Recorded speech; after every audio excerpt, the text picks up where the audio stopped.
Challenge. Chapter 1. Detective Superintendent Peter Diamond was suffering in the rear seat of a police car scorching towards Bath along the Keynsham bypass, with the headlamps on full beam, blue light pulsing and siren wailing. "You want to look out for idiot drivers," he shouted to his driver. "Everyone can hear us coming, sir." "Yes, but they don't all do what you expect."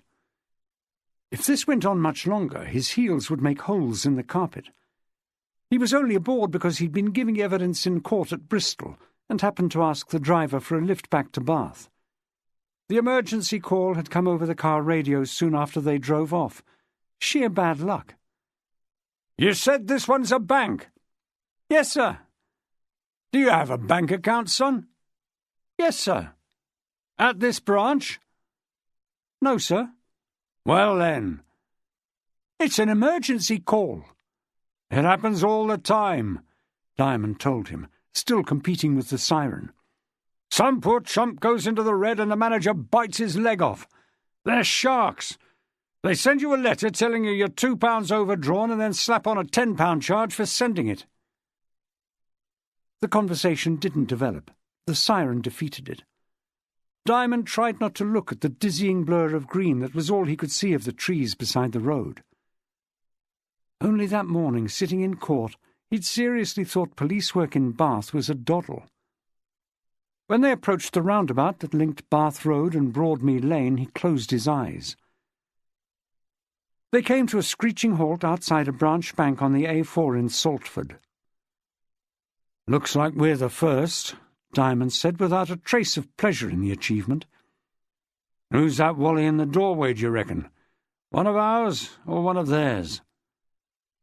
The man was wearing a grey pinstriped three-piece and waving to the police car, so the balance of probability was that he was friendly.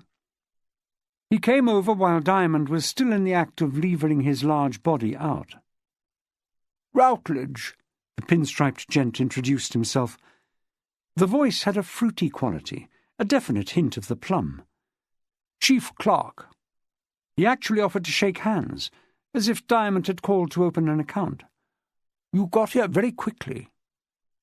"What's the state of play?" "Well, the manager, Mr. Bellini, is dead."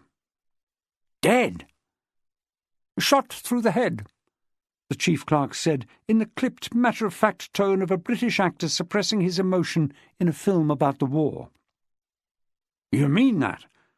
Is the gunman still in there?" No." "Any witnesses?" "Witnesses? No, it happened in Mr. Bellini's office." "People must have heard the shot," said Diamond. "Oh, that's for sure." "And seen the man come out?" Routledge gave the matter serious thought. "I don't think they could have done. You'll have to ask them. I think they ducked behind the counters." Diamond's brain was grinding through the information he'd been given. "If no one saw the gunman come out, how do you know he isn't in there still with Mr. Bellini?" Routledge gave a shrug and a self-effacing smile. "Well, as a matter of fact, officer, I shot him myself. Forgive me for speaking plainly. Mr. Bellini was a total plonker." Chapter 2. The Church of St. Michael with St. Paul, built just before Queen Victoria came to the throne, stands at the point where Broad Street meets Walcott Street, close to the podium and the post office. The writer John Haddon, in his Portrait of Bath, described it as a good eye-stopper, a summing up that is difficult to better. The spire is one of the tallest in the city. The south front, necessarily slender because of the tapered piece of ground it occupies, is said to have been inspired by Salisbury Cathedral. Unhappily, Salisbury Cathedral doesn't sit well in the centre of Bath. Narrow lancet windows, buttresses and pinnacles do not blend easily with Georgian or mock-Georgian pediments and columns. The nicest thing that has happened to St. Michael's in recent years is that the stone cleaners were called in. A century and a half of grime has been removed, and now the colour of the building matches adjacent buildings, even if the architecture does not. At 7:50 on a rainy October evening, a woman in a yellow PVC raincoat approached from Broad Street, taking care to block her view of most of the building with her umbrella. The scale of St. Michael's intimidated Shirley Ann Miller. She was not a churchgoer.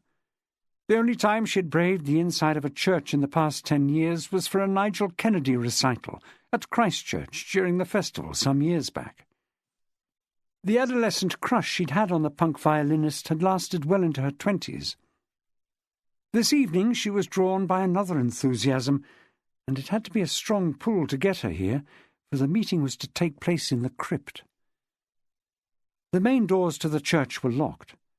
Shirley Ann toured the outside, searching for another entrance, doubts growing as to whether she'd been misinformed. On the Walcott Street side she found a set of descending steps behind railings.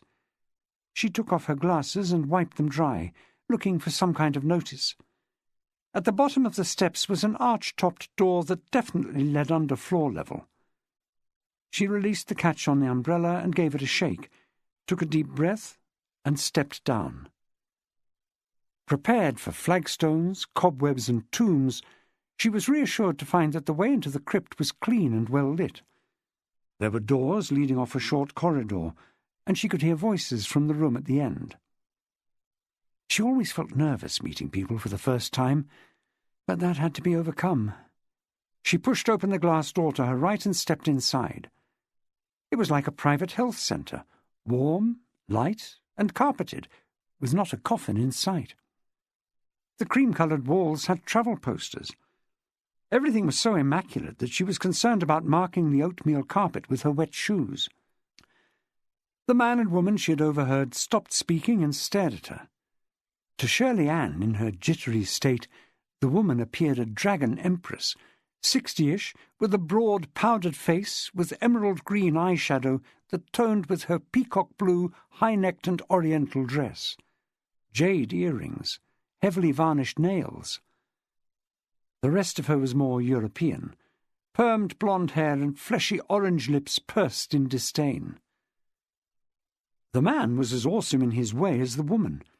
His black beard looked as if it came from a joke shop. It didn't match the silver hair on his head.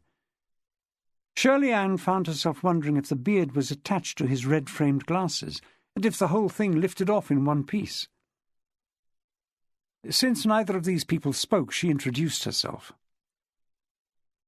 They just stared back, so she felt compelled to announce, "I do hope I'm not in the wrong place. Are you the Bloodhounds of Bath?" How toe-curling it sounded. The man didn't answer directly, but said, "Do you want to become a member, then?" "I was told there might be room for me. I adore detective stories."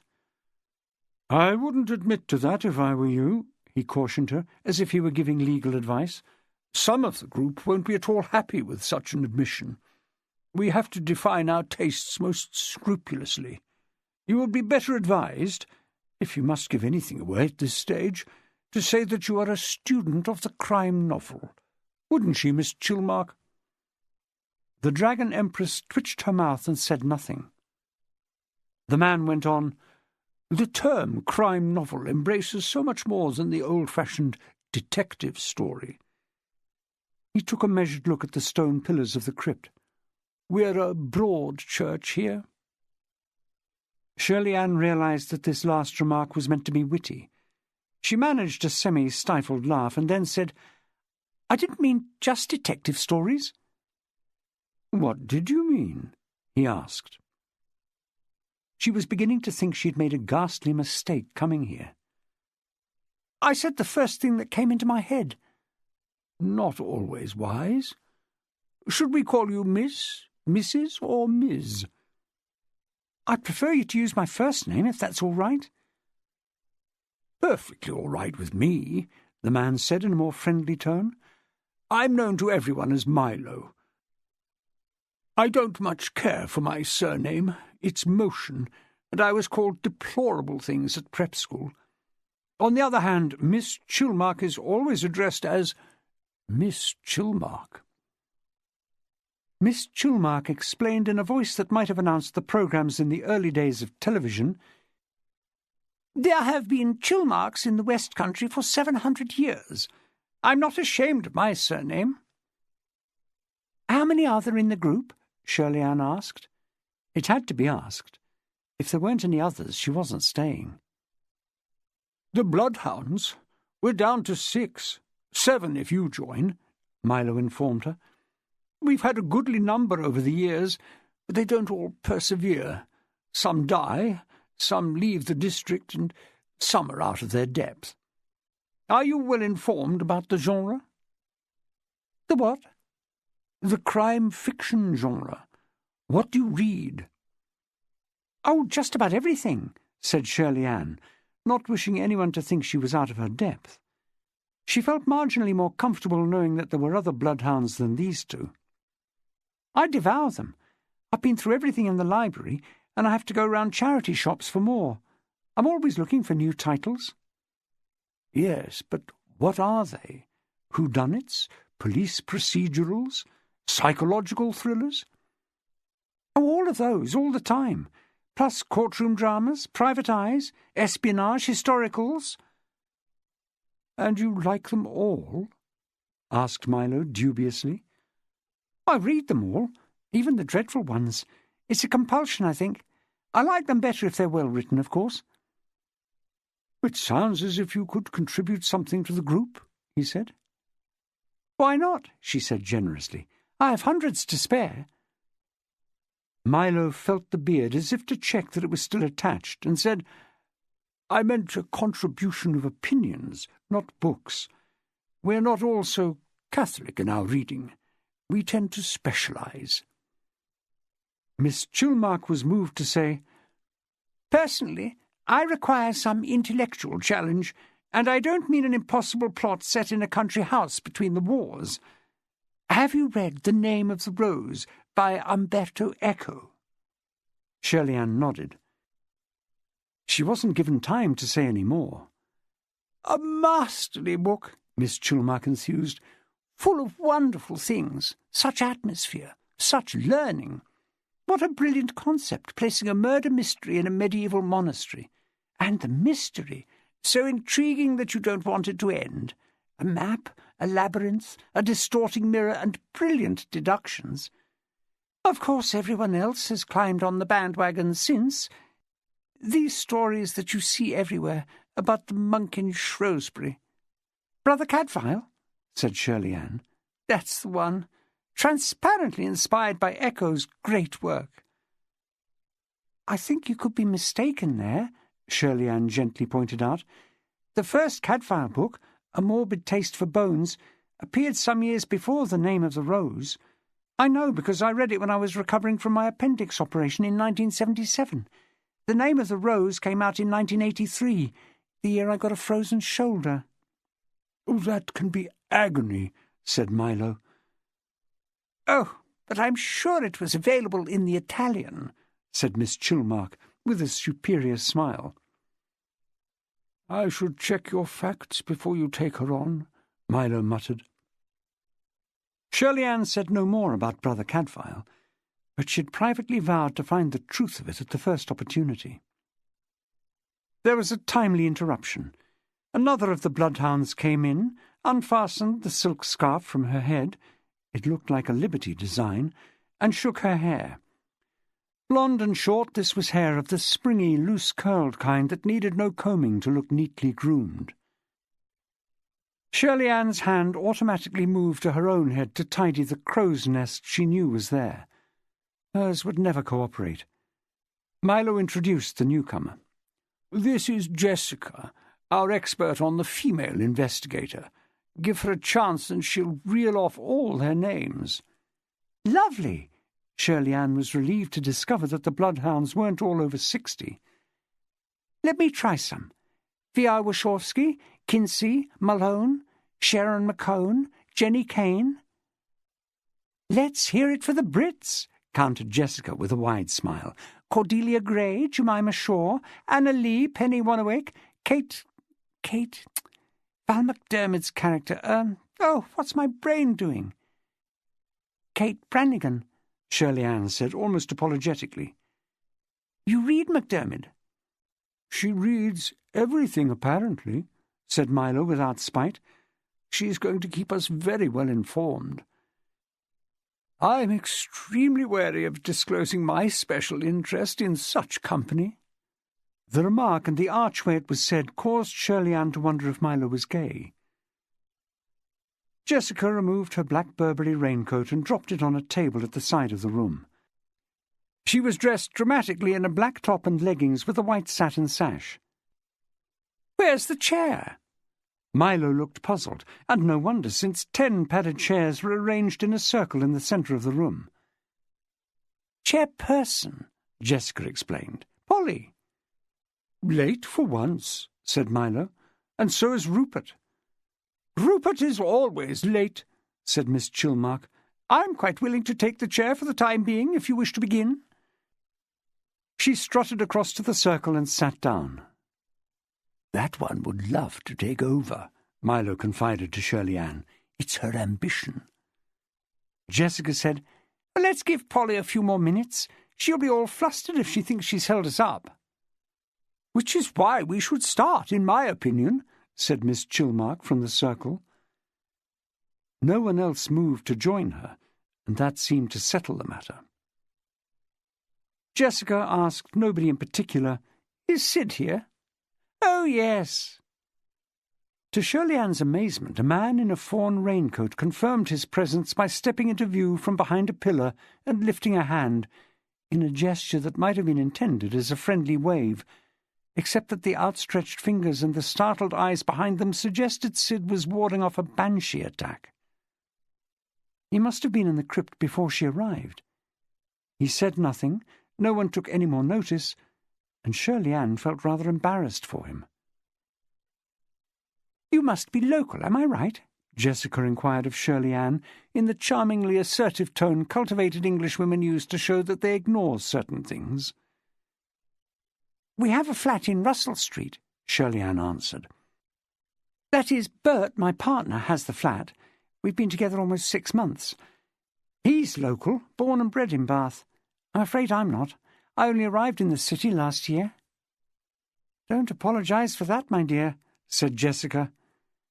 "Well, I do feel slightly ashamed among people who've been here for years. You see, I work with one of the bus companies on their tours." "You're a guide, and you only came last year," said Jessica with a peal of laughter. "Good luck to you. Where are you from? You sound like a Londoner." "Islington originally." "And your partner's a Bathonian. Well, you'll get all the gossip on the city from him, I expect. What does he do?"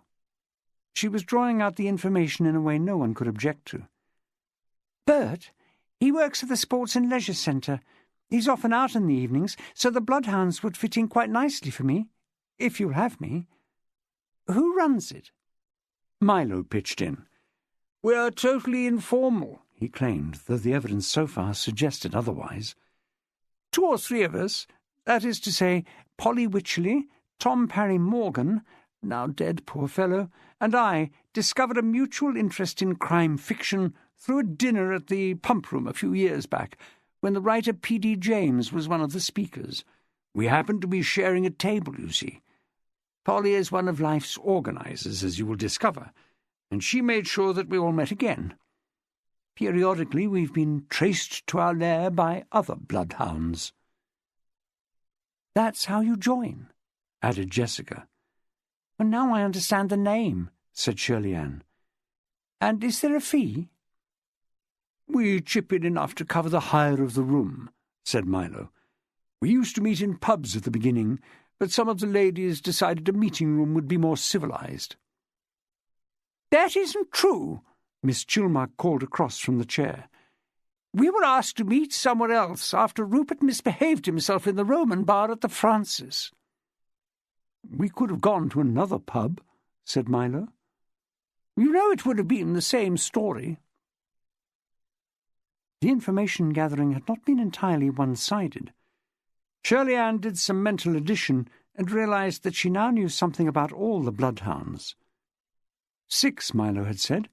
3 women, Polly, the chair, famous for her organising skills, but liable to be flustered if late, the Echo devotee, Miss Chilmark, ambitious to take over, and Jessica, the expert on the female private eyes. She was grateful for Jessica. And the men, Milo, probably a civil servant by his pedantic manner, and possibly gay, Sid, who hid, and Rupert, who misbehaved in pubs. Good thing she hadn't come here to look for male companionship. "Rupert's all right," Jessica told her. "I think it's mostly role-play with him. He claims to have met all sorts of famous people, but he stops us from getting too stuffy and parochial. He's deeply into what he calls crime noir, authors like James Elroy and Jonathan Kellerman." "Will he be coming tonight?" "I expect so, but not before we start. He likes to make an entrance." Shirley Ann wasn't yet convinced that she would tolerate Rupert as blithely as Jessica did. A voice from the door said, "So sorry, everyone. What will you think of me? I dropped my car keys down a drain, and I've been trying to hook them up for the past 20 minutes. It had to be Polly Wycherley, and the poor dear was flushed with the experience or her embarrassment. Her breathing sounded asthmatic. She raised the average age of the group closer to 60, but there was a reassuring softness and mobility in her features. Short, chunky, silver-haired, and wearing a pale green Danimac coat, she was Shirley Ann's idea of a favourite aunt. "Did you get them back?" Milo asked. "Yes, thanks to a kind-hearted taxi driver who saw me on my knees by the side of the road. It happens quite often, apparently. Not to me, I mean." Dimples of amusement appeared in her cheeks. "I could tell you what to do if it happens to you, but I've wasted enough time already. Listen, everyone, I've got to wash my hands. Why don't you begin without me?" "Good suggestion," said Miss Chilmark. "Sit down, ladies and gentlemen." "We can wait a few more minutes," said Jessica quickly. "Yes, let's wait," Milo chipped in. Miss Chilmark's eyes narrowed, but she said no more. "What's the programme tonight?" Shirley Ann asked Milo. "I'm not sure. We leave that up to Polly. We're not too rigid about the way we run it. One thing you should be prepared for, we take turns to talk about a book we enjoyed recently." "Don't you dare mention the name of the rose," murmured Jessica. "I hope I don't have to go through some initiation rite." Milo's eyes sparkled. "A secret ceremony?" Jessica said, "Black candles and a skull. What's that club the writers belong to? The Detection Club." Polly reappeared, and there was a general move towards the circle of chairs. The Bloodhounds didn't look as if they went in for secret ceremonies. Chapter 3. "Come in, Peter. We're waiting with bated breath," said the Assistant Chief Constable. "What for, sir?" "You don't know?" With distrust, Diamond eyed the amused faces around the oval table in the conference room. This was the evening when the ACC's monthly meeting of high flyers took place, upstairs in the Eagle's Nest in Bath Central Police Station. "For the story of your latest arrest. Have you nicked the Saltford bank clerk?" "Am I being ever so gently sent up?" "Good Lord, no. We want to share in your satisfaction. You let it be known in no uncertain terms that a decent murder hadn't come your way since you were reinstated as head of the squad. Now this falls into your lap." "I wouldn't call it a decent murder," said Diamond. "Two little men in a bank. One gets on the other's wick, so he shoots him. It isn't worth the paperwork." "Has he confessed?" "In 17 pages, so far." The ACC commented. "That is some paperwork. It isn't so straightforward, then." "He has a list of grievances going back 6 years. Several sets of eyes met in amusement across the table. No one said it, but Diamond was well known for having grievances of his own, and one of them was the amount of form-filling in modern police work. "Where did he get the gun?" someone asked. "Right between the eyes," said Diamond. "I meant where—" "We haven't got to that yet. About page 25, I should think." "Don't despair, Peter," said the ACC, a relative newcomer who hadn't really earned the right to call anyone by his first name yet. "Keep taking the statement. Your bank clerk may turn out to have been a serial murderer." Polite smiles all round. Diamond shook his head and said, "A good old-fashioned mystery will do me. I don't ask for bodies at every turn. Just one will do if it presents a challenge. Is that too much to ask in Bath?" "Any time you feel like giving up," murmured John Wigfall, head of the murder squad until Diamond's recall. Wigfall now functioned as head of CID operations, and he wasn't a happy man either. The ACC sensed that it was time to get down to business, and for the next hour Wigfall rather than Diamond was in the hot seat. The main item on the agenda was crime prevention, and Wigfall had taken over Operation Bumblebee, the publicity campaign against burglary. It was a new baby for him, but he'd done his homework and he managed to talk convincingly about the reduction in the crime figures. "It's an outstanding success, however you measure it, sir," he summed up. "And, of course, all the break-ins reported go straight into the hive." "The what?" said the ACC. "The hive, sir. The computer system operated by the Bumblebee team. We analyse the results and decide on initiatives to sting the villains." "So computer technology has a major role here," said the ACC, worthily trying to head off a veritable swarm of bee references. Diamond stifled a yawn. He wasn't in sympathy with computers any more than he was with bee-based PR campaigns. His thoughts turned to poetry, of all things. This was totally unlike him. He hadn't read a line of verse in years. Yet a phrase mugged up years ago for a school exam was stirring in his memory. What the devil was it? An illustration of some figure of speech? The discussion of Operation Bumblebee persisted for another 20 minutes. Everyone else around the table seemed to feel it was a chance to make an impression on the new boss, and the squirm factor steadily increased, with talk of getting the buzz on burglars, and how the entire station was humming. Then that elusive phrase surfaced, clear and sonorous in Diamond's mind. He spoke it aloud. "The murmur of innumerable bees." The room went silent. "Onomatopoeia."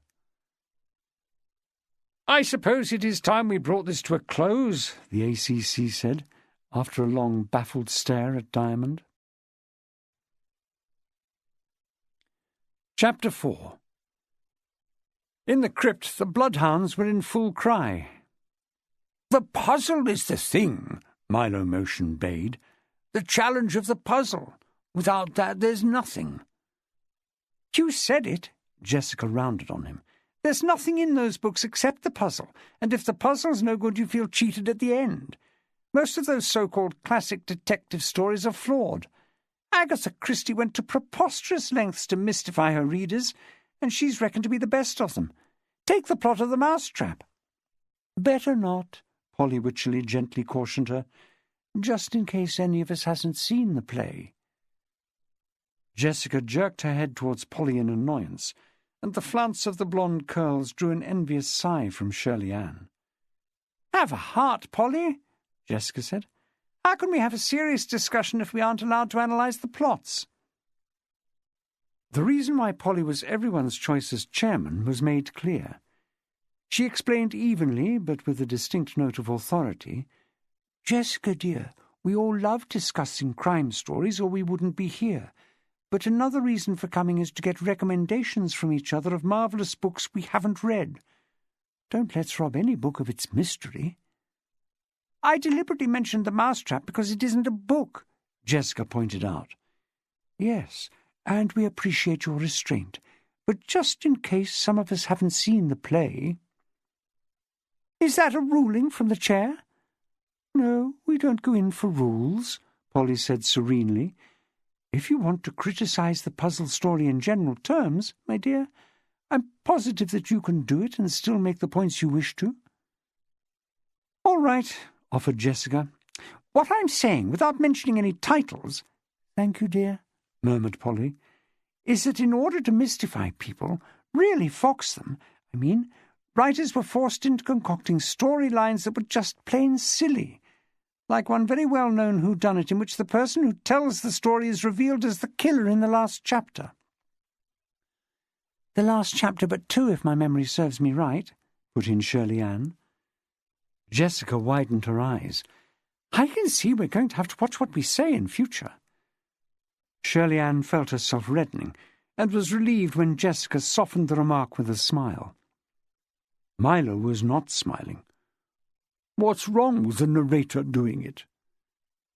"Because that's a trick," said Jessica. "A piece of literary sleight of hand. She had to go to absurd lengths to make it work. The writer did. Oh, this is so difficult, Polly." "It didn't trouble me," said Milo, "and it didn't trouble millions of other people, judged by the success of the book you're talking about. It's still in print after 70 years. "Is that how long ago it was written?" said Polly, dangerously close to offending the principle she'd recommended a second or two before. But it seemed she was only steering the conversation in a less adversarial direction. Her piloting couldn't be faulted. Miss Chilmark, the Dragon Empress, had been silent up to now. "There's really no reason why a puzzle story shouldn't have other merits," she waded in. "I can think of a work with a wonderful, intricate puzzle that is intellectually pleasing as well as theologically instructive. A novel of character, with a respect for history." "Any guesses? I never got past page 42, murmured Jessica, unheard by Miss Chilmark, who continued to rhapsodize on the merits of the name of the rose until she was interrupted by the barking of a dog. "This will be Rupert," Jessica informed Shirley Ann. "With the dog?" "The dog isn't the problem," said Milo. As it turned out, Milo was mistaken. The dog was a problem. Everyone looked towards the door, and a large brown mongrel, perhaps a cross between a setter and a German shepherd, stepped in and sniffed the air. It had a thick, wavy coat gleaming from the drenching it had got, and trotted directly to the centre of the circle and shook itself vigorously. Everyone was spattered. There were shrieks of outrage, and the meeting broke up in disorder. A chair was overturned, and Polly's handbag tipped upside down. The dog, excited by the commotion, rolled on its back, got up and barked some more. Miss Chilmark cried, "Somebody take it outside! My dress is ruined!" The owner appeared, a tall, thin, staring man in a black leather jacket, dark blue corduroys, and a black beret, and rapped out a command. "Marlowe, heel!" The dog wagged its tail, gave another shimmy, and distributed more moisture. "It takes no notice of you whatsoever," Miss Chilmark complained. "You ought to have it on a leash, or better still, leave it at home." "That's a flint-hearted attitude, if I may say so, madam," Rupert replied in an accent redolent of one of the better public schools. "Coming here is the high point of Marlowe's week. He's merely doing what dogs do to dry themselves." Milo said, "And what about all the other things dogs do? Are we going to be treated to those? I can't bear the suspense." "What have you got against dumb animals?" said Rupert. "How would you like to sit here in a sopping wet coat?" "How would you like it if I sent you the dry-cleaning bill?" Miss Chilmark riposted. "Call yourselves bloodhounds, and you panic when a real dog turns up," Rupert said with a grin that displayed more gaps than teeth. Polly Wycherley judged this as the proper moment to restore order. "Why don't we all go back to our seats? Then Marlowe ought to settle down. He's usually no trouble." "The chairs are wet," Miss Chilmark objected. "I refuse to sit on a wet chair." A cloth was produced, the seats were wiped, and the meeting resumed, with Marlowe in disgrace, anchored by a lead to his master's chair leg, and forced to lie outside the circle. Shirley Ann was intrigued that Rupert could appear so indifferent to the chaos he and his dog had just inflicted. He sat between Polly and Milo in a relaxed attitude, with legs crossed and his left hand cupping his chin. It was a face without much flesh, dominated by a beak of a nose and dark, deep-set, alert eyes, overlapped by the front edge of the black beret. Polly said, "We were having quite a fruitful discussion about the predominance of the puzzle in the classic detective novel." "Tiresome, isn't it?" Rupert took up the challenge at once. "Totally unconnected with the real world. All those eccentric detectives, snobbish lords and little old ladies and Belgian refugees looking for unconsidered clues. Absolute codswallop. In the whole history of crime in this country, real crime, I defy you to name one murder that was solved by a private detective. You can't." His owlish eyes scanned the circle. "You can't." "Well, that doesn't put me off," Milo gamely answered. "I don't want my reading too close to real life." "Or real death," said Jessica. "Exactly." But Milo had missed the point. Rupert laughed and displayed even more gum. He was quite a ruin, but extremely watchable. "Fairy stories for grown-ups." "Why not?" said Milo. "I like a little magic, even if it turns out to have been a trick." Shirley Ann chimed in. "That goes for me, too." Rupert gave her a pained look. "Another one suffering from arrested development. Hell's teeth, I'm seriously outnumbered now." Polly sounded a lighter note.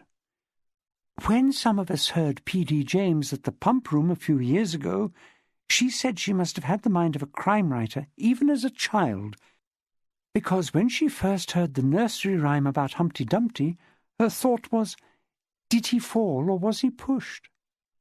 Even Rupert smiled, and then went straight on to the offensive again. "And they all lived happily ever after?" he pressed them. "Is that what you want from your reading?" "A sense of order restored, anyway," said Shirley Ann. "Is that the same thing?" Milo remarked, "I like the loose ends tidied up." "So that you can sleep easy, knowing that all's right with the world," Rupert summed up with heavy irony. "Do you people ever read the crime statistics? Do you know what the clear-up rate is? Has any of you ever had your house burgled?" "Yes." Heads turned abruptly, for it was Sid who had spoken. He was so inconspicuous that even a single word was quite a bombshell. Having let it fall, he lowered his eyes again, as if the flat cap resting on his knees had become more interesting than anything else in the room. Shirley Ann was intrigued to know what Sid was doing in a discussion group like this, if he was so reluctant to join in. He plainly didn't wish to say any more. He avoided eye contact. His posture, his whole behaviour, seemed to ask the others to ignore him, and that was what she herself had done up to now. She prided herself on being observant, so Sid obviously had a special talent for self-effacement. Not to be defeated, she regarded him minutely. Probably in his early 40s, she guessed, with a more powerful physique than his bowed shoulders suggested. Slightly hooded blue-grey eyes, of which she had seen only glimpses, so her power of observation was not so faulty after all. Small, even teeth. Nothing in his looks that could justify such shyness. Perhaps he felt out of his element socially. The clothes didn't give obvious clues, except that they were what you expected a man 20 years older to wear. A white shirt and black tie under the raincoat. Was he an undertaker, perhaps? Not a policeman, for heaven's sake. Dark blue trousers, probably part of a suit. Black, well-polished, laced-up shoes. The working man's raincoat that he wouldn't be shedding however warm the surroundings, and the flat cap on his knees. "You poor, pathetic bloke," Shirley Ann summed up. "You're not enjoying this one bit. So why are you here?" Rupert had been slightly thrown by Sid's observation. "The point I was about to make, I think, is that the sort of thing you people enjoy doesn't deserve to be called a crime novel. The only crime novelists worthy of the name are writers you've probably never heard of, let alone read. Elroy, Vax, Raymond. The ones bold enough to lift stones and show us the teeming activity underneath.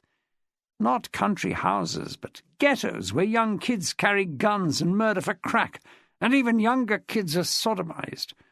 Corrupt cops taking bribes from pimps and beating confessions out of luckless Irish boys. Rape victims infected with AIDS. Squats littered with used syringes and verminous mattresses and roaches feeding on stale vomit. "I don't have the slightest desire to read about stale vomit," said Miss Chilmark. "You get enough of that on television." "Precisely," said Rupert.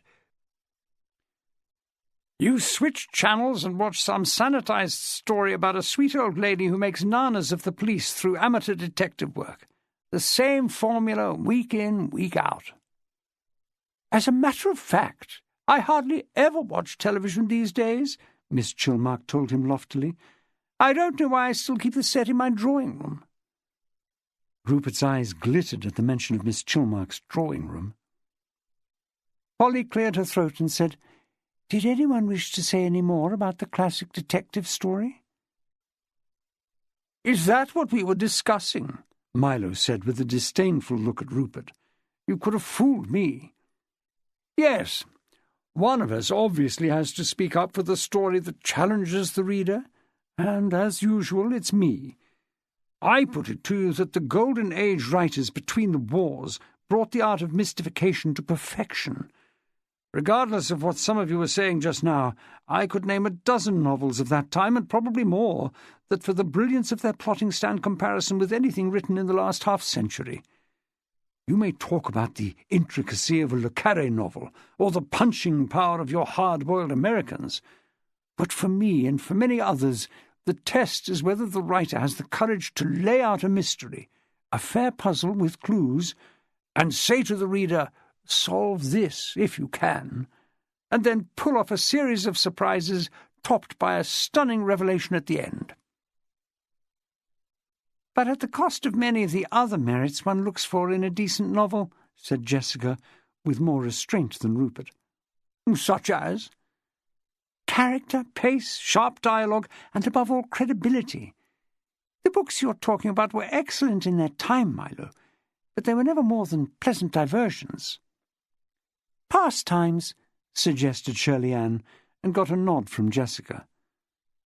"That's a word you don't hear so much these days," said Polly abstractedly. "Pastimes. Nice word." Milo was not to be overridden. "Of course, the most basic and fascinating form of detective puzzle is the locked room mystery." Rupert groaned and slid down in his chair with his long legs extended. Milo ignored him. The master of the locked room mystery was John Dickson Carr. The hermetically sealed chamber, as he called it, was a feature of many of his finest novels. I don't know which of you has read The Hollow Man. Shirley Ann gingerly raised a hand. The only other reaction came surprisingly from Sid, who gave a nod, without removing his gaze from his flat cap. Milo said, "In that case, I shall definitely bring my copy with me next week. Quite apart from being one of the most entertaining detective stories ever written, The Hollow Man has a famous chapter devoted to locked room mysteries. Dr. Fell, Dickson Carr's sleuth, holds up the action to deliver a lecture on the subject that is a delight from beginning to end. Am I right?" He looked towards Sid, who gave another nod. "Yes, why not?" Milo went on. "I shall read it to you next week, and I'll warrant that Dr. Fell will make some converts among you, even if I can't." Rupert confided loudly to Shirley Ann. "He's hooked on this hogwash, poor fellow. We'll never get him off it. Belongs to the Ku Klux Christi and the Daughters of Dorothy L. and the Stately Holmes Society. Quite mad. They think of themselves as scholars, these people. Believe me, my dear, the only fan club worth joining is the Sherlock Holmes Society of Australia. They meet once a year, get totally plastered, fire guns in the air and sing, 'Happy birthday, Moriarty, you bastard! Happy birthday to you!' Shirley Ann felt some sympathy for Milo. He'd been outnumbered even before Rupert's arrival. Polly nudged the tiller again. The best way to focus the discussion, she said, might be to move on to the part of the evening when members spoke about particular books they had read recently. Miss Chilmark offered to begin, but the resourceful Polly remembered that Milo had somehow missed his turn at the previous meeting, so he went first. His announcement that his chosen text was The Hound of the Baskervilles was received with an enormous, deeply embarrassing yawn. For a moment no one escaped suspicion. Then the dog Marlowe, lying on his side, yawned again, and there were suppressed giggles. Undaunted, Milo made a spirited claim that The Hound of the Baskervilles refuted the arguments levelled against the classic detective story. The power of Conan Doyle's setting and the drama of the plot far outweighed the whodunit puzzle, which was revealed long before the final chapters. Rupert went next, after first admitting that he too admired much of Conan Doyle's work, but found The Hound one of the least satisfying examples. He spoke about an Andrew Vachss novel, Blossom, based on a real case about the tracking of a sniper who murdered teenagers for sexual kicks. Vachss, he told the Bloodhounds, was a New York child abuse lawyer who drew on genuine case histories and whose books unashamedly crusaded on behalf of young victims. They were written in anger, with a missionary zeal. The evening was drawing on. Marlowe had given up yawning and was whimpering intermittently, and Miss Chilmark could be constrained no longer. Milo objected that they had often before been lectured on the name of the rose, but Rupert, his face radiant with mischief, pointed out that it was a multi-layered book. He gave Marlowe a push, and the dog rolled on its back and went quiet.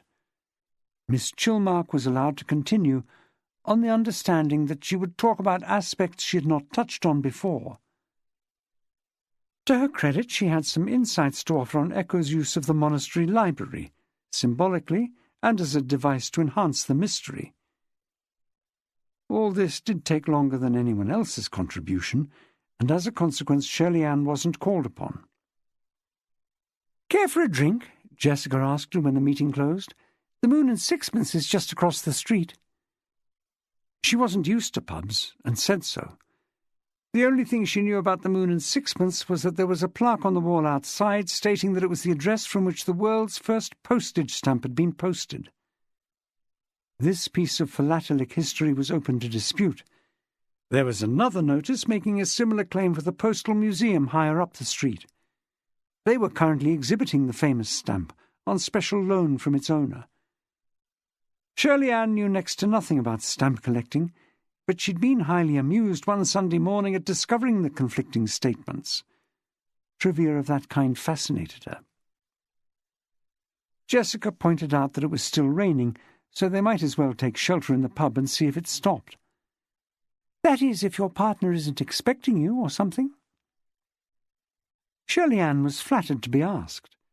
She'd placed Jessica in a more sophisticated league than her own. Obviously this chic creature had never once seen the inside of a charity shop, the source of most of Shirley Ann's clothes. Jessica, she felt sure, was one of that select breed of women who dressed out of the classiest boutiques, where the sales staff started by showing you to a chair and serving you with coffee in bone china cups. It had emerged during the meeting that Jessica was assertive and resourceful and confident at dealing with men. Shirley Ann told her that Bert wouldn't be back from the sports centre for at least another hour. So they skirted the front of the church and nipped across Broad Street and through the cobbled passage to the Moon and Sixpence. "Some of the people here are far too hearty for my taste," Jessica confided as they went in. "I prefer the crowd across the street in the Saracen's Head, but there's one drawback." "What's that?" "The Saracen's is Rupert's favourite watering hole. He dives straight in there after Bloodhounds. Rupert can be fun, but in small doses, as I imagine his wives discovered." "Wives?" Jessica held up the forefingers and thumb of her right hand. Trade was brisk in the bar of the Moon and Sixpence. It took them some time to get served. "You don't know who to blame most," said Jessica in a carrying voice. "The blokes piling in like a loose scrum, or the barmaids who refuse to catch your eye." Promptly they were served with their halves of lager. Jessica spotted a corner table just vacated by a middle-aged couple. "I brought Sid here a couple of times," she told Shirley Ann. "The quiet man." "Yes, silent Sid. He's slightly better at communicating one-to-one. The poor guy's impossibly shy." Shirley Ann said, "I noticed Polly's very gentle with him. She mothers us all. What a bunch. Why did Sid join if it's such an ordeal? Someone told him he should get out and meet people, or he might easily flip his lid. He reads crime, so he found his way to us. It must have taken incredible guts to come down those stairs the first time." "What sort of crime?" "Oh, the lot, like you. Everything from Wilkie Collins to Kinky Friedman. And he knows what he likes.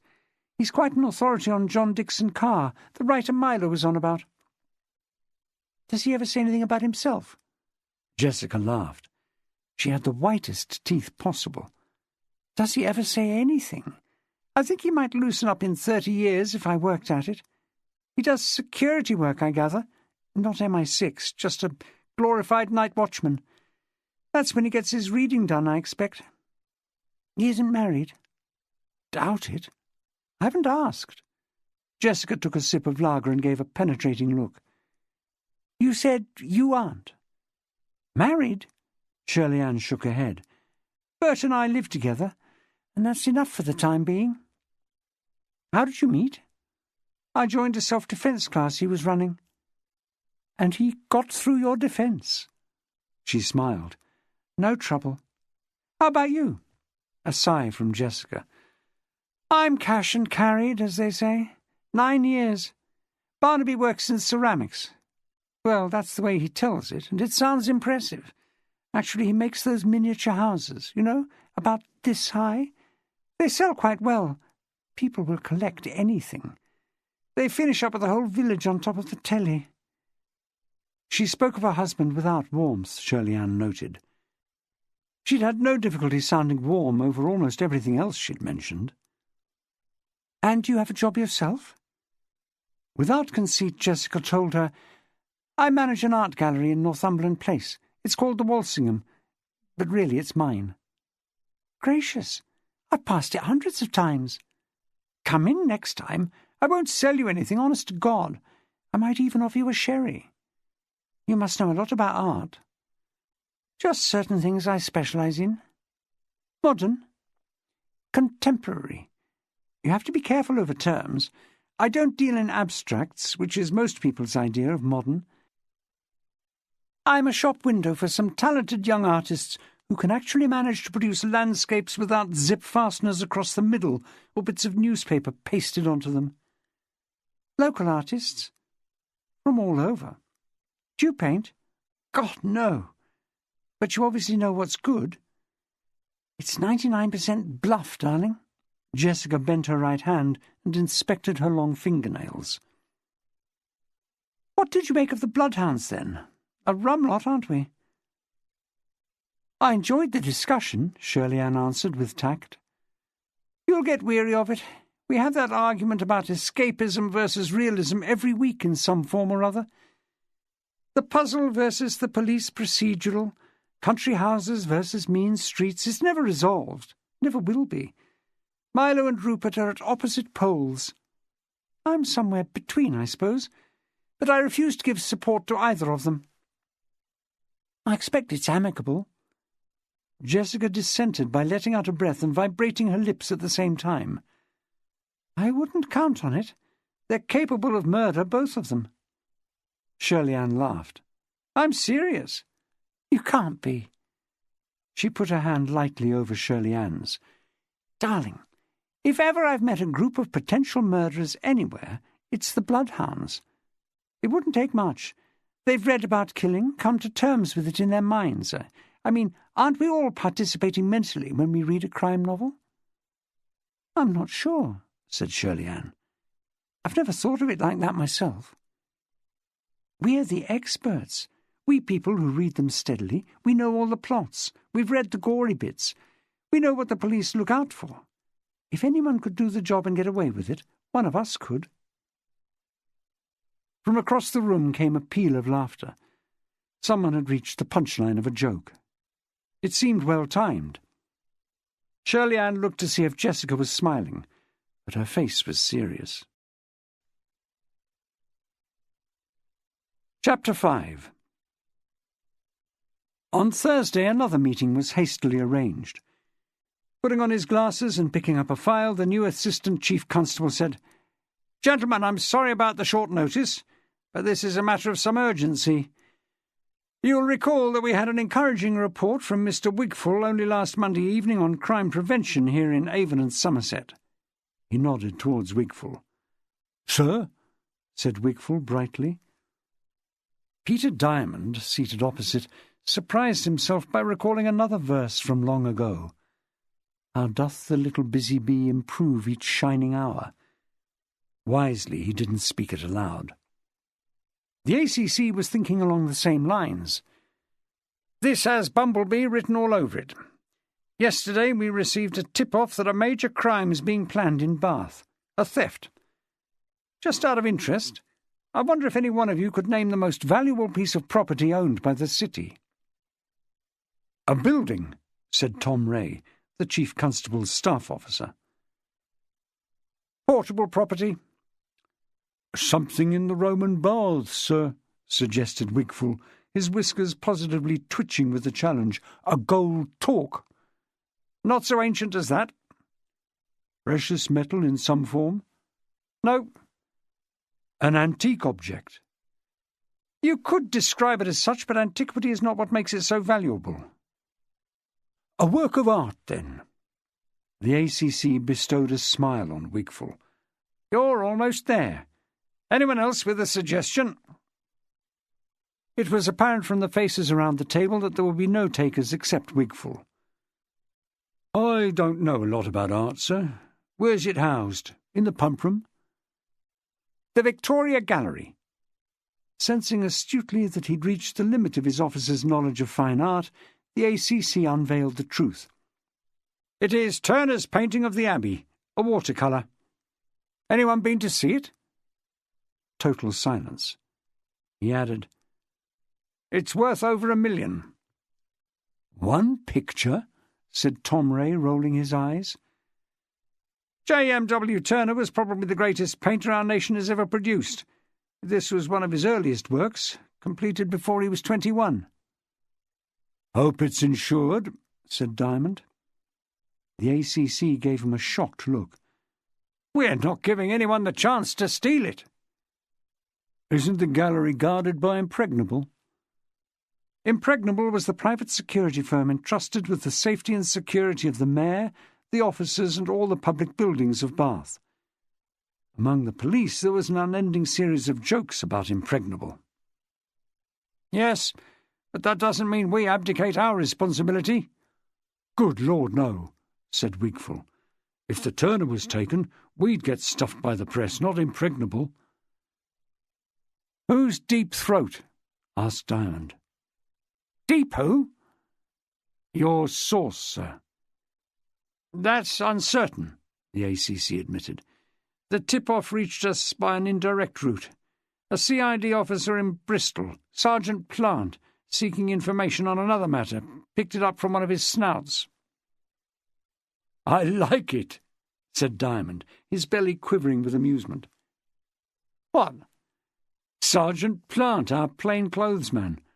Who is the snout? Mr. Grass?" The ACC reddened ominously.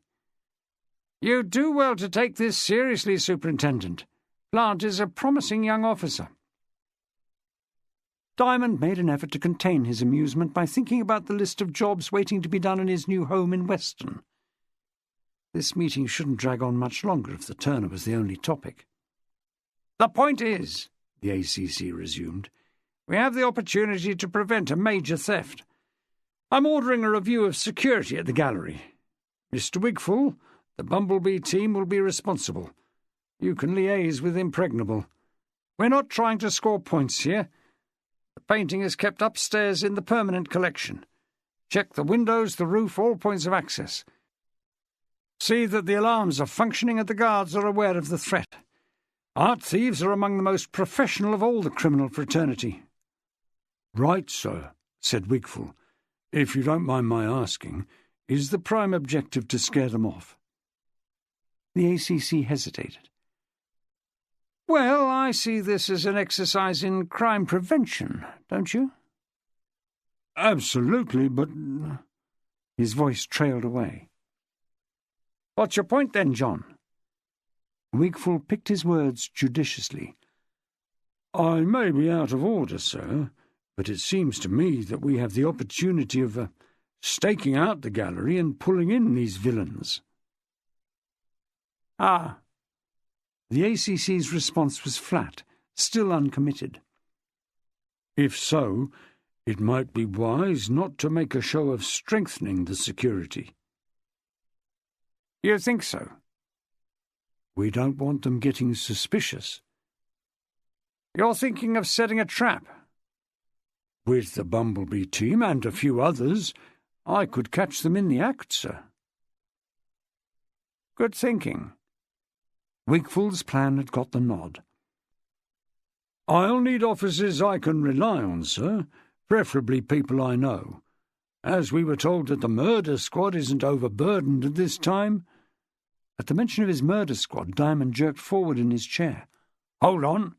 How long will this pantomime go on for? I can't spare men to sit in an art gallery for weeks on end. It might improve their minds, said Tom Ray. You're not busy, said Wigful. You may not have a murder in the next month. I may commit one, muttered Diamond. He had little chance of defending his empire. It was decreed by the ACC that 4 of the murder squad should be seconded at once to Operation Bumblebee. Wigful picked them himself. He had the gall to pick Inspector Julie Hargreaves, Diamond's best detective. I can't release Julie. I need a woman, insisted Wigful. Tom Ray said, Tell us something new. Wigful gave him a fish-eyed stare and said, She'll be just right for this. She can sit behind the desk and sell postcards. Terrific, said Diamond. Would you like her to dust the picture frames as well? Chapter 6. On Friday, the paper had a news-in-brief item at the foot of page 2 about the murder of the Saltford bank manager and the magistrate's court appearance of the chief clerk. Stephanie Diamond spotted it by chance when she was looking for the weather forecast. The Guardian's layout always defeated her. Peter wasn't mentioned by name, but now she understood why he was working so late these evenings. He'd muttered something about a meeting as he'd climbed in beside her the wrong side of midnight. Most of his time at work seemed to be spent in meetings or filling in forms. She timed his breakfast to perfection, lifting the 2 lightly coated eggs from the pan and placing them on the slice of fried bread beside the bacon and tomatoes just as he came downstairs. The pampering he got at breakfast helped him through the day. She reckoned it was a fair trade for the cup of tea he brought her in bed these chilly October mornings. She couldn't move a muscle without her fix of tea, and he often cooked dinner when he was home. He reached for the paper and glanced at the football results. Missed the item on page 2. Then he yawned. "Any chance of an easier day today?" she asked him. "Every chance," he said bleakly. She felt a stirring of concern. "You haven't done anything rash?" "Like what?" "Like resigning again?" He smiled faintly. "No, it's just gone flat." "What do you expect in Avon and Somerset? The Himalayas?" He cut into a fried egg.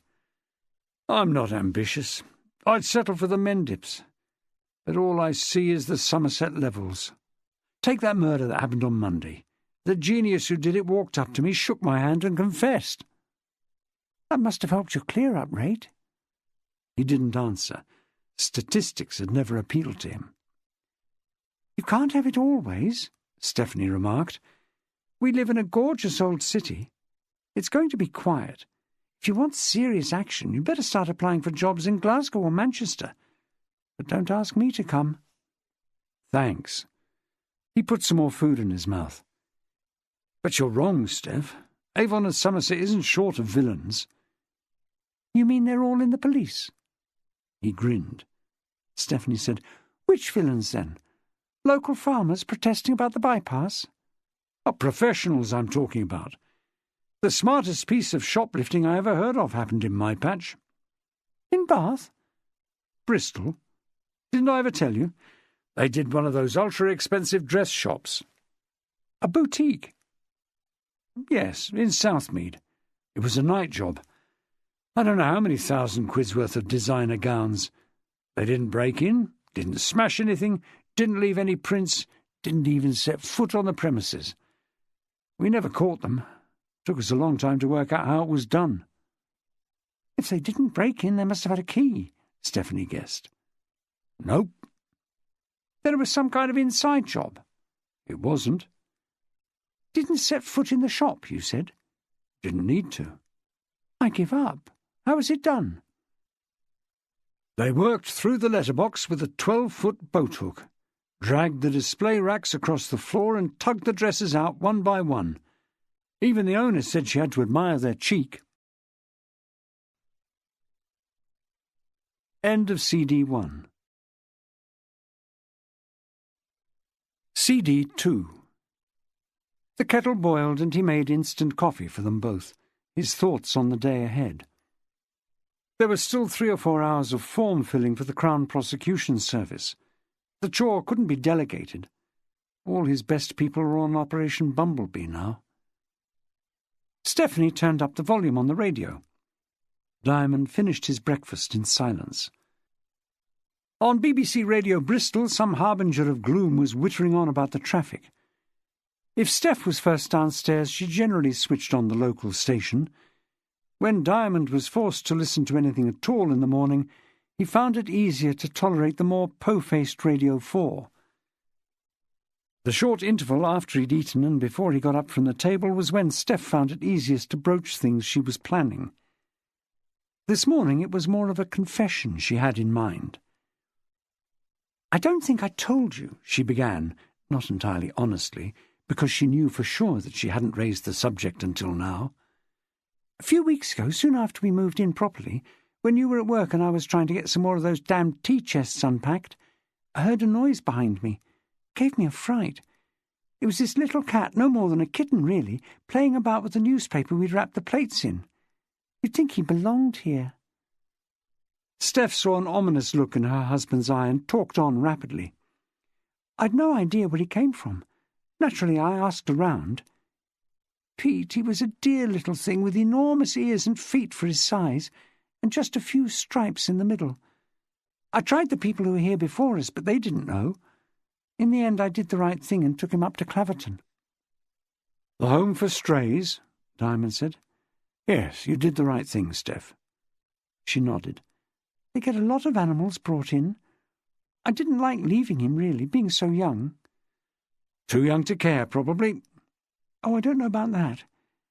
Anyway, the young girl there said she'd let me know if he was claimed." "And was he?" Diamond asked hopefully. No." "And where is he now? Still there?" "I went to see him yesterday." "To Claverton? What did that dingback say?" She swung around defiantly. He'd gone too far this time. But Diamond wasn't insulting the people who took in strays. He got up from the table and reached for the radio.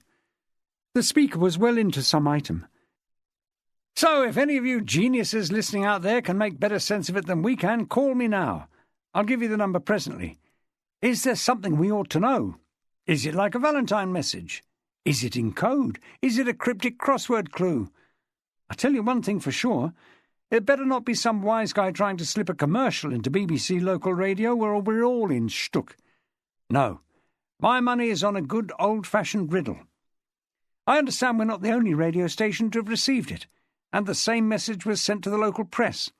The whole region's going to be racking its brains over this. Let's prove that Radio Bristol has the most intelligent audience. We can crack this together." "Give it to us again, then," said Diamond.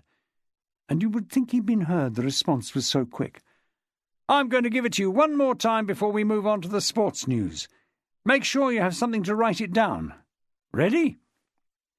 JMWT, surrounded by security. Victoria, you challenge me. I shall shortly come to thee." Got it? Chew on that for a bit. Must move on now. Sports news coming up next. But I kid you not, listeners, the message was received this morning early, and we have no idea what it means or who sent it. What or who is JMWT? Who is Victoria when she's at home? Over to you. Diamond reached across the table for the pen and Guardian, placed ready for Stephanie's daily assault on the quick crossword. He made a note in the margin. Stephanie remarked, "You're always telling me puzzles are a waste of time." "Crossword puzzles, yes," he said, tearing off the scrap of paper and pocketing it. She said, "About this kitten. I know if you saw it, you'd be captivated." He said abstractedly, "Yes." "Then you don't mind if—" He said, "Anything you say, my love. Got to get off to work now." At Manvers Street Police Station he found a worried John Wigfall in the communications room. The big black moustache was drooping ominously. "I suppose you've heard," Wigfall said. "Depends what you mean." "The message about the Turner. It's all over the city. The radio, the papers. People are phoning in." "I did catch something on the radio while I was having breakfast." "There's no doubt in your mind, then?" "JMWT," said Wigfall, "Turner's initials. And the mention of the Victoria Gallery. I shall shortly come to thee. I'd say that's pretty conclusive. I'm up against a nutter." "Sounds like a poet to me." "Same thing." "A public relations expert, anyway," said Diamond. "He's used the local media to some effect." "Is it just a stunt?" Wigfall asked, as though Diamond, in his infinite wisdom, might be able to confirm the fact. "If you're aiming to steal a picture, you don't broadcast it to all and sundry." "Is the picture still in place?" "Oh, yes, thank God. I spoke to Julie Hargreaves a few minutes ago. She's at the gallery. I keep checking with her. Up to now, everything's in order." "What's the problem, then?" "No problem. Just that I'm bloody annoyed. First I get the tip that someone's about to stage a robbery, and then, when I put a team in place, this message goes out all over the city. Someone is doing his best to run rings around me." Diamond suppressed the smile that wanted to come. "No chance you can spare Julie for a couple of hours, I suppose? I'm a bit pushed collecting statements of this Saltford incident. I've got all those bank clerks to interview. Julie does it so well." "Sorry," said Wigfall. "She was assigned to me." "If I went down to the gallery, I could look at the security for you. I'm sure you've got it under control, but sometimes another pair of eyes will spot something." "Do you think so?" Wigfall's eyes betrayed a flicker of uncertainty. He parked illegally in Bridge Street under the statue of Queen Victoria that stands in a niche high up in the gallery's facade.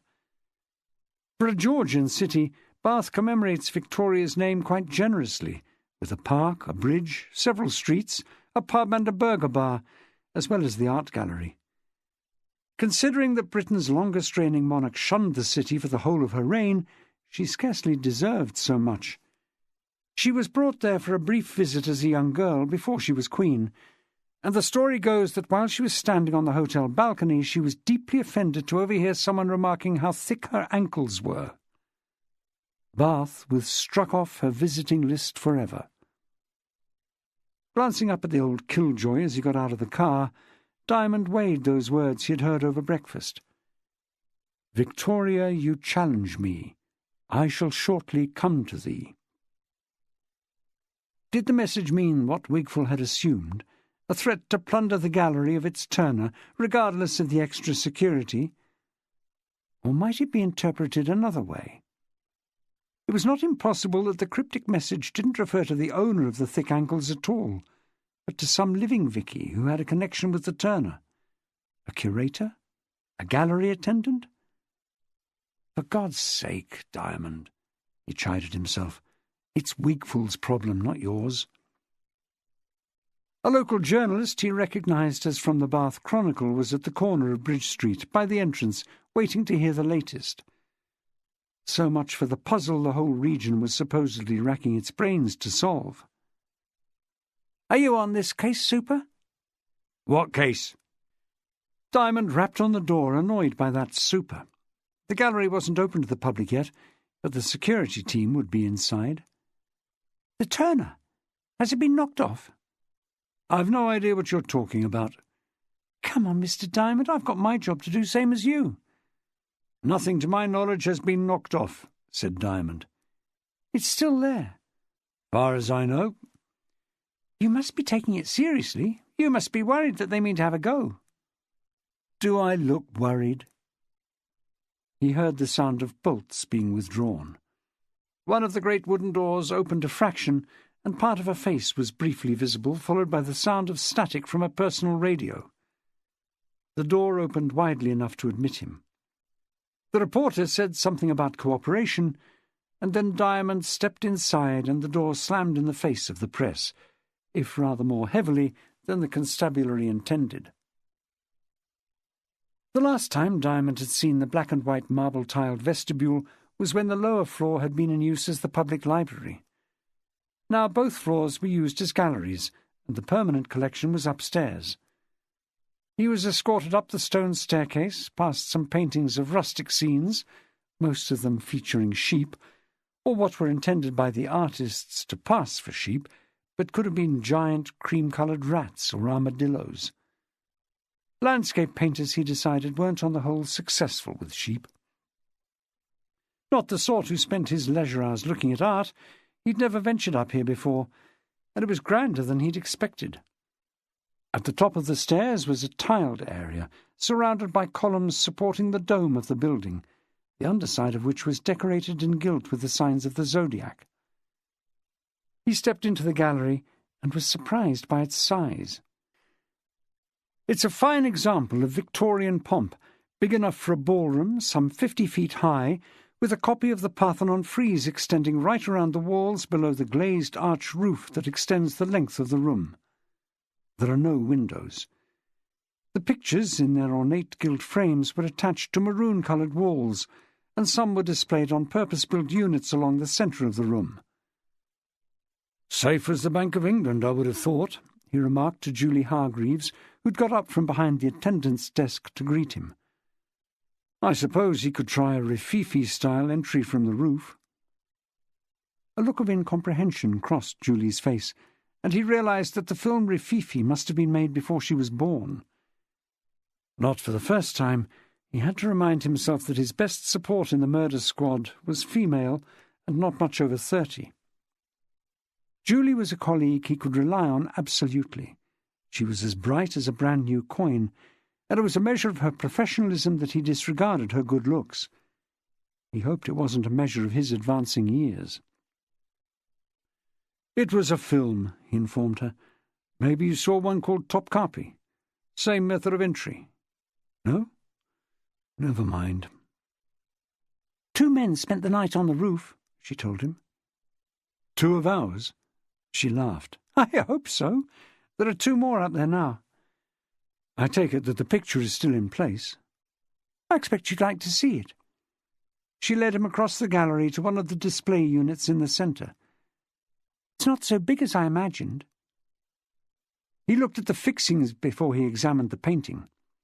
The Turner was secured to the wooden unit with nails driven through small metal plates projecting from the back of the frame. A thief equipped with a crowbar wouldn't take long to achieve his purpose, but no system has been devised that will withstand that kind of assault. Galleries are better employed installing alarm systems and strong locks. As for the painting, he was less than impressed.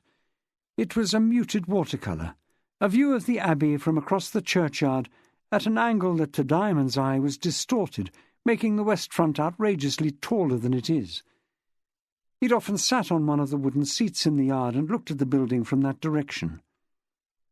Bath Abbey projected a sort of charm, but it had never pretended to be lofty. It wasn't as if the painting had other merits to compensate. He could see nothing remarkable in the pale blue and yellow ochre colouring or the brushwork. The total effect reminded him of a dull Sunday. Towards the bottom of the picture was an empty sedan chair with 2 attendants beside it, and elsewhere the artist had tried to add some interest by including several figures of women in long skirts. "Would you hang it in your front room?" he asked Julie. She smiled slightly. "I think it ought to be here, where everyone can enjoy it." "Be honest. Turner may have painted some wonderful pictures, but this one is crap." She said, "There's a lot worse.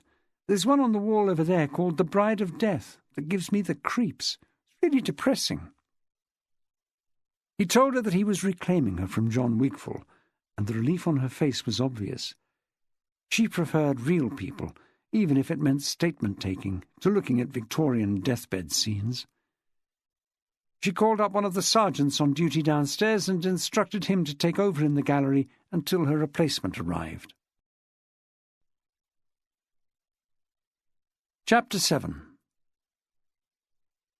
Polly Wycherley said over a cup of café au lait, "You didn't mind meeting here, I hope? It's one of my favourite places. I always think of dear Inspector Maigret here." The call had come unexpectedly, before 8:30, when Shirley Ann was in the shower and Bert was about to leave for work. He'd handed her the mobile phone and a towel, and followed up with an intimate fumble that had made her squeak in protest. What it must have sounded like on the other end of the line she dreaded to think. Anyway, it hadn't stopped Polly from suggesting coffee at Le Parisien in Shire's Yard. Not knowing what the weather would do on a mid-October morning, Shirley Ann had put on a pink trouser suit overprinted with what looked like large blackberry stains. She'd bought it for a song last May in the Save the Children shop in Devizes, along with the white lambswool sweater that she was wearing under the jacket. Polly was less colourful, in a dark mauve padded coat. As it turned out, there was some fitful sunshine, so they sat under a red and white umbrella at one of the marble-topped tables outside. Faintly, from the interior of the café, came a song just recognisable as J'attendrai. Polly was right. This little sun-trap, tucked away between Milsom Street and Broad Street, could have been lifted from the Latin Quarter. Le Parisien and the Café René existed side by side, and the waiters really were French. "To be truthful, I think of Rupert Davies lighting his pipe. You wouldn't remember him, dear, you're too young. It was in black and white, on Monday evenings. Television, and that elegant Ewan Solon who played Luca, his sidekick, a dreamboat in a pork-pie hat. Soigné." Polly gazed wistfully across the yard. "I could have forgotten I was married for Luca." She pulled herself together. "I wanted to talk to you about Monday night. The Bloodhounds? Did you find it off-putting? We weren't at our best, and I didn't want you to go away thinking you wouldn't bother another time." "I enjoyed myself immensely," said Shirley Ann, and meant it. Polly didn't seem to have heard. "Rupert really is the limit with that dog. He's a much nicer man than he appears, but he makes no concessions to what I think of as decent behaviour. He thinks we're all terribly bourgeois and deserve to be shocked, but that's no reason to let the dog misbehave." Her hand shook as she lifted the coffee cup. "It didn't bother me at all, really." It seemed that Polly identified so closely with the Bloodhounds that the incident upset her personally. But as the conversation went on, recapitulating the meeting, it became clear that she was agitated about something more than Rupert's dog. She skirted the matter for some time, retelling the story of the club's beginning over that dinner at the Pump Room in October 1989, even using the same phrase about the deceased founder-member, Tom Parry Morgan. Now dead, poor fellow. Then she started recalling the names of people who had joined, stating the reasons why some had left, as if it was important to stress that they hadn't all been put off by Rupert. There was Annie Allen, a very old lady who gave up because of the cold evenings. A young chap who was more interested in films than books. Now, what was his name? Alan Jellicoe. Another man, Gilbert Jones, was out of his depth, I think, and lasted only 3 weeks.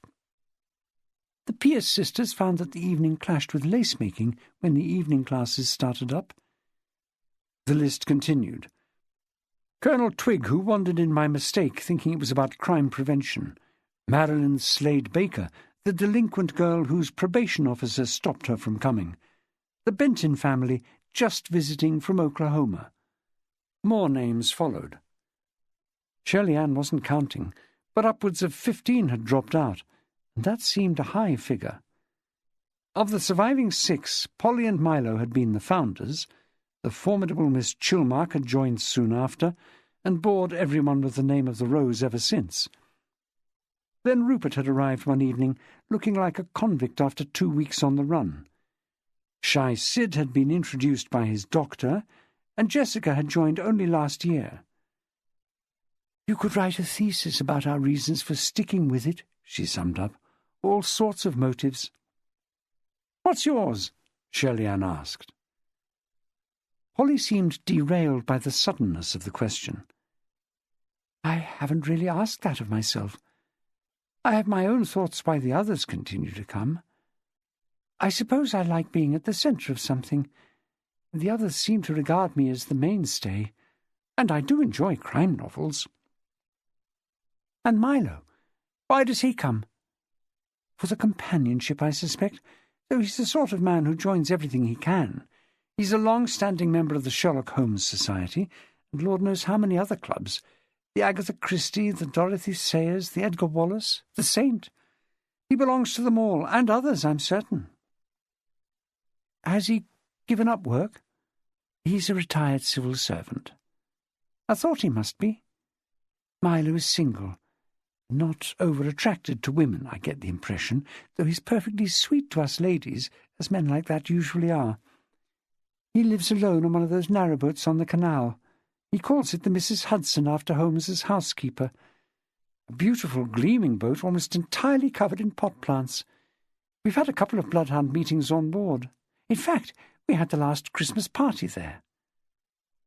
"He's there through the winter as well," said Shirley Ann in surprise. "Oh, I think a narrow boat can be quite snug in cold weather. It certainly was when I was aboard." "I wouldn't care to live on a boat. You never know who's walking along the towpath, do you?" "It takes all sorts, as they say." "Did you find any like spirits among the others?" Polly probed, all too obviously. "Jessica went to some trouble to welcome me." Polly said stiffly, "I noticed that you went for a drink with her after the meeting." "Just while the rain stopped, yes."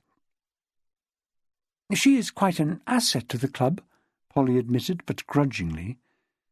Her habitual warmth of spirit seemed suddenly to have cooled, and Shirley Ann realized that this was what she must have been so agitated over. For some unknown reason, it had been a mistake to be seen leaving with Jessica. "She's up with all the latest books," Shirley Ann remarked, trying to be neutral. "Yes." Polly took a sip of her coffee, and the blue eyes watched over the rim. "And she can be helpful at taking the steam out of discussions when they get overheated. She has a sharp sense of humour, which I like. She's very bright, I'm sure of that." "Out with it, then," thought Shirley Ann. "How did she get up your nose?" Polly was saying, "She runs that art gallery in Northumberland Place." "She told me, the Walsingham." "I think she part owns it." "I got that impression. We all have a standing invitation to drop in for a cup and a chat." Polly was still testing the water. "She did mention it." "It's not for me to interfere," Polly went on.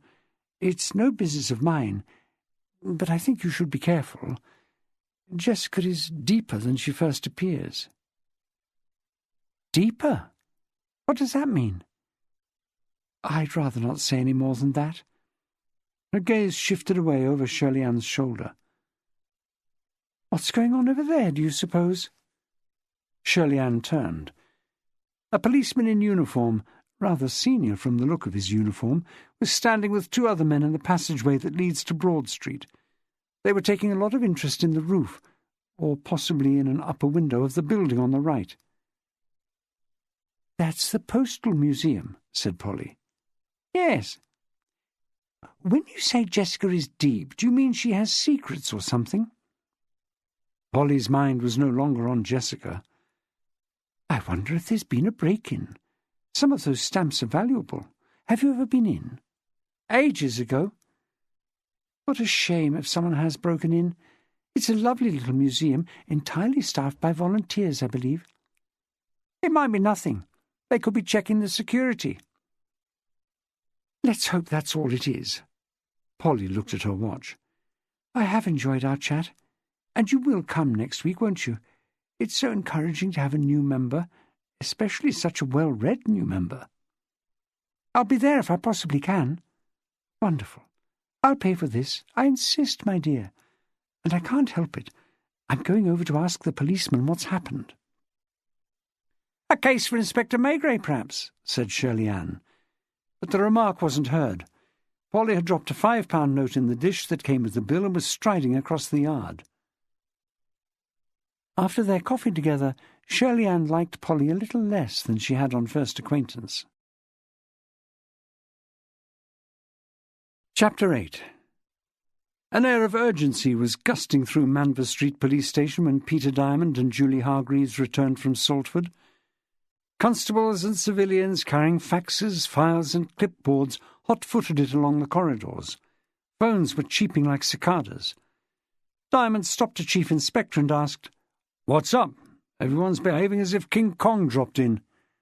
"That's the ruddy media," he was told. "They won't leave us alone." "What media?" "The Bath Chronicle."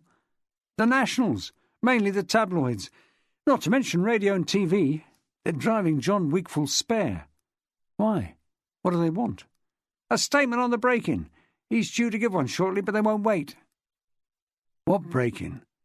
"Where have you been all day? Someone did the Postal Museum last night and pinched the world's oldest stamp." "In Bath? I didn't know we had the world's oldest stamp." The chief inspector managed a weary grin. "We don't any more." It emerged that the world's oldest stamp was not normally kept in the Postal Museum, but had been loaned by the owner, whose identity was a secret, for a special exhibition. It was in the city of Bath on May the 2nd, 1840, that the postmistress mistakenly date-stamped an unknown number of letters bearing the new penny blacks, 4 days before the service was due to start. An envelope bearing the famous stamp and date had survived for over a century and a half. "What's the value?" "Only 2 are known to exist. Covers, they call them, and they mean the entire face of the envelope. One like it was sold in auction in 1991 to a Japanese collector for £1,350,000. It's in the Guinness Book of Records. The biggest price ever paid for a postage stamp." "Insured?" "Their people are here already." "What was the security?" "They have video surveillance and strong locks on the doors. The stamp was on the upper floor in a special cabinet screwed to the wall. The thief got in through a window upstairs." "Where was this?" "You know that passage leading up the side of the building from Broad Street to Shire's Yard? He had cutting gear to break into the cabinet. The Sockos are saying that he left by the way of the window he forced. It was a sash window. He must have used a ladder." "And nobody noticed?" Diamond said in disbelief. "The theory is that he posed as a window cleaner and did it in broad daylight between 7 and 9 in the morning. As everyone knows who's out early, a small army of window cleaners is at work every day before the shops open, washing the windows. He could stroll up Broad Street with a ladder and a bucket, and no one would give him a second look. He'd have his tools in the bucket covered with a leather." "Cool." "John Wigfall doesn't think so. We're taking a lot of flack from the broadcast media, and the papers are going to have a field day tomorrow. The point is that we had a team guarding some painting in the Victoria Gallery, and no one seemed to know about the stamp." As soon as they were alone, Diamond warned Julie that if asked, she should say she was working flat out on the Saltford bank murder. You can't be spared, even for half a day, right? You've got all those statements from the staff to check, and it's opened up several new lines of inquiry." "Has it?" "Well, if you want to spend the day mopping John Wigfall's fevered brow." He felt in his pocket for the scrap of newspaper he'd tucked away that morning. After reminding himself precisely what he had written, he went in search of Wigfall. The man of the hour wasn't difficult to find in one of the offices on the first floor. All the activity was focused there. Faxes and files were going in at a dizzying rate. The chief inspector was entrenched behind a large desk heaped with paper. His body language, a hunched look as he talked into a phone, said everything Diamond expected. One hand was curled around the back of his head. The big moustache was lopsided, as if it had partially collapsed. The brown eyes glazed and bloodshot. You had to feel sympathy. A sergeant, Diamond scarcely knew, said unnecessarily, "He's terribly busy, sir. We're giving a press conference shortly." "That's what this is about." Wigfall put down the phone, and immediately it started beeping again. Diamond's hand was on it first, keeping it in place. "Half a mo, John." "I'm about to meet the press," said Wigfall. "I know. Have you thought it through?" "Thought what through?" "The statement you're about to make?" "Certainly. I'm not wet behind the ears." "May I read it?" "It's being photocopied right now. You'll get one if you want it." "What do you intend to say about Bumblebee?" Wigfall looked into the distance like a camel unwilling to move. "I won't be mentioning Bumblebee. The Turner's got nothing to do with this. I've no doubt that we prevented a possible crime in the Victoria Gallery, but there's no connection with the loss of this stamp." "I think you'll find there is, John, and I think the press boys will be on to it. They're not slow. You're going to face questions, so you might as well have something ready to say." "About the Turner?" Wigfall was still uninterested. "The message we had on the radio this morning." He fished it from his pocket again and read it to Wigfall. "JMWT surrounded by security. Victoria, you challenge me. I shall shortly come to thee." Wigfall stared at him without a glimmer of comprehension. "Well?" "Isn't it clear to you?" said Diamond through the din made by the phone.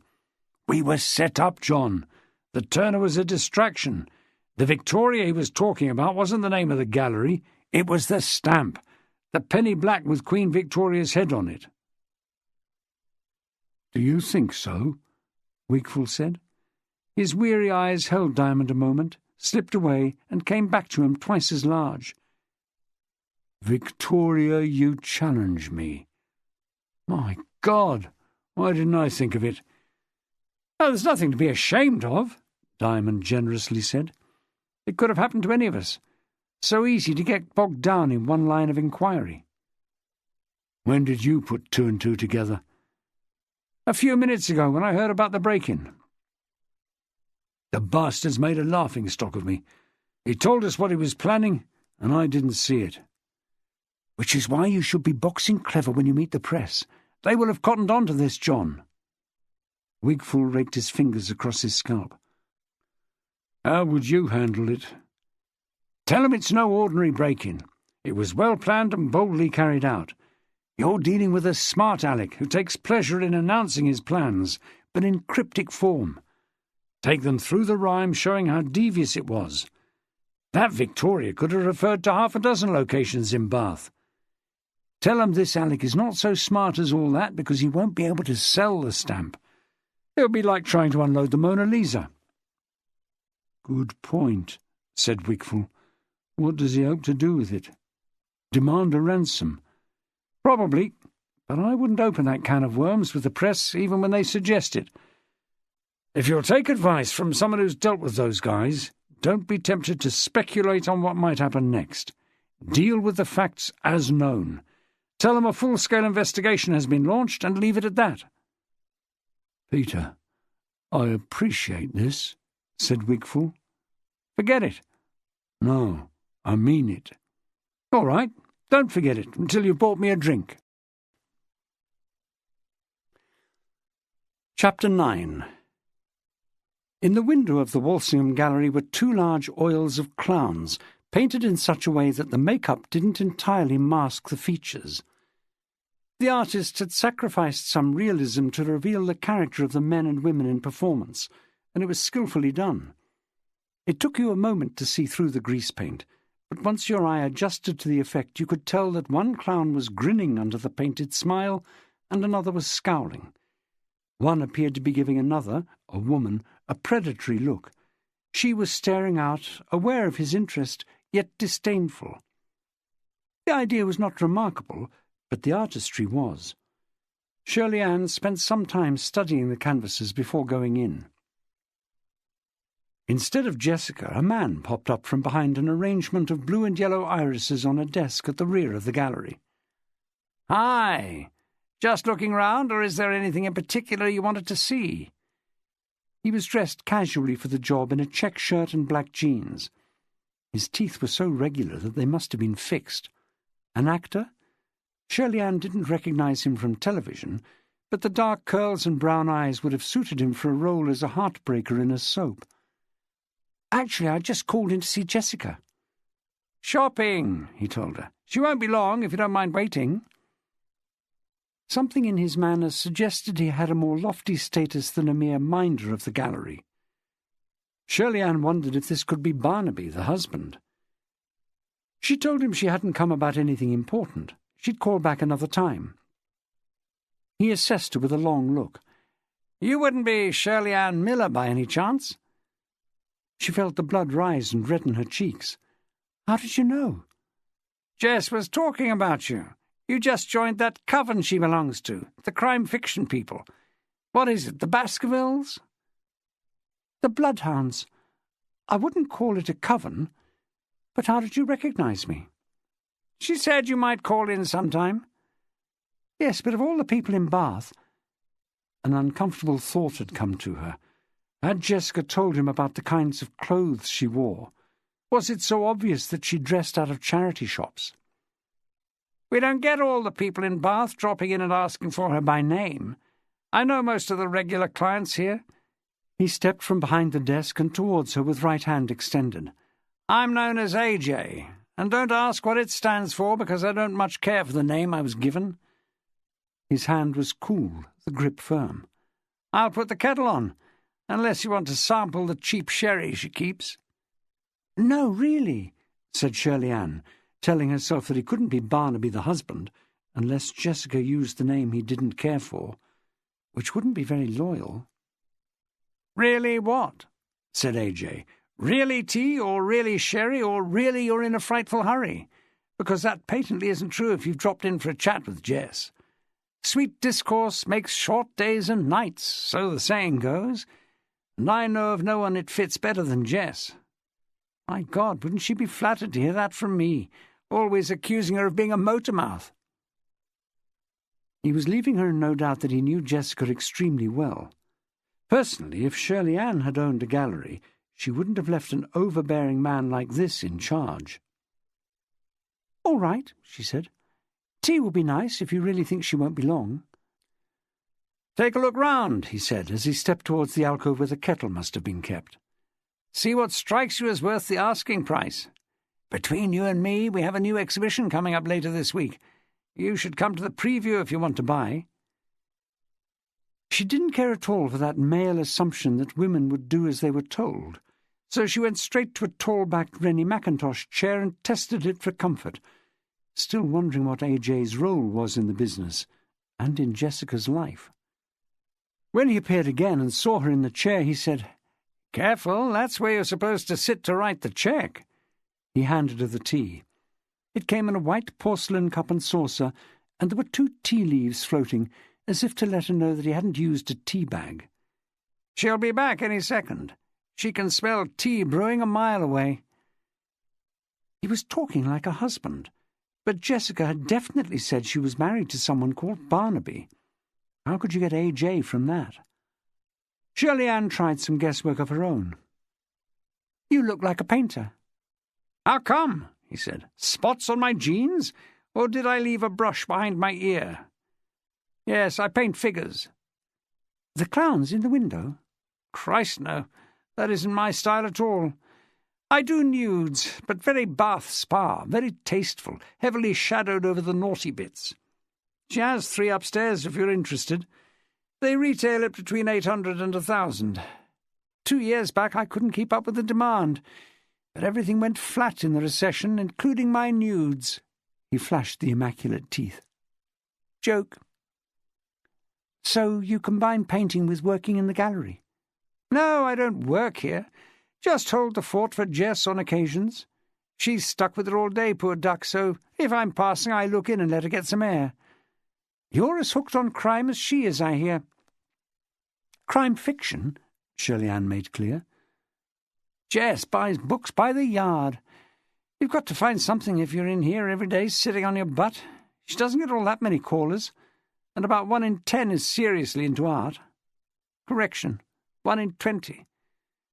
Some people come in to ask the way to the nearest loo, for pity's sake, or in the hope of making a killing with some faded print of the stag at bay that they picked up for a couple of quid in a car boot sale. Soul-destroying, but even that's better than no visitors at all. She can spend hours in here alone, which is why she reads the Sarah Peretskis and the Sue Graftons. The thick-eared action whiles away the time. Shirley Ann found herself galloping to the defence of 2 of her favourite writers. Thick-eared? That's just what they aren't. They're intelligent. They take on issues. Like feminism. He barely concealed a sneer. Or should I say, post-feminism. You can't have read them. They say more about modern society, and more convincingly, than most of the so-called serious novels. He laughed. I was winding you up. And I haven't read them. Being an artist, I'm into graphic novels, told in pictures. What you'd call comics for adults. Thick-eared. With a vengeance. But the artwork can be brilliant. And do you enjoy winding people up, as you put it? Enormously. Women in particular? His lips twitched out of the smile that was forming. You're about to accuse me of sexism or something worse. Women are just as good at men at piss-taking, you know. No, I treat 'em all alike. A sucker is a sucker is a sucker. Is that what you took me for? He grinned. Just testing. In spite of bridling at almost everything he said, she was beginning to enjoy the exchanges. She wouldn't confide in a man like that except under extreme torture, but she found the argument stimulating. Men of his sort should be put to work like bowling machines in women's assertiveness classes. The sparring went no further because Jessica burst in carrying a Waitrose bag full of groceries. On seeing Shirley Ann, she put her hand to her blonde hair and pushed it back from her forehead, but there was no need. Even after the hassle of shopping, she looked ready to step onto the catwalk in the pale blue suit she was wearing.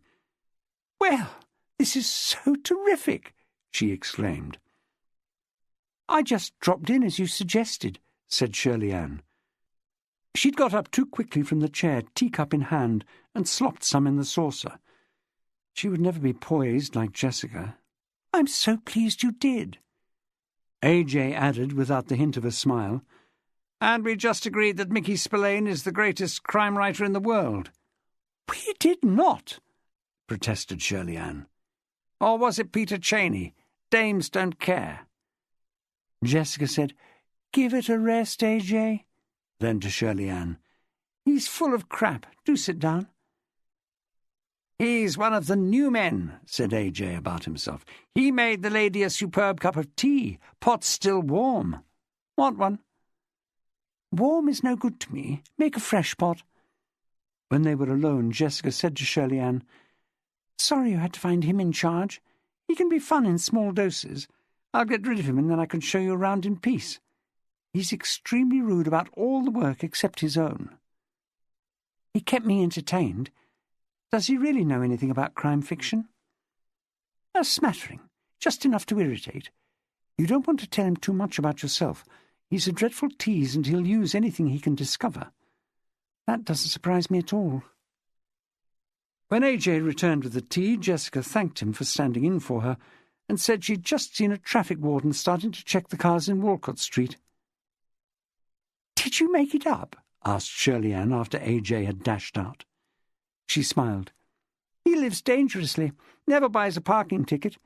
He'd do the same to me, only worse, much more bizarre. Probably tell me he saw a circus procession passing through and an elephant leaned against my car. And I'd fall for it because the one time I disbelieve him, you could be damn sure there will be a damn great jumbo sitting on my bonnet." "He's an artist, he told me," Shirley Ann said, keen to know more without probing too directly. "Yes, that's how we know each other. His work sells quite well. Life studies, rather different from the usual thing. I'll show you presently." "Of women?" Jessica shrugged. "What would you expect? Male nudes don't sell unless they're by Michelangelo." "Is that so?" "Think about it. Would you like one in your sitting room, however well hung?" In a more relaxed situation, Shirley Ann would have giggled. She wasn't sure if the image she received was intended, so a smile did for an answer. She let her eyes travel to the far end of the gallery. "It's bigger in here than I imagined." Jessica showed her round. Her policy, she explained, was to specialize in the work of a select group of artists. By refusing to crowd the walls with everything that was offered, she was putting her judgment to the test. Early on, she'd made a decision not to show abstracts, not because she disliked them, but because she found that the sorts of people who called at her gallery wanted something that gave them a way into the artist's vision. None of the work was slavishly representational. Each image from real life was enhanced by exciting and original use of colour and design. All this was said with conviction. The people of Bath might be unadventurous in their taste, but Jessica wasn't knocking them. They were large canvases, many priced in 4 figures, and Shirley Ann thought with amusement of the shock it would give Bert to see her being escorted around this gallery. Her devoted partner had it firmly in his mind that she only ever bought pictures from charity shops. And it was true. The pictures of elephants and dancers in the flat they shared in Russell Street had cost under £1, every one. She'd had to brighten up the walls with something, and quickly.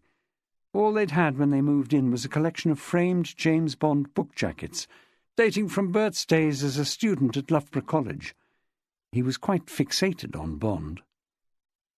Up a white spiral staircase were more paintings, including A.J.'s nudes, which weren't the crude or flashy things she had expected.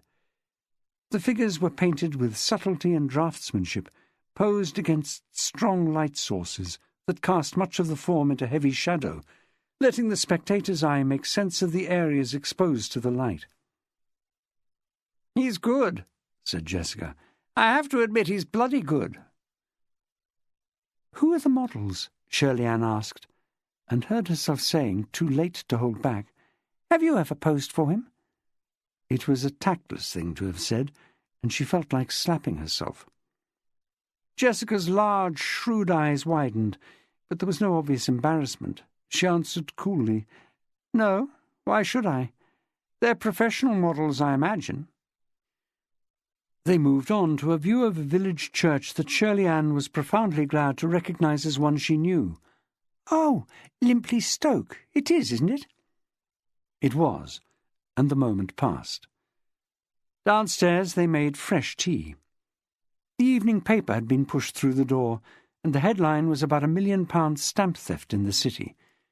It had pushed the story of the murdered bank manager off the front page.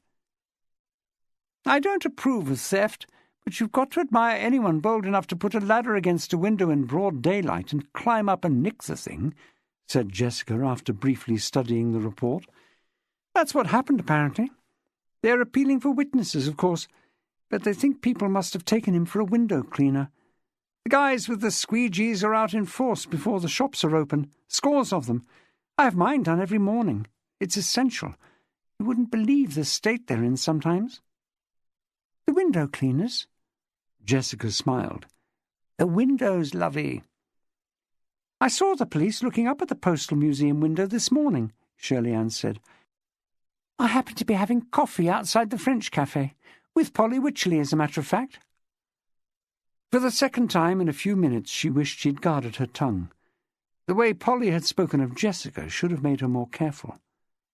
Jessica picked up on the remark at once. You were with Polly? Just for coffee, yes. You knew her already then, before the other evening? No. She thought of saying that she met Polly in Shire's yard by chance, but she'd never been a convincing liar. She phoned me this morning when I was in the shower. She must be an early riser. I think she felt as chair of the Bloodhounds that she ought to follow up on the meeting and find out if I was coming again. Probably, said Jessica. We couldn't have known that a real mystery was unfolding in front of us. The real mystery had ceased to interest Jessica. Did she have any advice for a new member? Oh, I think it was just a friendly gesture, said Shirley Ann, resolved to stonewall. Polly's good at giving advice, remarked Jessica, and it didn't sound like a compliment. Well, I'm grateful for all the friendship. I feel as if I belong already. I'm certainly going to come again. Good. We can do with you, said Jessica more warmly. It was getting polarised between the whodunit readers and the blood and guts lot. There's so much else we could talk about, but we hardly ever do. Apart from Umberto Eco? Jessica smiled. Apart from him. They're charming people, but they will insist on taking up positions, and it's only because they don't read widely enough. If Rupert were to try a Peter Dickinson for a change, with that fertile imagination thinking up the most amazing plots and settings, oh yes, and still worked out as puzzles with clues and a proper investigation, he'd be jolted out of the rut he's in. And I'd love to get Milo reading American thrillers. I know the way in for him. It's through the Fletch books. Gregory MacDonald. Yes, he'd adore the humour, and he'd appreciate the logic of the plots, and he'd soon be into Westlake and MacBain and Block and ultimately Elroy. There is a way in through women writers, Shirley Ann pointed out. True, Jessica laughed. True in theory, but you don't know Milo. Shirley Ann raised her eyebrows and Jessica nodded. Much more gossip about the Bloodhounds would certainly have emerged, but Shirley Ann didn't want to appear over-curious. She turned the conversation back to the art, and was rewarded with an invitation to a private view on Wednesday of the following week. I won't pretend it's anything amazing, Jessica explained. Rearranging the deck chairs on the Titanic, Jay calls it. The same people tend to come each time, but it does pull in a few dealers, and sell enough to cover the cost of the Bucks Fizz and Twiglets. You'll see a couple of faces there you know, and don't for God's sake feel under any obligation to buy. The second riddle. The Locked Room. Chapter 10. When John Wigfall emerged from his press conference, Diamond was in the main office reading the poem, if that isn't too grandiose a description of the 4 lines of verse that had misled everyone, including himself. "Was it gruelling, John?" he asked with a matey grin. "I didn't expect an easy ride." "You took my advice, I hope." "What was that?" said Wigfall in a hollow, preoccupied tone. "Look, no offence, Peter, but I don't have time to talk. There are urgent things to attend to." "Like a strong coffee. The throat does get dry answering those damn fool questions." Whatever the state of Wigfall's throat, his vocal cords had no difficulty in projecting his growing impatience. "I'm heading a major inquiry. This is the world's most valuable stamp. It's far more serious than your shooting in Saltford." "Not in the eyes of the law, it isn't, and not to the bloke who was killed. So you're calling for reinforcements, no doubt." "I'll use every man and woman on the regional crime squad if necessary." There was no doubting Wigfall's commitment. His jaw jutted like Churchill's uttering the blood-toiled tears and sweat speech. "And what are your lines of inquiry?" "For a start, I'm going to have that bloody poem analysed by forensic." "What for? To see if it scans?" Before Wigfall reacted to that, Diamond added, "Because if you hope to learn something from the copies that were sent to the media, you'd better think again. I've got one here." He held out the sheet of paper he'd been studying, but Wigfall displayed no interest. "There was a time when it was possible to look at a piece of typing and say which typewriter was used, thanks to some tiny flaw in one of the characters." Pray examine this small irregularity in the letter W. It proves conclusively that the note was typed on Professor Moriarty's Smith Corona. Not these days, laddie. Moriarty puts it through a word processor and runs it off on a laser printer that gives a perfect finish, indistinguishable from a million others. And then he photocopies it. Your forensic friends aren't going to help you, John. A favourite theme of Diamond's, and worth repeating each time he got the chance. Wigfall was not to be downed. Wrong. With fluorescence under laser illumination, they can get good fingerprints off paper these days. All the prints except the thief's. You can't say that. This guy is smart, John. He won't have left any prints. Have you checked the spelling? The spelling? Of the words in the note. Let me have another look. Wigfall snatched the scrap of paper from Diamond and stared at the words. I can't see anything wrong with this. Nor I, said Diamond after a pause. Like I said, he's smart. We know the bugger can spell. That "we" rang an alarm bell for Wigfall. He thrust his head forward combatively. You and I had better get one thing straight, Peter. This one is mine. Just because I listened to you about the press conference, it doesn't mean you can muscle in. Muscle in? Diamond blandly echoed. You know me better than that. I'm far too busy talking to bank clerks. The grin faded as the week progressed. The bank clerks failed to revive it. Every one of them had a tale to tell of meanness, injustices and slights inflicted by the former manager. If only the chief clerk Routledge hadn't confessed, the liturgy of complaints might have been worth listening to, because the bank was chock full of potential suspects, and a number of customers with grudges would have come into the reckoning as well. Dispiriting for a keen detective, there was no question that Routledge had fired the fatal shot. Forensic confirmed his statement. By Friday, Diamond was so bored with the business that he told Julie Hargreaves to finish up at Saltford without him. He spent the day in the office attacking the stack of paper that was spilling off his in-tray and across the desk. Later in the morning he took a phone call from Dorchester. John Croxley was formerly one of the murder squad at Bath, a pushy young inspector with an ego like a hot air balloon. His naked ambition had grated on the nerves of everyone. He had transferred to Dorset CID in the period Diamond was away, a sideways move that had been greeted with relief in Avon and Somerset. "Thought I'd give you a call, Mr. Diamond." The voice made a show of sounding casual. "I heard you were back. This isn't a busy moment, I hope?" "Rushed off my feet, but carry on." "Are you handling the Penny Black case, then?" "Not at this minute. I'm on the phone to you, aren't I? Must keep it short, I'm afraid. How are things down there in Dorset? Statistics perking up no end since you arrived, I bet." "To be perfectly honest, it's not entirely what I expected," Croxley confided. "I hadn't appreciated how much more rural this country is than Avon and Somerset." "More what?" "Rural. You know, countrified." "You mean sheep-shagging?" There was a pause. "I don't know about that. I'm not getting much work in the field of murder." Diamond chuckled and said insensitively, "Plenty in the field of turnips, however." "Not so much turnips as cattle, Mr. Diamond," Croxley said with total seriousness. His sense of humour had never blossomed. "My main job just now is nose prints."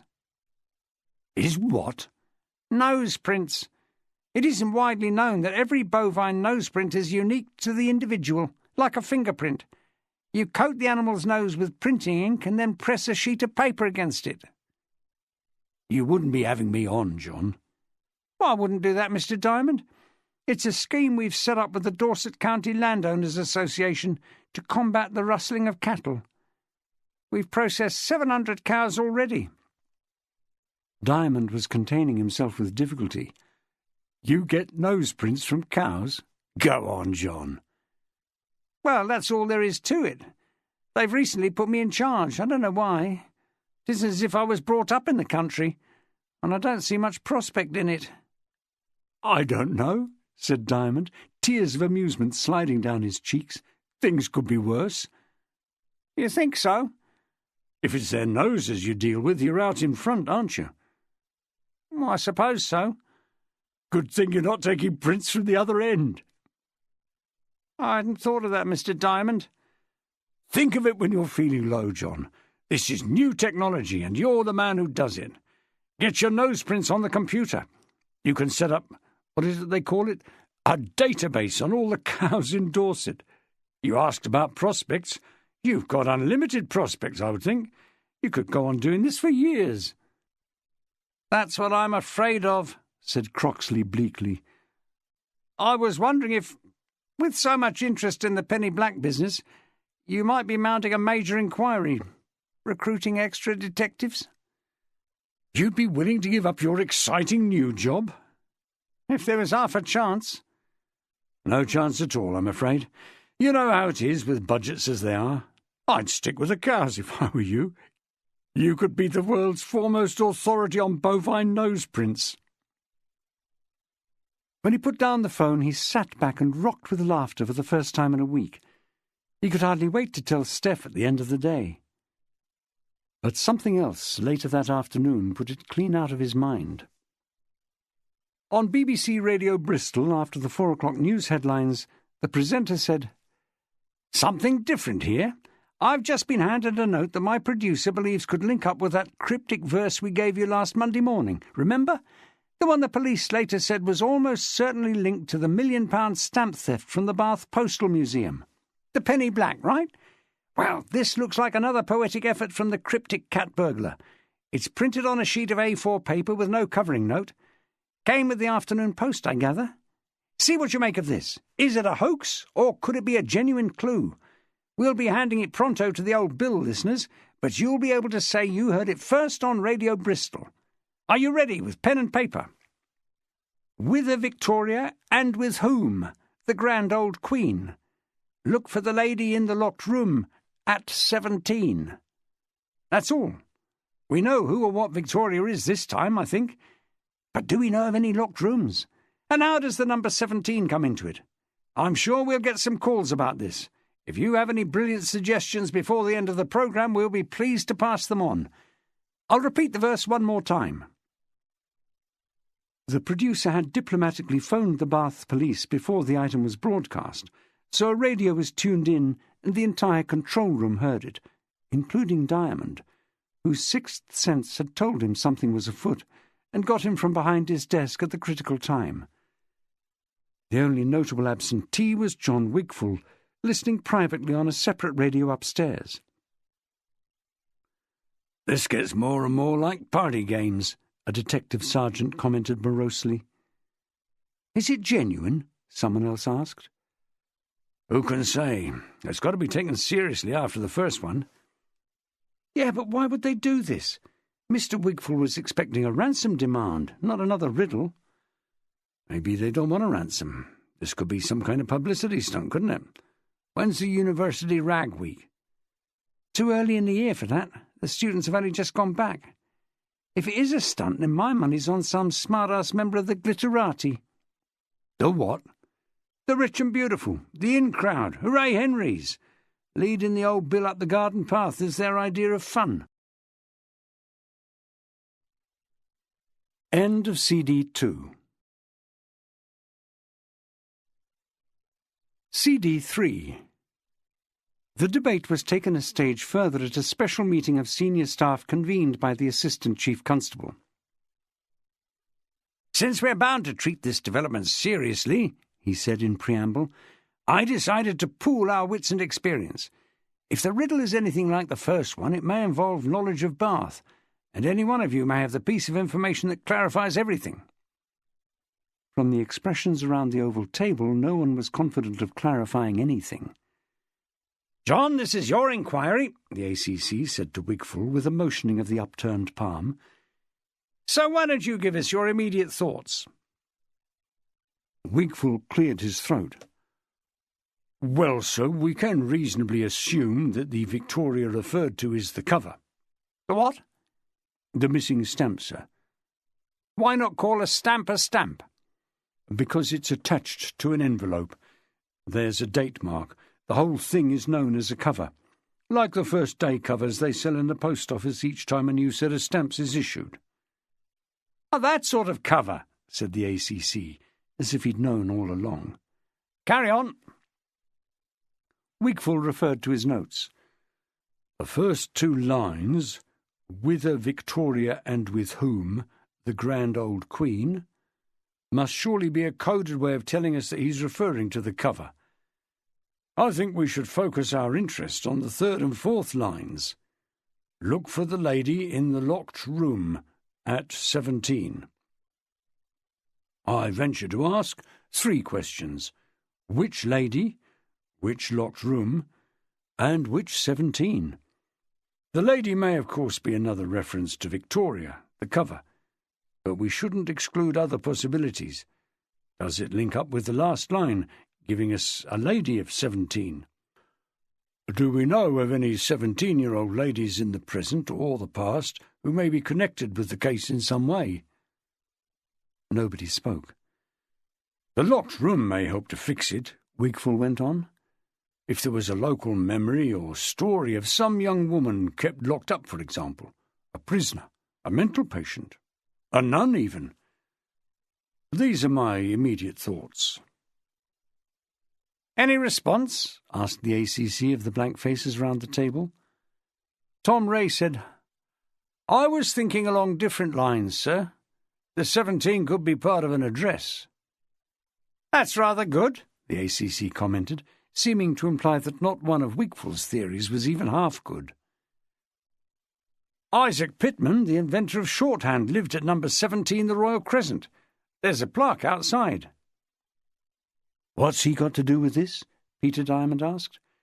"Did he have a 17-year-old sex slave?" "I rather doubt it," said the ACC frigidly. "I happen to know a little about Pitman. He was a man of the highest principles.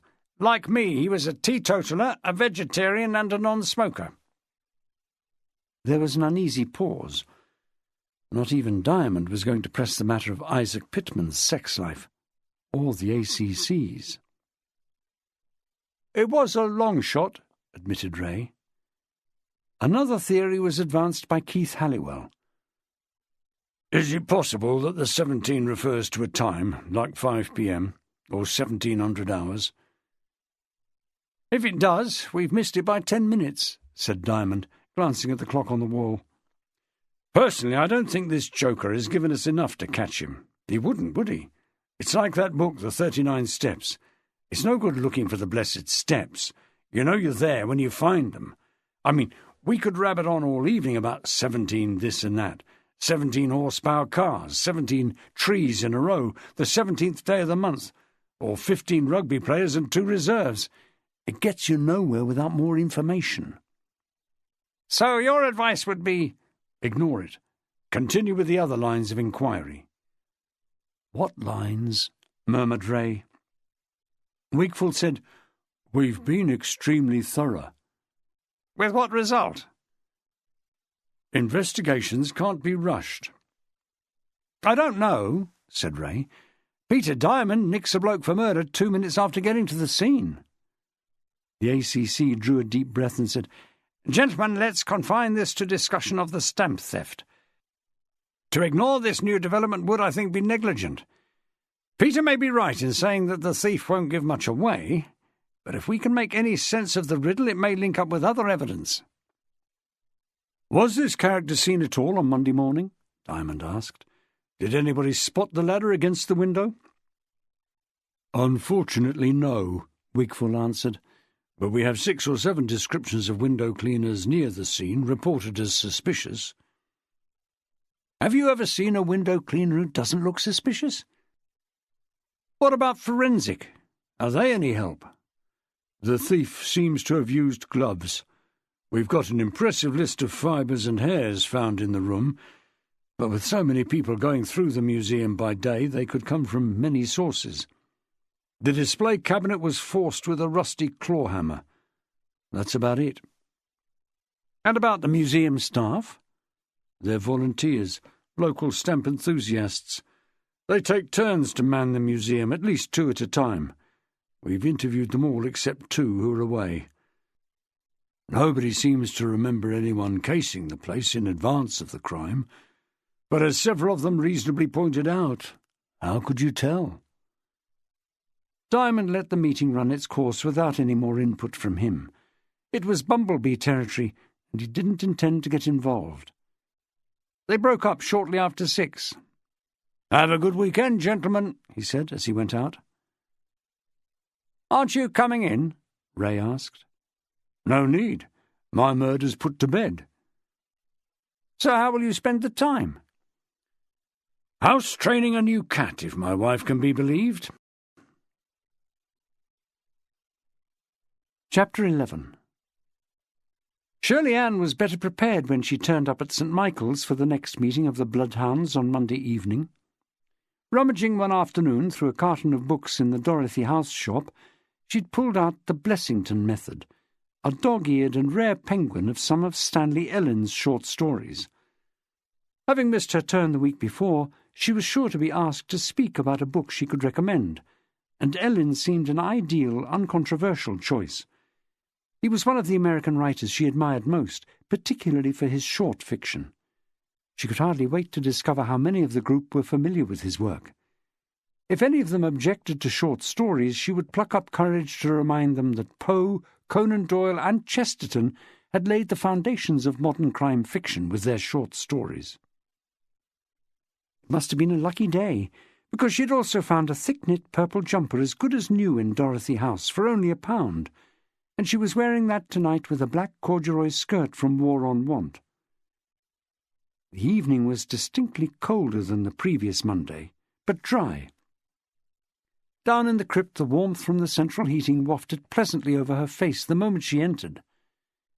Miss Chilmark, who seemed to make a point of getting there early, said the place was like a furnace and she was going to speak to the caretaker. She marched past Shirley Ann with a determined look, but it turned out that she was only on her way to the cloakroom. If there was a complaint about the heating, it wouldn't get Shirley Ann's support.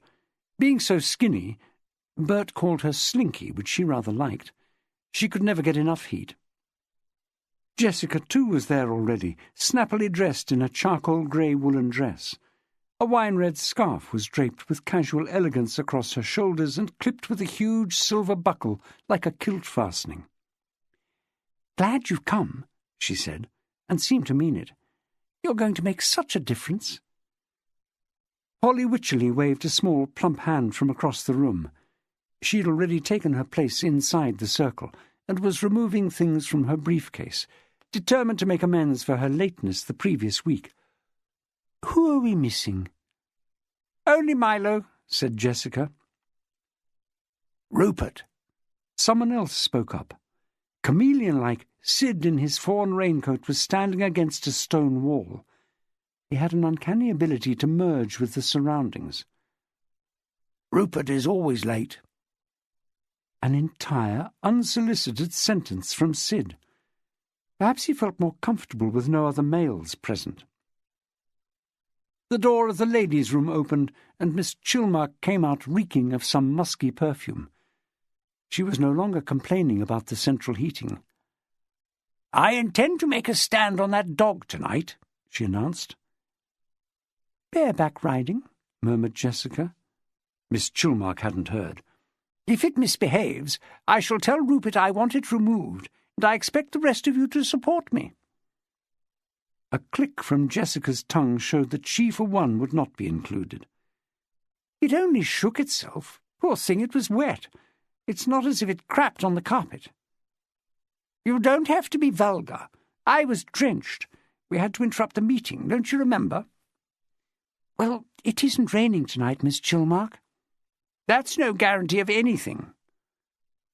As if she hadn't heard a word about Rupert's dog, Polly remarked, "Milo isn't usually late." "Hardly ever," said Miss Chilmark, scarcely aware that she'd been diverted. She took her place opposite Polly. "Milo and I attach a lot of importance to good timekeeping. We are always the first to arrive." "Perhaps he's ill," said Polly, fumbling in her case. Once before, when he was ill and couldn't come, he phoned me the evening before. I've got his number in my diary. I can phone him." "Good idea," said Miss Chilmark. "I'll take over in the chair until you get back. Let's get under way before the dog arrives and ruins it." "For heaven's sake," said Jessica. "It's ridiculous to phone the poor man. It's only 7:05. After everyone was seated, there was a short debate about whether Polly would be justified in making the phone call. The consensus was that Milo was a grown-up and didn't have to be accounted for. Jessica gave Shirley Ann a grateful look that said sanity had won the day, and shortly after, Milo came in, full of apologies. A lorry had broken down on Brassknocker Hill, and the traffic had been held up. "Have we started, then?" said Miss Chilmark, in a tone implying that she would have run the meeting more efficiently. "I suppose we have," said Polly. "Because I have a suggestion," Miss Chilmark went on. "I don't know who else has been following the reports of this stolen stamp." "The penny black," said Shirley Ann, "just across the street from here. Isn't it exciting?" "That isn't the word I would choose," said Miss Chilmark, "particularly as it shows our city in such a bad light. But yes, that is what I had in mind. I thought for a change it would be an interesting exercise to address ourselves to a real crime." "We are readers, not detectives," Polly pointed out, quick to suspect that this might be a takeover. "We discuss fiction, not real crime." "We talk about real crime most of the time, if you ask me," asserted Miss Chilmark. "Rupert is forever haranguing us about what happens on the streets. Well, now that something has happened on the streets that tests the intellect a little, let's see if our experience as readers is any help in solving it."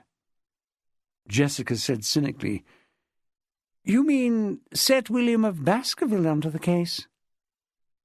"Who's he?" Polly asked vaguely. "The detective figure in The Name of the Rose."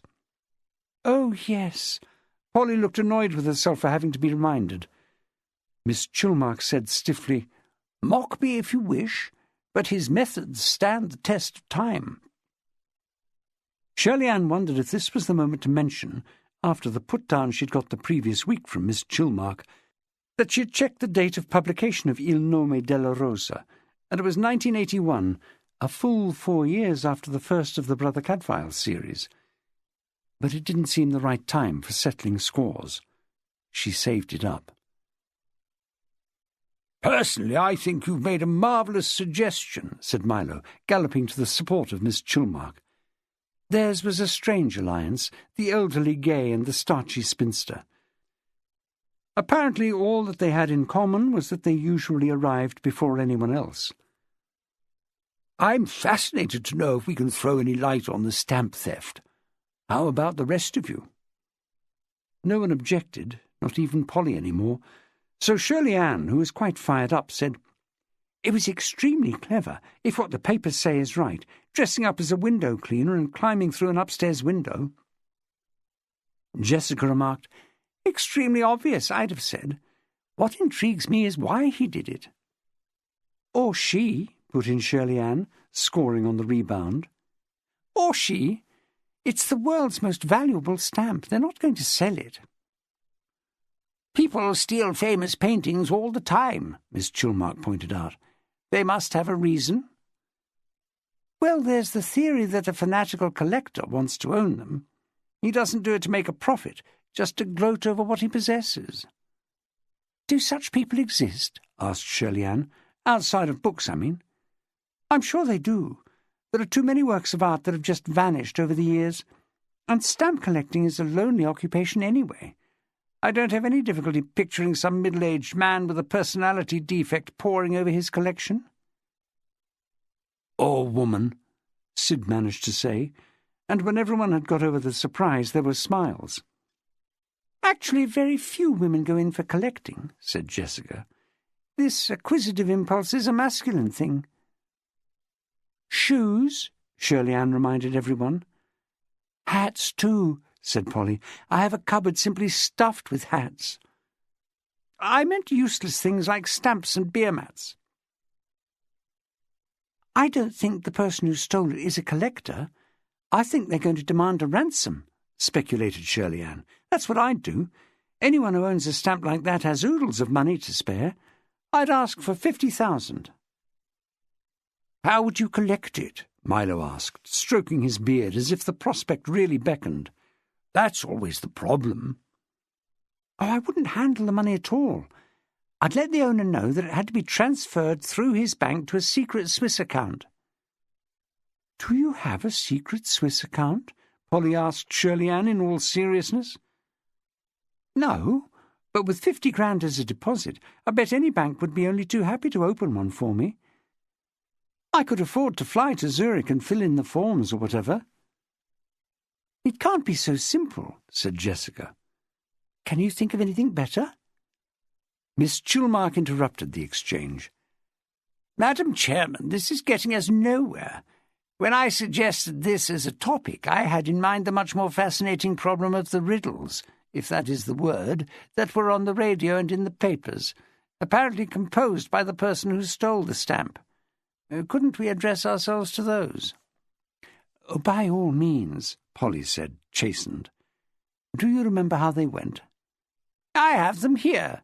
Miss Chilmark opened her crocodile-skin handbag and took out 2 press cuttings.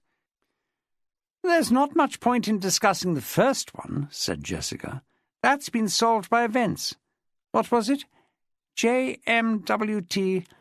Surrounded by security, Victoria, you challenge me, I shall shortly come to thee, Miss Chilmark read aloud. It's all been explained by the police, said Jessica.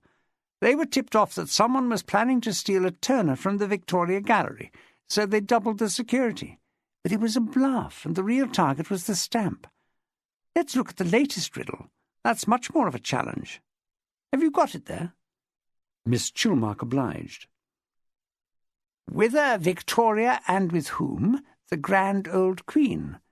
Look for the lady in the locked room at 17. Is it by the person who wrote the first riddle?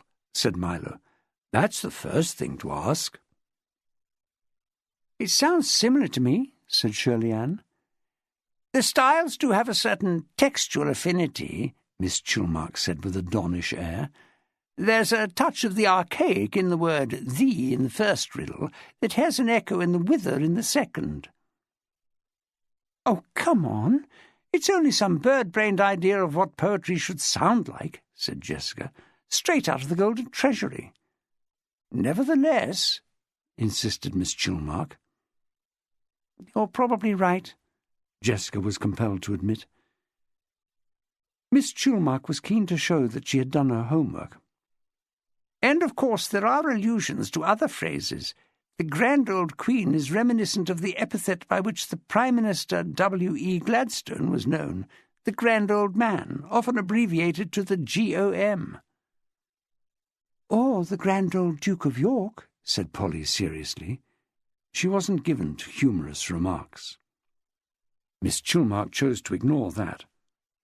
Then, look for the lady carries the idea of that card trick. Find the lady. Just as in the locked room suggests another piece of trickery, the locked room mystery, that Milo happened to mention only last week. The undertone of hocus-pocus is inescapable. So what do you think it means? Asked Shirley Ann. If there was an answer, it wasn't communicated, because this was the moment when the door opened and the dog Marlowe padded in, headed straight for the circle of chairs, leapt onto the one beside Miss Chilmark, and demonstrated affection for that horrified lady by lifting a large paw to her chest. In backing away, she tipped the chair backwards. Rupert, who had come in behind his boisterous pet, was quick to react. He darted forward and caught the back of the chair before it hit the floor. An unseemly accident was averted. Nothing worse had resulted than a display of rather more of Miss Chilmark's legs than she or her companions desired. She was wearing pop socks. As if to apologize for startling her, Marlowe jumped down and licked her lily-white left knee. This was unfortunate. The dog had been much on Miss Chilmark's mind all week, there was no doubt of that. "Get it away from me!" she cried out hysterically. "It's going to bite me!" Clearly Rupert hadn't trained Marlowe to respond to voice commands, so he grabbed him by the scruff and hauled him to the other side of the circle. Marlowe gave a growl of protest. "He's frustrated now. He was only showing you affection," Rupert told Miss Chilmark. Jessica suddenly said, "Does anyone have a paper bag?" "What for?" said Polly. "She's hyperventilating." "Oh, what next?" Miss Chilmark was taking deep, rapid breaths and going ominously pink. Her eyes had a glazed look. Sid reached under his chair for a plastic carrier bag. He rummaged inside and took out a brown paper bag containing something that proved to be a second-hand novel by John Dickson Carr. After removing the book, he handed the empty bag to Jessica, who placed the open end over Miss Chilmark's mouth and nose. "She'll suffocate," said Polly. "No," said Jessica calmly. "It forces her to rebreathe her own air. It should bring the acid-alkali balance of the blood back to normal and relieve the symptoms. Take the dog out of her sight, Rupert. You know it upsets her." The usually ungovernable Rupert responded to the unmistakable note of authority and led Marlowe to the door without a murmur on his part or a whimper on Marlowe's. The others watched in fascination as the bag expanded and contracted against Miss Chilmark's face, making her appear uncannily like a tropical frog. After a short time, the remedy produced an improvement in the breathing.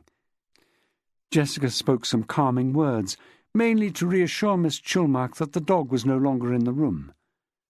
The bag was removed from her face. Polly offered to drive her home. Miss Chilmark said in a small voice, "I'd like to stay, if you're quite sure the dog isn't coming back. I'm not entirely clear what happened." It was decided that Miss Chilmark would benefit from a cup of coffee, so the break was taken early. Shirley Ann told Jessica she was awfully clever, knowing how to deal with the hyperventilation. "Not at all. I had an aunt who was prone to it. She always had a spare paper bag with her." "Do you think Miss Chilmark is well enough to stay?" Jessica smiled. "She wouldn't dream of leaving. She's won her point, hasn't she? The dog has been outlawed. Now she wants to enjoy her triumph." The interpretation struck Shirley Ann first of all as callous, later as discerning. Presently Rupert returned, looking forlorn. "I left Marlowe with some old chums in the Saracen's Head," he informed everyone, and added pointedly, "He'll fit in anywhere, if he's allowed to." They resumed the meeting, and when Shirley Ann offered to speak about Stanley Ellen's short stories, she was warmly received. The group were better informed about Ellen than Shirley Ann expected. Rupert and Jessica had each read the famous and gruesome story The Speciality of the House, and Polly, never to be underestimated, said she had copies of The Eighth Circle and Stronghold on her shelves at home. Fortunately, no one had read The Blessington Method. "What is the Blessington Method?" Jessica asked. "That's what someone in the story asks. I'd better not say." "Is it a long story? Why don't you read it to us? There's time, I'm sure. We've often had things read out, but never a whole story." Fortunately, Shirley Ann rather enjoyed reading aloud. At school she'd won the Miss Cranwell Prize for Bible reading 2 years in a row. So the Bloodhounds learnt the sinister secret of the Blessington Method, as practised by the Society for Gerontology. "You read it beautifully, but it's not to my taste at all," said Polly, when Shirley Ann had finished. "I found it chilling." Jessica said, "His stories are chilling. That's the whole point." "I know, dear. I have read some of his novels. This one struck home rather more forcibly. I'm not so far from being an elderly relative myself." "It's not only about elderly people," said Jessica. "The principle behind it could be applied to any other potential misfits. The mentally ill, the unemployed, sexual deviants, racial minorities." Rupert fairly sizzled with approval. "Have I discovered an ally at last? You're absolutely right, of course. Crime writers have a duty to bring the complacent middle classes face to face with the festering sores in our society." "I didn't say that." He gave one of his gummy laughs. "I said it for you, ducky." Jessica was incensed. She pointed a finger at him. "Ducky, I am not, you patronising old fart, and I don't need you as a mouthpiece. I'll say what I want myself." Rupert turned to Milo and said, "Hark at her."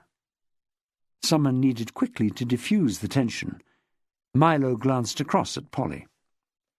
"Is it time, I wonder, for my contribution on the locked room mystery? I brought my copy of The Hollow Man." "What a splendid suggestion," said Polly.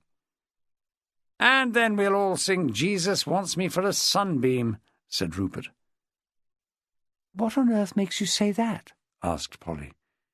"Darling, you've missed the point. If you're going to run this like a Sunday school, we might as well sing hymns." "Don't you patronise me either," said Polly, taking her cue from Jessica. "I wouldn't dare, Mum, after what you did to my dog. I couldn't bear to be banished to the Saracen's Head for the rest of the evening." Polly conceded a smile. "Milo, why don't you begin? We've heard more than enough from Rupert." Milo took a deep breath that threatened a lengthy dissertation. Some of the smiles around the circle froze. He began. "A crime is committed in a sealed, locked room. Nobody except the victim is found there when the door is unlocked. A mystery par excellence. None applied more energy and brain power to it than John Dixon Carr." Shirley-Ann noticed that Sid nodded in support, and she recalled that he was one of the 3 people present who had claimed to have read The Hollow Man. Remarkably, his eyes were fixed on Milo, and his hands were rotating the flat cap on his knees. She had not seen him so animated before. Milo was saying, "Some of you have criticised the classic detective novel for being unrealistic. At our last meeting I heard the word preposterous." "From me. I'll repeat it this week if you like," said Jessica. "No need. Improbability, John Dixon Carr boldly tells us in The Hollow Man, is not to be despised. It isn't a fatal flaw. On the contrary, it is the chief glory of the detective story, and that is as true of the books you people espouse as of those I prefer to read. We are drawn irresistibly to the improbable. Does anyone deny it? Rupert's mean streets and Jessica's lady sleuths are never more engaging than when some crime is committed in bizarre, unaccountable circumstances. And the supreme situation, the purest challenge to probability any writer has devised, is the locked room puzzle." Rupert couldn't resist saying, "Absolute piffle." Milo glared at him. "You're going to tell us that no locked room murder ever really happened, no doubt. You'd be wrong. Before The Hollow Man was published, a Chinese laundryman was found murdered in New York in a locked room, and there have been other cases since. But I won't be sidetracked. My words may not impress you, but I fancy that Dixon Carr's might." He brandished his copy of The Hollow Man like an evangelist preacher, and Shirley-Ann secretly thought back to Rupert's remark about the Sunday school. Chapter 17 is entitled The Locked Room Lecture. Ideally, fellow Bloodhounds, I should have liked to read it in the kind of setting Dixon Carr describes, after dinner, round the glow of a table lamp, with the wine bottles empty and the coffee on the table and snowflakes drifting past the windows. But I suppose a church crypt is not a bad alternative. With his audience well primed for the treat in store, Milo opened the book and glanced first at the contents page. He turned to the right chapter. Then he blinked, frowned, and said, "How odd. I don't remember using this as a bookmark." He picked an envelope from between the pages and glanced at it. He went silent. The envelope was yellow with age, the address in fine copperplate so faded that it was barely legible. In the top right corner was a single postage stamp, with the head of Queen Victoria on a black background and the words 1 penny along the lower border. The stamp was overprinted with a cancellation mark saying "Paid." Just below and to the right was the postmark, remarkably even and clear. Bath, MY2, 1840. Chapter 12.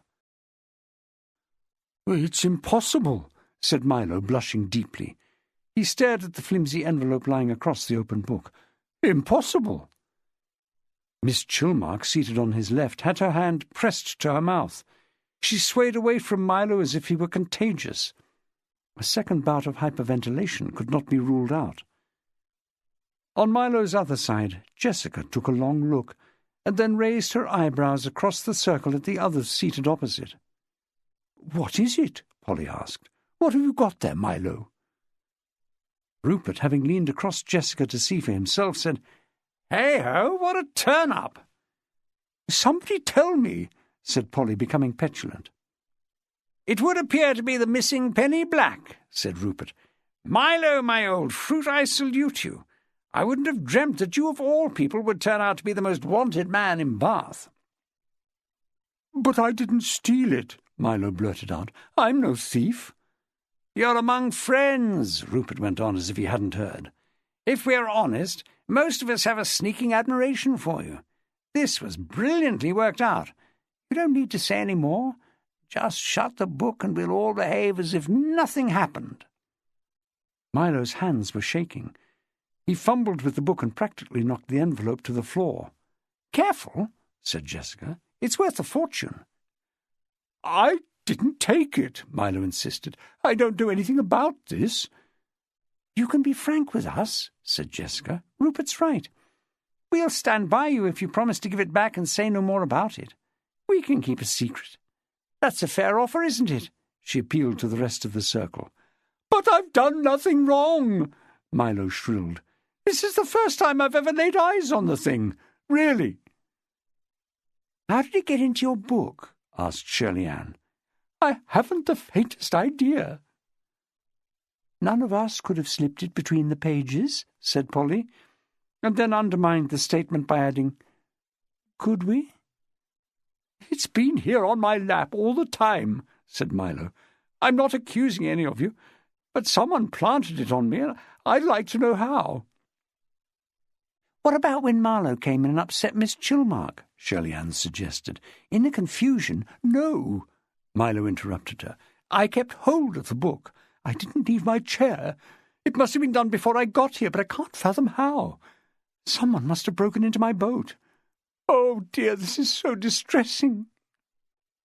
Shirley Ann recalled being told that Milo lived on a narrowboat on the canal. "Have you had any visitors lately? Anyone you left alone for a few minutes?" "Not for weeks." "Do you lock the boat when you're not there?" "Of course. I have a damn great padlock. I carry the key on my key ring." He produced it from his pocket. "This one, you see? I bought it from Foxton's. You get a guarantee that no other lock with a similar key has been sold from the same shop, and they're the only people who sell them in the west of England." He sighed heavily. "What am I going to do?" "Go to the police," said Polly. "They're going to give me a bad time, aren't they? They're not going to believe this." Nobody said so, but Milo's reading of events was probably right. His camp manner wasn't likely to help him at the police station. Shirley Ann said, "Couldn't you just send it back to the Postal Museum in an envelope?"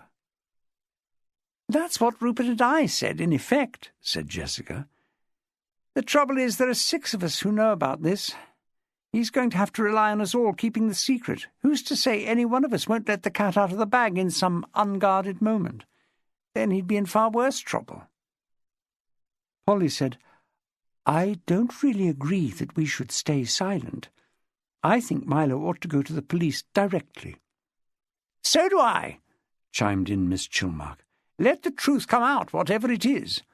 What do the rest of you think? What about you?" she said to Shirley Ann. "I think the decision is up to Milo. I don't mind staying quiet if he doesn't want to get involved." "And you?" demanded Miss Chilmark, swinging round to face Sid.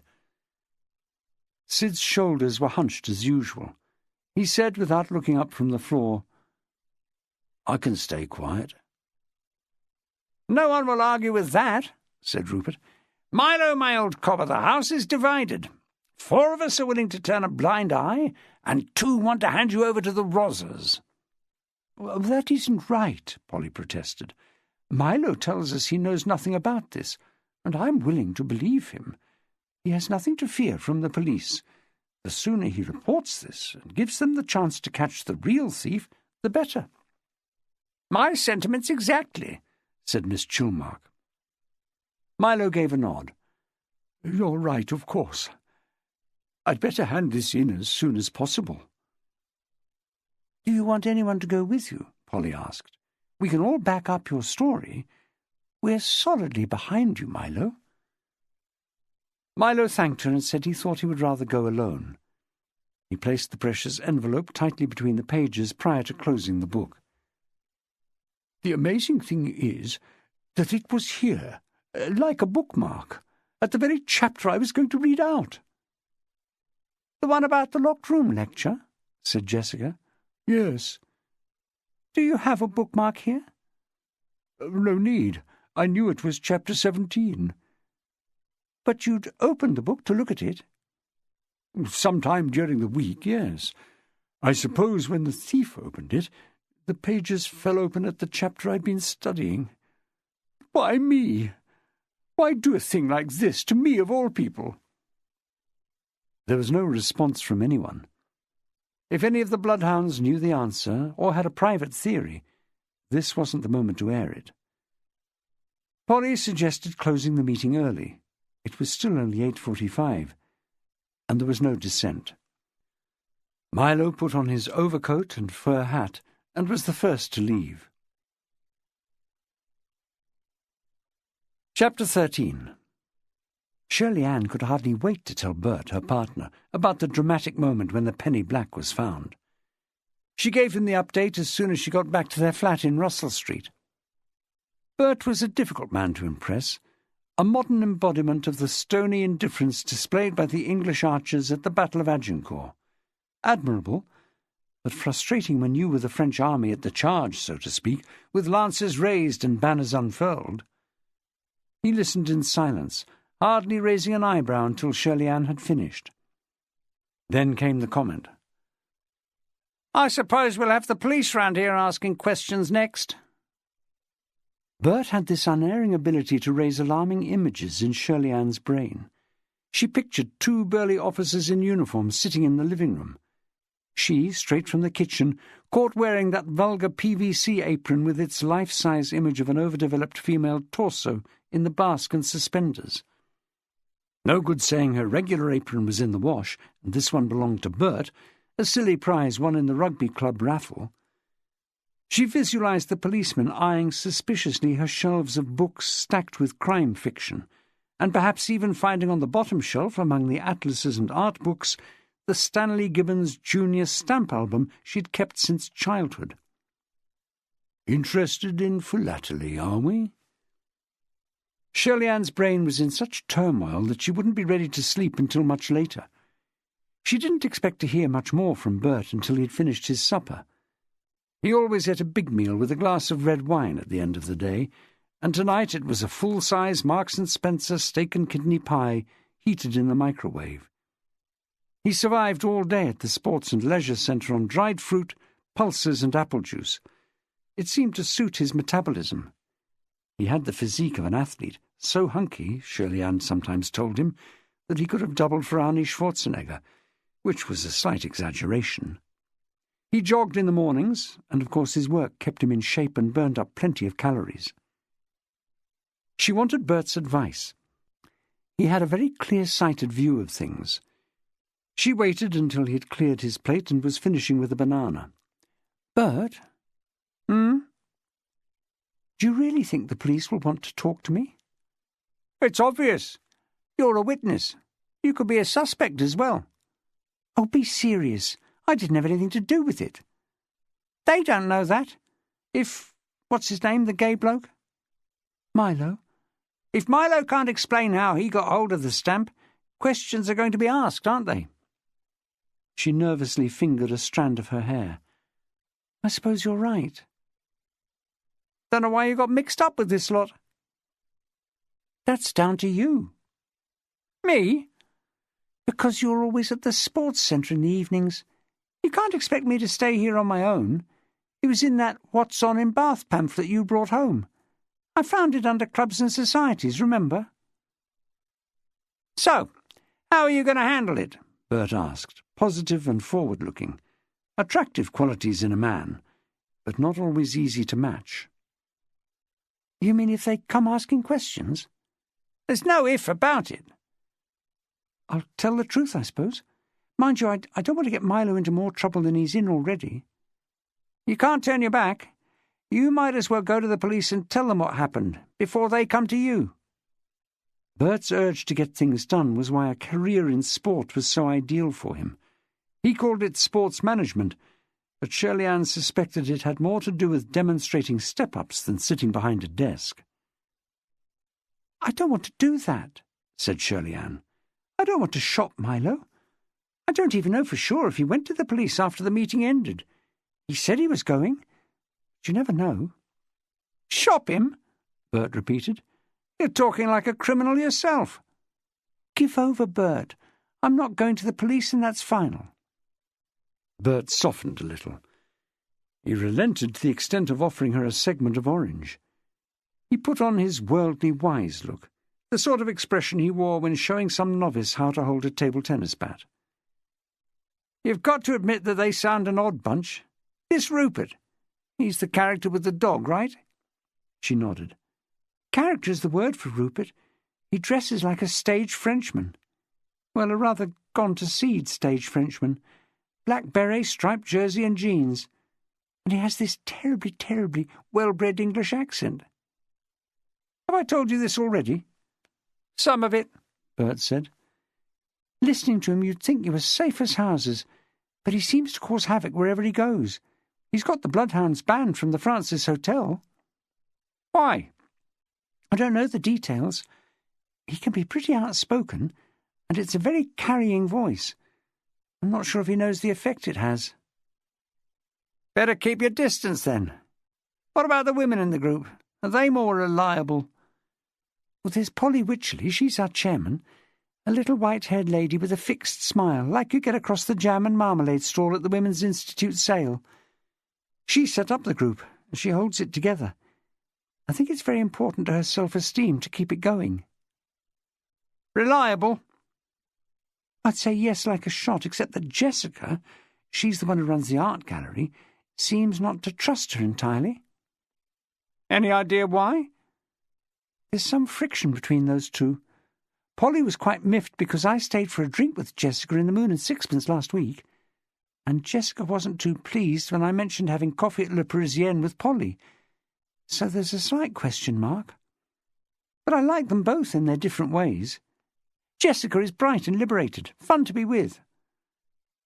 "There's another woman in the group, isn't there?" Shirley-Ann smiled. "Miss Chilmark wouldn't care to be described as a woman. A lady, if you please.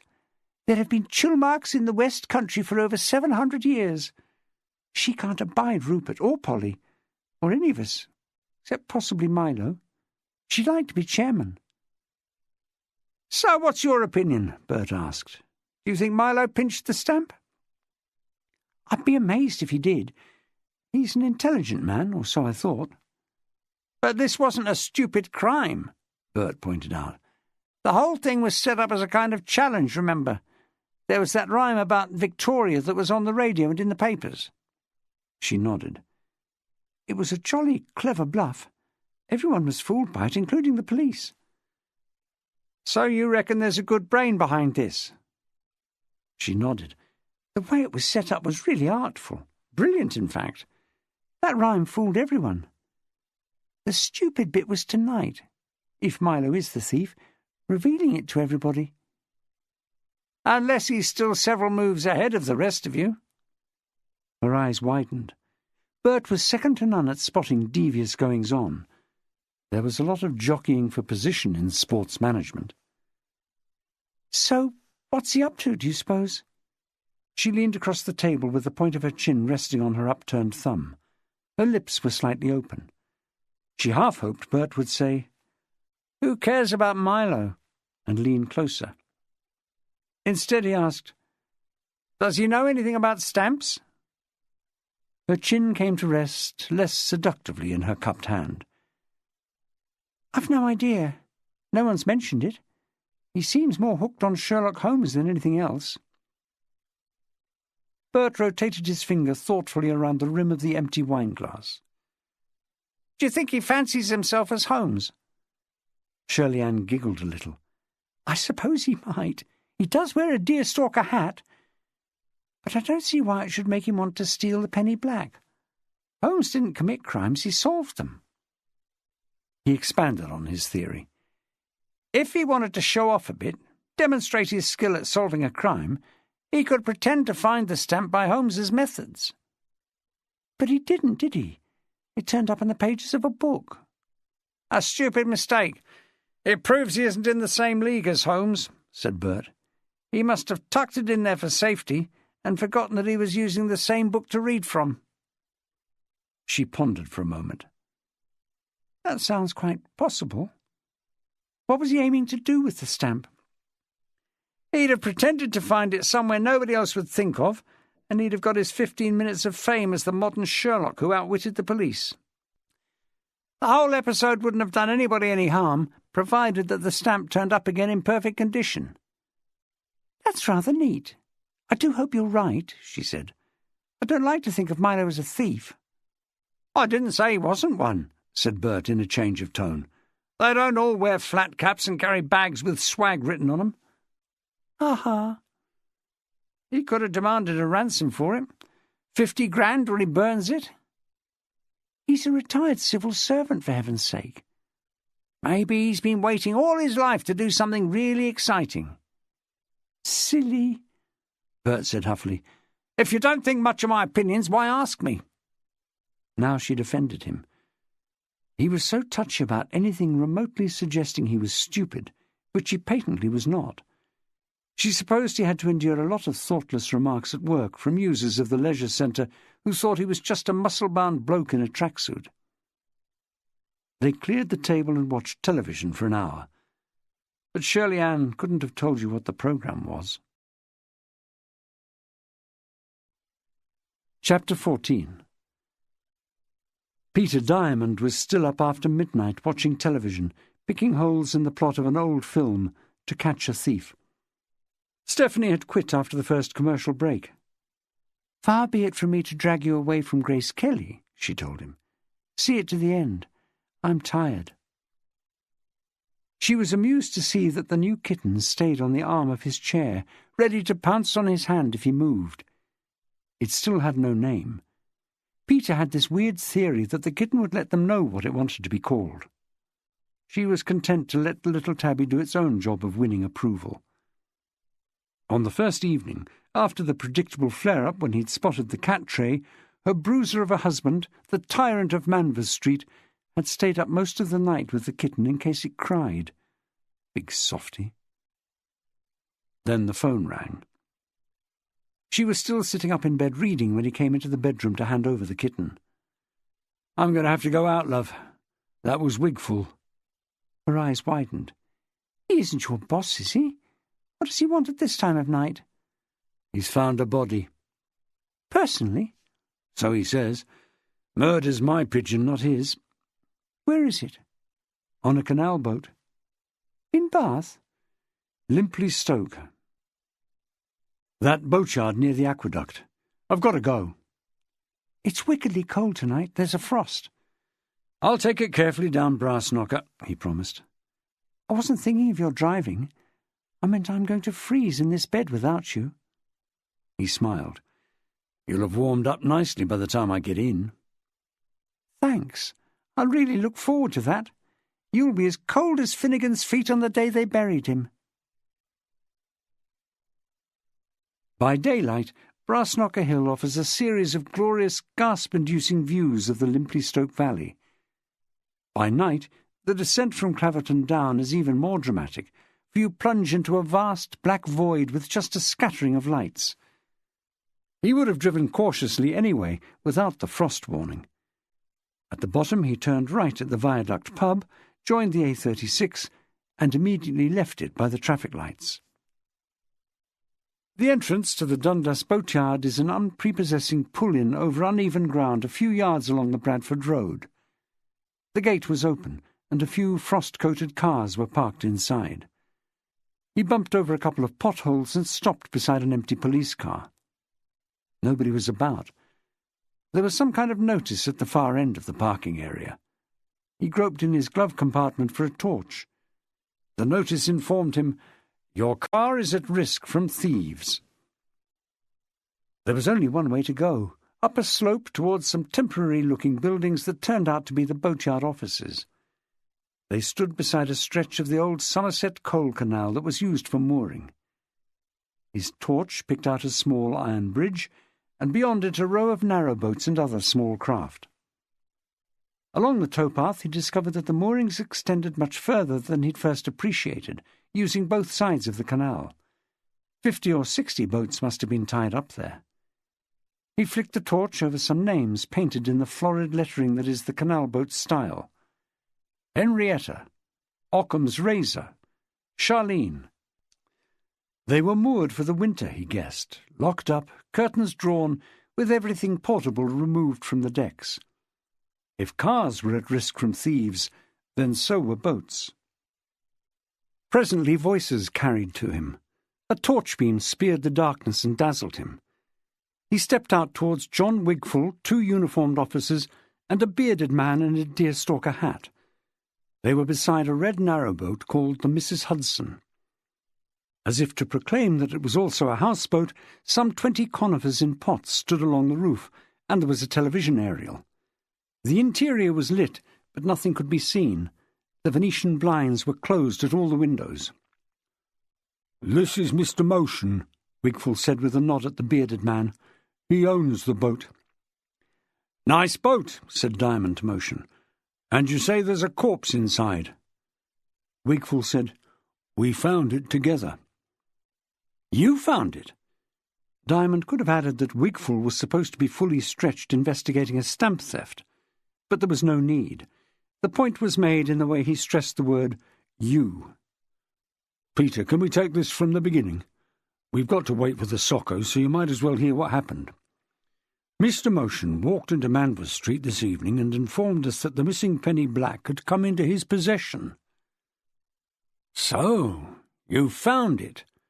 Diamond took a longer look at Motion in his deerstalker, but without shining a torch into his face it was difficult to assess the man in these conditions. "A body and the stamp." Wigfall continued, "It turned up on a book. He doesn't know how it got there. He happened to be reading from this book at a meeting. There's a club called the Bloodhounds that meets on Mondays." "Hold on a minute. The what?" "Bloodhounds. We're a group of local people with a mutual interest in crime fiction," Motion explained, in a tone that expressed some irritation with Wigfall. Clearly they'd been over this a number of times already. Wigfall said, "They bring their books to the meeting and read bits. When Mr. Motion opened his, the cover was inside, and when I say cover I'm using the stamp collector's term. I mean the envelope with the penny black. It was between the pages, at precisely the section Mr. Motion had chosen to read from. Have I summarised the facts correctly, Mr. Motion?" "Yes," said Motion wearily. He opened the book and made the discovery in the presence of 6 other witnesses. When he realised what it was, he came directly to the station and reported it. That was at 5 to 9 this evening. I was called in and interviewed him from 9:30 onwards." "For almost 3 hours," said Motion. "This wasn't a missing budgerigar you brought in, sir," said Wigfall, displaying some impatience of his own. "It's the world's most valuable stamp." He switched back to Diamond. "Mr. Motion insists that the book never left his hands from the time he started out for his meeting." "Literally?" said Diamond. Motion gave a nod. "I see that you're wearing an overcoat, sir. Did you wear it for the meeting?" "Obviously not," said Motion.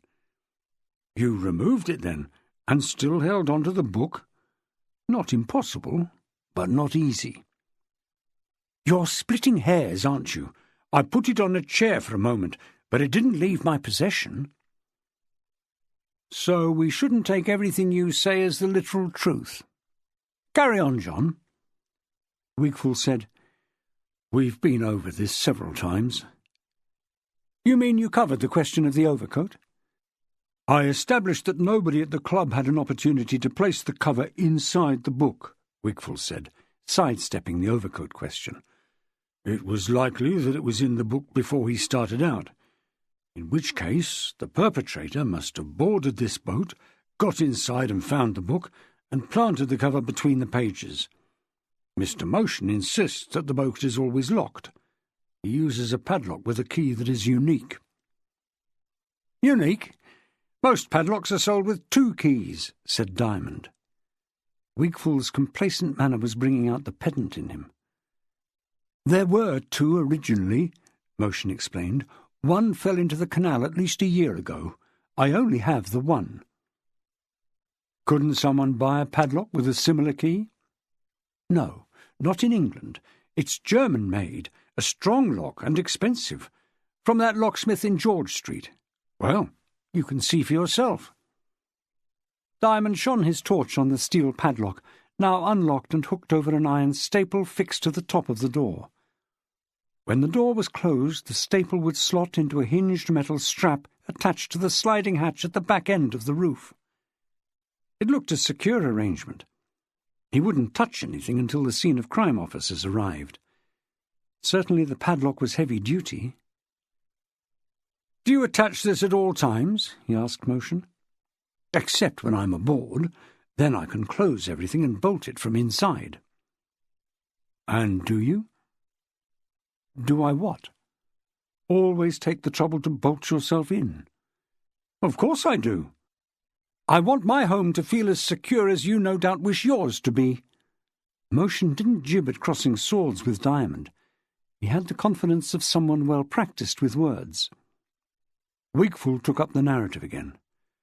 "Naturally, after questioning Mr. Motion about the stamp, I decided to accompany him here and see if his story held up. When we got here, the boat was padlocked, just as he claimed. But when he opened it, we found the body inside, lying on the floor of the lounge." "Before your very eyes." "What?" "Just like magic." Wigfall said huffily, "I didn't find it particularly enchanting." "But you can't think how it was done?" "Can you? Mr. Motion swears that nobody was aboard when he left for his meeting." "What about the door at the front end?" asked Diamond. "Prow," said Wigfall. "Bolted from the inside," said Motion. "The windows?" Diamond shone his torch along the side of the boat. There were 5 in view. "Fair enough," he said, for it was obvious that no one could have climbed through the narrow vents at the top. "No other means of access? Hatches?" "There's a hatch to the engine, but that wouldn't let you into the cabin." "You've got some explaining to do, sir." "I have," said Motion. "I'm more mystified than you are." "The funny thing is," said Wigfall, "the place in the book where the missing stamp was found is the start of a chapter with the title The Locked Room Lecture." "Is that funny?" said Diamond. "You can't deny it's a strange coincidence. What we've got here is a locked room puzzle. How did the body get into the boat when it was locked?" "Right now I'm more interested in the body. Do we know who it is?" "He's face down." "So it's male?" "I examined him briefly to see if he was still alive. There was blood beside his head. He'd gone. No pulse. I don't know if you can see anything between the blinds." Wigfall crouched at the nearest window, but the slats on the Venetian blinds were tightly closed. "Do you have any idea who this man might be, sir?" Diamond asked Motion. "None. I wasn't allowed to go in. I unlocked and reached for the light switch and saw the figure lying on the floor ahead of me and said, "Oh, my God," or something similar, and then this gentleman took over. That's all I can tell you. The drone of car engines entering the boatyard stopped the conversation. Two bobbing sets of headlights came down from the road and advanced along the towpath. The scenes of crime team in the Land Rovers. In no time they were climbing into white overalls and stretching barrier tapes across the towpath, regardless that no one was likely to come along at this hour. "If you'd open the blinds, we can take a look at the scene without disturbing you," Diamond suggested. But it was getting on for 20 minutes before this request was acted upon. The Soccos had their procedures, and stuck to them. Eventually, the senior man informed Diamond, "Victim is a male, white, aged about 45. Light brown raincoat over a blue sports jacket, black trousers, white shirt and black tie. There's a cat beside him, brown. The only injury I can see is the head wound." "And the weapon?" "Couldn't tell you. Nothing obvious in there." Diamond turned to Milo Motion. "Know anyone of that description?" "No." "You live alone here?" "Haven't I made that clear?" "Not to me." He hesitated. "I am bound to ask this, sir. Do you have a companion?" "Absolutely not." Spoken with umbrage. "Oh, they've lifted the blinds now. Would you look at this man and tell me if you recognise him?" "He's face down."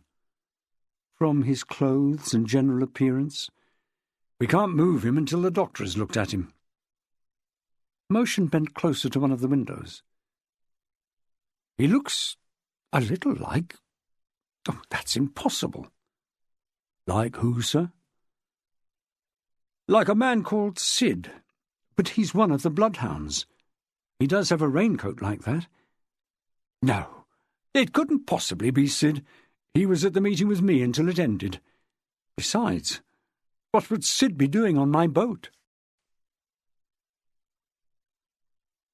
Chapter 15. Next morning in the briefing room at Manvers Street, Diamond assembled the murder squad.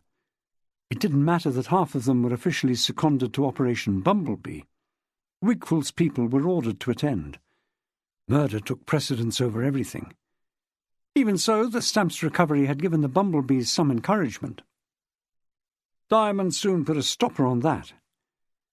"You lot may be feeling chipper this morning, but I got sod all sleep last night.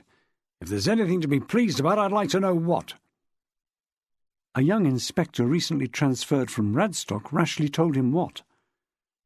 "That's the good news, is it?" said Diamond. "Well, it sounds like good news to me, sir." "Good news, my arse! You don't know who nicked it yet, can't take any credit. It was handed in. Jack the lad made us look like the plods we are. What kind of good news is that?" "It's bad news, sir," the inspector said in a sharp about-turn. "Wrong again, Squire. That isn't the bad news. The bad news is that somebody was killed last night, and there seems to be a link between the murder and the theft." He addressed the entire room. "The victim was a man of 46 called Sid Towers, a night watchman. Towers was last seen alive in the centre of Bath at 8:45 last night. The body was discovered by Mr. Wigfall here, and the man who handed in the stamp, name of Milo Motion. Got that? Milo Motion. Time, about 1 a.m. this morning. Location, on a narrowboat moored at the Dundas boatyard, across the road from the Viaduct pub. Victim was cracked over the head with some heavy object, like a spanner. It hasn't been found yet. The divers are already at the scene in case it was thrown into the water, but I doubt it. This killer is smart, and that's an understatement. Milo Motion, who lives aboard the boat, locked up at 6:45 to attend a meeting in Bath, and when he got back with John Wigfall at his side, the padlock was still in place." "With the victim inside the cabin," Wigfall himself put in.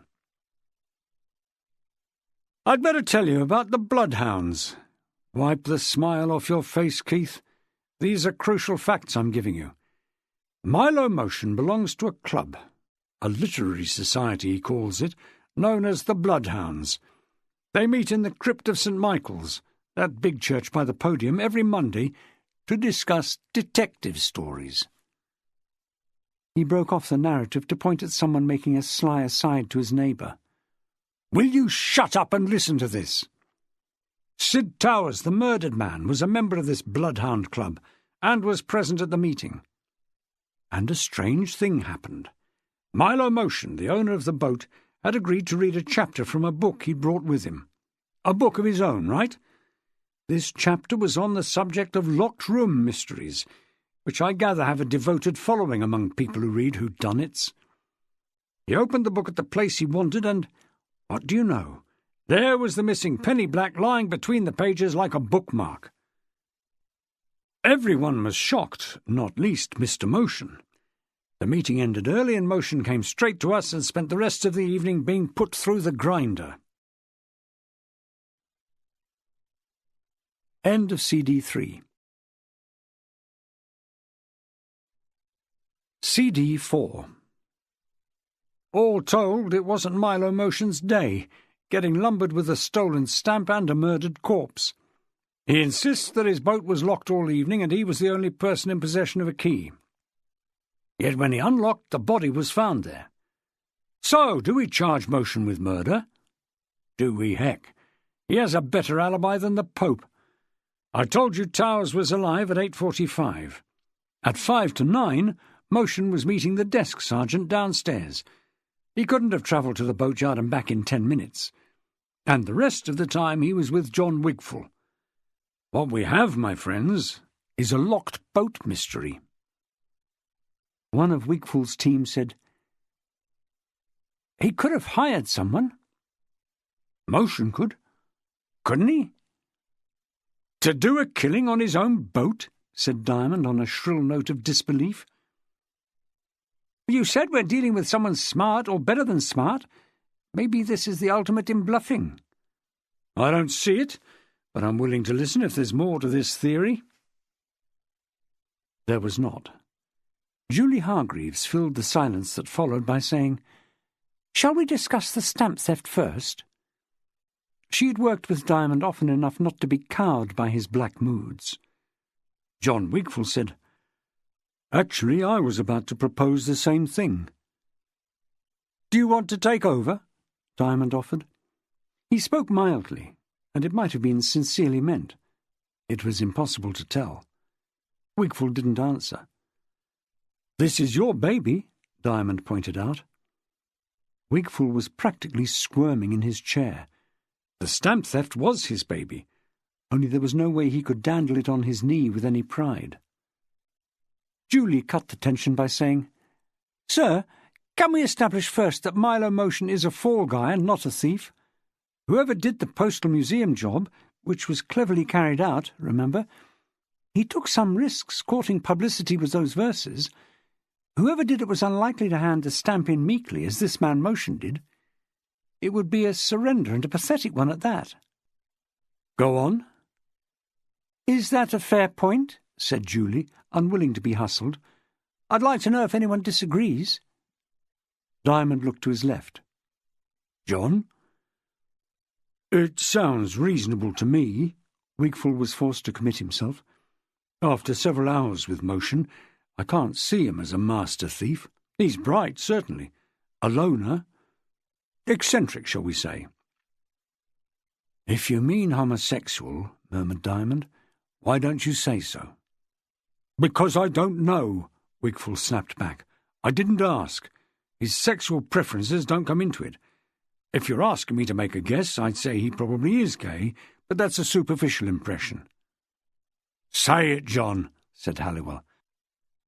"The man's a jam duff." "What does that make you?" said Diamond. "A paperweight?" Wigfall was striving to make a serious point. "I don't think Motion has the bottle to carry out a theft, let alone bluff his way out of it." "Are you sure there isn't a partner?" Diamond pressed him. "He doesn't live with anyone, if that's what you mean. I just said he's a loner. To come back to your question, Julie, yes, he's been set up, in my opinion. We're looking for someone else." Julie said, Then we ought to look at motives. Why steal the stamp if you intend to give it back? The other day we were expecting a ransom demand. It didn't come. Keith Halliwell said, "The stamp was just a pawn in a far more serious game." "You're linking it to the murder," said Julie. "Of course. You sacrifice a pawn to achieve a better position." "What better position?" asked Diamond. "It ensured that Motion would go to the police and be questioned for some hours. His boat was unoccupied, time enough for the killer to murder Towers and get away." "Except that we don't know how he got into a locked boat or what brought Towers there." "A locked room mystery," said one of Wigfall's team. "Isn't it remarkable that the Bloodhounds meet to discuss locked room mysteries, and now we have one of our own?" "Two," said Diamond, and now he began to function more constructively. "There's the mystery of the stamp and the mystery of the murder. It may be that Keith is right and the stamp theft was a tactical move in a more serious game. We'd better keep an open mind. Since the stamp came up first, let's confine ourselves to that for a moment. Milo Motion can't explain how the penny black got between the pages of his book, which incidentally was The Hollow Man by John Dickson Carr, if that means anything at all to a crowd of bozos who never read anything except The Sun. He kept it on a shelf on his boat with his other books. He had no visitors during the past week. On the evening of the meeting he removed the book from the shelf and took it to the Bloodhounds. It didn't leave his possession at all. He's very clear about that. So what are we left with? The stamp was already between the pages when he took the Hollow Man from the bookshelf. John and I have seen the boat. It isn't very long, about 65 feet. Motion says he bolts it from the inside whenever he's aboard and padlocks it from the outside when he isn't. If the thief planted the stamp, he found a way to beat the locks and bolts. The cabin area of that boat is a perfect locked room. No hatches, no way in by the windows, which just have a narrow vent at the top. There's a door at either end. One end is bolted from the inside, Chubb security bolts at top and bottom. We've seen them. The other is locked from outside with this strong, close-shackle padlock. And there's only one key, on a ring in Motion's pocket. Keith Halliwell suggested, "Could the thief have unscrewed the fittings on the door?" "The pad bar and staple, you mean?" said Diamond. "Nice try. We looked at it ourselves. The screws are rusty, so any recent interference would show. There isn't a scratch." "The hinges," someone else put in. "They aren't accessible from outside, and they haven't been tampered with." Halliwell said, "Someone must have a duplicate key, whatever Mr. Motion says." "We've checked with the locksmith. It isn't possible. It's a feature of these locks, which are German-made, that each one is unique. There were two keys, but he dropped his spare one in the canal over a year ago. I simply don't believe that some passing bandit could have fished it out and knew which padlock it fitted." Halliwell was a stubborn cuss. "If he put his keys down somewhere, someone could have done the old plasticine trick and got an impression." "If," said Diamond. "But he insists that they're always in the pocket of the trousers he's wearing." "There's the flaw. Can we believe him?" "I'd say yes. There's got to be some explanation." "You might be interested in what Dickson Carr had to say on the subject." Diamond felt into his jacket pocket and with a flourish produced a paperback of The Hollow Man. "Chapter 17 is the locked room lecture, the one Milo Motion planned to read to the Bloodhounds. The author states, among other things, that the explanation of a locked room problem is invariably disappointing." "So simple when it is explained," murmured Wigfall. "What?" "A quote from a Sherlock Holmes story." "This is John Dickson Carr," Diamond said brusquely. "I was going on to say that in this lecture he classifies most of the methods used in locked-room mysteries. I won't bore you with them all. He dismisses secret panels, secret passages and so on as trick stuff, beneath contempt. He's pretty scathing about murders that are committed without the murderer actually entering the room, by gases, mechanical devices, and so on. And about suicide, when the gun disappears up the chimney on the end of a piece of elastic. The gun on elastic earned some chuckles. As a variation, it can be whisked out of a window.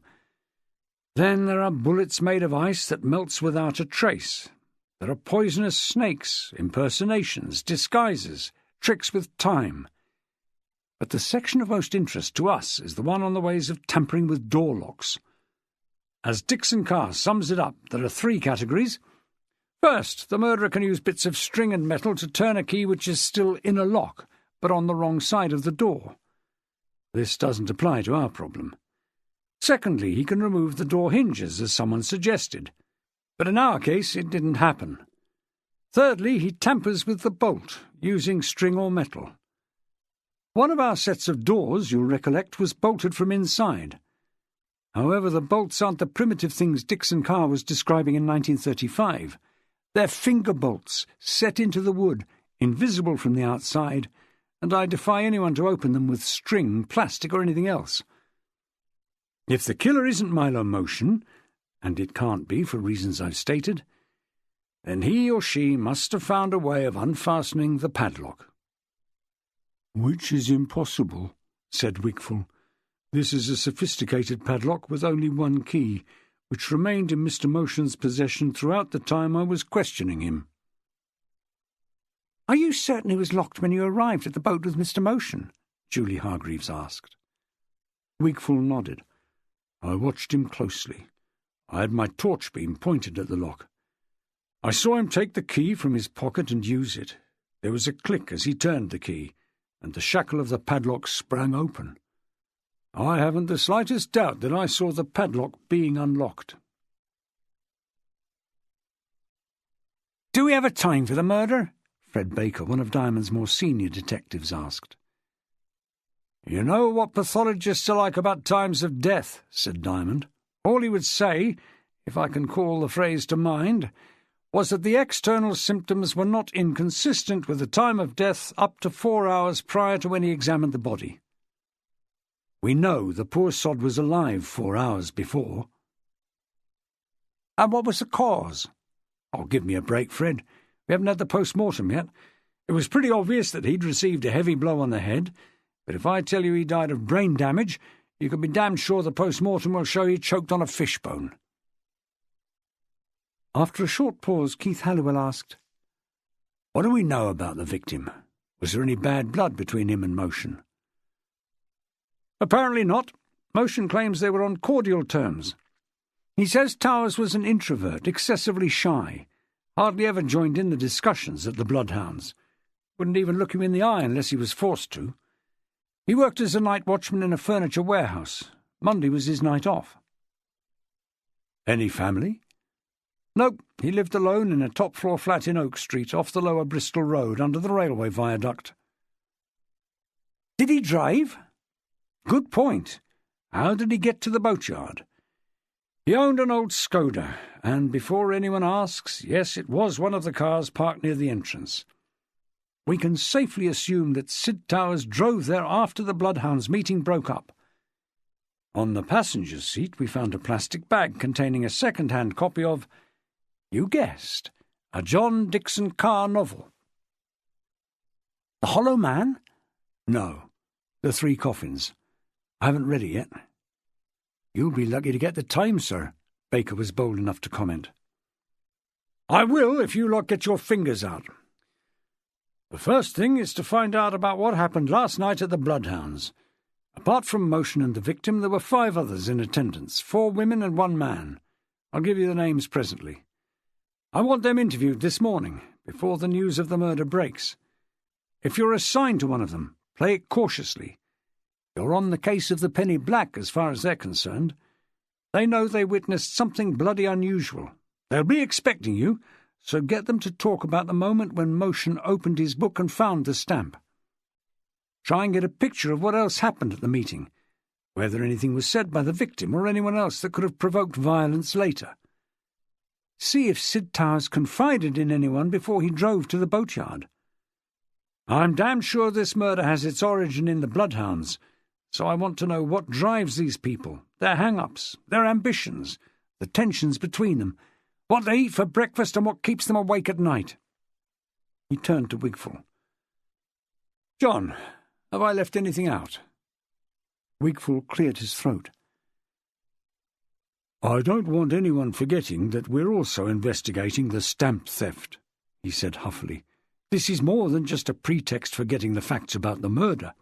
It's a serious crime that may or may not be connected with what happened to Towers. Be alert. Insist that you get a full account of the events leading up to the discovery of the penny black cover, and what happened after. Got that? The penny black is Mr. Wigfall's baby, and the murder is mine. And if one of you messes up, you answer to me," said Diamond. "Now Inspector Hargreaves will read out the teams." He was content to let others carry out the interviews, an act of mercy to the witnesses given the mood he was in. Instead, he decided to walk the short distance across Churchill Bridge and up the lower Bristol Road as far as Oak Street to look at Sid Towers' flat. He asked Julie to come with him. On the way, he thanked her for her contribution to the briefing. "It was too heavy, even by my standards," he admitted. "You got the thing back to what it should be. I don't know what came over me.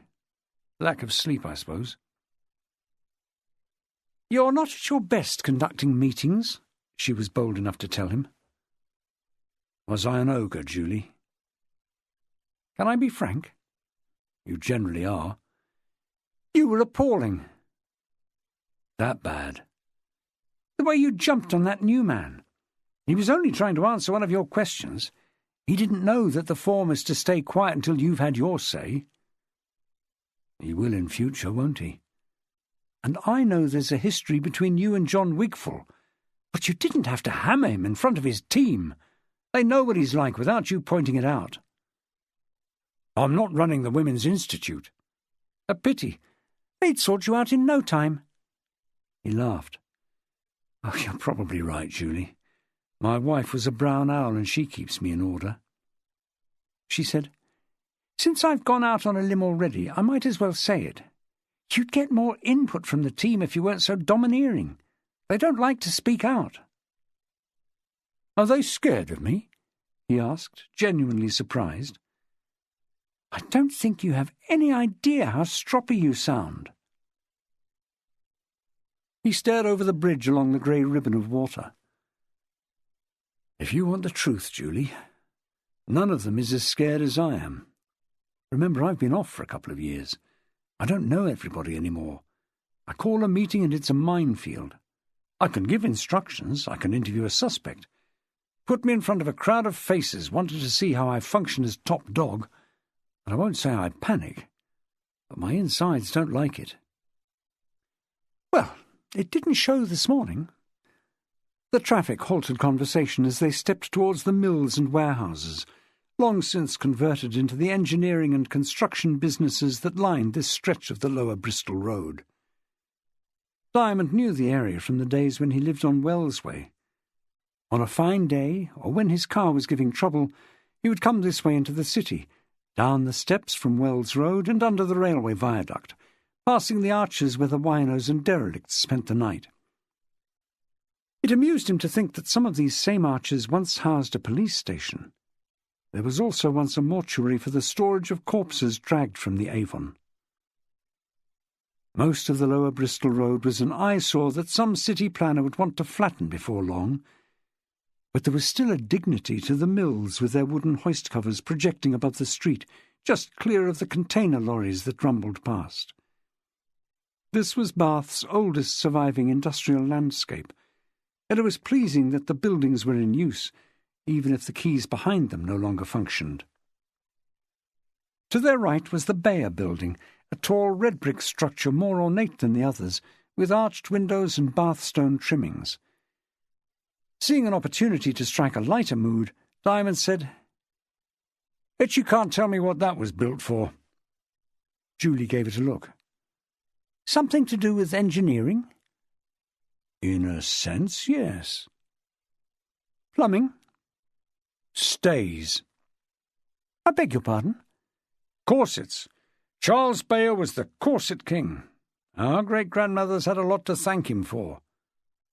Questionable, said Julie. Some of them suffered agonies. Ah, but he also invented a little item that no woman should be without. What's that? The safety pin. Directly opposite the Bayer building was the street where Sid Towers had lived until so recently. Presumably it had once housed the corset workers.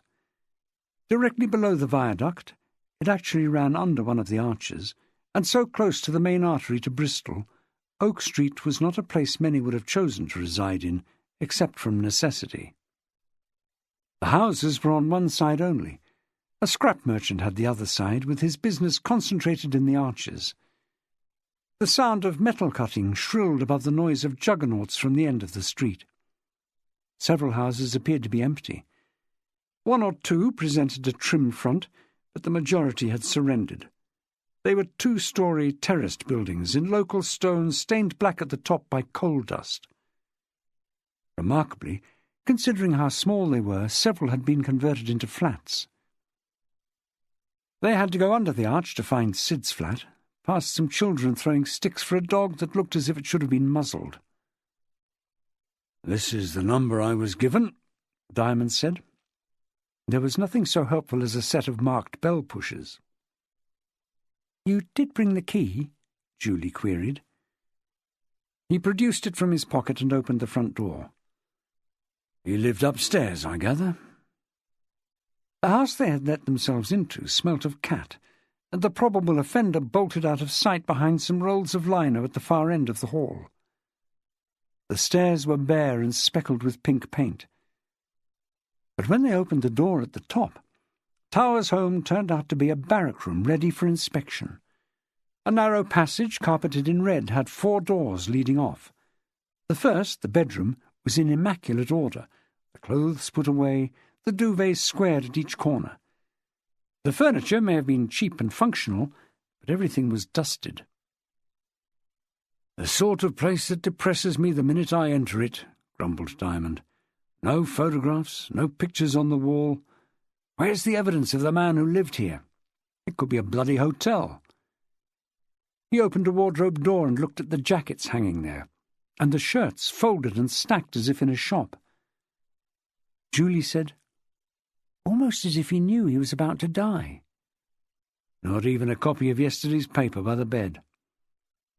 "If he buys one, you can bet it was tidied away before he left the house," said Julie. "I get a sense of a stunted life when I see a place like this." "An organised life doesn't have to be stunted," Julie commented. "He put things away, that's all." "No use to us." They looked into the kitchen across the passage, and still found nothing out of place. The contents of the fridge were meagre, but neatly positioned. There was a microwave oven and an electric hob, each spotless. "Is this obsessive, would you say?" Diamond asked. The living room was slightly more promising. It had one wall lined to the ceilings with white bookshelves, the books mostly without wrappers, though some had transparent covers and evidently came from libraries. There was a small television set and an armchair facing it. A Victorian writing desk interested Diamond. He opened the front and was gratified to find various things stacked in the pigeonholes: a checkbook, some pay-slips, electricity invoices, an address book, a writing pad and envelopes, and some second-class postage stamps. "He liked his John Dixon car," said Julie, standing in front of the books. "He's got at least 40 here. The other writer he collected has a similar name in a way, Carter Dixon. I wonder if there's a connection." "Does it matter?" said Diamond, leafing through the address book. It was full of blank pages. The man seemed to have no friends or family worth listing. Julie removed a Carter Dixon from the shelf. "The Reader is Warned. Good title." She opened it. Written in 1939, before the war. So were the Dixon cars, weren't they? When was The Hollow Man published? "Years ago, in the 30s. Are these books valuable, do you think? Was he a collector?" What are you thinking? That some valuable first edition provided the motive? Hey, that's an idea. Julie picked a couple more books at random and opened them. One of these says, "Withdrawn from stock, Warminster Public Library." The other was bought for 75p. I don't think a serious collector would give them shelf room. He bought these to read. At least we know something about the man, said Diamond. I was right, said Julie, having opened another book. Listen to this from the introduction. Carr was so prolific that he kept a second publisher provided with a steady supply of crime novels under the pseudonym of Carter Dixon. Diamond's thoughts had moved on. It could be army training that makes a man so tidy, or his schooling, or prison. I wonder if he had any form. We'll run a check. He wouldn't have been taken on as a night watchman if he had a prison record. He wouldn't tell them, would he? Don't they make inquiries? Yeah, but it wasn't MI5 he was joining. He was only guarding office furniture. Who did he work for? Julie asked. Diamond picked up the sheaf of payslips. Our old friends, Impregnable. Chapter 16. Left to finish her breakfast alone, Shirley Ann took a slice from the toaster and covered it thickly in peanut butter, a secret indulgence. She didn't start work until 10 and finished at 4. Civilized hours in theory, but the conditions weren't always so comfortable as the hours, for she was employed handing leaflets to tourists in front of the Abbey. On a warm day in summer it was pleasant enough. Part of the job was to reinforce the message in the leaflets by pointing out the benefits of a bus tour. She didn't mind talking to strangers. Most of them were easy to approach, regardless of whether they wanted the tour. But on wet days the work was cancelled, and that meant no pay because she was on hourly rates. The most frustrating days were the indifferent, showery ones that are all too common in the English climate. She never knew when Mrs. Battle, the supervisor, would materialise and tell her to go home. Soon it would be over for another season anyway. At the end of the month she would go back to stacking the shelves in Sainsbury's, if there were still vacancies. Bert often told her that she ought to look for a full-time job. Her stock answer was that she was waiting for him to open the private health club he was forever promising to start in Bath. Then she would wear a white suit and be the receptionist. Bert really did have this dream of going into partnership with one of the top hotels and equipping it with the latest gym facilities, a swimming pool, steam rooms, saunas and sunbeds. The only problem was finance. Up to now the bank hadn't been willing to float a loan. This morning she left the flat slightly earlier than usual, and she was glad she did because as she turned out of Russell Street, a police car drove up. That they were coming to call on her was confirmed later when she met Polly Wycherley. The astute Polly, who must have known where to find her, came up to her in the Abbey churchyard and asked if she could take a few minutes off work. From the tense way Polly spoke, it was a request that couldn't be turned down. They cut through Church Street to the Bath Bun, the tea shop in Lilliput Court, near Abbey Green. The shop had a cosy, tucked-away feel, situated as it was in a sunken court off one of the less busy streets. Shirley Ann often escaped there.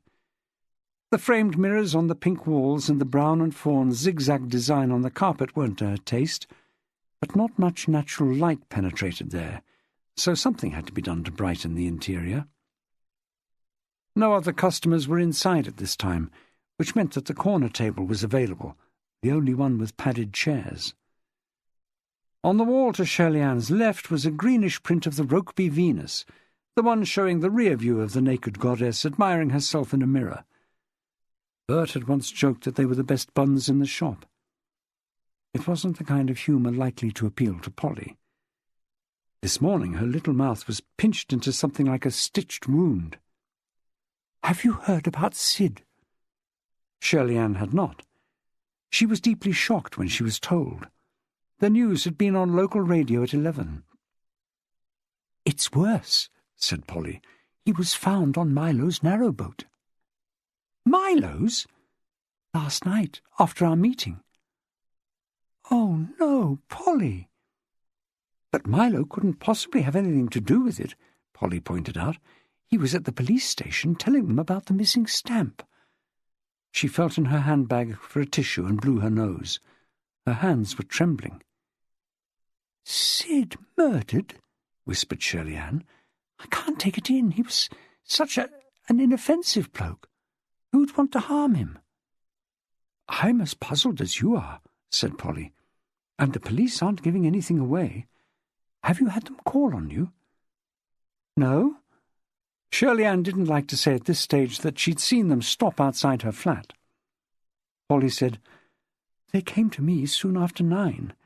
They must have known, but they didn't let on. He was killed last night, you see. I thought it was just about the penny black, but obviously it wasn't." Her face, usually pink, was blotchy this morning. "You don't mind if I ask," said Shirley Ann. "What did they want to know?" "With the police. Everything I could tell them about the meeting and the Bloodhounds. Even when I spoke of Sid, they didn't give me a hint that he was dead." Polly fumbled with a button of her coat. "It was underhanded not to tell me. I said things I wouldn't have mentioned if I'd known he was dead, poor lamb." "What things?" "Oh, that he's so quiet you forget he's there a lot of the time. And worse, I think I said he was dead wood. It makes me feel mean-minded." "I'm sure no one could accuse you of that," Shirley Ann tried to console her. "Why me? Why didn't they go to someone else?" "I suppose because you're the chair." Shirley Ann drew back, and the conversation ceased while their order was taken. Once the girl had returned to the kitchen, she said, "What was he doing on Milo's boat? Are they friends?" Polly frowned slightly. "Not so far as I know." "He must have had some reason for going there. How did he know which boat it is?" "Oh, that's no mystery. We had our Christmas party on the boat. Sid was there. It's called the Mrs. Hudson. I remember telling you." Polly's pale eyes studied Shirley Ann. "So you did." She held Polly's steady gaze.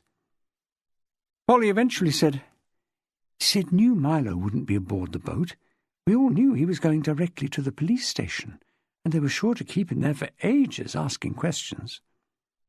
Shirley Ann asked, "Do you think Sid was up to something?"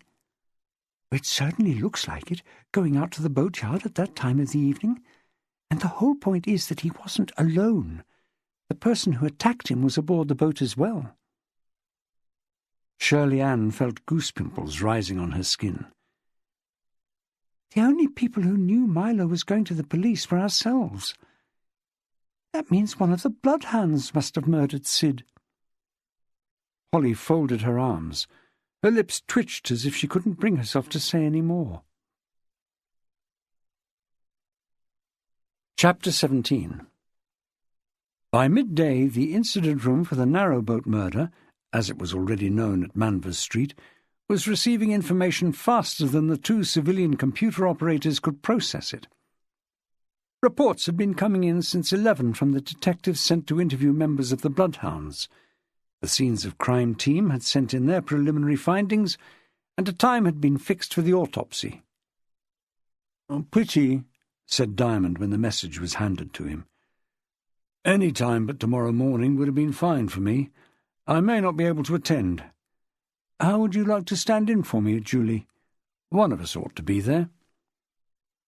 This may have sounded like a request, but it was an order, and Julie Hargreaves knew her boss's Byzantine reasoning well enough not to question it. The head of the murder squad didn't care to admit that he fainted at the sight of a dissecting knife, even though almost everyone guessed this was so. Over the years he had resorted to all kinds of stratagems to miss post-mortems. Moving inexorably on, he asked her, "Did you run that check on Sid Towers? Any previous?" "A clean sheet, if that really is his name." "Pity. What was he doing in someone else's boat, then? What was he up to?" Julie had no theory to offer. Instead, she said, "I had a word with his employers. The big white chief at Impregnable says Sid was one of their most reliable men."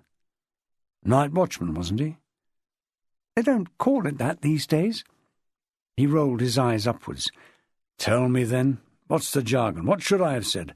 Small hours surveillance specialist? She laughed. Anyway, he was guarding office furniture.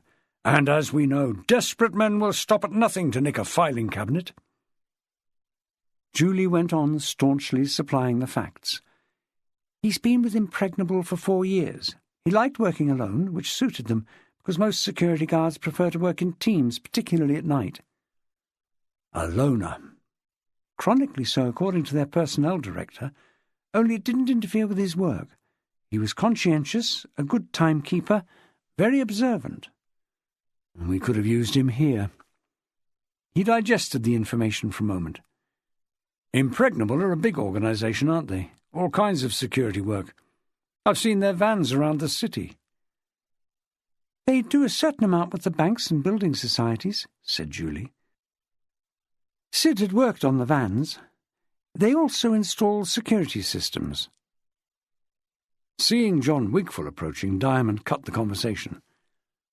Something new, John? Am I mistaken, or are the whiskers twitching? I was thinking, Wigfall began. Wish I had the time. What about? That riddle, the second one. I believe I've worked out what part of it means. Which part is that? Wait a minute, John. He flapped his hand in the direction of some of his officers in noisy conversation. Zip it up for a mo, will you? Chief Inspector Wigfall is trying to make himself heard. Well, it's the last 2 lines, said Wigfall. Look for the lady in the locked room at 17. Yes? It struck me that 17 must refer to the chapter in the book, the John Dixon Carr book that Motion was about to read from. Chapter 17, the locked room lecture. If the lady is Queen Victoria, then the riddle tells us to look for her in the locked room at 17, and that's precisely where the penny black cover was found. You think so? Diamond didn't sound bowled over by the deduction. It makes sense, Wigfall insisted. Perfect sense, Diamond said. But it's too late, isn't it? Too late for us to do anything about it. This clever dick who pinched the stamp wasn't really giving anything away in advance. How could we have known that the stamp was going to turn up in Chapter 17 of some obscure book written 60 years ago? We didn't stand a snowball's chance. Like the first drawing we were given, it's easy enough to work out after the event. Did you get the first 2 lines? How did they go exactly? Julie remembered them. With a Victoria, and with whom? The grand old Queen. Wigfall said with understandable pique, It's obvious, isn't it? The last 2 lines were the puzzle. So you worked out who the grand old Queen is, said Diamond. Victoria, obviously. Can't say I'm with you there, old boy, said Diamond. For my money, it was a reference to Mr. Milo Motion. Wigfall blinked and said, The man's gay. You could be right. You have to be an insensitive brute like me to get the point, said Diamond. Wigfall said, You are right. But where does it get us? Diamond developed his theme. All we can say is that the stamp theft was done according to plan. The way your penny black turned up last night was no mistake. It happened exactly as predicted. Milo Motion was earmarked as the fall guy. Julie said, But it does tell us that the thief knew Milo would take the book to the Bloodhounds meeting and open it at Chapter 17. Right, said Wigfall. We can count the suspects on one hand. 2, said Diamond, and you may need your feet as well. I'm speaking of the Bloodhounds. There are 6 of them. Ah, but we can eliminate Motion, Wigfall pointed out. That leaves 5. Mrs. Wycherley, Miss Chilmark, Mrs. Shaw, Miss Miller, and a man, Rupert Darby. What about Sid Towers? He's dead. He wasn't dead when the stamp was stolen, Diamond reminded him. If it were me investigating the stamp theft, I'd keep Sid Towers in the frame, dead or not. Was the man capable of such a theft? Certainly. He was easily overlooked, but not dim. He knew all about security. He'd have known how to suss out a building for a break-in. I can see that. But he doesn't strike me as the sort to compose riddles drawing attention to the crime. Why not? He was a reader of whodunits. Plenty of time to himself to think it through. Setting a puzzle for the police might have appealed to him. Wigfall weighed the suggestion. I suppose it's possible. But why was he killed? He raised a finger like an umpire as he answered his own question. Maybe the killer took offence at the way he chose to return the stamp. The obvious suspect would be Motion, but he's the one with the alibi. Now, John, Diamond said sharply, the murder's my business. I don't want interference. You offered me some advice. Here's some more, then. You said you could count the suspects on one hand. You've just added Towers. You must also add anyone Motion spoke to. Anyone who learnt that he was taking the Dixon car book to that meeting. Well, that's scraping the barrel, isn't it? From all I hear, he's another loner. Diamond gave a shrug. Wigfall was forced to concede. Technically, I suppose you're right. Has anything helpful come up in the interviews? Nothing startling. They're still being fed into the system. But I've heard from all the officers who carried them out. We caught up with everyone in the end, all the Bloodhounds anyway. A couple of them weren't at home, and we nobbled them later. My number one suspect is the man. Why do you say that? A rare smile lit Wigfall's face. I'm speaking of my case, the theft of the stamp. I can't see any of those women walking through the streets of Bath with a window cleaner's ladder and bucket. Sexist? 2 of them are middle-aged. What matters to me is whether they could murder a man, said Diamond. And a woman can crack a bloke over the head with a blunt instrument whether she's middle-aged or 20. You had a case in Twerton before you joined the squad. 2 old people, well over 70, married 50 years, regularly coming to blows and ending up in casualty. In the end, she clobbered him with a hammer because he threw away the TV Times. Killed him. I often think of that when I'm putting the papers in the bin. After a sandwich lunch, Diamond interviewed Milo Motion for the 3rd time. Caught up on your sleep yet? Milo was temporarily installed in a bed-and-breakfast house opposite the police station in Manvers Street. He'd come in to ask when he could expect to return to his floating home. The black beard accentuated the challenging tilt of his chin. Bushy was the word for it, Diamond decided. A family of small mammals could have found a habitat in that abundant growth. You can go back before the afternoon's out, I give you my word, Diamond promised. It may not be restored to its former glory yet, because they took the carpet and 1 or 2 other items for forensic tests. I simply want a change of clothes, said Milo. I'm not proposing to sleep there after what happened. Are you comfortable in the B&B? Tolerably. You don't have a friend who'd put you up? He gave a prim click of the tongue. No. Why don't you sit down? Is it going to take as long as that? A few things need clearing up, said Diamond equably. If it's about the bloody padlock again, Milo started to say. No, it's the Bloodhounds, sir. You were one of the founders, you told me. You should know everyone quite well. Guardedly came the answer. Well, that doesn't necessarily follow. I see most of them once a week on Mondays. That hardly entitles me to speak of them with any authority. But you've known Mrs. Wycherley since the beginning. True. And the other lady, Miss, Chilmark? Miss Chilmark. You've known her almost as long. You told us last night that there was some sort of incident involving Miss Chilmark, something about a dog. Milo sighed. Oh, it seems a century ago. The dog belongs to Rupert Darby. He's bloody inconsiderate, is Rupert. Miss Chilmark doesn't care for the dog at all, and of course it always makes a beeline for her. If he left it at home or kept it on the leash, we wouldn't have any trouble. Last night at the meeting Rupert came in late as usual, and Marlowe, that's the dog—" "Did you say Marlowe?" "Marlowe, yes, that's its name." "Funny name for a dog." "It's the name of Raymond Chandler's private eye. You remember the Big Sleep? It's still a funny name for a dog."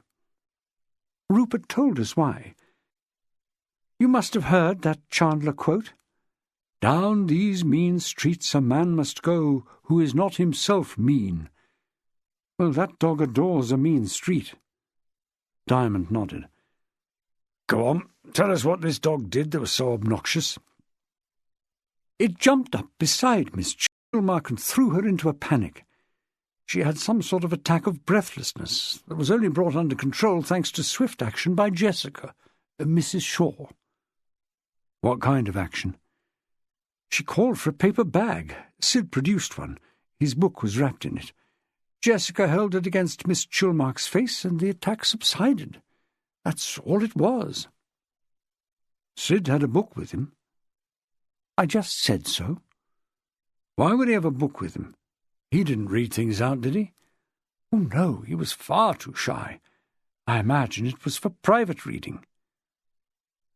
"Did you happen to notice the title?" "Of course.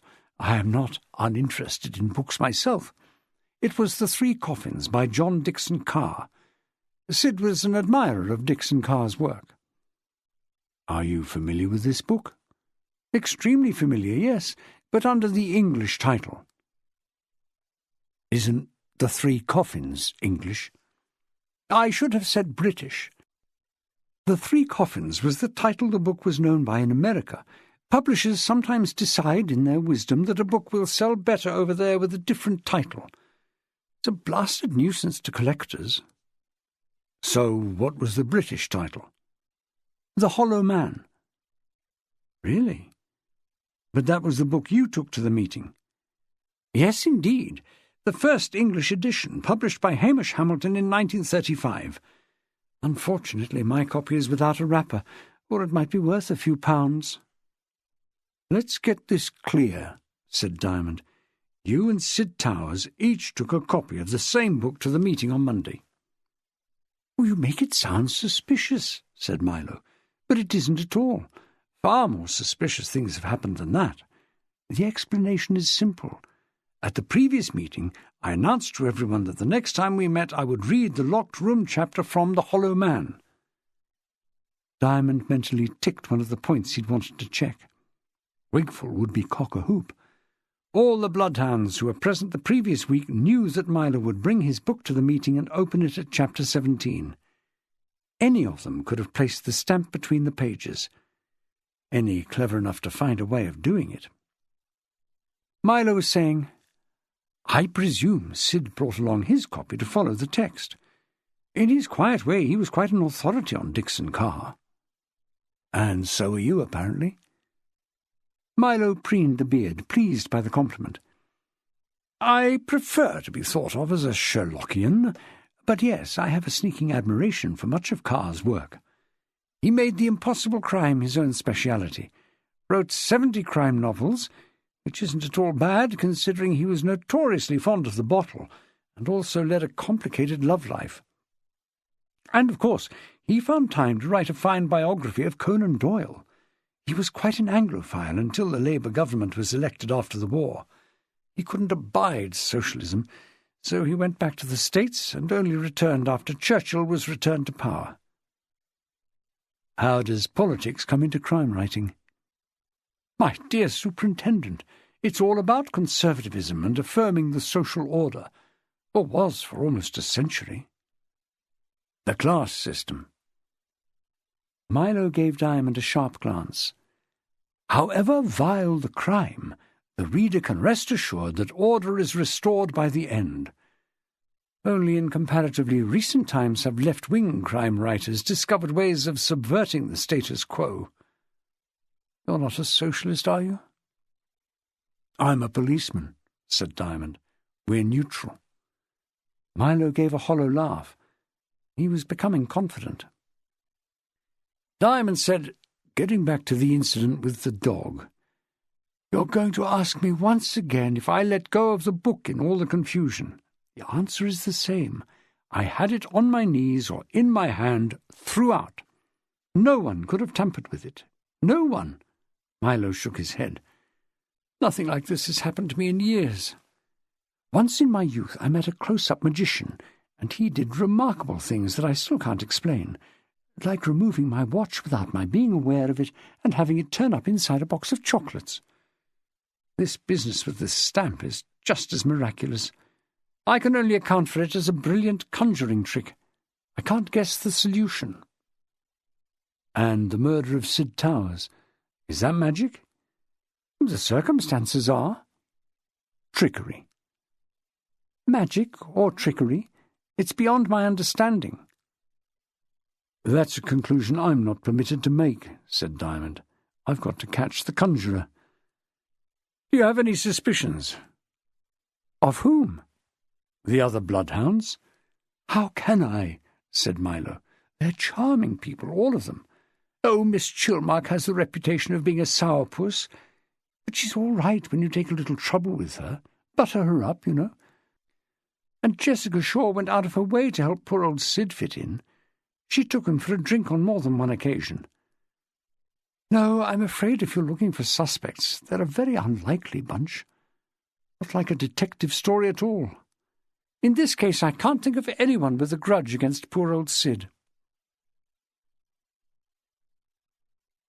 Chapter 18. Later the same afternoon, Diamond drove Milo Motion to the Dundas boatyard to collect his change of clothes from the Mrs. Hudson. A thick-knit sweater was likely to be among them, because now that the sun was disappearing behind the willows on the far bank, there was an unmistakable threat of frost in that cloudless sky. The Scenes of Crime team had finished work and left. The only police activity, apart from one luckless constable rubbing his hands to keep his circulation going, was a pair of divers searching the canal bottom for the murder weapon.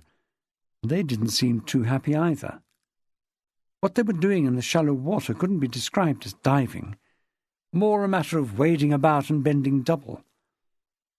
On a blue tarpaulin on the towpath they had assembled their finds: a horseshoe, 2 plastic milk crates, a bicycle pump, a bird cage, about 20 beer cans and several pieces of stone, the result of 3 hours scavenging for 50 yards either side of the narrowboat. Diamond told them to give up for the day. The chance was slim that a killer so artful as this would have disposed of the weapon in so obvious a place, but procedure had required the search to be made. He asked Milo to check for any object missing from the boat that might have been used to crack Sid Towers over the head. Milo said he was unable to think of anything, but he would certainly look. The constable had to open up for them because the door at the stern had been fitted with a fresh lock. Milo's German-made padlock had been stripped down and examined at the forensic lab. Pressed by Diamond for their findings, the scientists had reported no flaw in the mechanism, no sign even of tampering. It was described as a high-security, close-shackle padlock. The locking mechanism provided over 6 million key variations, bearing out the manufacturer's claim that each padlock they sold in Britain had a unique key pattern. Diamond had been over the narrowboat and its security arrangements many times in his mind, without deducing how the body had been placed there, so this extra inspection wasn't embarked upon with much confidence. The murder of Sid Towers was becoming his own locked-room mystery, his Gordian knot. If Milo Motion had spoken the truth, the facts were indisputable. 1. Milo locked the boat when he left it. 2. The key never left his person. 3. The key fitted that padlock and no other. There was no second key. 4. The only other point of entry to the cabin was the door at the fore end, and this was bolted from the inside. 5. The padlock was still in position when Milo returned to the boat with Wigful. He had opened it with the key and discovered the corpse of Sid Towers in the cabin. Each time he looked for a flaw in the logic, Diamond was forced back to that qualifier. If motion had spoken the truth. The hardware surely was foolproof. The human assurances had to be tested further. The two men dipped their heads to enter the cabin, now stripped of its carpet. "I want you to think hard and long," Diamond told Milo. "Do you keep anything in here that might have been used as a weapon? Some ornament, perhaps, like a heavy beer mug or a paperweight?" Milo thought for a moment and shook his head. "Books are about the heaviest things in here. You couldn't kill someone with a book, could you?" "It would take something heavier than those," Diamond admitted, eyeing the shelves of detective stories. "A really big dictionary might do the job." "Can't help. I manage without one." "Lucky for you. Good speller, are you?" he asked companionably. Putting the man at his ease might encourage him to talk more freely about the evening of the murder. "Correct spelling was part of the education when I grew up." "Mine too." Diamond switched to a confiding mode. "I was at grammar school, but I never fully mastered the spelling. Bit of a handicap, because they deducted marks in every subject, and it all went on a weekly report card. There was a ritual on Saturday mornings called Slackers' Parade. A painful encounter with the deputy head, and I was a regular on it. Then one of the English masters taught me the trick of avoiding words like necessary. You can always write needful instead. Good advice. So next time that's what I did, and still finished up on the Slackers' Parade. Pity he didn't warn me needful has only one L at the end. Tell me, what's the attraction of detective stories?" Milo blinked and frowned, derailed by the unexpected admission of frailty by the man he'd come to regard as the embodiment of authority. "I've never understood what you people see in them," Diamond went on. "True crime, yes, I can read with pleasure. Fiction, I can't." "I suppose it's the not knowing." "The what?" "Not knowing. Until the end," Milo explained. "Not knowing who did it." Milo relaxed slightly. "That's true of some books, certainly, but not all. There are other things the reader is keen to discover these days. I mean, some books tell you right off who the villain is. There's the fascination of not knowing whether he gets away with the crime or whether the good chap survives. There's much more emphasis on character these days, but there's always an element of surprise in the best mysteries. You should attend one of our Bloodhound meetings." "I may end up doing that. Would you mind stepping into the kitchen, or the galley, or whatever you call it?" "You'd like a coffee?" said Milo. "No, Mr. Motion." Abruptly he was the investigator again. "We are checking for a possible murder weapon, remember?" "Ah." Nothing was missing from the galley that Milo could recall. "You'd appreciate the importance," Diamond said, to take the edge off his sharp remark. "The choice of weapon can tell us if the murder was planned or was just a response to something unexpected. Did the killer bring a weapon here with murder in mind, or was it just a matter of snatching up the first thing that came to hand?" "I follow you," said Milo.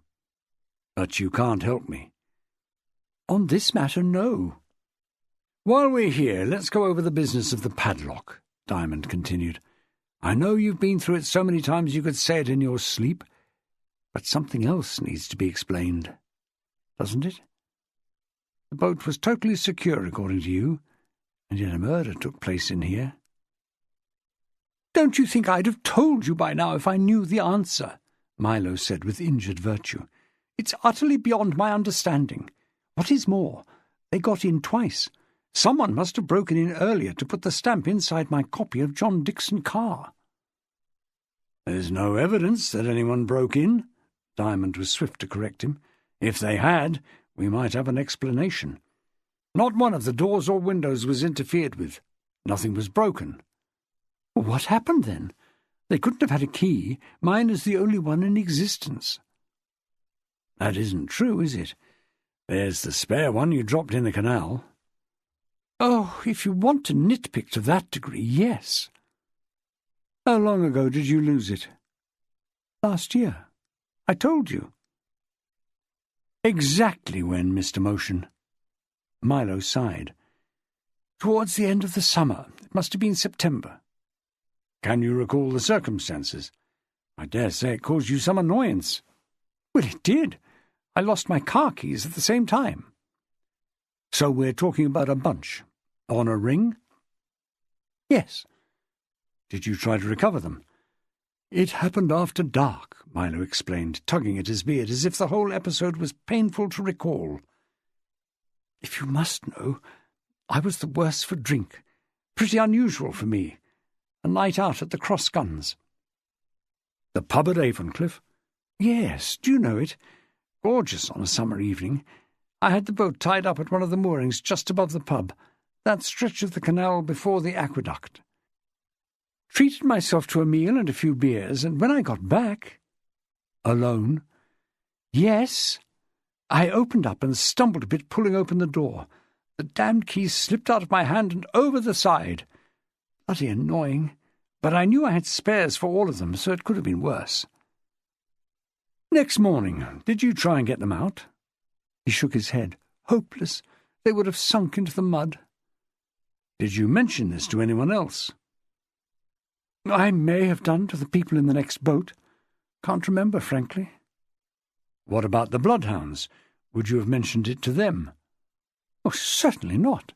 Why should I? It wasn't an incident I'm proud of. We've got to think of all the angles. All I can say is what I know to be the truth, Milo stressed in a more defensive tone. You can see for yourself that when I'm aboard the boat, it's just about impossible for anyone else to come in here without my knowing. You can hear every step, and there's nowhere to hide. It's all open plan. Anyway, the cupboards are far too small to hide anyone. What exactly are you driving at? If the murderer found some way of stowing away while I was still here, and remained hidden when I locked up, it would be possible to unbolt the door at the far end, unbolt it from the inside, and admit the victim. Diamond almost snapped his fingers in triumph. Then, as the flaw in the revelation occurred to him, he converted the gesture into scratching his right earlobe. But when you and Wigful entered the boat, it was bolted from the inside at that end, and padlocked outside at the other. Unless the killer was still aboard, it couldn't have happened. There you go, said Milo with an air of resignation.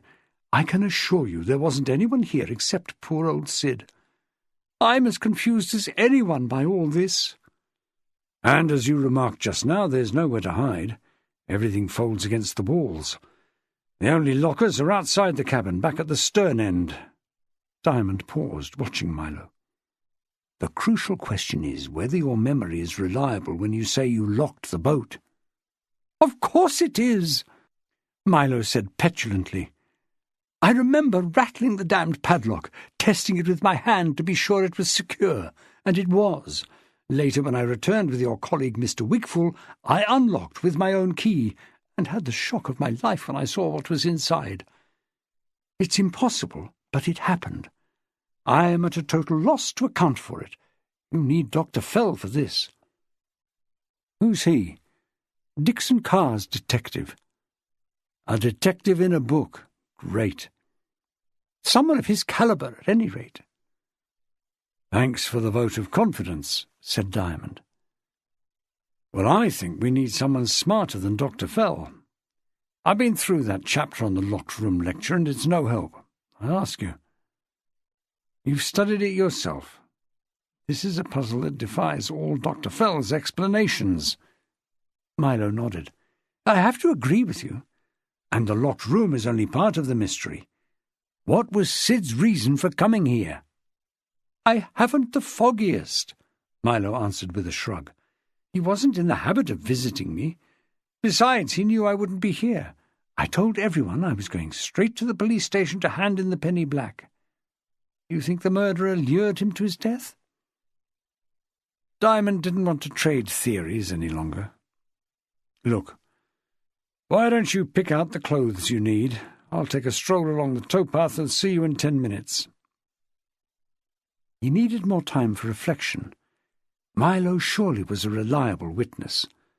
This, after all, was the one member of the Bloodhounds who couldn't have murdered Towers. Yet there was still a doubt. Any lawyer will tell you that witnesses tend to present themselves and their actions in the most favourable light, sometimes obscuring serious flaws in their evidence. Suppose Milo hadn't, after all, locked the narrowboat before leaving for the meeting.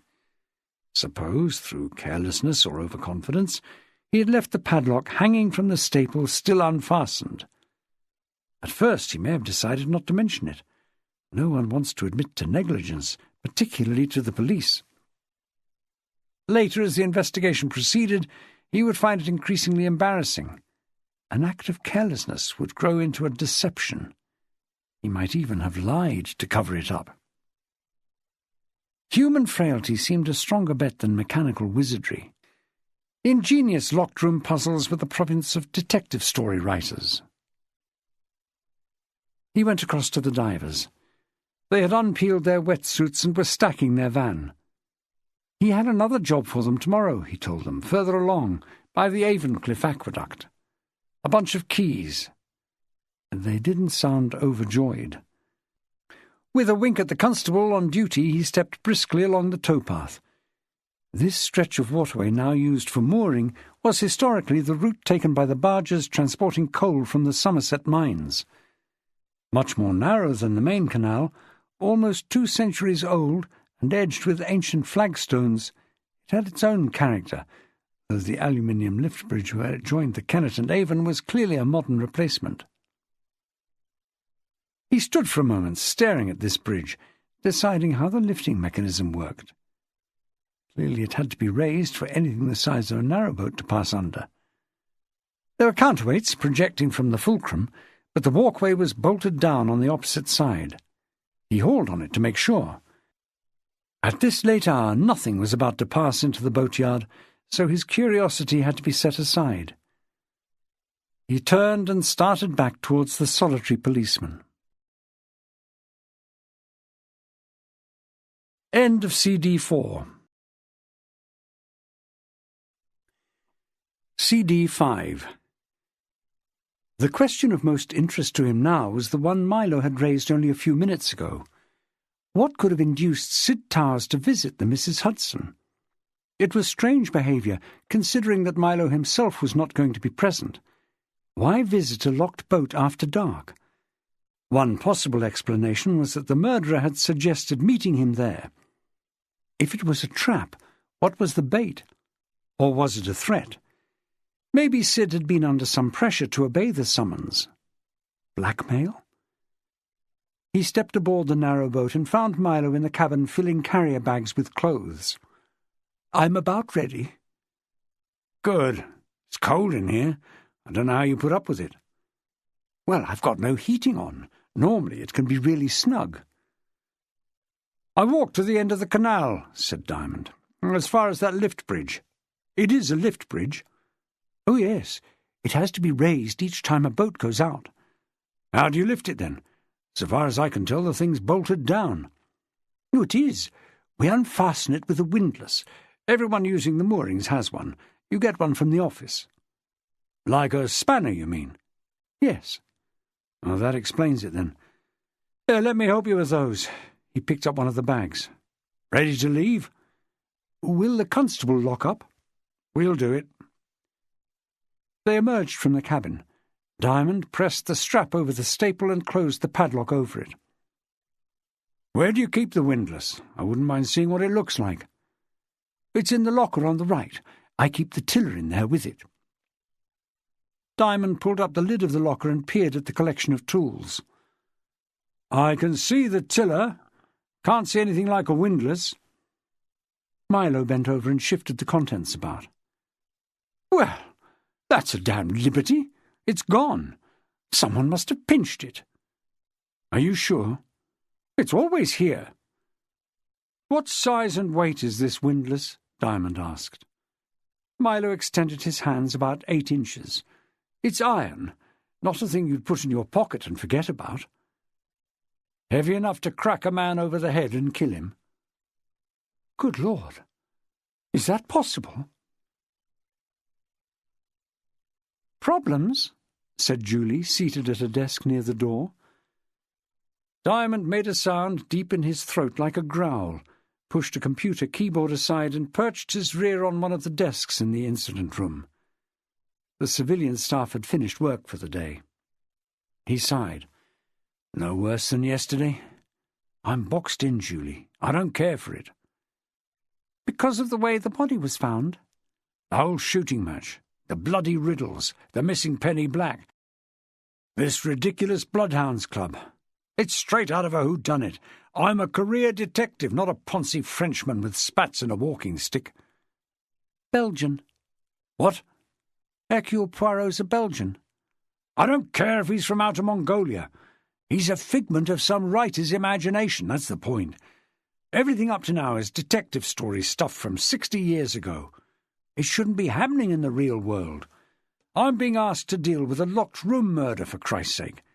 If I crack it, I mean when I crack it, what am I going to be faced with next? Invisible ink?"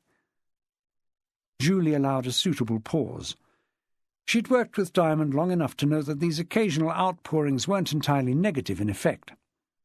Then she remarked, "Do you really need to crack the locked room mystery?" He folded his arms. "You'd better explain yourself." "Well, the great temptation is to go at this head-on, as they did in those detective stories, puzzling over the locked room until we hit on the solution. That's what we're meant to do. Why don't we approach it another way?" "Tell me how." "Well, there's only a handful of people who could have committed the stamp theft. Agreed?" "Certainly, but that's for John Wigfall to unravel." Julie refused to be deflected. "I mean the Bloodhounds. They knew from the previous meeting that Milo would be bringing in his copy of the Hollow Man, an opportunity that the thief found irresistible. If Milo himself is not the thief, then it has to be the person who planted the stamp in his book." Diamond nodded. This was pretty obvious stuff. She continued, "Someone who must have been at the meeting the previous week, when Milo promised to read from the chapter on locked room mysteries." "Or who was tipped off about what was said." "All right," Julie conceded, "but it's still a small group, right?" "Right." "And so is the list of murder suspects." Diamond held up a finger. "Careful now." Julie got up and crossed the room to argue her case. "Because the killer got inside the Mrs. Hudson, just as the stamp thief did. Be fair, Mr. Diamond, it's got to be the same person. I refuse to believe that two people independently worked out a way of getting inside that cabin without disturbing the lock. Two different people, each smarter than you? No way." "So?" "So instead of all this brain fag over the locked room, I suggest we get talking to the suspects. You and I mean. I know we have a batch of statements, but there's no substitute for getting face-to-face with people." "Doorstepping," he smiled. "No, I don't mean house-to-house inquiries. I'm talking about the suspects, and there aren't many of them." "That's your advice?" She hesitated, detecting the note of irony. "I'm trying to be helpful." "And you are." This was sincerely meant. Listening to Julie had helped him take hold of a doubt that had been hovering just out of reach for some time. "Only I'm not yet convinced that you're right about the thief and the killer being one and the same. Think for a moment about Sid Towers. What if he were the man who stole the stamp?" "Sid?" He gave a nod. "The murder victim?" Diamond gave his snap assessment of Towers. Unassuming, easily disregarded, yet not unintelligent, a reader of John Dickson Carr. Imagine the quiet satisfaction Sid would have derived from surprising the rest of the Bloodhounds. That opinionated lot who thought they knew all there is to know about detective stories. This is pure hypothesis, but let's suppose he stole the penny black simply to make a point, not with his power of speech, which was so underdeveloped, but through the written word, with riddles and rhymes. "I'm smarter than all of you put together," he was saying in effect, "whatever you think of me." And what a marvellous notion to have the stamp turn up between the pages of Milo's book, thus demonstrating a locked-room mystery unknown to Dr. Fell or anyone else. Do you see what I'm getting at, Julie? Sid was the thief, but Sid was murdered. Diamond sketched the scenario as he spoke, and it made a lot of sense, even to himself. Murdered aboard the narrowboat. Sid went back then knowing Milo would be occupied at the Nick for some time to come. Maybe he intended to leave a note, another riddle even. He let himself in by the same brilliant method he used on the previous occasion, whatever that may be, only this time he was followed in by someone else who picked up a windlass and cracked him over the head. Who? That's the question. Could be one of the Bloodhounds who followed him there. Could be someone else with a grudge against Sid. Could simply be some evil person who was on the towpath last night and decided to mug the occupant. In other words, anyone from your half-dozen suspects to the entire population of Avon and Somerset, plus any visitors passing through. That's why I'm cautious, Julie. But it's only a hypothesis. I may be totally mistaken. Chapter 19. Open-top tour buses are a feature of Bath that most residents accept with good grace in a city that welcomes tourists. The two companies in competition are distinguished by their colours. Ryan's City Tour in red and white, and Badgerline's Bath Tour in green and cream. City tours operate from Terrace Walk near the Abbey. The Badgerline tours leave every 30 minutes from the bus station and are named after city worthers like Prince Bladud, King Edgar, Ralph Allen, John Wood and Dr. William Oliver. All the buses stop at convenient points to allow ticket holders to get off and explore, continuing the tour on another bus if desired. Miss Chilmark was one of the minority who disapproved of the open-tops of whatever colour. For one thing, she had a house on the route, and was convinced that people on the upper deck looked into bedrooms. And for another, as a person of refined literary taste, she found it deplorable that Jane Austen's name was on the back of a bus.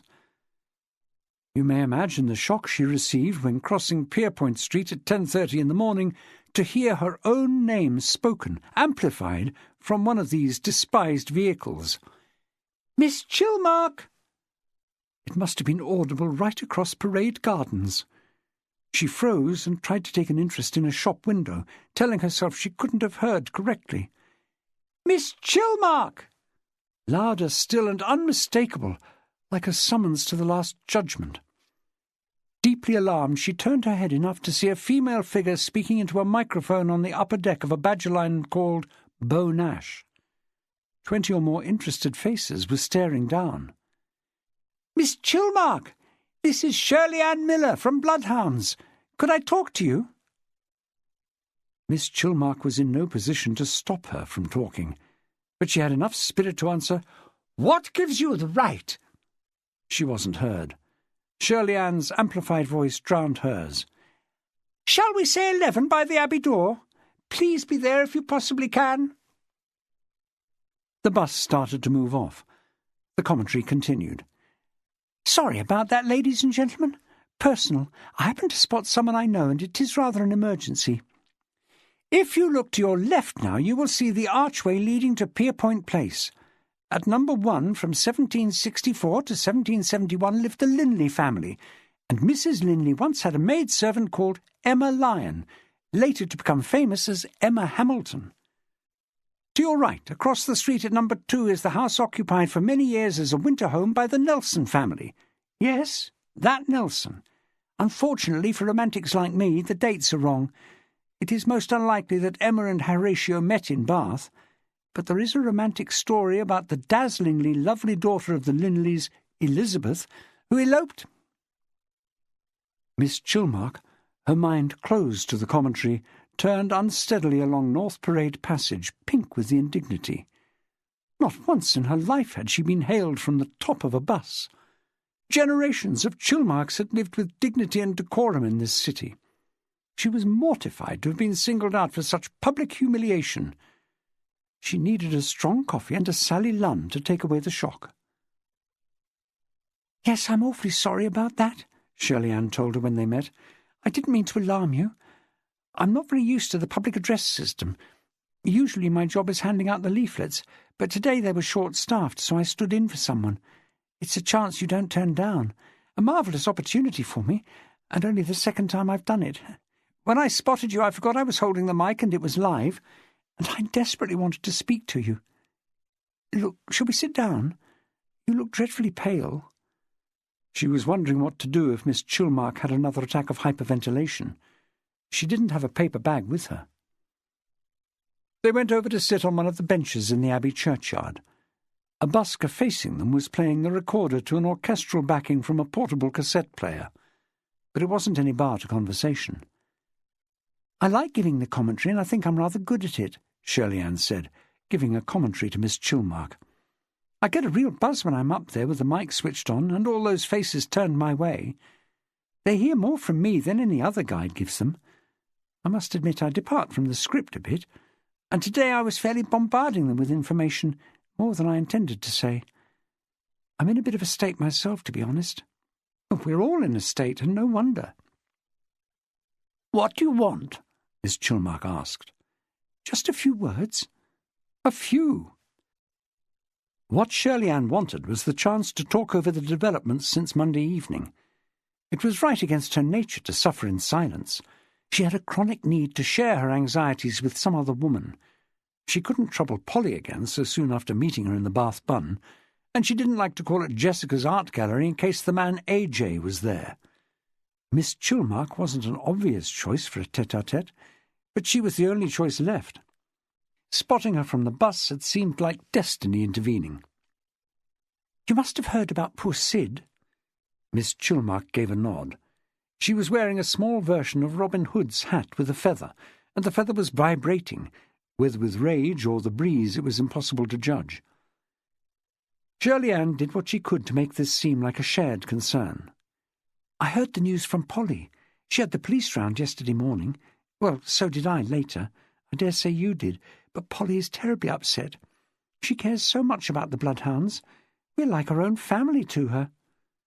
Miss Chilmark said acidly, "If that's her idea of a family, she must have had a deprived upbringing." "Well, you must know what I'm trying to say.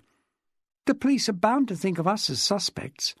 This was a locked-room murder, the very topic we were about to discuss on Monday evening." "Not at my suggestion," Miss Chilmark was quick to point out. Shirley Ann sighed. "It doesn't really matter who suggested it. We all knew that Milo was going to read from the book, and we're all under suspicion. Did the police visit you?" Grudgingly, Miss Chilmark said, "They did call briefly." "You drive, don't you?" "I beg your pardon?" "You have a car of your own?" "I do." "Then it's perfectly possible for you to have driven to the boatyard after the meeting finished. You're a suspect," Shirley Ann added with more tact. "We all have cars, so far as I know." Outrage had spread ominously across the suspect Miss Chilmark's features, and the feather was positively flapping. Shirley Ann said, "The detective who came to interview me made the point that it was the crime of someone of high intelligence." Miss Chilmark looked a mite less outraged. "Low cunning, more like. I know whom I suspect."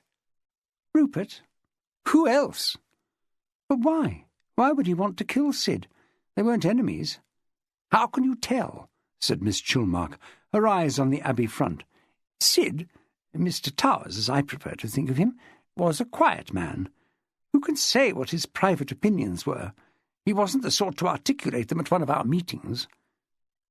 "But Rupert isn't a man to bottle up his feelings, and I can't recall him saying an unkind word about Sid, ever." "He is a degenerate." "Rupert? You only have to look at him, that face." "Now that really is unfair." "Evil." "Oh, I don't think of him as evil. Rather hollow-cheeked, I grant you, and he could do with some more teeth. He's no oil painting, but I find it a very watchable face. Anyway, it would be terrible if people were judged on their looks." "His are clearly the result of many years of bad living." "And yours," Shirley Ann thought, "of mean-mindedness." "Or neglect." "Depravity. He's constantly in public houses, so far as I can make out. His choice of reading is indicative. All that violence he wallows in. Really, Miss Chilmark, I've read a lot of those books myself, and I'm not depraved, I hope. Millions of people read them. You admire The Name of the Rose, but it doesn't mean you want to go into a monastery. A nunnery. Oh, I don't know what I do mean, except that the books people read are no guide to their behaviour. Miss Chilmark turned to Shirley Ann, her broad face pitted with disfavour. Let me remind you that Mr. Towers worked for a security firm. They're ex-policemen, a lot of them. They know the ne'er-do-wells in this city. If something came to his notice in the course of his duties, something particularly unpleasant regarding one of the Bloodhounds, and that person felt at risk of being exposed, you wouldn't have to look hard for a motive for murder. Shirley Ann had forgotten that Sid was a security guard. It was the first reasonable comment Miss Chilmark had made. But that could apply to any of us. Any of us could have a skeleton in the cupboard. Speak for yourself, said Miss Chilmark. Even if I had, I wouldn't see murder as the solution, Shirley Ann said thoughtfully. Mentally she was reviewing the other Bloodhounds, wondering what skeletons they might prefer to keep hidden. Jessica? Polly? She'd been going to suggest a meeting, if only to compare notes on what the police had said. Now she was less enthusiastic. Poor Mr. Towers didn't batter himself to death, said Miss Chilmark. Someone wanted him dead. At the meeting last night, said Shirley Ann, do you remember anything that Sid said or did that might have caused someone else to kill him? I was too distressed to notice. Before that, before Rupert arrived. The only thing I can recall him saying was at the beginning, before we started. There were 4 of us present, Mr. Towers and the 3 lady members. Polly asked who was missing, as if she couldn't work it out for herself, and Mr. Towers spoke Rupert's name, adding that Rupert is always late. It was so unusual for Mr. Towers to say anything that I noticed it particularly. He said something later, said Shirley Ann. Now what was it, a quip of some sort? Just a couple of words. I know. Jessica was giving us her theory about the stealing of the penny black. She said it could easily be a collector.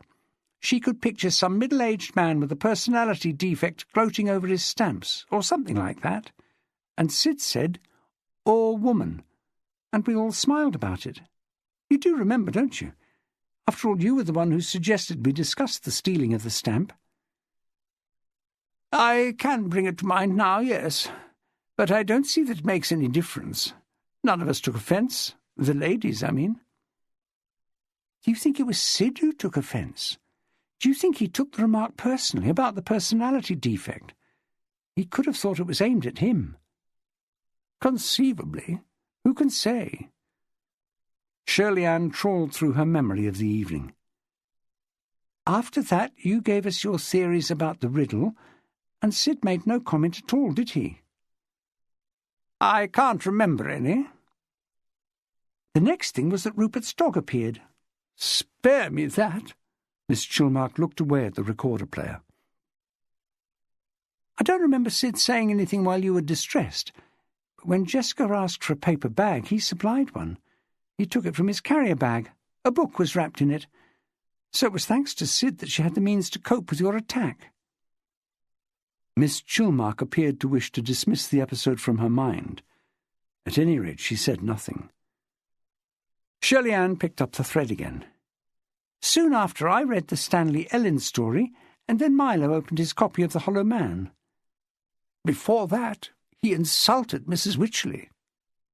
Who did? Miss Chilmark looked as if she had bitten into a sour apple. Who do you think? Rupert? You remember, don't you? Jesus wants me for a sunbeam. Oh. Shirley Ann tried to stop herself smiling. It was meant to wound, and it did. Yes, but it didn't have anything to do with Sid. It demonstrated the depths the man will sink to. Rupert, but we were talking about Sid and the things he did and said that evening, said Shirley Ann. And now I've remembered something else.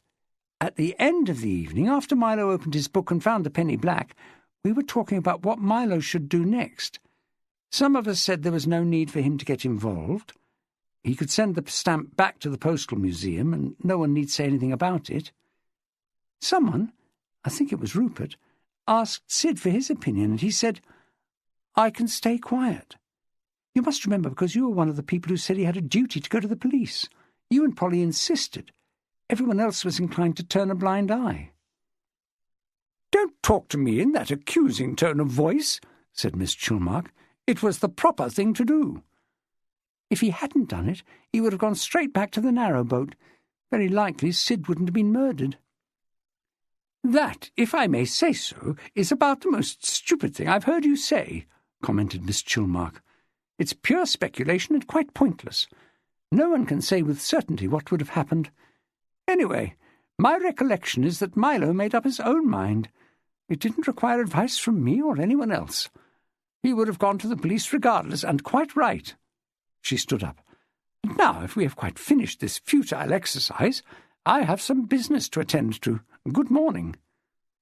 She headed off in the direction of Waitrose. Chapter 20.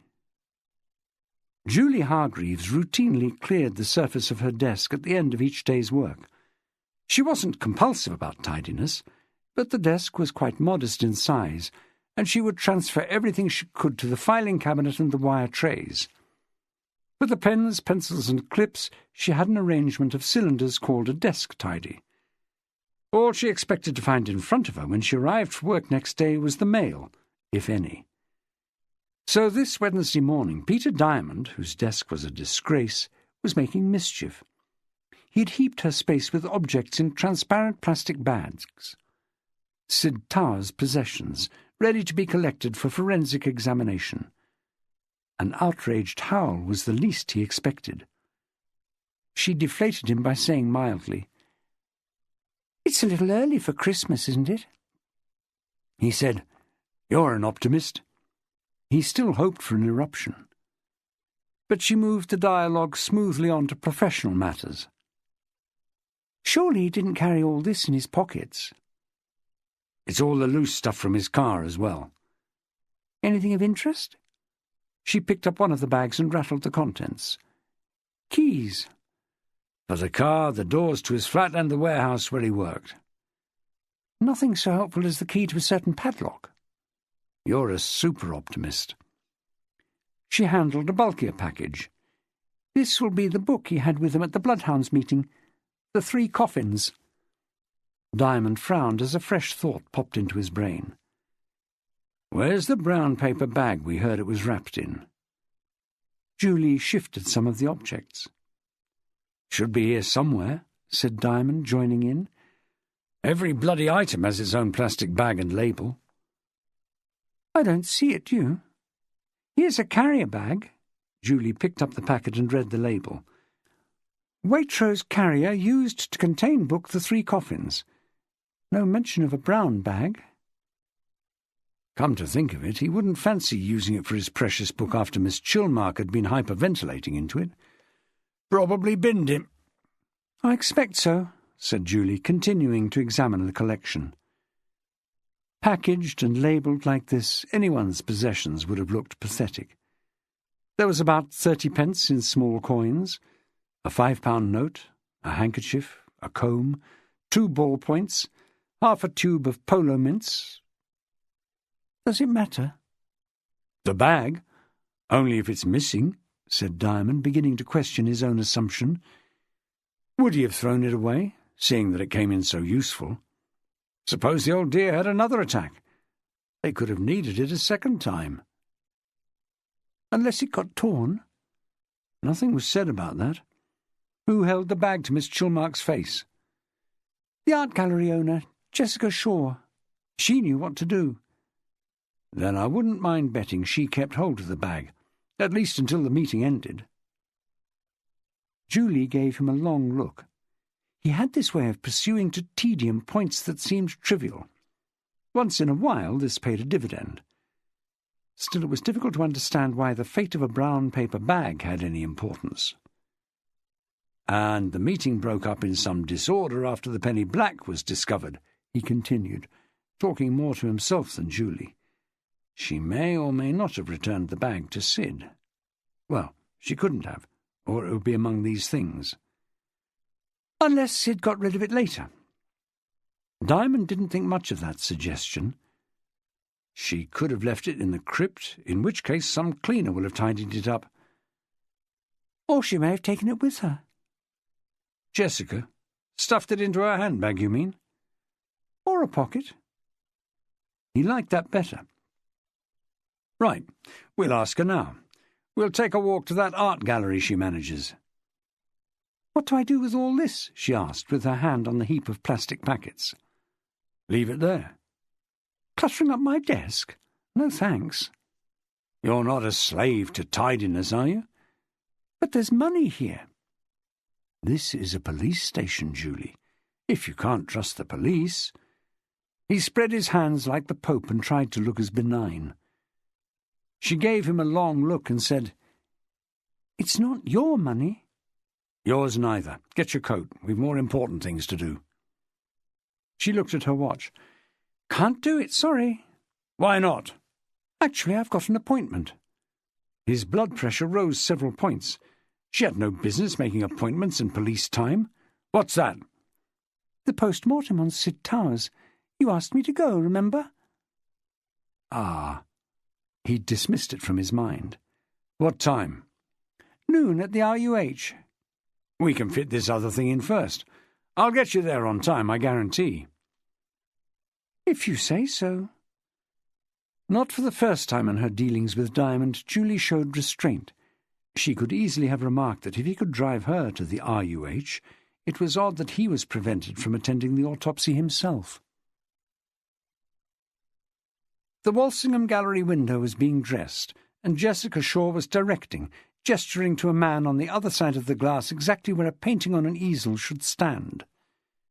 She was engrossed, and so was a small crowd of bystanders, making it difficult for anyone to reach the other end of the narrow, flagstoned passage of Northumberland Place. Jessica seemed to be well aware that this was street entertainment. In a cherry-red woolen dress, and with a thick white cardigan draped around her shoulders, she was conspicuous among her audience in their drab padded jackets and wind cheaters. Mrs. Jessica Shaw? She didn't even turn to answer Diamond's inquiry, but carried on giving instructions. More to the right. The right, the right, the right! Police, said Diamond. CID. This may be inconvenient, but are you Mrs. Shaw? It is inconvenient, yes. And you are Mrs. Shaw? I am. That's it. AJ, perfect. In a tone of formality amounting almost to a warning, he gave his rank and name, and Julie's too. Could we talk to you inside, Mum? But I have talked, she said, still staring at her window arrangement. I had a sergeant here yesterday, and he wrote down everything I said. This is the follow-up. She sighed and turned her face to him for the first time. And I'm trying to get this ready for a private view this evening. I've got over 100 people coming. What do you think of it so far? The window? I like it. Not so keen on the picture. Meant to be Avebury, is it? God help us, said Jessica Shaw. What a brutal expression that is. Meant to be. We just have to be grateful the artist isn't here. They went inside. AJ was sent to fetch more pictures and unwrap them. I hope this won't take long, Jessica said to Diamond. It's interfering with my livelihood, all this third degree. She found them chairs at the rear of the shop. You want coffee? That's going to delay the questions even more, Diamond pointed out. Not if AJ makes it. White with how many sugars? 2? She'd guessed correctly. Thanks. You should be doing my job, Diamond remarked. Eyeing his bulk, she commented, It's not much of a deduction. And no sugar for you, right? She said to Julie. She gave the order to AJ as he shuffled past with a large wrapped painting. Then she confided to Diamond, AJ's a brick. It's all voluntary. I don't pay him a cent. I only wish I could sell more of his work. His work? He's an artist. Is that his stuff in the window? Lord, no, I keep him upstairs. Lucky fellow, said Diamond, then wished he had guarded his tongue. The look he got was all he deserved. She didn't blush or betray any embarrassment. She simply gave him a cold stare. "First question," he said quickly. "When did you join the Bloodhounds?" "Last winter. I was one of the last to join, except for the new woman, Shirley Ann. She's only been a couple of times." "So was Sid Towers already a member when you joined?" "Sid? Yes." "Had you met him before?" "No." "Did you know any of them previously?" "Only Polly Wycherley. I joined at her invitation. She came into the gallery a couple of times towards the end of last year and noticed what I was reading. We discovered we shared an interest in crime fiction, so she told me about the meetings in the crypt. I went along reluctantly. She's a great persuader, is Polly. Have you met her?" "Not yet." "She's cooled towards me for some reason. Probably something I said. People like you and me ought to think before we speak. But I don't go to please Polly any more. I go to be entertained. The members are well informed, but I can tell you there are some pretty eccentric ones among them." "Lost their marbles, you mean?" She raised her eyebrows. "Did I hear right? Was that meant to be a pun?" "Meant to be? What a brutal expression." Now she laughed, and it was clear from the look she gave him that she was beginning to alter her assessment of this paunchy policeman. "Anyway, eccentric was the word I used. The Bloodhounds aren't so dim. They're well read. I like scoring points off them when I can." "The meetings can be lively, then." "Lively? Deadly, as it turns out." Now Diamond smiled. "Yes," Jessica went on, "there are personality clashes. Rupert gets people excited." "Mr. Darby, you mean?" "Do I? I only think of him as Rupert. He's harmless, in my opinion, though others will tell you different. A classic case of arrested development.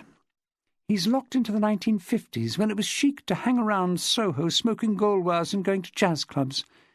You'll get on famously with him by the look of you." Diamond's hand curled protectively over the trilby on his knees. "There were incidents with Miss Chilmark, I'm told." "Silly old duck, yes. She's a frightful snob. The Chilmarks once owned half the city, if she can be believed. She can't understand why we don't prostrate ourselves each time she appears. What really gets to her is that Rupert is manifestly several points above her in the social scale and doesn't give a toss about decorum." "How is it manifest?" "His accent. To borrow a phrase from Dylan Thomas, he talks as if he has the Elgin marbles in his mouth." "There was an incident on Monday, I heard." "There's an incident on most Mondays. He insists on bringing his dog, and she gets herself into a state about it. She started to panic, and we calmed her down." This account was all too perfunctory. Julie intervened to say, "You're understating it, aren't you?" "In what way? Wasn't she hyperventilating, and didn't you act quickly to stop it?" "Oh, just the old remedy of holding a paper bag to her mouth," said Jessica dismissively. "She soon responded." Diamond wasn't going to let this crucial matter get by. "What happened to the bag?" "What do you mean? What happened to it?" "Afterwards." "Oh, I don't remember. Unless—" "Unless what?" "I kept it." "Did you?" "I may have done. In fact, I believe I did, just in case she started up again. She insisted on staying for the rest of the meeting. Rupert removed the dog, but I didn't want to take any chances, so I kept the bag by me. Now, what happened to it at the end?" She hesitated. "Is this important?" "Possibly not, but I'd like to know." "Sid produced it in the first place." "I know," said Diamond. "I don't have any memory of returning it to him." "Would you have thrown it away?" "Doubtful, not after it came in so useful. I'm wondering now if I kept the thing. I didn't want it in view right in front of Miss Chilmark. I may have stuffed it in my handbag." "You would have found it later, then." "Oh, not me. I carry things for years before I turf them out. It's probably still in there. Want me to fetch my bag?" "Presently," said Diamond. The questioning had settled to a tempo that he didn't want interrupted. Give her half a chance and she would go back to her window dressing. "Tell me about Sid." "That won't take long," she said. "He was a member before I joined. Polly told me once that he came on the advice of his doctor. He was painfully shy, poor bloke. The doctor's idea was that he was a crime fiction buff, so he would be encouraged to chip in. He hardly ever did. She smiled. It was so rare that if he did that, we all turned our heads and scared him rigid. Did anyone try making friends with him? Oh, Polly fussed over him sometimes, like the old hen she is. If anyone else had spoken more than a couple of words, I'm sure he would have run a mile. And I understand you spent some time with him in the Moon and Sixpence on more than one occasion. She coloured slightly. Are you trying to trip me up, or something? You make it sound like infidelity. I felt sorry for the guy, that's all. I thought someone should try and drag him out a bit, for his own sake. The others simply ignored him. No one was hostile. She shook her head. There was nothing you could dislike about Sid. Someone must have objected to him. I know, said Jessica. The coffee arrived in bone china cups, AJ bearing it in on a lacquered tray. Potential buyers of the art had to be cosseted. From the efficient way he handed the cups around, AJ had performed the duty more than once. "If it doesn't seem frightfully rude," he said, "I'll take mine to the front of the shop and carry on with what I was doing." Alert to the possibility that AJ was something more in this setup than a volunteer window dresser, Diamond watched him with interest. The man had an air of confidence that belied the menial tasks he was performing here. There was poise in the way he moved, and a suggestion of anarchy, as if any second he might execute some Chaplinesque trick with the tray, and his dark curls and mobile brown eyes reinforced the idea, though he was actually quite tall. However, Jessica was content to treat him as a domestic, in spite of the approving things she'd said earlier. They both appeared at ease with each other. Intriguing. But there were things still to be asked. On Monday, after the meeting ended, what did you do? Went home, Jessica answered. Immediately? Yes. Where's home, Mrs. Shaw? Whitcomb Hill. You've got a good view from there, I dare say.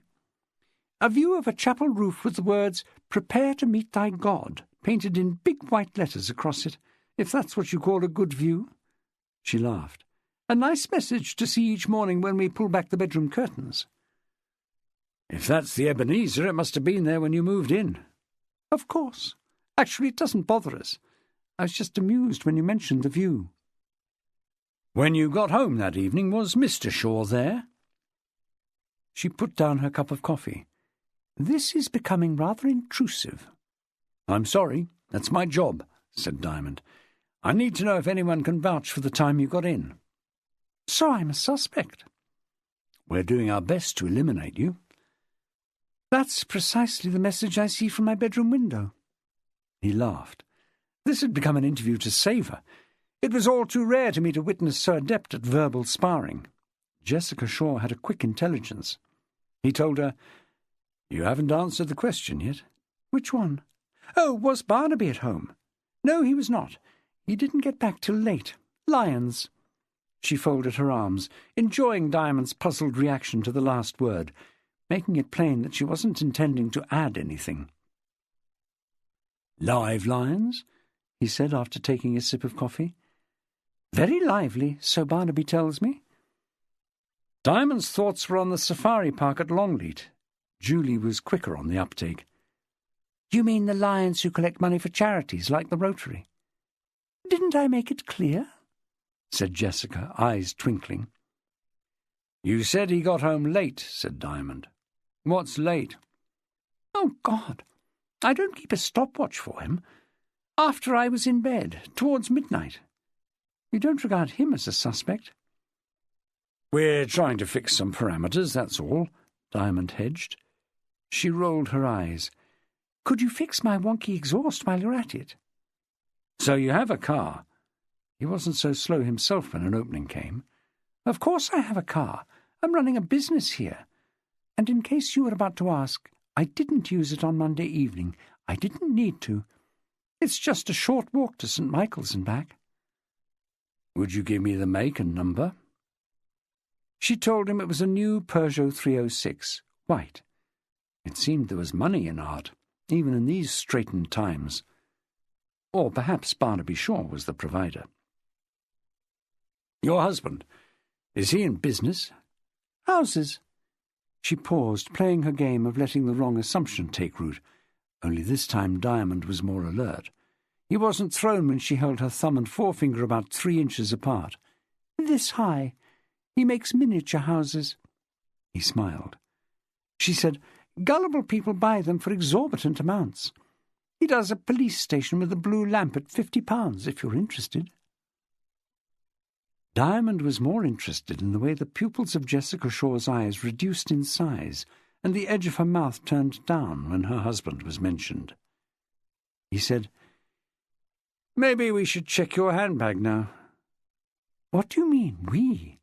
She got up and crossed the room to where a leather shoulder bag was hanging over a tall-backed chair. "I'm not having my personal objects pored over by policemen, thank you." She released the catch, felt inside, and straightway withdrew a folded brown paper bag. "This I have no further use for." Chapter 21. A message was waiting for Diamond when he returned to Manvers Street after delivering Julie to the Royal United Hospital for the post-mortem. Would he contact DCI Wigfall as a matter of urgency? Generally he avoided the man. From experience he was willing to bet that this was a gripe over areas of responsibility. But in a police station matters of urgency can't be sidestepped. He picked up the phone. "Well, have you found your stamp thief?" he asked, while Wigfall was still self-importantly giving his name. "Is that D.S. Diamond?" "Who else?"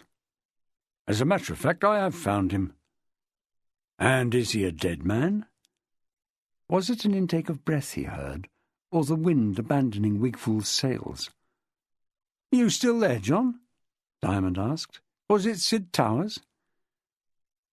"What makes you think it might be?" Wigfall parried, the annoyance coming through clearly. "Doesn't everything point to him?" "I wouldn't have said so."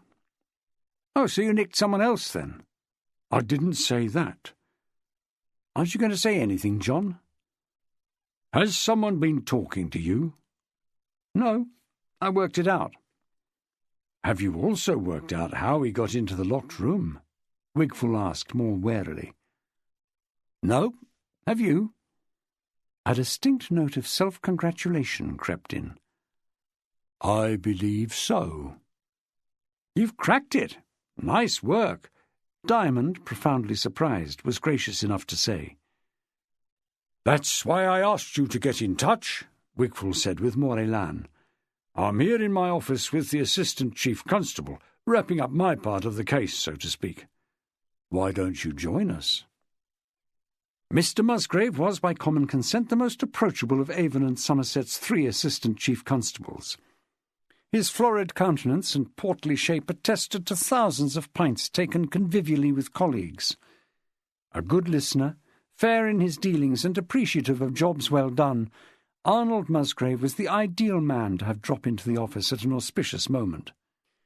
When Diamond arrived, Wigfall was saying, with the air of a man confident of a commendation at the very least, "I dare say you're familiar with the detective stories of John Dixon Carr, sir." "I dare say I am," the ACC chanced his arm. "My failing is I read these things and don't recall who wrote them, or what they were about." Spotting Diamond at the door, he gave a broad smile. "Peter, you're looking chipper." "It's all show," said Diamond. "I'm up to my ears in problems, unlike John Wigfall here."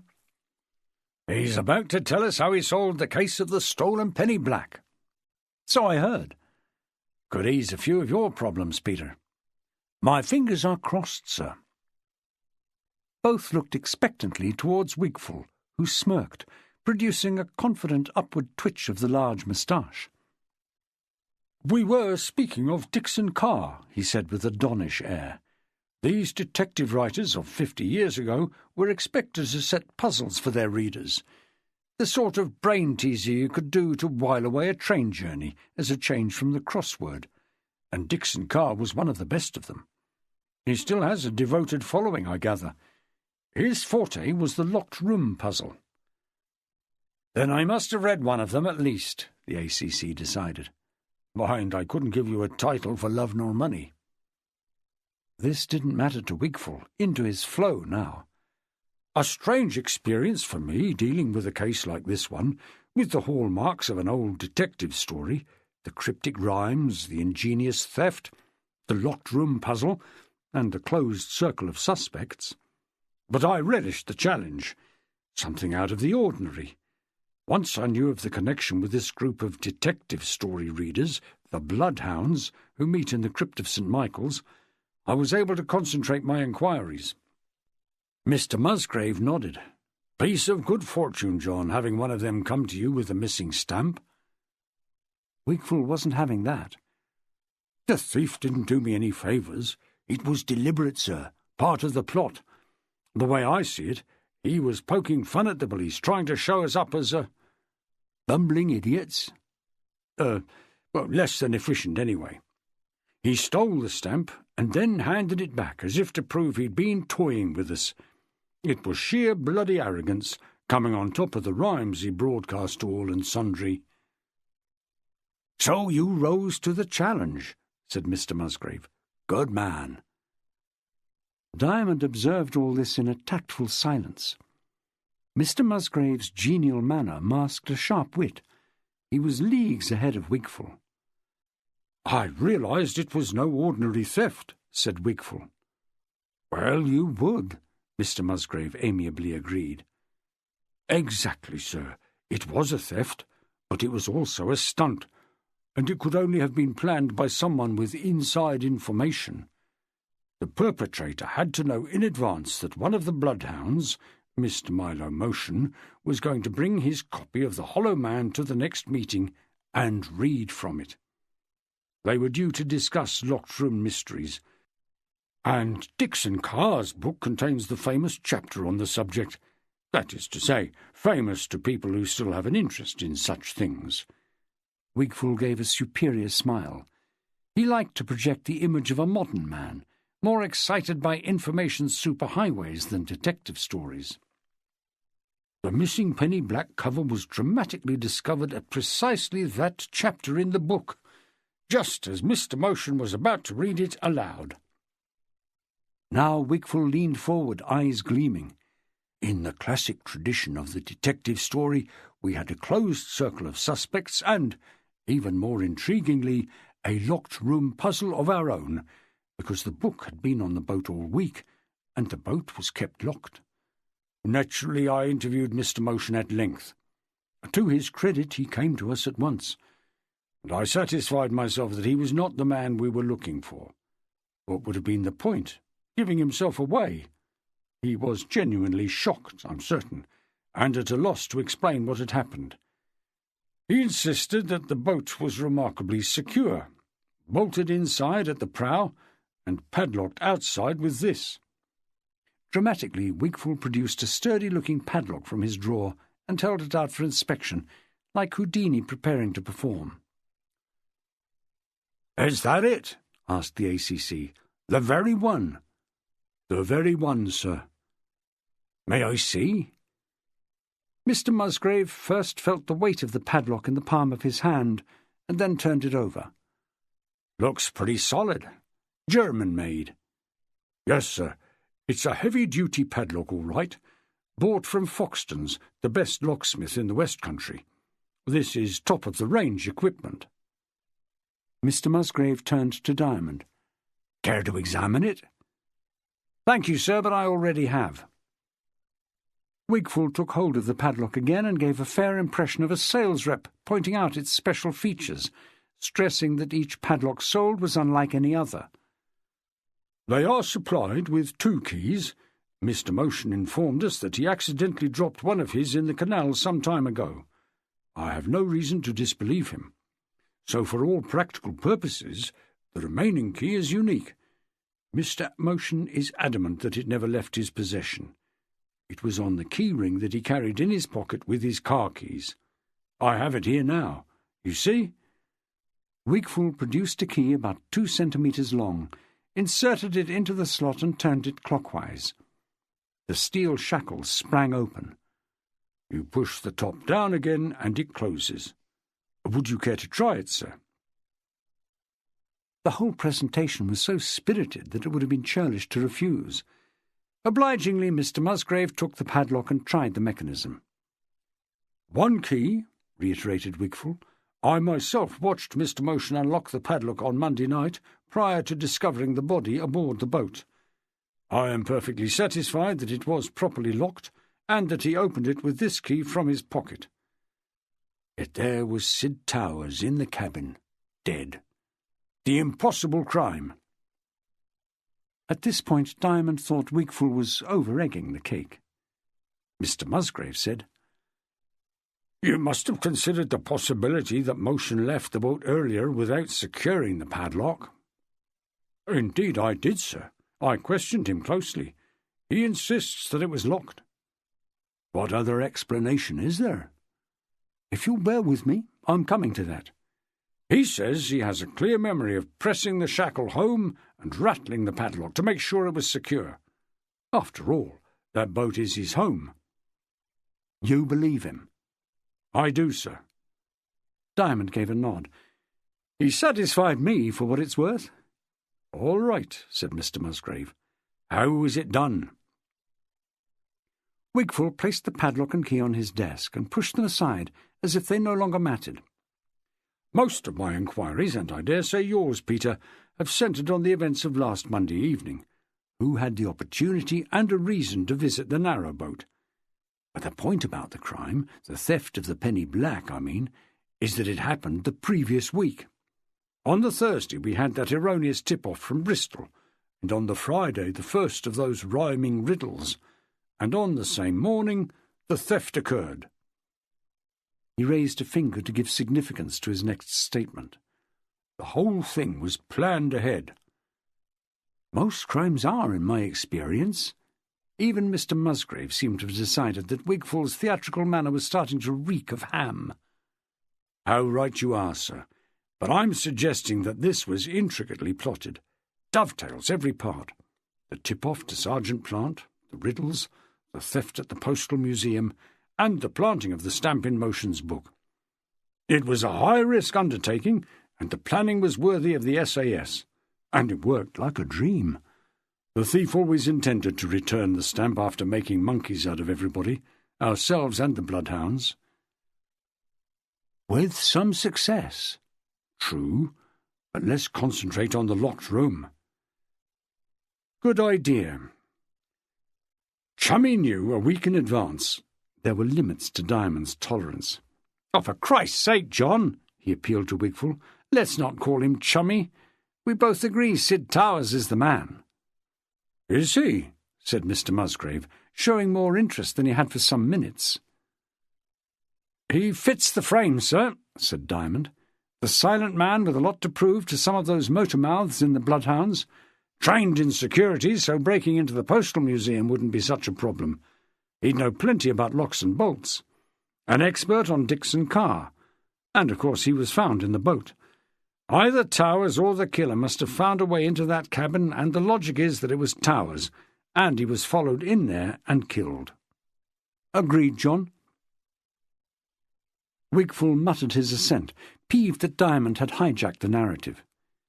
Mr. Musgrave said, "This is fine as far as it goes, but it's all circumstantial, isn't it?" Keen as he was to lead the discussion again, Wigfall had no answer. He turned to Diamond. "Everything I just mentioned is," Diamond admitted, and added, straight-faced, "unless Mr. Wigfall here has some evidence I'm not aware of." Wigfall's eyes narrowed. The opportunity was there, and he still had nothing to say. For Peter Diamond, the silence was as good as a fanfare. "In that case, I'd better show you mine," he announced. Resisting the flourish he might have made, there was no need.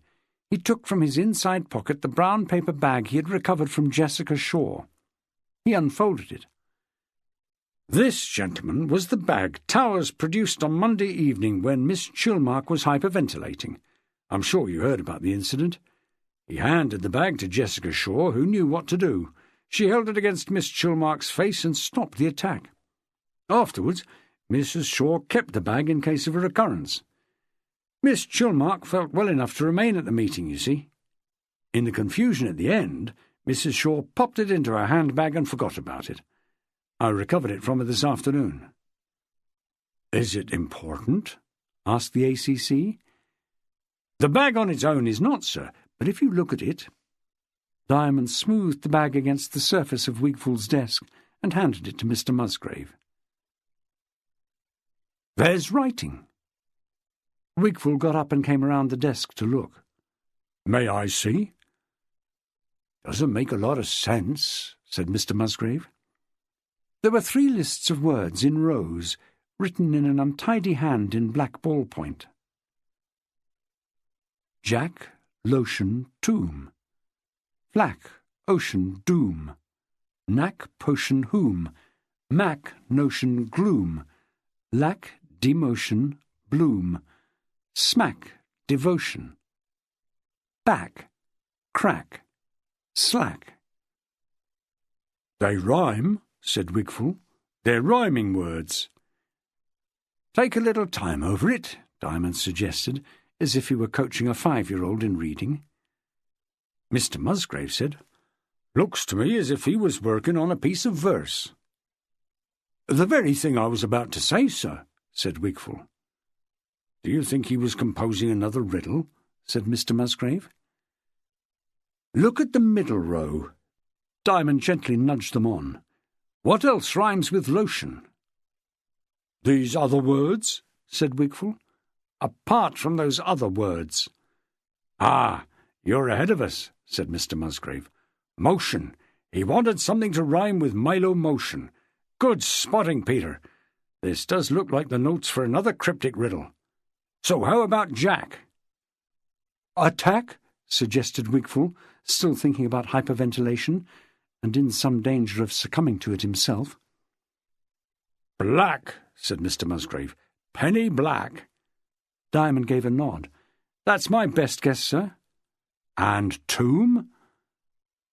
"Locked room," Diamond guessed again. "I'll buy that. Ha! Neat. So Towers was jotting down words to make his next press release. This isn't absolute proof, of course, but I'm satisfied, Peter. You've linked him to the crime." Wigfall straightened in his chair. "Why didn't you show it to me before?" he demanded in a high, aggrieved tone. "It's evidence." He was answered first with a long look, and then, "I got it from Mrs. Shaw less than an hour ago." "Then she was withholding evidence." "A paper bag?" "If it's written on." "She hadn't noticed. Anyway, she'd forgotten about it. It was still in her handbag." "Are you sure she hadn't noticed the writing?" "Even if she had, why should she have thought it important?" "Crafty old sod," said Mr. Musgrave. But it was Sid Towers he was talking about, not Jessica Shaw. "What's the old saying? Who knows most speaks least." End of CD 5. CD 6. Some of the steam dispersed as they all thought about Silent Sid, dismissed by most of the Bloodhounds as an entity. This surely was the proof that he'd stolen the world's most valuable stamp and devised a locked-room puzzle capable of baffling the best minds. John Wigfall's mind accepted. "You were going to tell us how it was done," Mr. Musgrave prompted him. Wigfall had a mountain to climb after that revelation. You could almost sense the effort of lacing his boots again and pulling on the rucksack. "Yes, sir." "You're not going to keep us in suspense, I hope?" "No, sir." Manfully, Wigfall started again. "The crime, as I was saying, was meticulously planned. Sid Towers must have been working on it for weeks, if not months. He needed to find a way of getting inside the narrowboat when Milo Motion wasn't present. He had an opportunity to see the Mrs. Hudson for himself the previous Christmas, when the Bloodhounds held their party there." "Aboard the boat," said Mr. Musgrave. "Good place for a party." "I checked, and he was certainly there, in spite of being so shy." I picture him at the party, unwilling to mix, moving about the boat, looking at things. It's probable, isn't it, that a professional security officer like Towers would take an interest in the locks and bolts? I reckon he noted the type of padlock at that early stage. No doubt he'd come across such locks before. Probably knew they were supplied by Foxton's. If not, it was easy to note the name of the manufacturer and find out who stocked them. "What was the point?" Mr. Musgrave asked. "An amazingly obvious one. No disrespect, sir. Most of these locked-room puzzles are obvious when they're explained. I think he went to Foxton's and bought one of those German padlocks himself. He waited for his chance to make a substitution." "Good. I'm with you." "Exactly when he made the switch I can't be sure. May have been months ago, or as late as the meeting before last." "Are you saying he changed over the padlocks at the Bloodhounds?" "Not exactly, sir." With a startling sense of drama for such a prosaic man, Wigfall pictured the scene. Motion takes off his coat and hangs it on one of the coat hooks near the door. Towers chooses a suitable moment to go to the gents.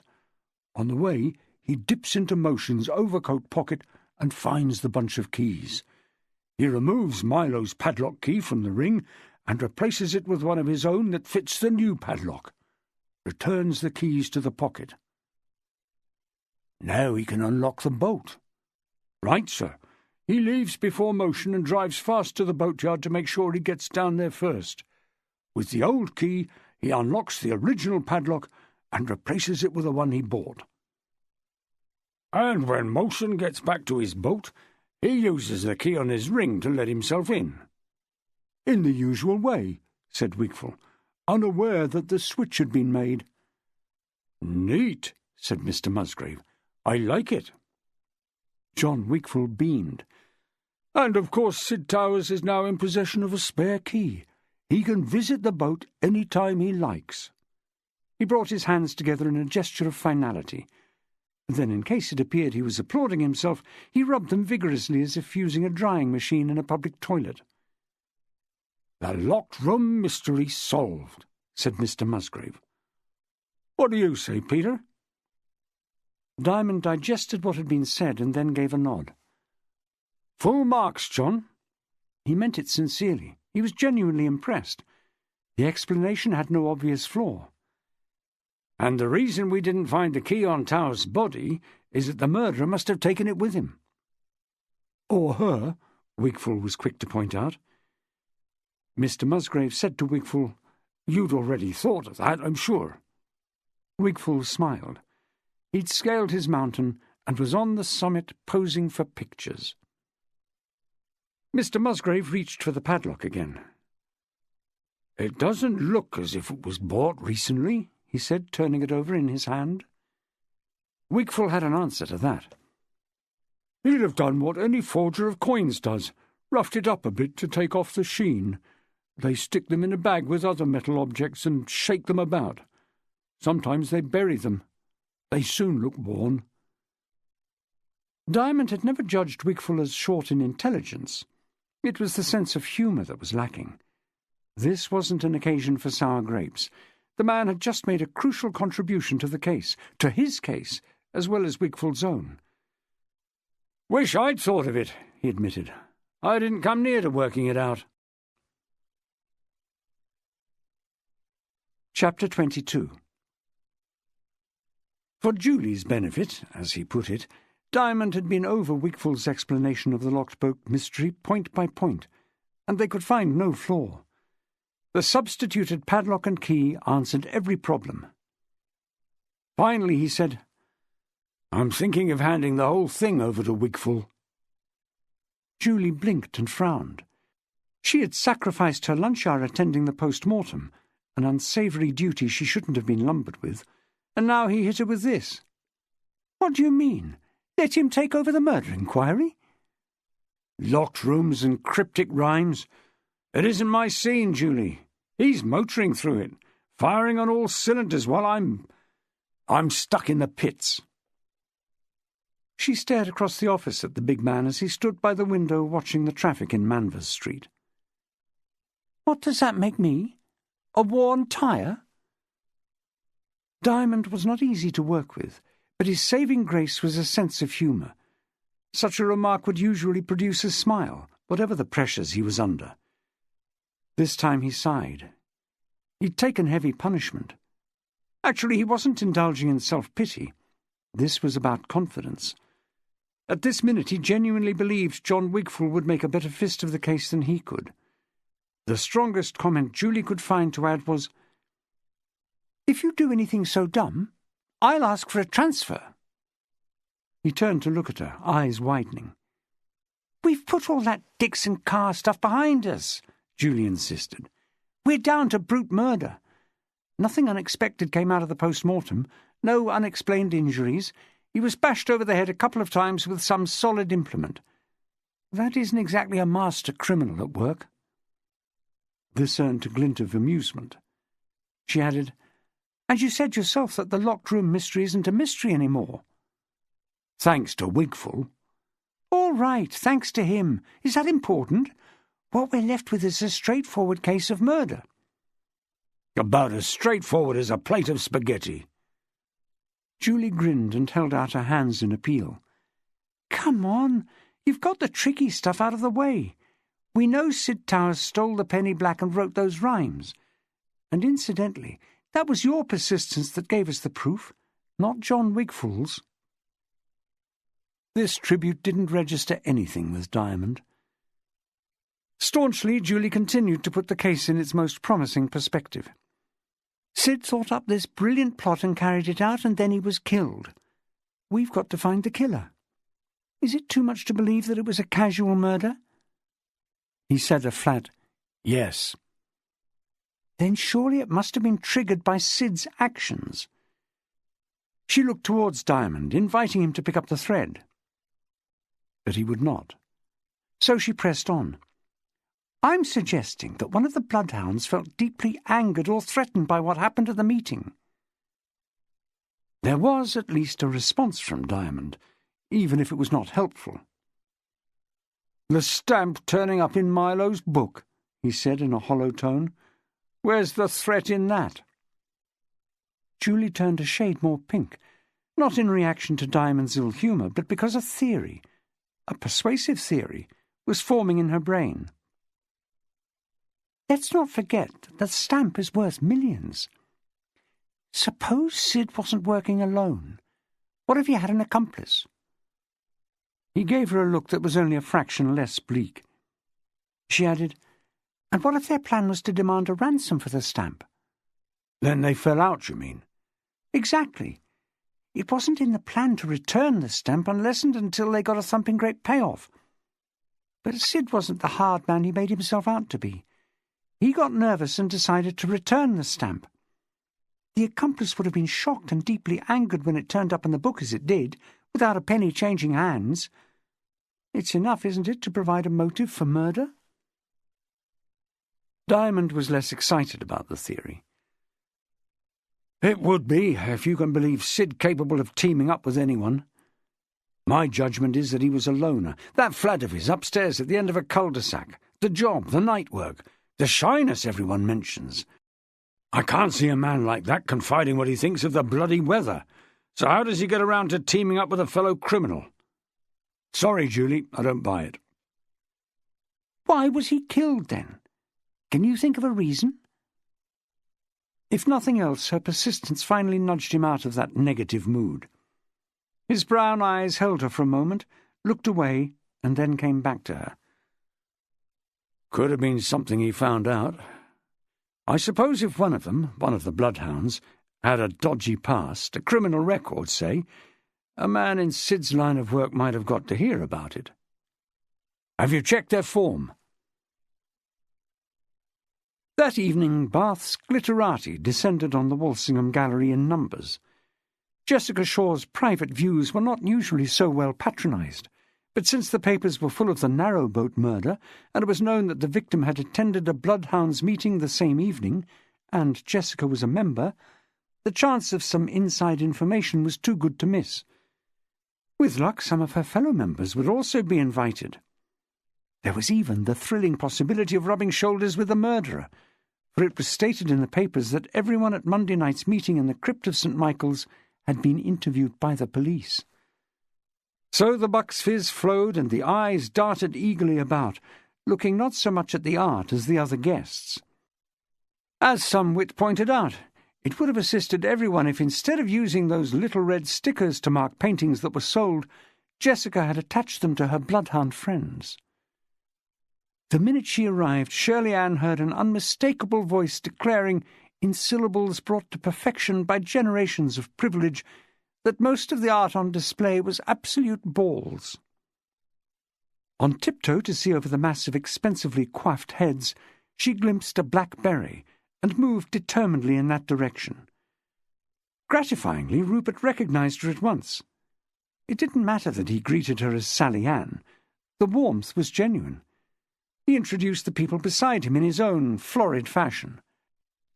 "My dear, in my endless quest for culture, I once located this unlikely duo in a watering hole in Bradford-on-Avon, of all places. Tonight I met them in the Saracens, sinking one or two before the party. Stephen and Pat Volk. Stephen's a screenwriter, and a crafty old fox, he won't mind me telling you.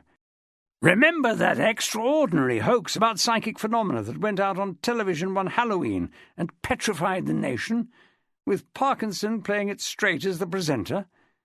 What the devil was it called, Steve?" "Ghostwatch."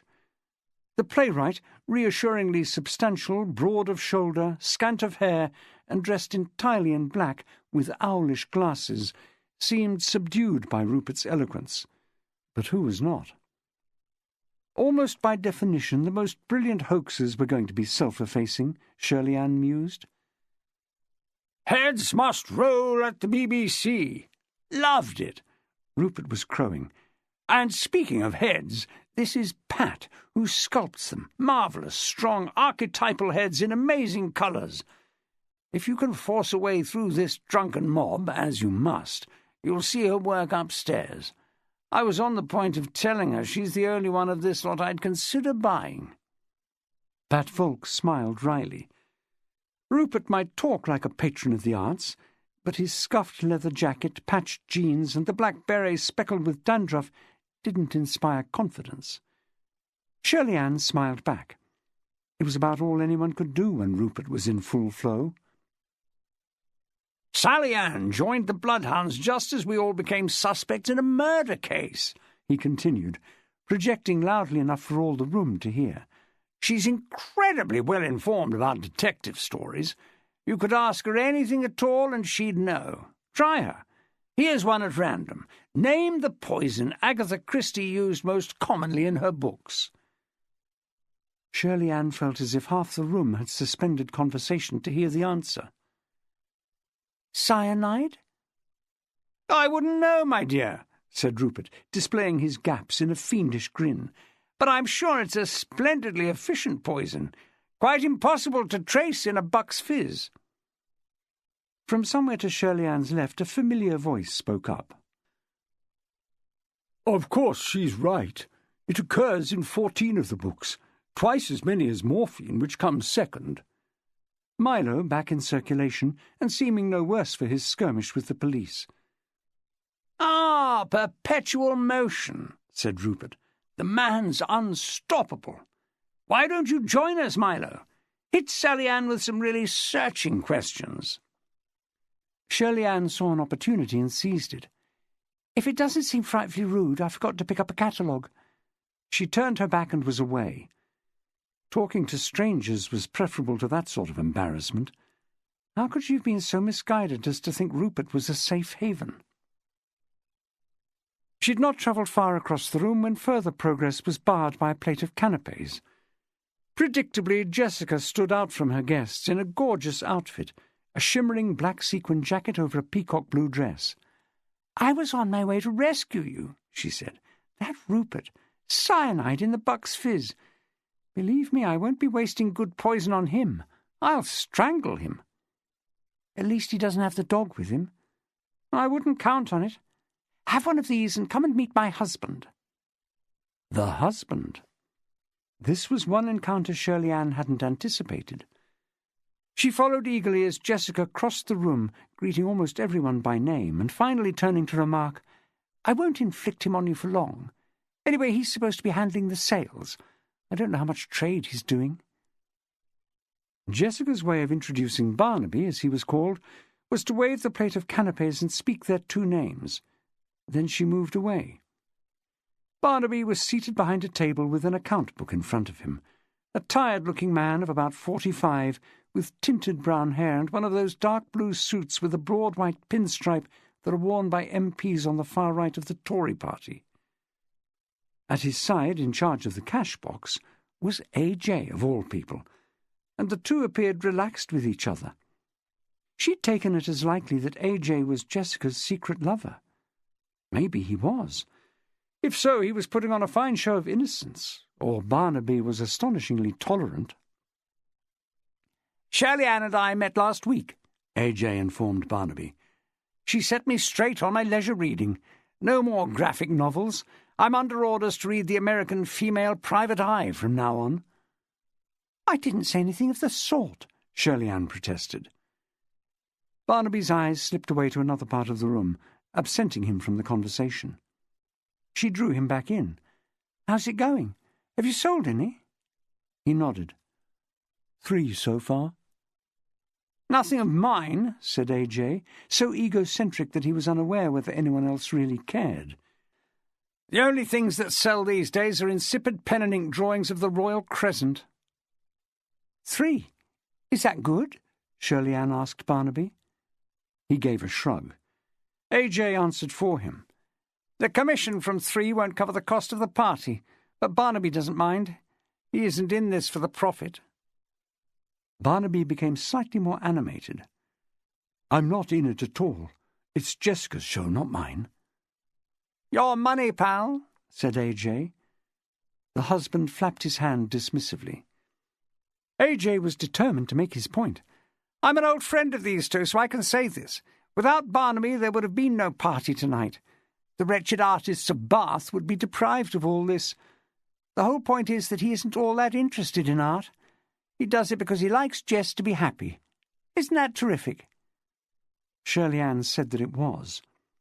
She hadn't detected a trace of sarcasm or irony in A.J.'s tribute. She was confused now.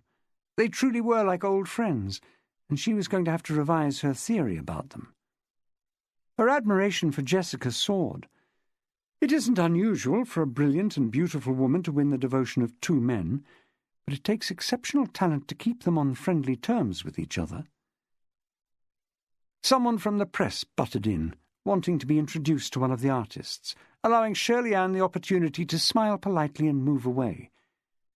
She took a glass of Buck's Fizz from a waitress and headed for the side of the room that wasn't being dominated by Rupert. Possibly she would find someone else she knew, though she doubted if it would be another of the Bloodhounds. Who was missing? Only Polly and Miss Chilmark.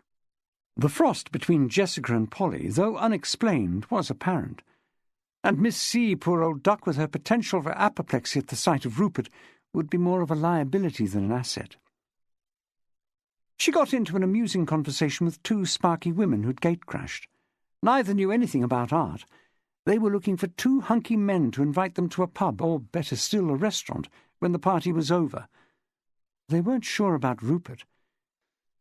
He was probably good for the invitation, they estimated, but not good for much else except brilliant conversation. And he didn't seem to have a friend. The girl talk might have continued for some time longer if Jessica hadn't appeared suddenly at Shirley Ann's side. Her vivacious expression of minutes before was supplanted by a look of stark anger. "Did you see it when you arrived?" she demanded of Shirley Ann. "Did I see what?" "Outside, on the window. Come and look." Jessica practically scythed away through her guests to the door, with Shirley Ann following apprehensively. Outside, in Northumberland Place, Barnaby and A.J. stood together examining the Walsingham Gallery window. "What do you think?" demanded Jessica. "What scumbag could have done this to me?" Shirley Ann looked. Someone had been busy with a spray can, writing a message in large, crude white letters across the main window. She did for Sid. There was a moment while Shirley-Ann absorbed the meaning of what was written. Then she said, "That's horrible." She was truly appalled and outraged on Jessica's behalf. "What kind of person does a thing like this?" "A rat, not a person," said Jessica.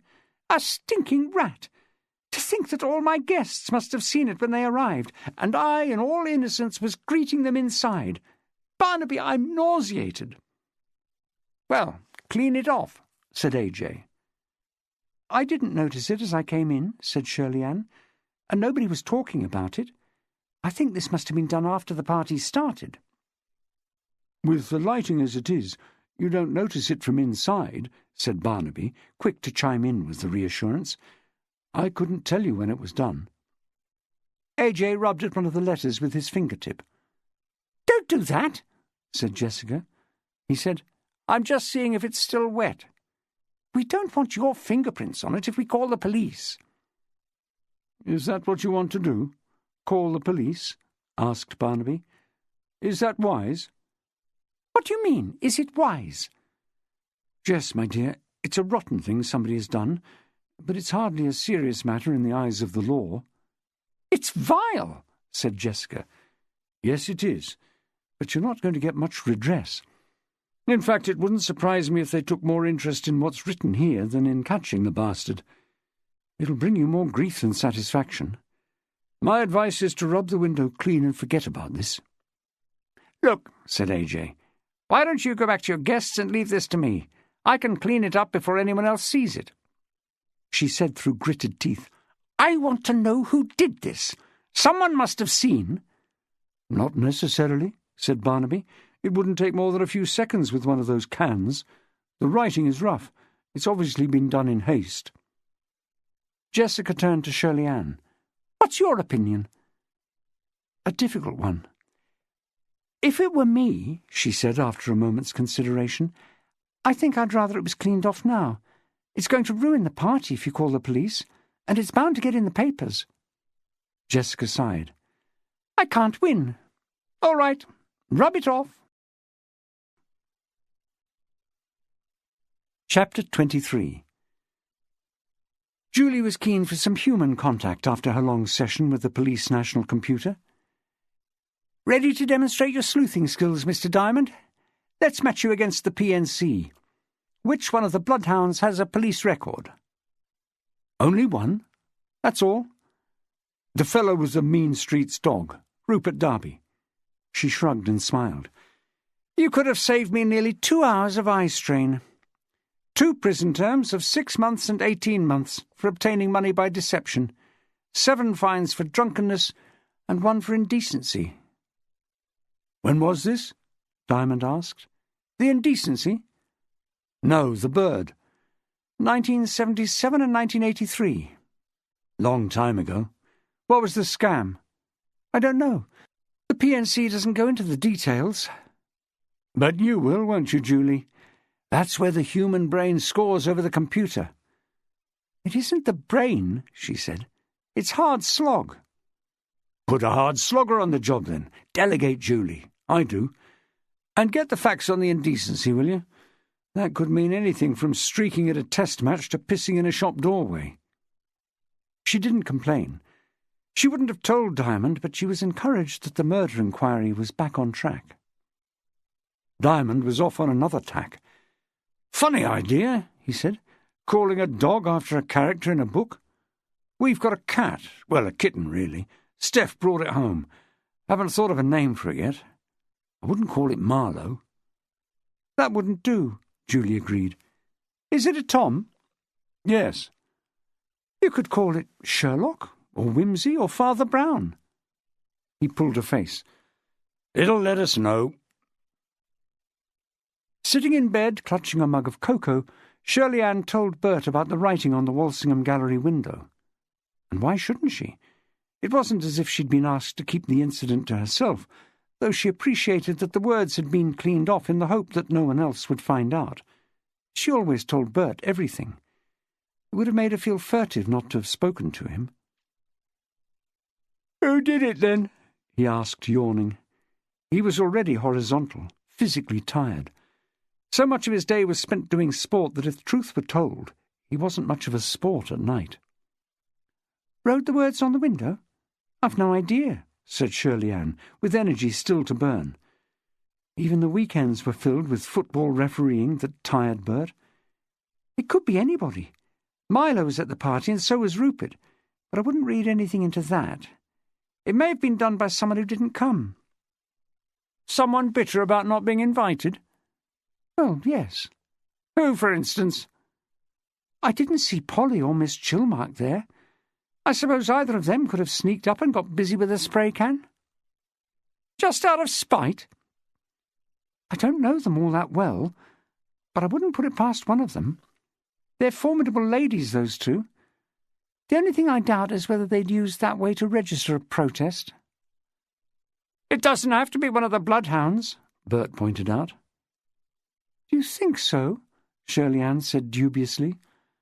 "It could be some artist with a grudge, someone whose work wasn't included in the exhibition." "I suppose that's possible," she admitted, disinclined as she was to look outside the Bloodhounds. "Someone who knows about the Narrowboat murder," said Bert. "The thing that was written does refer to the murder, doesn't it?" "I'm sure it does." "Plenty of people in Bath must have read the papers, or seen something on TV. All the reports mentioned that the victim was at the Bloodhounds meeting earlier in the evening. Almost anyone could have linked Jessica to the murder." "So?" he said wearily. "So is there any point in trying to work it out?" She was silent for a while. However, she remained sitting up, taking sips of the cocoa. Eventually she said, "Bert, do you think there's anything in it?" Bert twitched. He'd almost dozed off. "What?" "I said, do you think there's anything in it? Is it possible that she did for Sid?" "Who? Jessica?" He said, "I'm pretty tired, you know." "It isn't fair asking you," said Shirley Ann with more consideration. "You haven't met her, so how can you have an opinion?" There was an ironic laugh from under the quilt. "You've told me enough about her. You never stop talking about that lot. If you want my opinion, yes, I think she's well capable of murder." "You do? Jessica?" "All she had to do was follow the bloke, what's his name? Sid.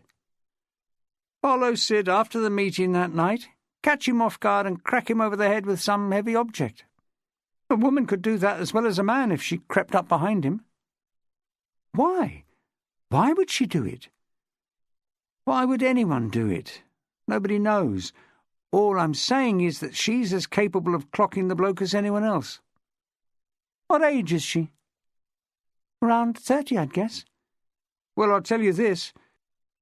Most of the women in my over-40s group tonight could lay a man out cold with a blow on the skull, no problem. I wouldn't like to tangle with some of them." "But she liked Sid. She took him into the Moon and Sixpence a few times, she told me. She knew quite a bit about him, his job and everything. She said he had guts to come to the Bloodhounds. She admired him." "That doesn't mean she's innocent." "She had a high opinion of him, you're saying. She believed he was all right. That's exactly the sort of person who gets angry and homicidal when it turns out they were mistaken." "I don't see Jessica like that at all, Bert. She isn't hot-headed." "Ice cool, is she?" "She's well in control, anyway." "Calculating?" "Now you're twisting my words." For a time no more was said. Bert began to breathe more evenly, while Shirley Ann weighed Jessica's capacity to kill. She finished her cocoa and put her snow-white mug on the bedside table. The clock showed it was past midnight. Bloody nuisance. Bert had really set her brain into overdrive, yet she needed her sleep in case she was offered another chance as tour guide in the morning. She spoke her thoughts aloud. "I suppose if she found out there was another side to him, if he wasn't the placid, unassuming bloke she took him for, and she caught him in the act of letting himself into Milo's boat, which meant that he, Sid of all people, was the stamp thief, then she might have got mad with him. But I still don't see it. Not Jessica. She's too intelligent. She operates in far more subtle ways. No, the only way I see Jessica getting violent is if—" She caught her breath at the idea, at the same time bending her legs to her chest and clasping her hands around her knees. That's it. They were in cahoots. They worked together.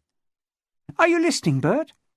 Jessica and Sid worked out this brilliant scheme to amaze the Bloodhounds. Sid was a security man, right? He knew how to beat the video cameras and special locks at the Postal Museum, and he had some way of getting into Milo's boat as well. I don't think he'd have done it by himself. It was Jessica who put him up to it. At those meetings at the Moon and Sixpence, they planned the Penny Black job. Sid's expertise and Jessica's intelligence, quite a combination. I reckon she made up those riddles, and together they devised a way of getting into Milo's narrowboat and placing the stamp in his copy of the Hollow Man so that it turned up at the meeting. OK, what they did was dangerous and illegal, but they returned the stamp, and they didn't expect anyone to work out how it was done. Only something went wrong. For some reason, Sid decided to go back to the boat. Maybe he thought it was an opportunity to do some real burglary while Milo was talking to the police. Or he could have left some trace that he thought they were sure to find. Jessica was suspicious and followed him. She was furious.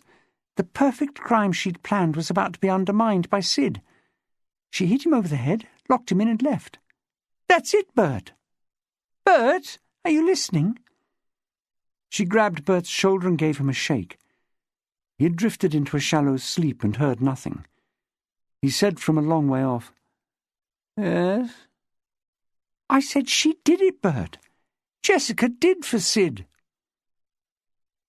All right, muttered Bert apathetically. Only somebody worked it out and tried to make it public tonight. I wonder who. Who what? Who sprayed the words over Jessica's gallery window?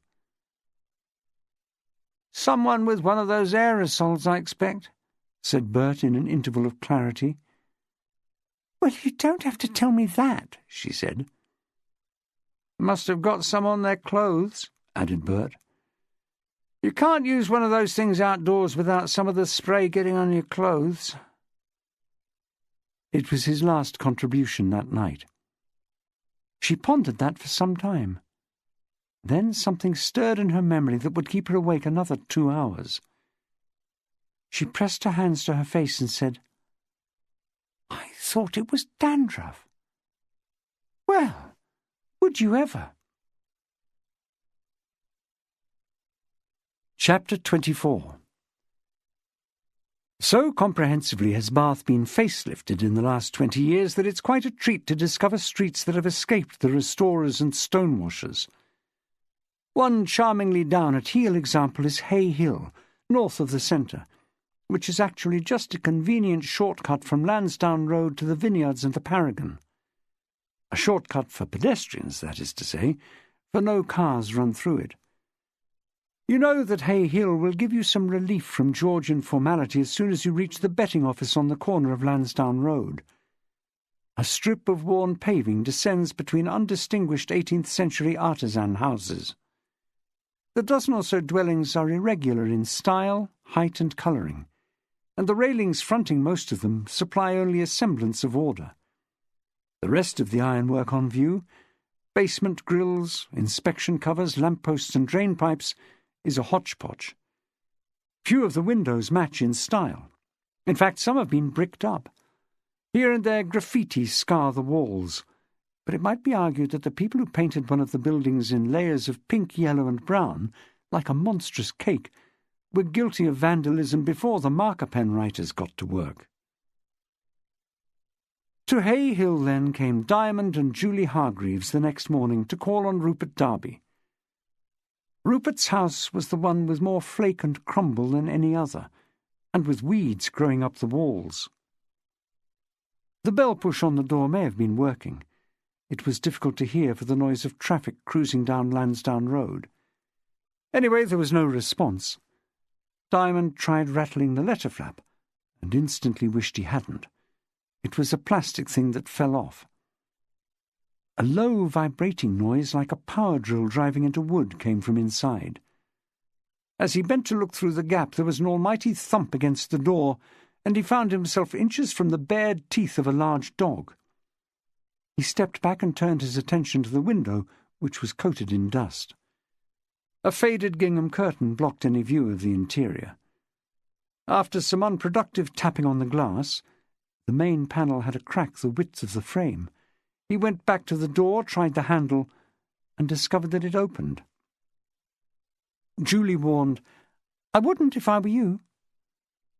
But he had a confident way with dogs. Opening the door a fraction, he presented the back of his right hand for inspection. There was some sniffing, some contact with a moist nose, and then a reassuring warm lick. He increased the gap just enough for Marlowe's brown head to look out. With German Shepherd in its genes, this beast wasn't going to roll over and have its chest scratched, but it had quit growling. "Show him your hand, Julie." This sounded like an order. He thought of adding, "Trust me," but he wasn't certain she would take encouragement from that. She had 2 dogs of her own, and she knew enough to be cautious in a situation like this. After some hesitation, she did as Diamond had done. There was no rending of flesh. By degrees, Diamond opened the door fully, and Marlowe padded out to the pavement. The big dog didn't growl any more, but neither did it make any concessions to friendship. It sniffed at their shoes, circled them, trotted to the house opposite, and sprayed the neighbour's wall. Diamond took this as approval. He stepped through the open door. A first impression of the interior was that this place was more of a crash pad than a home. It smelt of stale beer and old socks and dog.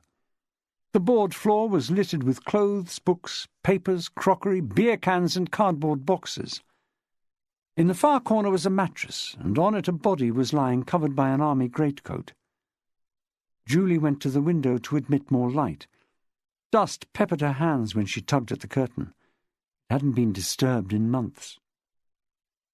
The body under the greatcoat spoke.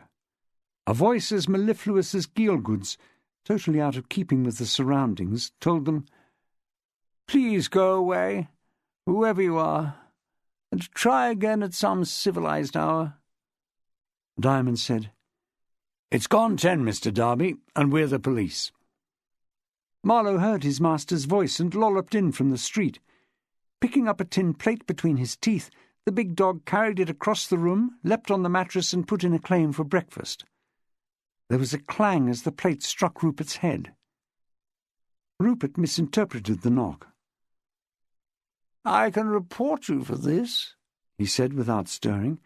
"It's police brutality, and it's outrageous." "It's your dog," Diamond told him. "It's asking for food." "The hell with it. What's a dog for if it doesn't keep the fuzz from marching into one's home?" "Do you want us to feed it while you wash?"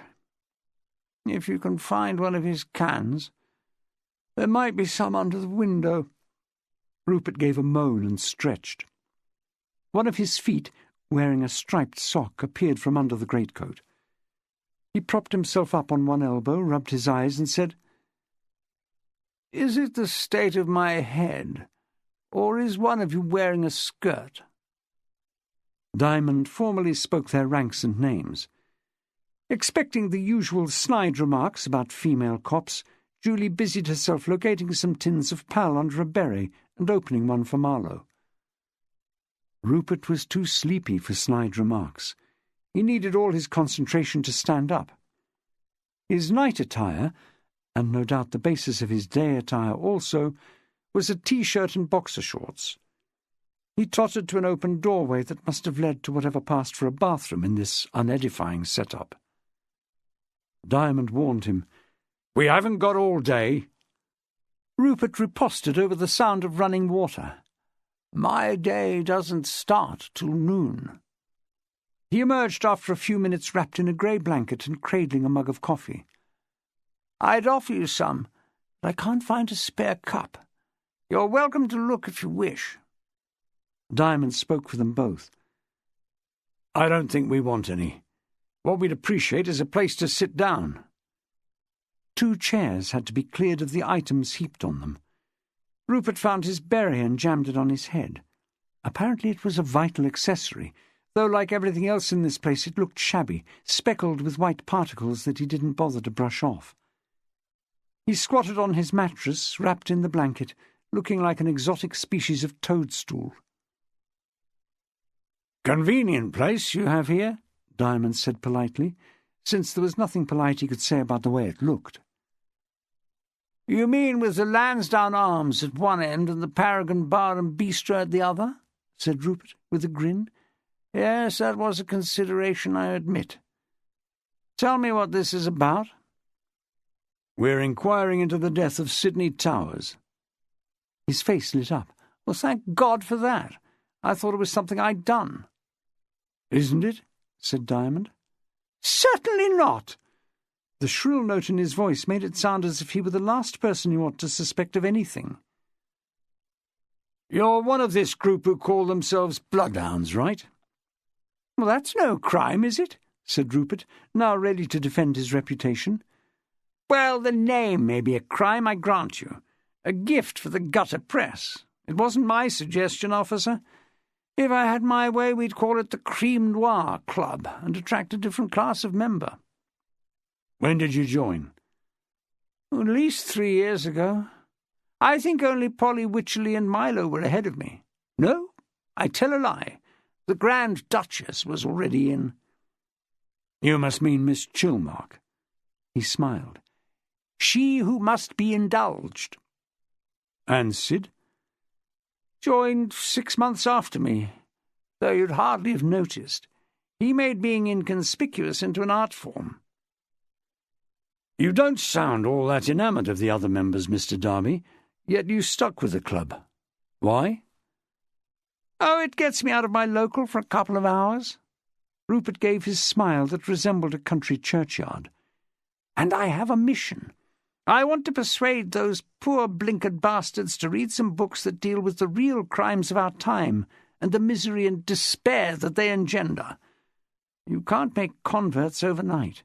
They're fixated by ancient puzzle stories with maps in the front and snobbish characters suffering from xenophobia." "What's that?" Julie murmured, "Hatred of foreigners." Rupert went on, "And they also talk endlessly about timetables." Without more preamble, he launched into an extraordinary monologue. "By your leave, my lord," declared the inspector with a deferential cough, "there is only one possible killer. He left here at 7:10 and got to the station by 7:14 to catch the 7:15. But the 7:15 was delayed because of the fog, and the first train in was the 7:07, running 12 minutes late. On the 7:15, which actually arrived at 7:32, he would have missed his connection at 7:27. But the 7:07 got him to Crewe by 7:25, and he caught the 7:27 and was in Little Fartington precisely at 8. Rupert paused and grinned wickedly. Or so he believed. Actually, it was still only 7 o'clock. He knew how to use a timetable, but he didn't know about British summertime, so the murderer has to be the German, Herr von Krapp." This earned some genuine laughter. "Did you make that up, or was it done from memory?" Diamond asked. "I'm still pissed from last night," Rupert said, without answering the question. "My point is that these people know nothing of real crime." "And you're well qualified to tutor them." Diamond got a sharp look for that. "If you mean that I read books that give it to you straight," said Rupert, "with the smell of blood and the pain and the suffering, yes." Tempting as it was to go into Rupert's criminal record, Diamond held off. At this stage he needed the man in good humour. "Tell me about the meeting last Monday," he said. "You were late, I believe." "Very likely," said Rupert airily. "I'm not much of a timekeeper. When I got there, Marlowe, that's my dog." Marlowe lifted his head from the plate of pal and looked round. "Marlowe happened to go in ahead of me. He likes the meetings. As far as I can gather, the poor animal, who's just an overgrown puppy, well, look at him, unwittingly caused a panic by showing affection to that old bat Miss Chilmark. I don't know why. She's never done a blessed thing to deserve a friendly lick from Marlowe, or anyone else for that matter. A more disagreeable old crone would be hard to find. When I got in, she was acting up, making a big production number out of it and having hysterics. It took a bag over her face to calm her down. Thank God for Jessica. Jessica Shaw. "We know Mrs. Shaw," said Diamond. Capable woman. I didn't see the end of this performance. I had to take Milo next door to the Saracen's Head and settle him there with some drinking chums of mine. Of course, he was no trouble at all. When I got back to the crypt, order was restored. Well, of course it was. Milady manufactured the whole melodrama so that she should have her way. You should have seen the triumphant look she gave me. "And then?" "Oh, the new woman read us a short story." "The new woman?" "Shirley Ann Miller," said Julie. "Is that her name?" said Rupert. "I never discovered. She joined a couple of weeks ago." He chuckled. "And regrets it now, no doubt. As I was saying, she read us something by Stanley Ellen, an American with a nice gift for the macabre. After that I made some innocent remark that Polly took personally, silly old coot. They're such wimps, these people. What's wrong with some lively confrontation? Milo attempted to calm us down with his piece on the locked room puzzle. We all resigned ourselves to being bored out of our skulls for the rest of the evening. Well, I did. And then, of course, he gobsmacked us all by opening his book and finding the bloody stamp."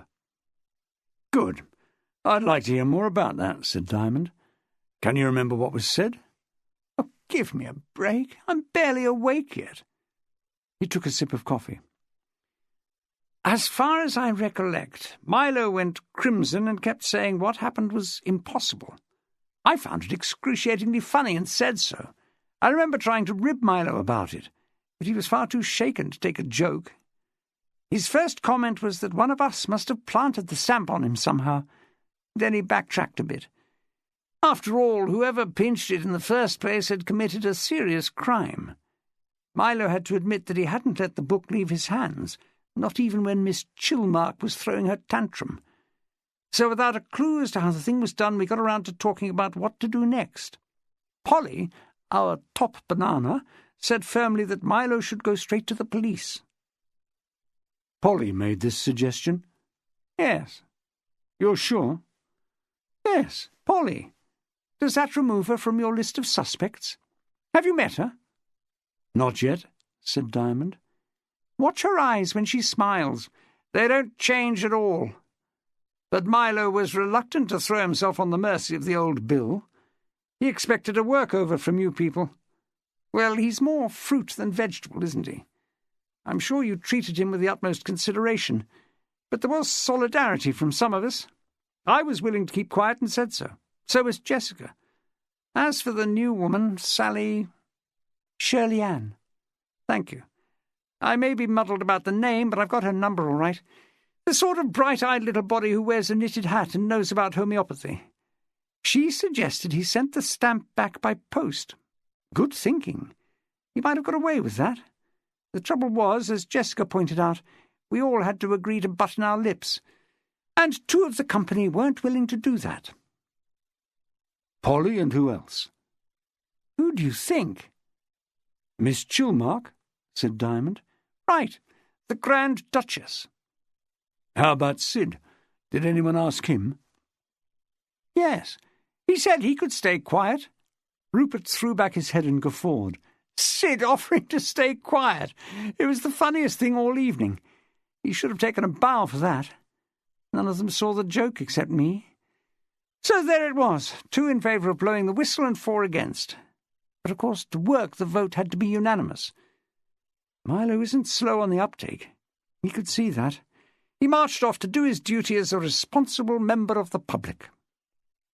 "Leaving the rest of you to talk it over?" Rupert shook his head. "There was no more talk, Squire. The meeting broke up. I've no idea what time it was." 8:45, I was told," said Diamond. "What did you do?" "Went into the Saracens to collect my dog." "Who with?" "No one. We all went our different ways. I may have had 1 drink. I wasn't there long. I rescued Marlowe and took him for a walk. The poor old tyke was bursting. Some people's idea of fun is tanking up my dog with Guinness." So where did he lift his leg? Well, this is rather personal, isn't it? Along the riverbank. And then did you come back here? Yes, I needed to eat by then. Can anyone vouch for your movements? I can. I mean an independent witness, Mr. Darby. No one I can think of. Look, you don't seriously suspect... Have you got wheels? What? Wheels, a car. Now, come on, said Rupert, drawing the blanket closer around him. Have you? He sighed. An ancient larder that I keep in Beehive Yard by special arrangement with a drinking chum who has a business down there. I suppose you'd like to know if it's taxed and insured. No, said Diamond. I'd like to know if you used it last Monday evening. Absolutely not, seeing that the tax ran out in August. Would that stop you? Rupert wasn't meant to respond and didn't. Most of the questions he couldn't have answered more directly, thanks to the conditioning of his education. He was a pushover, the type of suspect Diamond generally found easy to entrap, when there was anything inconsistent.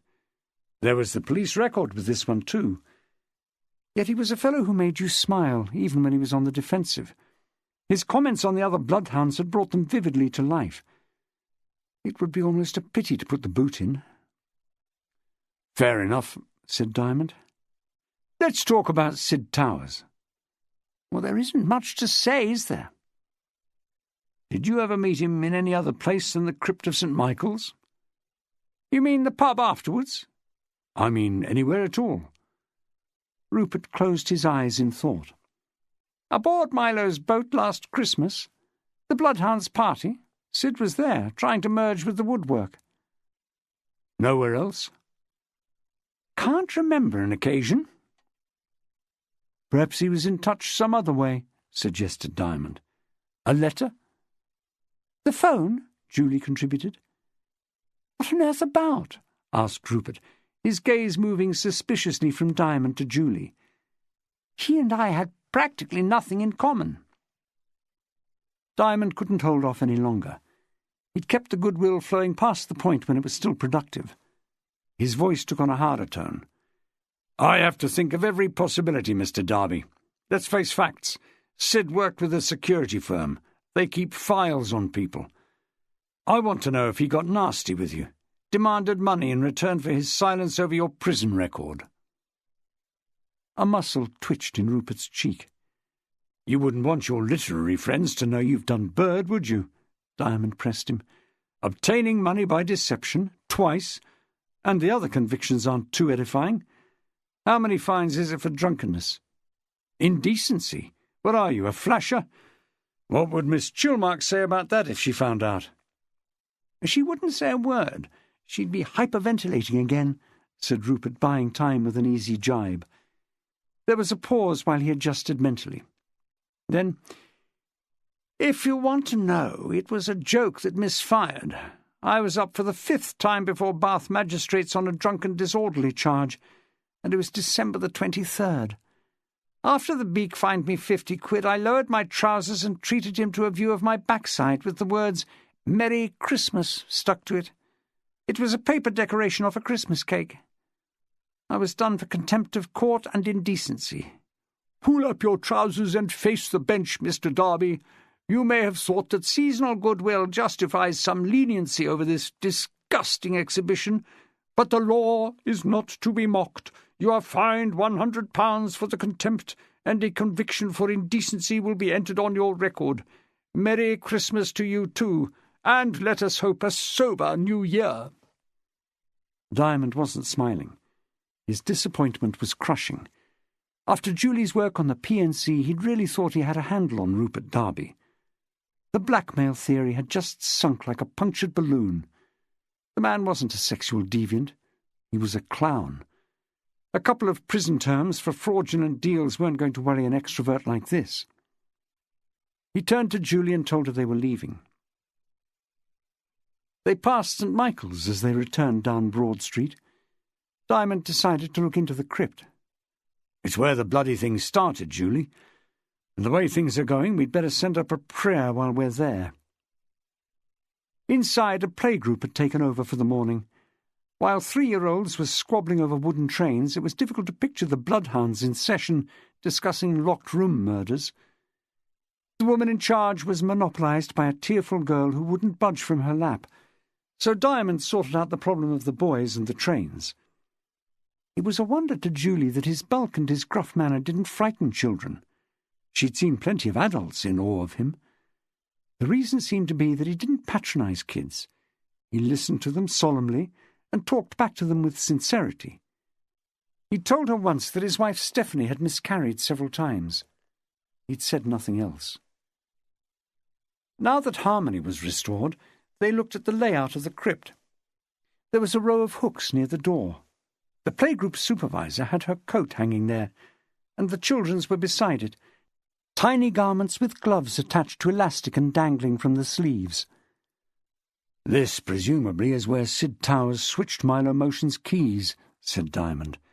"Fished the bunch out of his coat pocket, slipped the original off the key ring and replaced it with a key he'd bought from Foxton's. He could turn his back to the circle of chairs and make the switch without being seen. Simple." "The quiet man. Everyone underestimated him," said Julie. "Except wily John Wigfall." She smiled. "That really irks, doesn't it?" He nodded. "But I blame myself." Back at Manvers Street there was a message asking Diamond to contact P.C. Hogarth. "Who's he?" "I thought you knew, sir," said the woman who'd taken the call. "He seemed to know you." "Where was he calling from?" "I'm afraid he didn't say." "What was it about?" "He wanted to speak to you personally." "Well, that's a fat lot of use. He isn't one of my detectives, I can tell you that." Julie hadn't heard of the man either. It was another hour before P.C. Hogarth called in again. "He said he's down at Avencliff, sir," said the woman from the wireless room. "Avencliff? Avencliff?" A light bulb switched on in his head. "Jesus Christ! The divers!" Chapter 25. Without looking up, Julie was aware of someone in a brown suit carrying a tray. She was sure from the way he was moving steadily between the tables in the police canteen that he would come to hers. Her first impulse was to leave, but she still had most of her lunch in front of her. Although she rarely ate much at this time, today's meal was just a tuna salad and some yogurt, she knew some food was essential to get her through the afternoon. "You don't mind?" John Wigfall said as he pulled out a chair. She minded, but she knew he wouldn't go away whatever she replied. A grin like broken glass was spread under that great broom of a moustache. He wasted no time over pleasantries. "I hear your boss goofed over the divers, poor blighters. What was that old catchphrase? Don't forget the diver." There was never any question of forgetting them. Julie found herself distorting the truth in defence of Diamond. It was always going to be a long job. "A soul-destroying job, I should think. Not even a proper diving assignment. It's only a few feet deep at the most. More like wading than diving. They weren't too thrilled, I was told." "Really?" "It's a bit much, being left that long." "They were just getting on with the job, I expect," she said casually. "They didn't want one of us standing over them." "You're very loyal, Julie. Always have been." She forked some food into her mouth. He didn't hand out compliments without wanting some return on them. The pumping started. "How's it going? Is he getting anywhere with the murder?" She answered with as much conviction as she could muster. "We're following several leads." Wigfall allowed that claim to wither and die in silence. "Personally," he said finally, "I'd have handled it differently." "Oh, yes?" "I'd have given you more freedom to act. He doesn't delegate, does he?" "If you don't mind, it's no business of mine to discuss Mr. Diamond's handling of the case," she was quick to tell him. "Yes, but what's your part in the investigation? Sitting in front of the PNC. Don't deny it, I saw you yesterday. You should be out conducting interviews, not stuck in front of a ruddy screen by the hour. That's a sure way to get a headache." She couldn't resist saying, I thought you were all in favour of information technology, Mr. Wigfall." He swayed to one side as if riding a blow. He was still cock-a-hoop over Diamond's laps.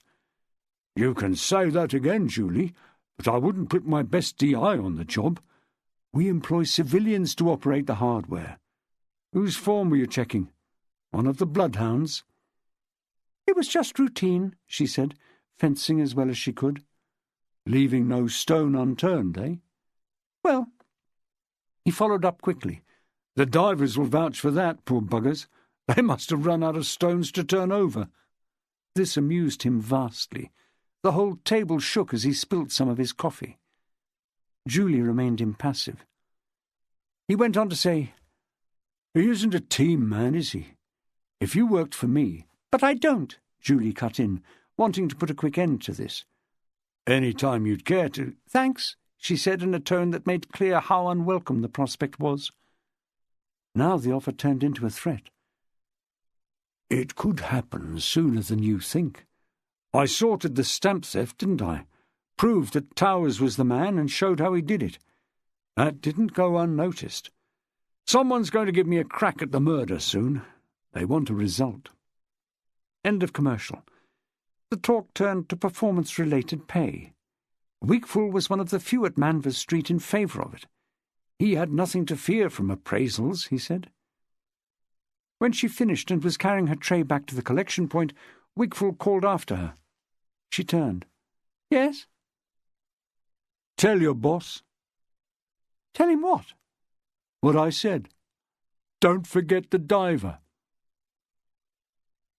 That afternoon there was some rare autumn sunshine, and Shirley Ann Miller took a slow stroll through Sydney Gardens and along the canal towpath. In the winter months this is a part of the city where you may walk for stretches without seeing anyone. Yet once it was the fashionable place to be and be seen, a park you paid an entrance fee to visit, with a bandstand, grottos, a labyrinth and regular firework displays. It was all so cherished by the Georgians and Victorians that when the canal builders and railway engineers wanted to cut through, elaborate measures were insisted upon to disguise the construction. So there are tunnels, balustrades and wrought-iron bridges that are a credit to the planners, though rarely seen by modern visitors.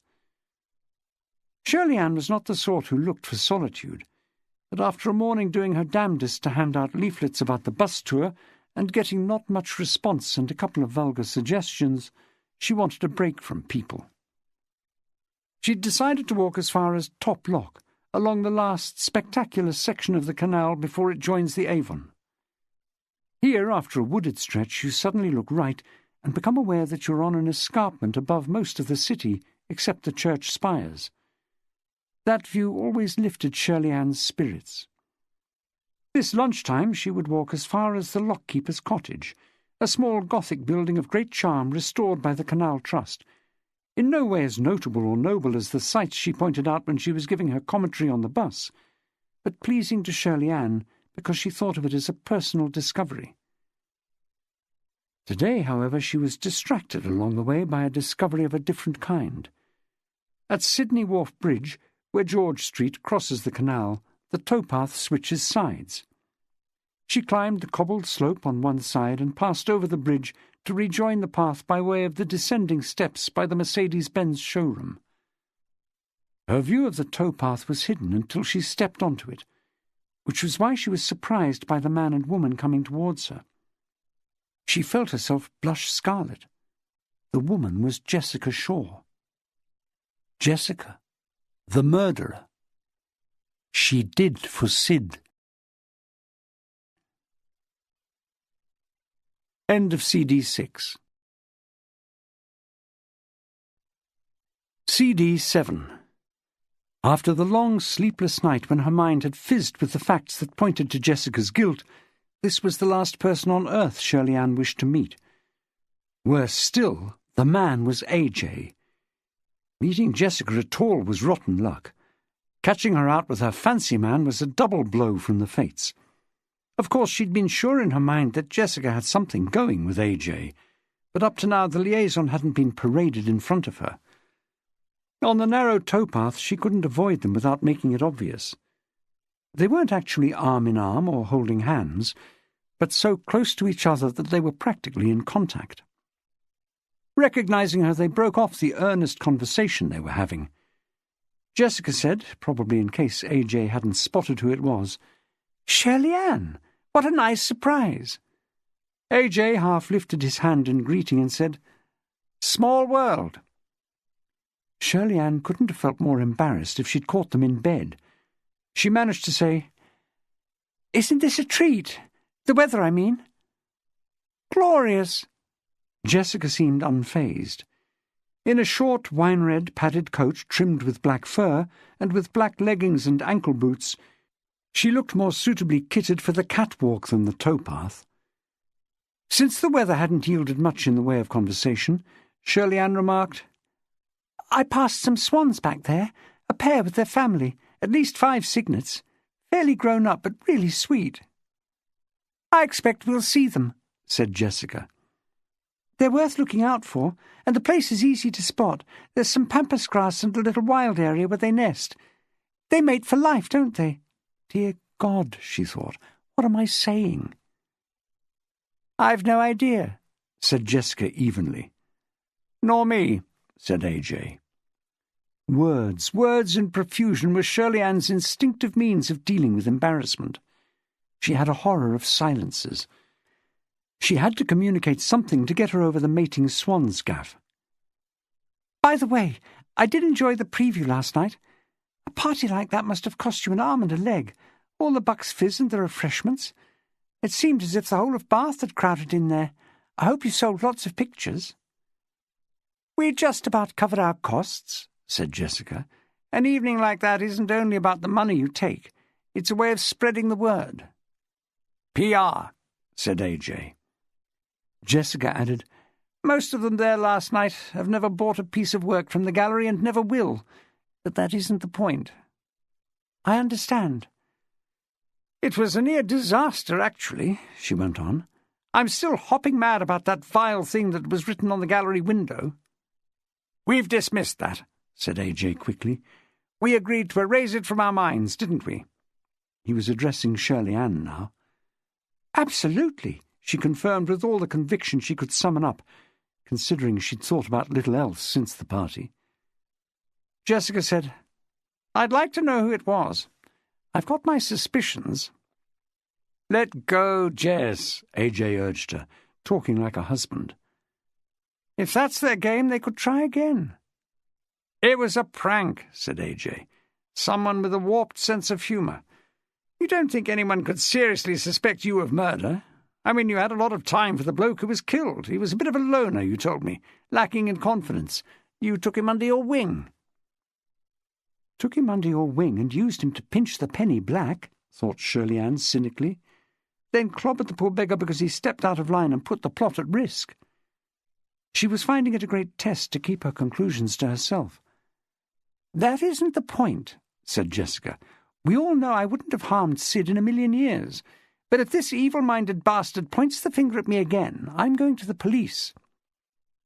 "He won't," said AJ. "How do you know it wasn't a woman?" Jessica demanded, and Shirley Ann, with her weakness for speaking first and thinking afterwards, almost told her why. AJ grinned and said, "Fair point, but I'm sure it's a closed book now. Hadn't we better get back and open the gallery?" They moved on. Shirley Ann's thoughts were in ferment again as she continued towards Top Lock. She didn't give a thought to the marvellous view or the cottage. She was puzzled over the relationship between those two. Was it the modern morality that had stopped them from showing any embarrassment at being seen in each other's company? True, she'd seen them together before, in the gallery, but this was something else, surely, being met along a secluded towpath. It was evident to anyone that they knew each other extremely well, almost like brother and sister. Yes, that was exactly the feeling she got from them, an intimacy that didn't give rise to shame. Up to now, Shirley Ann had always believed she could tell if a woman was concealing a relationship. She'd spotted the signs quite early in several of her married friends. This was baffling because there was no suggestion of concealment. In AJ's company, Jessica behaved as if she had every right to spend major time alone with him. And there was still a huge question in Shirley Ann's mind. Where did Sid Towers fit into this ménage? To plot the theft of the penny black, there must have been meetings with Sid, long meetings to work on the details of an intricate plot. They must have cased the Postal Museum and talked over ways of gaining entry. They must have worked out their diversionary tactics, the riddles, and how to publicise them.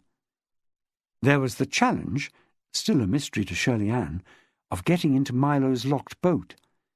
All of this must have been talked through by Sid and Jessica. Long sessions, debating ways of carrying out such an elaborate plot. How had Jessica achieved this without alerting AJ or her husband? Or was either of them involved as well? She walked on, unenlightened. "He said what?" Julie repeated the phrase for Diamond's benefit. "Don't forget the diver." Ah. His idea of a joke. It's one of those radio catchphrases, if I'm not mistaken. When I was a kid, we listened to the radio a lot. He eased back in his chair, ready to reminisce, surprisingly untroubled by Wigfall's barbed message. I enjoyed them. Raise a laugh, take it from here, educating Archie, and of course the goons. The characters had their set phrases. All they had to do was to repeat them each week, and the audience would be rolling in the aisles. And applauding. He smiled. Mind, don't forget the diver was before my time or Wigfall's. I should hope so, said Julie. I looked it up. It goes back to the 1920s. The 20s? It seems there was a one-legged man who used to dive off the pier for pennies at New Brighton. It was his catchphrase in the first place. Then it was taken up by Tommy Handley during the war. That would be Itmar. Yes. I don't remember Itmar either, said Diamond. Did John have any other gags to share with you? That was the only one, said Julie. Truth to tell, she'd thought twice about passing that one on, but it was obvious that something had put her boss into a sunny mood.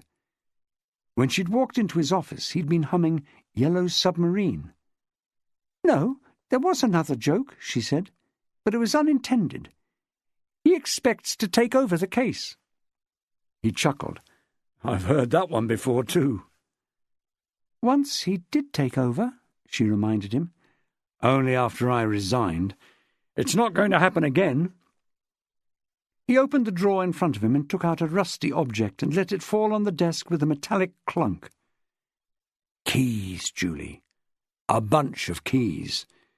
The reason those divers got in touch was that they'd finished the job. Those are... The keys Milo Motion dropped into the canal. Brilliant! She understood his singing now. So now we know Milo was telling the truth about where he lost them. Yes, only there's more to it than that. He took a padlock from the same desk drawer. This is the one that was on the door of the Mrs. Hudson on the evening Sid Towers was found dead. Watch. He picked up the bunch of keys and selected one, and a powdering of rust dropped onto the desk. He inserted the key into the lock and turned it. The shackles sprang open. Still holding the padlock, he watched for Julie to react. She put her hand to her mouth. Say it, he said. She was frowning. You say that's the padlock that was on the boat? He nodded. And those are Milo's original keys? Yes. Then it wasn't a substitution. According to John Wigfall's theory, Sid Towers fitted a new padlock to the boat. But that can't be so. This must be the original padlock. We've been working on a false assumption. For a man who'd been working on a false assumption, Diamond didn't look at all downhearted. Julie said, John Wigfall's theory about the locked room doesn't work after all. Right, Julie. He's up shit creek without a paddle. A fresh thought struck her. Aren't we also? Yes, he said blithely. And isn't it refreshing? Chapter 26. Aren't you going to tell John Wigfall he was wrong? Julie asked. Not yet, Diamond told her. What time is it? 3:20, near enough. Jiminy cricket. Something you forgot? Get your coat. We have an appointment at 4 with Miss Chilmark. An appointment? Sounds like the dentist. Miss C is the sort of woman you don't visit without prior notice. I fixed it this morning. And you want me there? In case she has an attack of the vapours.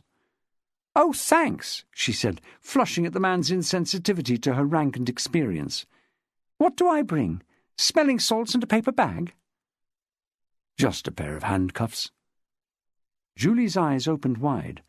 Her resentment was put on hold.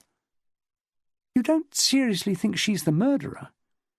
I'm seriously asking you to have a set of cuffs with you. The address, appropriately for someone of Miss Chilmark's reputation, was the Paragon, a terrace dating from the 18th century. Jane Austen stayed there when she first came to Bath. It was in the area they had visited that morning, actually quite close to Rupert's seedy abode in Hay Hill. Rather to Julie's surprise, Diamond proposed to walk there. "Why not?" he said. "We won't be late if we step out." "But if you're planning to bring her in—" "You think the lady might object to walking half a mile in handcuffs?" He grinned at the picture it conveyed. "If necessary, we'll radio in for transport. All right?" Diamond was not a quick walker, so the timing was about right. They stepped up to a white-painted door at 2 minutes past the hour. The gracious curve of the Palladian terrace stretched away in a pleasing perspective. Traffic zoomed past unendingly, but the broad pavement with its triple-stepped curb kept the vehicles from encroaching too obviously on the Georgian formality. After some delay, the door was opened by a frail, white-haired old lady in a lavender-coloured suit. Diamond was slightly thrown. This wasn't the kind of person he'd been led to expect. "Miss Chilmark?" "I'm afraid you've come to the wrong door. She lives in the basement. Don't worry, it happens all the time." She extended a shaky hand towards the railings to their right.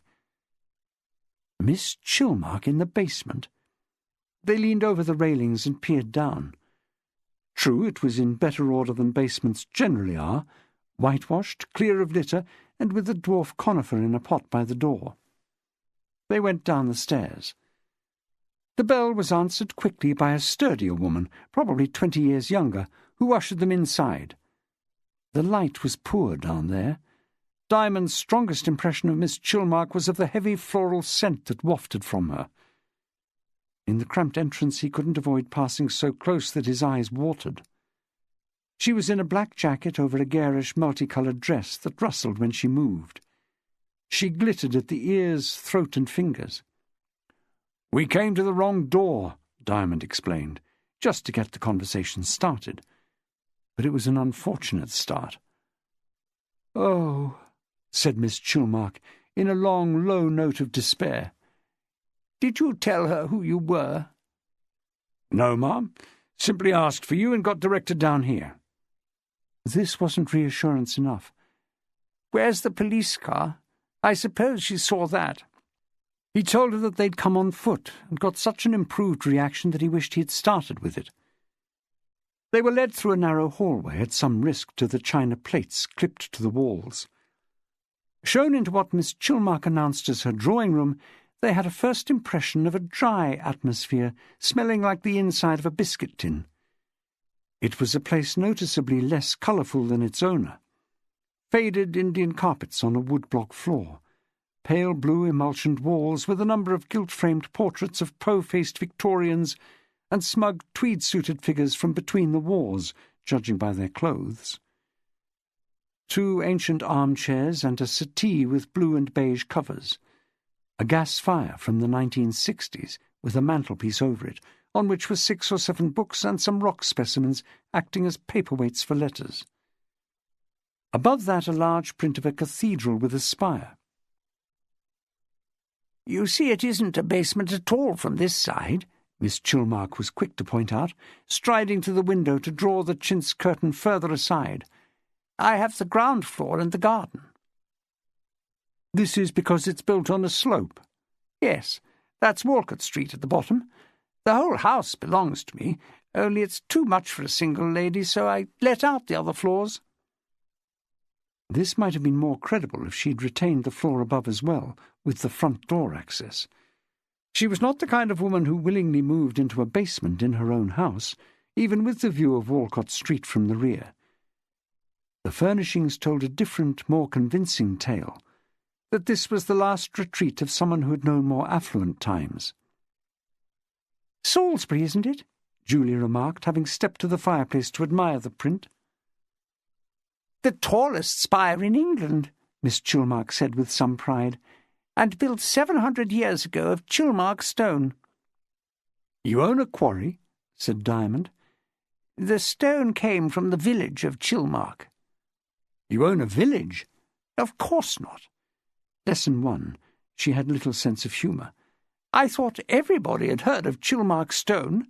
It's known as the architect's stone because it's unmatched as a building material. Salisbury Cathedral, Chichester, Wilton House. I'm afraid my best sherry ran out when I had some visitors at the weekend, and my wine merchant hasn't delivered yet. Would you care for Earl Grey tea instead?" He told her not to bother. "We're here to investigate a crime. You heard about the death of Sid Towers, no doubt?" "Dreadful," said Miss Chilmark. "Such an inoffensive man. Why do these things always happen to the nicest people?" "Is that a fact?" Diamond said, tempted to challenge such a sweeping statement, but needing to move on. "You and he belong to the same club, of course, the Bloodhounds." "Yes." "You're one of the senior members, right?" "I joined a long time ago, so I suppose I'm entitled to be so described." "Before Sid?" "Yes. Why don't you sit down?" Acting on the suggestion, he felt the shape of a spring press into his rump, confirming that the settee, like its owner, had seen better days. "We're finding it difficult to get a sense of what Sid Towers was like. Maybe you can help us, ma'am. Outside the Bloodhounds, did you know him at all?" She reddened. "What on earth are you implying, Superintendent?" "Is the answer no?" "Of course it is." "I meant nothing defamatory. He worked in a security firm. What's the name? Impregnable. Have you had any dealings with Impregnable, Miss Chilmark?" "I can't think why you imagine I should." "Have you got an alarm system, for example?" "On the house? Certainly not. One of those bells would be unthinkable on a listed building like this." "Security inside? Sensors, finger bolts, window locks?" "I have excellent locks. I've no need for anything else." "That's clear, then," said Diamond. "On the evening he died, last Monday, you went to a meeting of the Bloodhounds. I'd be grateful if you would tell me what you remember of that evening, and of Sid in particular." She clicked her tongue. "It was all extremely distressing for me personally, I can tell you that." "Before you tell me that, what happened at the very start? Were you the first to arrive that evening?" "No, Polly, Mrs. Wycherley, was there before me, and so was poor Mr. Towers." "Those two arrived first. I want you to think hard about this. When you got there, were they in conversation?" "Mr. Towers never had anything amounting to a conversation with anyone." "Where were they standing?" "How do you mean?" "It's clear, isn't it? Where was Mrs. Wycherley?" "She wasn't standing at all. She was already seated inside the circle. We arranged the chairs in a circle." "You do this yourselves?" "Yes, whoever gets there first. I helped Mr. Motion the previous Monday when we happened to be the first there. On this occasion he was a little late, held up by the traffic. He drives, you know, from Limpley Stoke, where the boat is." "So Sid and Polly Wycherley must have got the room ready this week?" "I presume so. I wasn't there early enough to see." "Polly's the chairman, isn't she?" "She does her best," said Miss Chilmark, examining the back of her hand. "You sound as if you don't have complete confidence." "Oh, I'm old-fashioned enough to expect a chairman to lead the discussion. On this occasion I took some initiative myself, and it was generally welcomed, I may say." "How did that come about?"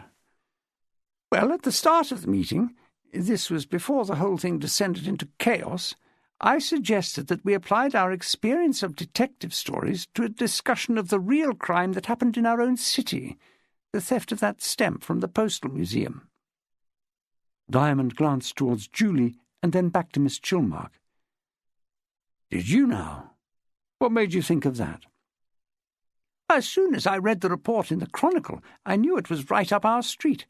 For once we had the chance to test our wits on a real unsolved crime. Can you remember what was said? I have a very clear recollection. Yes. First we addressed the question of why it was done, stealing such a well-known stamp. Mrs. Shaw, the lady from the Walsingham Gallery, who isn't backward in putting across her opinions, gave us the theory that it was stolen at the behest of some fanatical collector. Miss Miller, who joined only the previous week, thought it was more likely that a ransom would be demanded. She even had a theory as to how the money could be collected through a secret bank account in Switzerland. Then they turned to me, and I moved the debate on to the far more intriguing question of the riddles that were sent by the thief. Ah, the riddles. I had copies with me. We quickly decided that it would be sensible to apply our minds to the latest one. Whither, Victoria, and with whom? Chanted Julie. Yes. And did anyone throw any light on it? Asked Diamond. A look of self-satisfaction passed fleetingly over Miss Chilmark's face. I flatter myself that I did. As a graduate in English literature, I was able to demonstrate that the two riddles had textual similarities that suggested they were composed by the same person. The archaisms, such as the use of "thee" in the one case and "whither" in the other, for example. Very astute, said Diamond. And what was your answer to the riddle? Oh, we didn't get that far, said Miss Chilmark. This was the point when that degenerate chose to appear and chaos ensued. You're speaking of Rupert Darby now.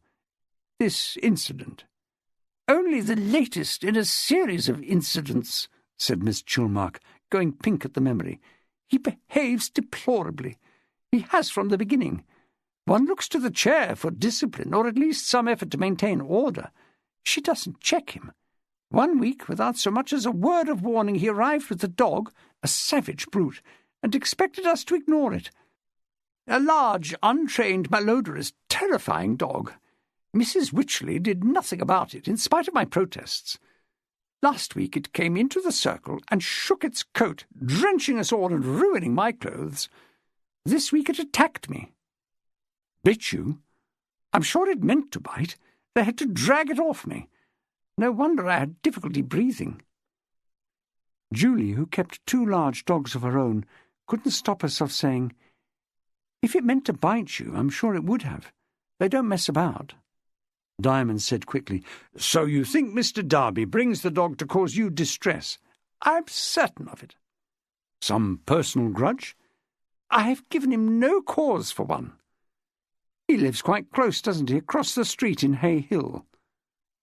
Miss Chilmark drew herself up in the armchair. What are you suggesting now?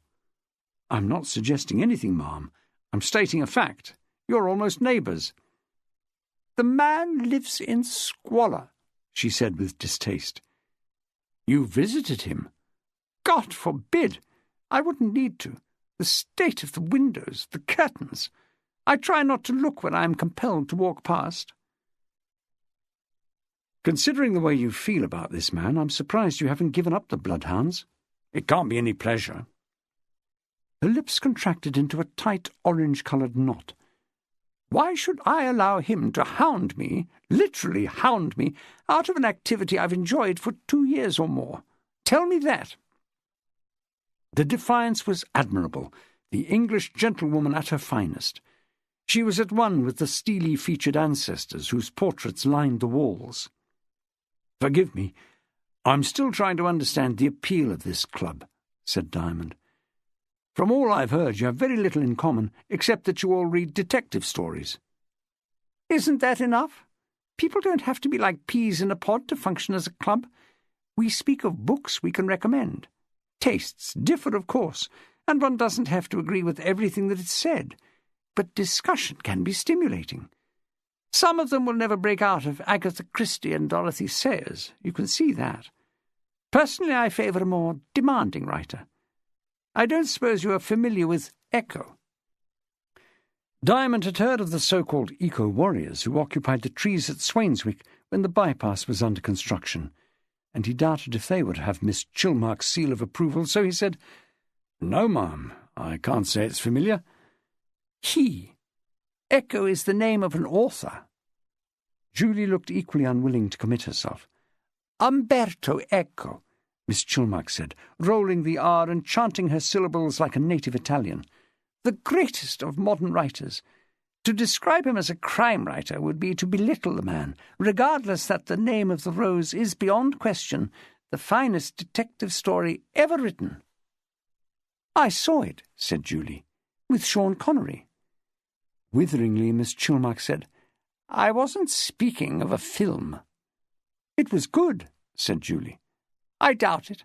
How could any film live up to the achievement of such an intricate and intelligent book?" Julie retorted evenly, "So what's your opinion of Foucault's pendulum?" It was a delicious moment, the more enjoyable for being so unexpected. It didn't matter that Diamond had no idea who Foucault was, or why his pendulum was of interest. The question hit Miss Chilmark like a cannonball. She became inarticulate. I can't say what that is to say, got on with it too well." Before she could repair her defences, Diamond said, "Do you drive?" "You mean a car?" "Well, I don't see you on a motorbike." "I own a small car, yes, a Montego." "Where do you keep it?" "I rent a garage in Lansdowne Mews." "The colour?" "Blue, dark blue. Why do you ask?" "Registration?" She gave the number. An F registration. Quite a seasoned car. "Did you use it on the Monday evening after the meeting?" "Of course not. It's only a short walk from here to St. Michael's. Besides, I was far too shaken by my experience with the dog to take the wheel of a car." "So what happened? Did you walk home?" "Yes." "Didn't anyone offer to drive you?" "I can't remember. If they had, I wouldn't have accepted. You see, I was well enough by then to make my own way back here." Miss Chilmark's fitness interested Diamond. During the interview he'd been assessing her physique. Though probably around 60, she was a sturdy woman, not incapable, he judged, of cracking a man over the head with a heavy implement. "And after you got home, did you go out again?" "No. Why should I?" "Was anyone here that evening? A visitor?" The look she gave him removed any doubt that if roused she was capable of violence. "How dare you?" Diamond smiled faintly. "Miss Chilmark, I wasn't suggesting anything risque. I was trying to find whether you had an alibi for the time when the murder took place." "Surely you don't believe—" Shocked, her voice trailed off. "Well, it turns out you don't have one," said Diamond. "Shame."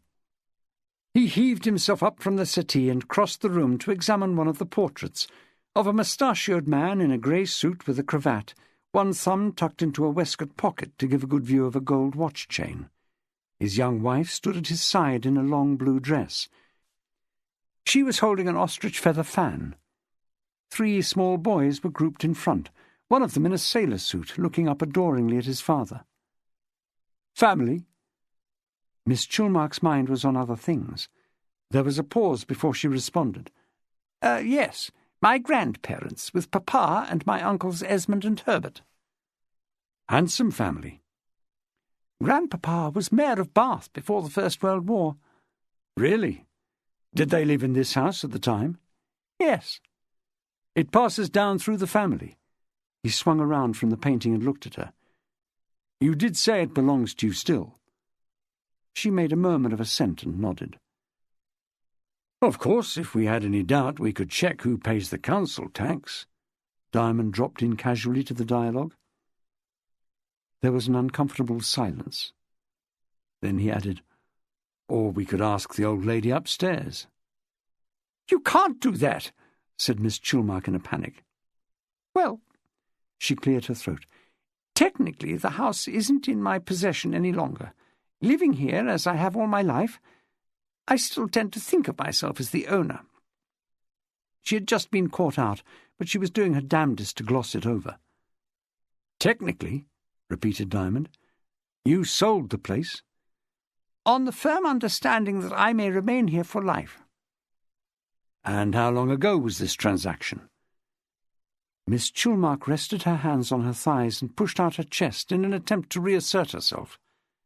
"I don't see this as a matter for the police." "It is if you mislead us," said Diamond. "We expect truthful statements, Miss Chulmark. If we don't get them, we ask why." "A misunderstanding." "I don't think so, ma'am.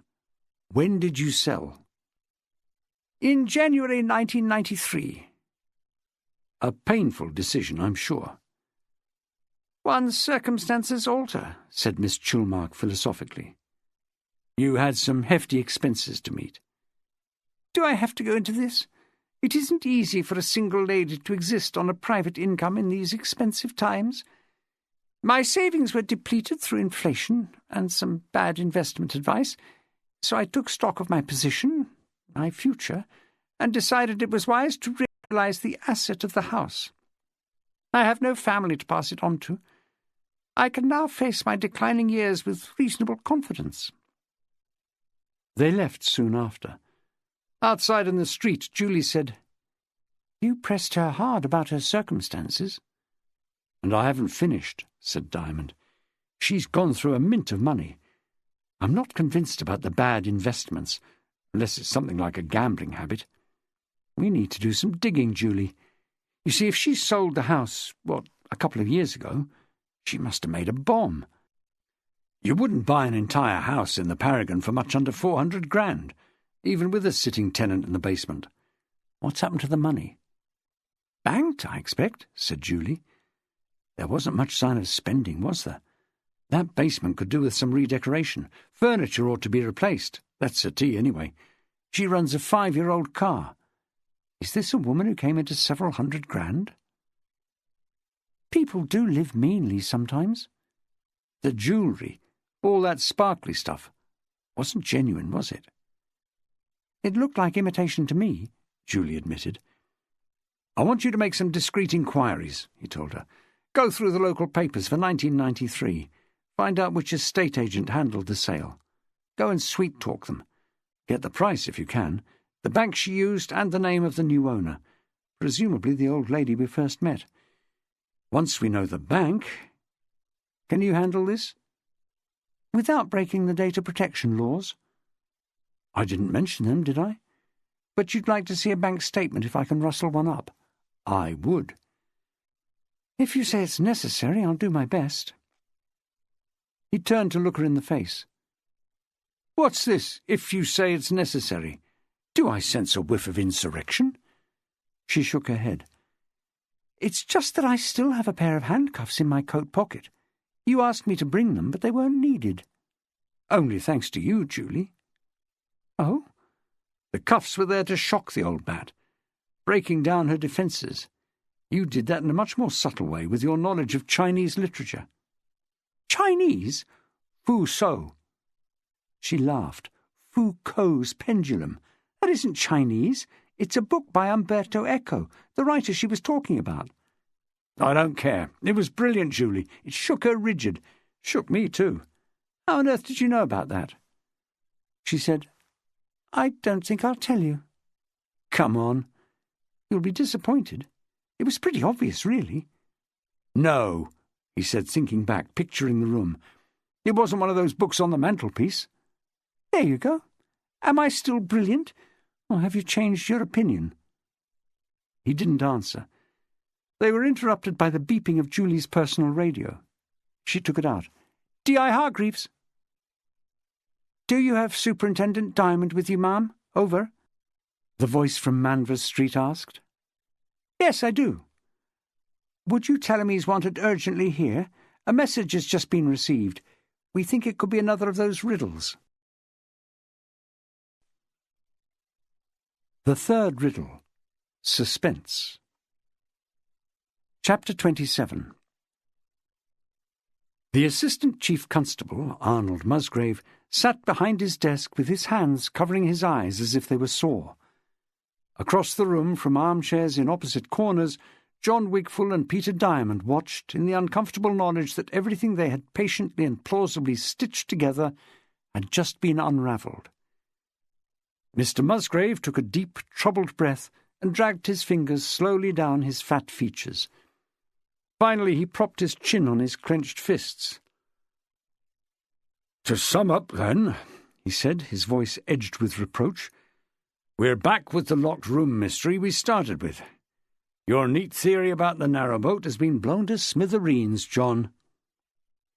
"So we're led to believe, sir," Wigfall said with a sideward glare at Diamond. "Sometimes I wonder if you two are singing from the same hymn sheet." Mr. Musgrave dressed him down sharply. "You can't argue with the facts. Nobody changed the padlock. It was the same one Milo Motion brought originally. The key picked up by the divers at Avencliff fitted it perfectly, right?" "Right, sir," admitted Wigfall. "Worse than that, the thief is still at large." Mr. Musgrave turned the spit relentlessly. "This new riddle turns up this afternoon, proving you were wrong about Sid Towers. He can't have been the evil genius who thinks up these damned drives and stole the penny black." "I thought we all had a stake in that theory, sir," the maligned Wigfall couldn't stop himself from stating. "If you remember, last time we met, D.S. Diamond produced the paper bag with those lists of rhyming words scrawled on it. That seemed to clinch the case against Towers." Mr. Musgrave took a breath, as if to exercise self-control under extraordinary provocation. "I don't say you're alone in your delusions, John.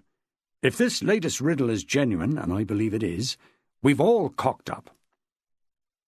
"Would you mind repeating the verse, sir?" Diamond asked, before his own shortcomings were open to scrutiny. The ACC picked a slip of paper off the desk and read the words in a monotone that underlined his distaste. "To end the suspense, as yours truly did, discover the way to Sydney from Sid."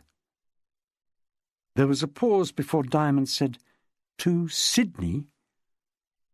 "It's the way this blighter works," said Wigfall. "It's gibberish. He doesn't want us making sense of the thing until after the event." "That isn't my understanding of gibberish," Diamond said. "The other riddles did make sense." "Yes, but only when we had all the information. There's no way we could have worked out from that first riddle that the Postal Museum was about to be done over." "We do have a better chance now," said Diamond. "We know how two of the riddles worked out. We have some insight into the man's thinking." "Or woman's," said Musgrave. "Let's not make any sexist assumptions." "But you're right about that, Peter. Just because we didn't crack the other riddles, it doesn't mean we give up on this one. I'm as baffled as you are about this reference to Sydney. Does anyone in this case have an Australian connection?" Diamond glanced towards Wigfall. "It hasn't come up." "What about the first line? To end the suspense as yours truly did?" Wigfall, touchingly eager for some credit, now took a more positive line. "That yours truly is worth noting, the sort of old-fashioned expression that was used before with words like thee and whither. Not quite so dated as those, I have to say, but it fits the style of the earlier pieces." Mr. Musgrave said, "I don't think there is any question that this comes from the same source. The typeface is the same, and I'm pretty sure the paper is as well." "How is it delivered, sir?" Diamond asked. "The same as before. All the local media got it first." "Another thing, sir," said Wigfall, trying to be more positive. "This time the whole tone of the message is more direct, as if the writer wants us to get the solution. To end the suspense. It's almost as if he or she has a need to be unmasked. Look at it from their point of view. They commit a masterly crime and put out these clever rhymes and get no recognition. In the end, the desire for glory gets the better of them." "That's an optimistic view." Mr. Musgrave turned to Diamond. "What do you think of that?" "I hope John is right. God knows we need a breakthrough." "All right. What about this second line? Discover the way to Sydney from Sid. We know who Sid was. Who the devil is Sydney, if it's not Sydney, New South Wales? We have some Sydneys in Bath, suggested Diamond. Sydney Place, Sydney Road, Sydney Gardens, Sydney Building, Sydney Wharf. Sydney Mews, put in Wigful. This is better, said Mr. Musgrave. Any connections with the Bloodhounds? None that I know, said Diamond. Not one of them lives in any of those streets? No, sir. Nothing there of interest, then. What about Sydney Gardens? Well, you have the museum there, said Wigful, and as soon as the words were out he gripped the arms of his chair. Oh, Lord, do you think they're planning another theft? Diamond, not often to be found imbibing culture in his spare time, needed to be reminded which museum this was. The Holborn of Menstrie, a converted hotel in the park at the end of Great Pulteney Street, possesses collections of silver and ceramics that rank among the best in Europe, as well as paintings by Guardi, Zoffany, Turner and Gainsborough. Better tip off the security people in case, said Mr. Musgrave. Do it now. He picked up his phone and held it out to Wigful. When the call had been made, he said, Let's shelve the riddle for a moment. Where exactly are we with the murder inquiry, Peter? Still interviewing, sir. This sounded lame, and Diamond knew it. The Bloodhounds? Yes. They've all given statements to the murder squad. I'm doing the follow-up with D.I. Hargreaves. Talked to Mr. Motion, of course, Mrs. Shaw, Mr. Darby, and Miss Chilmark. There are 2 to go, Miss Miller and Mrs. Wycherley. Any angles? No one can be eliminated yet, sir, except Milo Motion, who was here being interviewed when the murder took place. It was physically impossible for him to have got back to the boatyard and murdered Towers before he clocked in downstairs. Otherwise, not one of the Bloodhounds has an alibi worth mentioning. So far as I can make out, every one of them had the use of a vehicle, so they could have got out to the boatyard. Do you seriously think a woman could have done this? Cracked Sid over the head? No problem. Miss Chilmark?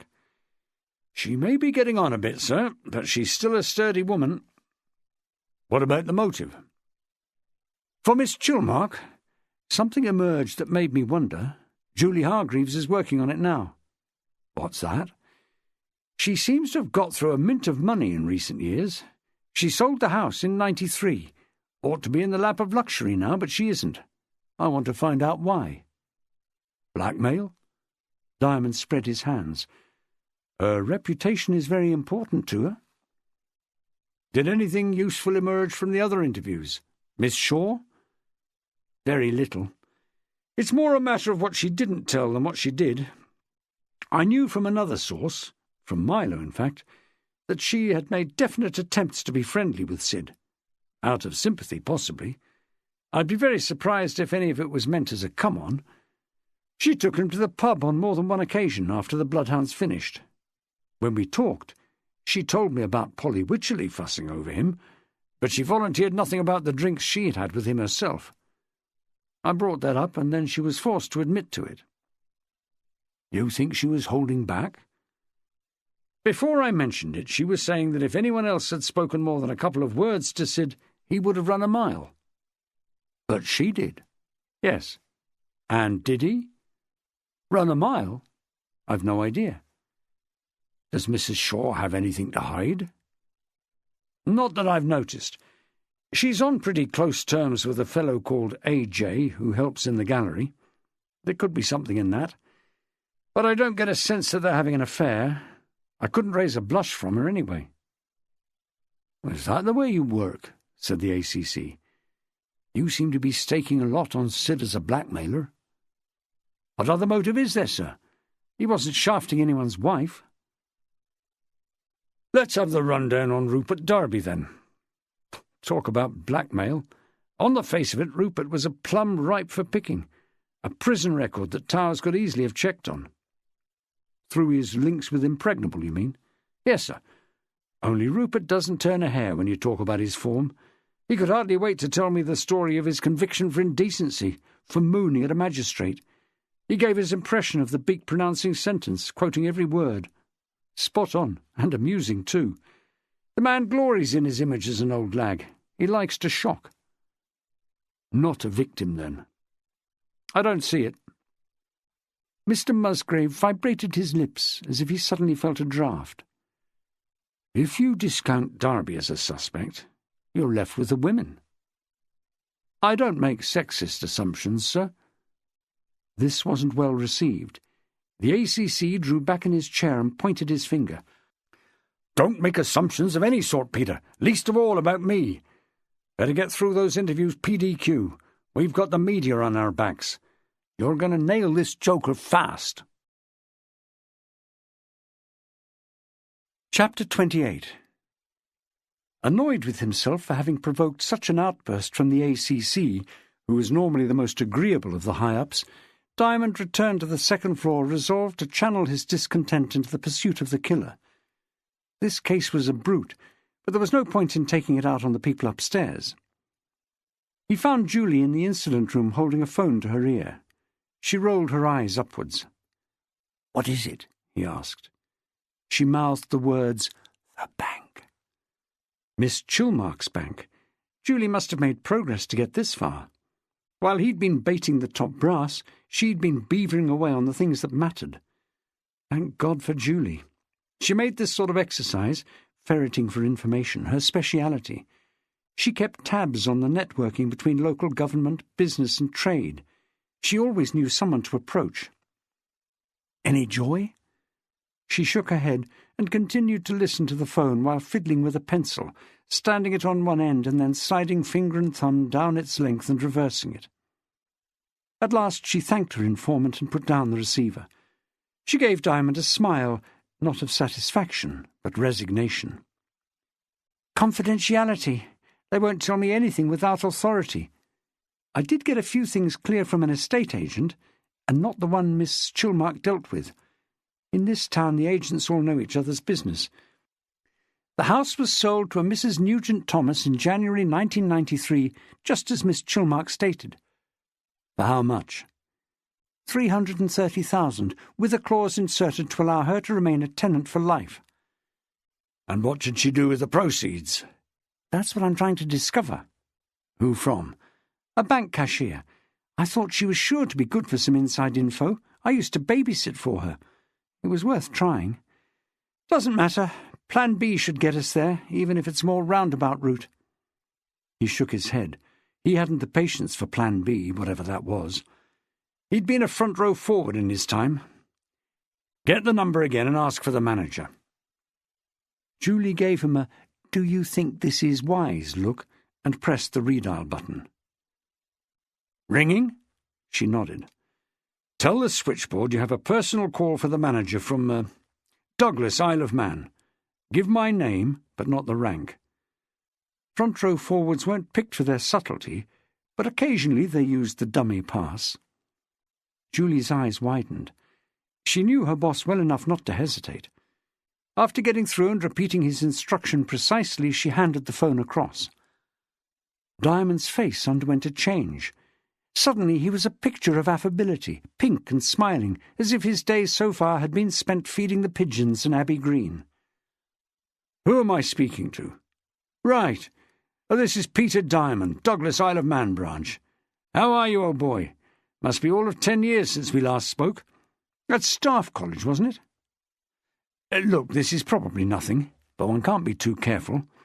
We've got a young fellow here wanting to open an account with a single cheque drawn on a personal account at your branch. There's more than a slight question mark about the cheque. Do you happen to have a Miss Hilda Chilmark as a customer?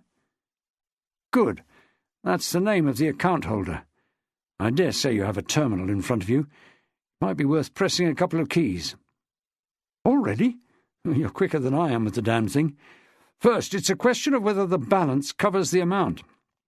Even if it does, I have my doubts whether your customer filled this in as it now appears. Actually, £3,200. But it looks to my cashier as if the words 3,000 might be an addition, squeezed in front, you know. and so to my beady eye is the number 3 where the digits go. The name of the drawer? John Brown, if you can believe that. I'm glad you agree. Well, I'd be grateful if you would. He smiled at Julie. She murmured, I didn't think you were capable of this. He put his hand over the mouthpiece. You didn't hear any of this, Julie. In a moment the manager was back in contact. Diamond now put on a caring expression, listened and then said, Well, this does sound like a try-on. Most of her current balance, you say? It looks as if we may be on to something rather unpleasant. You won't mind me asking, have there been any other 4-figure debits on the account recently? Indeed. But by the lady herself at your branch? One can't argue with that. Between you and me, I wished I lived in such style. This does look like a one-off. Look, I'd better get back to this chappie right away. Rest assured that we'll stop it at this end and get a proper investigation underway directly. Doubtless you'll be hearing from head office shortly. Not at all. It's our job to keep a lookout. Thanks. He put down the phone and told Julie she's been drawing 1,000 a week in cash for at least a year. What are the odds on blackmail? Julie's thinking hadn't got past the 1,000 a week. That's a stack of money to get through. Every week. You couldn't do it. Couldn't I? She said. Give me the chance. Let's keep our minds on the job, shall we?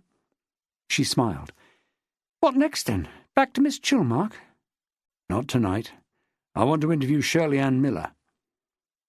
She didn't often query a decision, but this one seemed hard to justify. Do we need to bother? I mean, if Miss Chilmark was being blackmailed... We don't know if she was. You brought it up, Mr. Diamond, she reminded him. It may not be true, but it's worth putting to her, surely. This morning you were prodding me into visiting all the suspects. Yes, but nothing was happening then. Now we're inundated. You must have heard about this new riddle sent to the press this afternoon. I was informed by the Assistant Chief Constable, he said with an air of martyrdom. When did you hear about this? Only a short while ago. It's all over the front page of the Chronicle. The desk sergeant had a copy. Into print already? And what do you make of it? He asked. Julie shook her head. Sounds very like the other riddles to me, except that they were about the penny black. Could be some publicity seeker, I suppose. I mean, I thought we'd agreed that Sid wrote the others. We have the writing on the paper bag as evidence. True, it was just a list of rhyming words and not lines of verse, but I thought that was pretty conclusive. So did I until an hour ago, said Diamond. All we've got is conflicting evidence, Julie. An impossible murder in a locked room, a dead man who continues to taunt us with riddles, and a woman who lives in a basement and gets through £1,000 a week. You were right about the other suspects. We want the whole picture. Get your coat. They'd done enough walking for one day, Diamond decided. This time they inched towards Russell Street in the evening line of traffic. He used the time constructively, justifying the decision to visit Shirley Ann Miller. At this stage of the investigation she was the least likely suspect, he cheerfully conceded, but she was potentially the most valuable witness. As a newcomer to the Bloodhounds, she must have observed each of the members acutely, getting those first impressions, alert to the dynamics of the group, the antagonisms and suspicions, link-ups and alliances that undoubtedly existed. In the 2 meetings she had attended, she may well have seen the crucial events that led to the murder. By all accounts she was not reticent. Her recollections ought to be worth having. It was after 5 when they rang the bell at the Russell Street flat. An appetizing smell wafted from the interior the moment Shirley Ann Miller opened the door.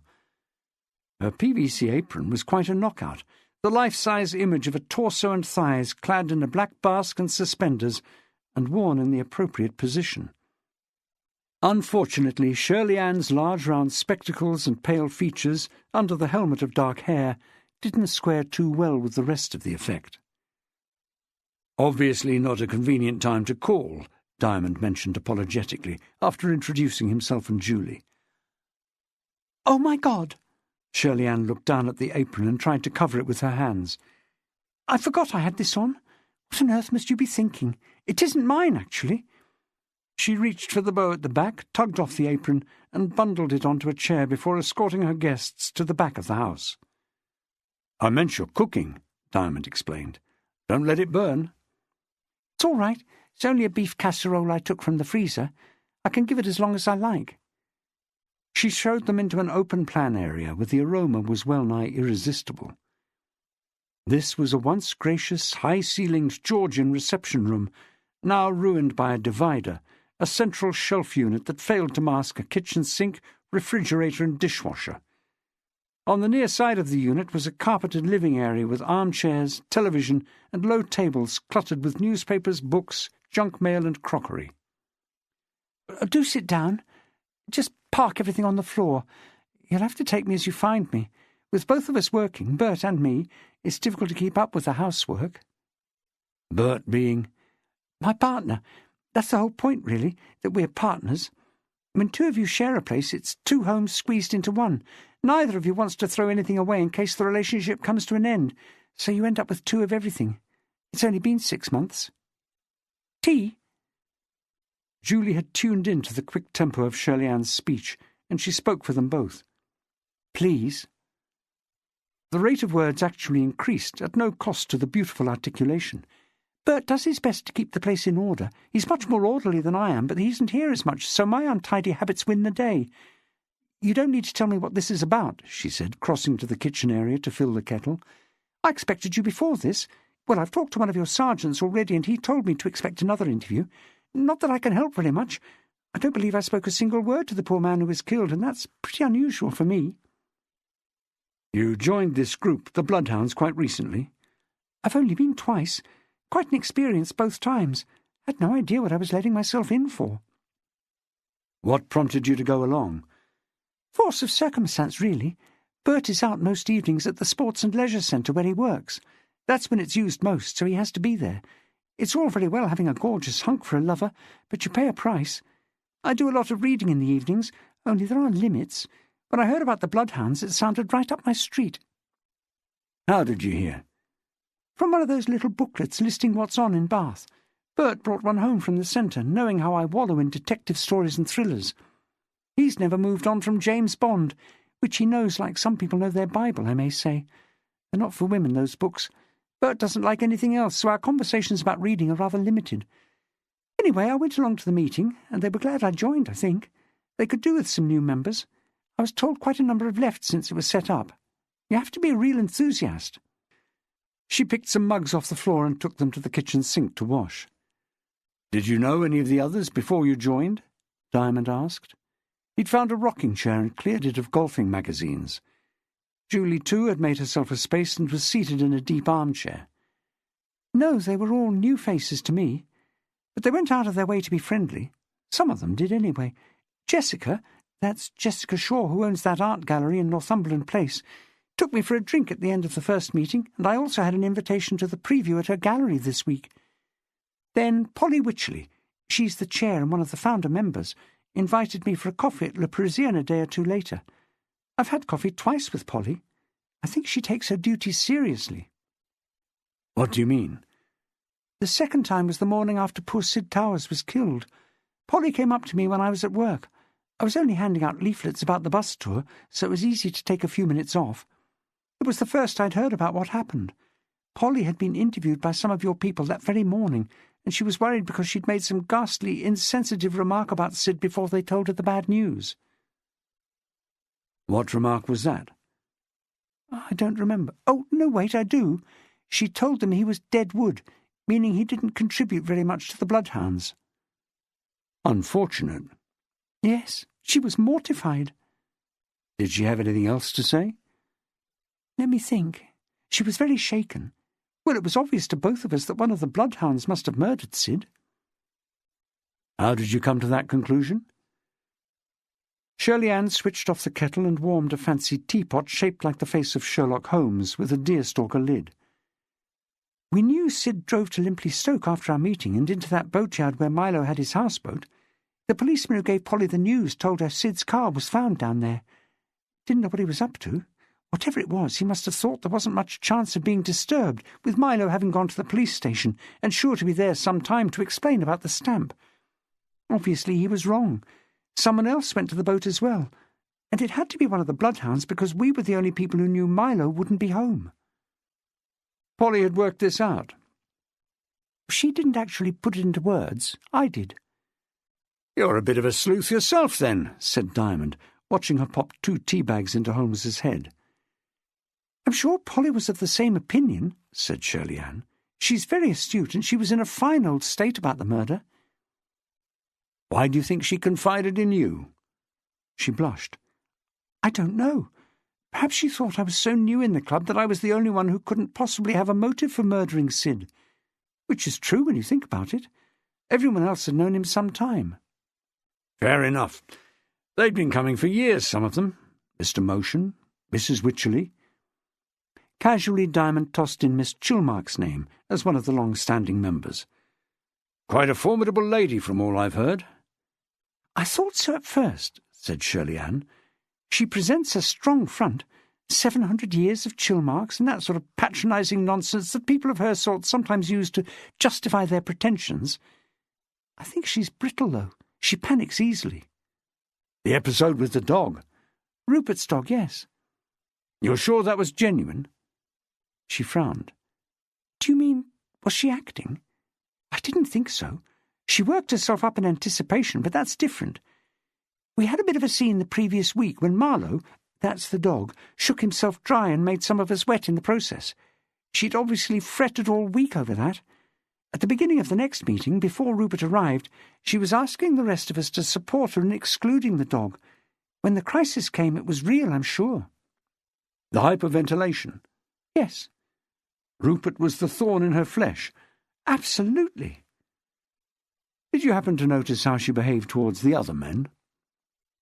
Shirley Ann's eyebrows lifted a fraction at the question. Diamond couched it another way. A maiden lady, rather brittle to use your expression.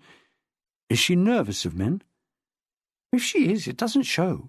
She gets on well with Milo, helps him to put out the chairs when they arrive early. And Sid Towers, she wasn't in awe of him? I don't think so. Like the rest of them, she behaved as if he wasn't there most of the time, which is probably the kindest way to treat a painfully shy man. End of CD 7. CD 8. Diamond moved the questioning on. I'd value your opinion, Miss Miller. You know that Sid was murdered later that evening, and you observed everything that happened at the meeting.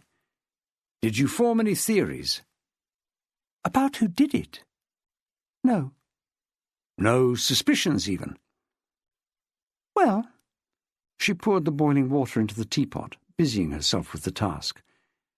Not at the time. You've got your suspicions now, Diamond pressed her. She was trying to hold back, which clearly went against nature for Shirley Ann. Oh, nothing I'd call a suspicion. What would you call it, then? An inspired guess? Woman's intuition? This dart hit its target, but failed to achieve the desired result. It brought out the militant in Shirley Ann. Would you like the tea in a mug, or all over your head? At this point, Julie had an intuition of her own, to wade in, but on Shirley Ann's side. I wouldn't even ask, she told her. He's like this all the time. You wouldn't believe the things I've heard him say to women. God knows you wouldn't hint at something you know unless it was properly thought through and based on common sense. Intuition be blowed. From the expression on Diamond's face, he might as well have had the teapot upended over his bald patch. Luckily he was lost for words, and it was the effusive Shirley Ann who supplied them. You're spot on. I do know something. I wasn't going to mention it. But you will, to make a stand for women, said Julie, dangerously close to overdoing this. Shirley Ann, fired up, proceeded to tell them about the words she'd seen sprayed on the window of the Walsingham Gallery and cleaned off by Jessica's husband, Barnaby. And those are the facts, she said finally. To hell with intuition. Julie's onslaught had wrong-footed Diamond, but he was grateful for the result. She did for Sid. Those were the words. Yes. You saw them yourself. Now that she had an ally, Shirley Ann was becoming assertive. Didn't I just say so? Jessica practically dragged me into the street to look. Who else was there? Her husband Barnaby and A.J., the artist. We've met A.J., said Julie. He seems to be around a lot of the time. You can say that again, said Shirley Ann, all discretion abandoned. Her sisterly bond with Julie was bringing spectacular results. I'm surprised the husband puts up with it. With what? Said Diamond. Oh, I've met them out, walking along the towpath at Bathwick like a married couple. Arm in arm? I didn't say a courting couple. Side by side, then? She nodded. That suggests a much more permanent relationship to my jaundiced eye. I see. But you say the husband was present when the writing on the gallery window was discovered. That's what's so amazing. He and A.J. were together all evening, looking after the picture sales. They don't act like rivals. In fact, they seem to be getting on rather well. And whose decision was it to rub out the writing? Barnaby's. Jessica was all for calling the police, but he advised her that if she did, it was quite likely the words would be taken seriously. It was entirely Barnaby's decision? Well, not entirely. Jessica turned to me and asked what I thought, and I had to say it would ruin the party if they called the police. Sugar? She handed a mug of tea to Diamond. So it didn't get reported? Not until now. They're going to be furious with me for speaking out. Withholding information was apparently of trifling importance. Diamond let that pass for the present. She continued, I've been agonizing over this ever since it happened. At the time I thought it didn't matter if it wasn't reported. It seemed so obviously dotty, the suggestion that Jessica would have harmed Sid. She really liked the poor man, felt sorry for him anyway. She told me that herself. And have you changed your opinion? Actually, I have. She gave them the theory she'd worked out in bed the previous night, the conspiracy between Jessica and Sid that had gone wrong and resulted in Jessica murdering Sid. What do you think? Is it feasible? Diamond was too wily to say. What interests me right now is who shares your suspicion, who put the message on the window. I can tell you, Shirley Ann said, and then clapped her hand over her mouth. You saw it happen? No. The flow of words stopped abruptly. But you know who was responsible, do you? She didn't answer. Instead of a rebuke, she received the unexpected warmth of Diamond at his most charming. You've been very candid with us, Miss Miller, and I appreciate that. We'd never make progress at all without the help of honest people like you.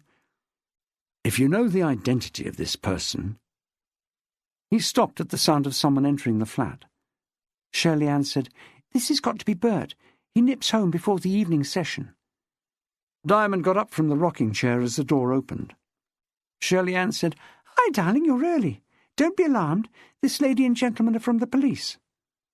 Diamond supplied their names. For one worrying moment it appeared as if Bert was stripping for a fight. Without a word he unzipped the top half of his black tracksuit. He wasn't particularly tall, yet the muscle formation around his neck and shoulders— he was wearing a pale blue singlet— spoke for many sessions with weights. In fact, he didn't become aggressive. Shedding the tracksuit top was his way of asserting that this was his territory, his home. He tossed it over a chair back and asked mildly if the kettle was still hot. Julie happened to be nearest the teapot and offered to pour him some, only to be told by Shirley Ann, Thanks, but Bert has his own herb tea. From a 007 pot, I dare say, Diamond commented. Bert shot him a surprised look. Shirley Ann said, I was telling them what a whiz you are on James Bond. Don't exaggerate, said Bert. He had a high-pitched voice for such a hunk of manhood. Shirley Ann went close to him and gripped his solid upper arm. Oh, come on. If I had to have someone answering questions on Mastermind to save my life, I'd pick you. Turning to Julie, she remarked, There's a wise head on these chunky shoulders. Bert basked briefly in the compliment. Then he reminded her, That isn't what they came to talk about. She said to him, We've had our talk. Turning back to Diamond, she explained, Bert's very law-abiding. He told me I should have reported what happened, and I've told you everything. Diamond wasn't interested in Bert's probity or Shirley Ann's lack of it. Bert's arrival had put a stop to a promising conversation. "Not everything, ma'am. You didn't finish. You were on the point of telling us who wrote those words on the Walsingham Gallery window." Hearing it put so bluntly caused Shirley Ann to bite her lip and say, "Was I?" Julie gave a confirming nod. Shirley Ann deferred to Bert, spreading her hands as if uncertain whether she should go on. He said, "You can only describe what you saw. They can put two and two together the same as we did." She nodded, cleared her throat, and said to Diamond, "I hate to get anyone into trouble, but I did happen to notice someone that evening with tiny spots of white on him, like snow or something." "Who?" "Rupert Darby. It was on that beret he wears all the time. The spots showed up against the dark material. At the time I thought it must be dandruff. It was lightly speckled, mainly towards the front. I remembered much later." "We were in bed," Bert confirmed. She added, "That was when it dawned on me that it could be something other than dandruff." "Paint from a spray, you mean?" "Well, yes."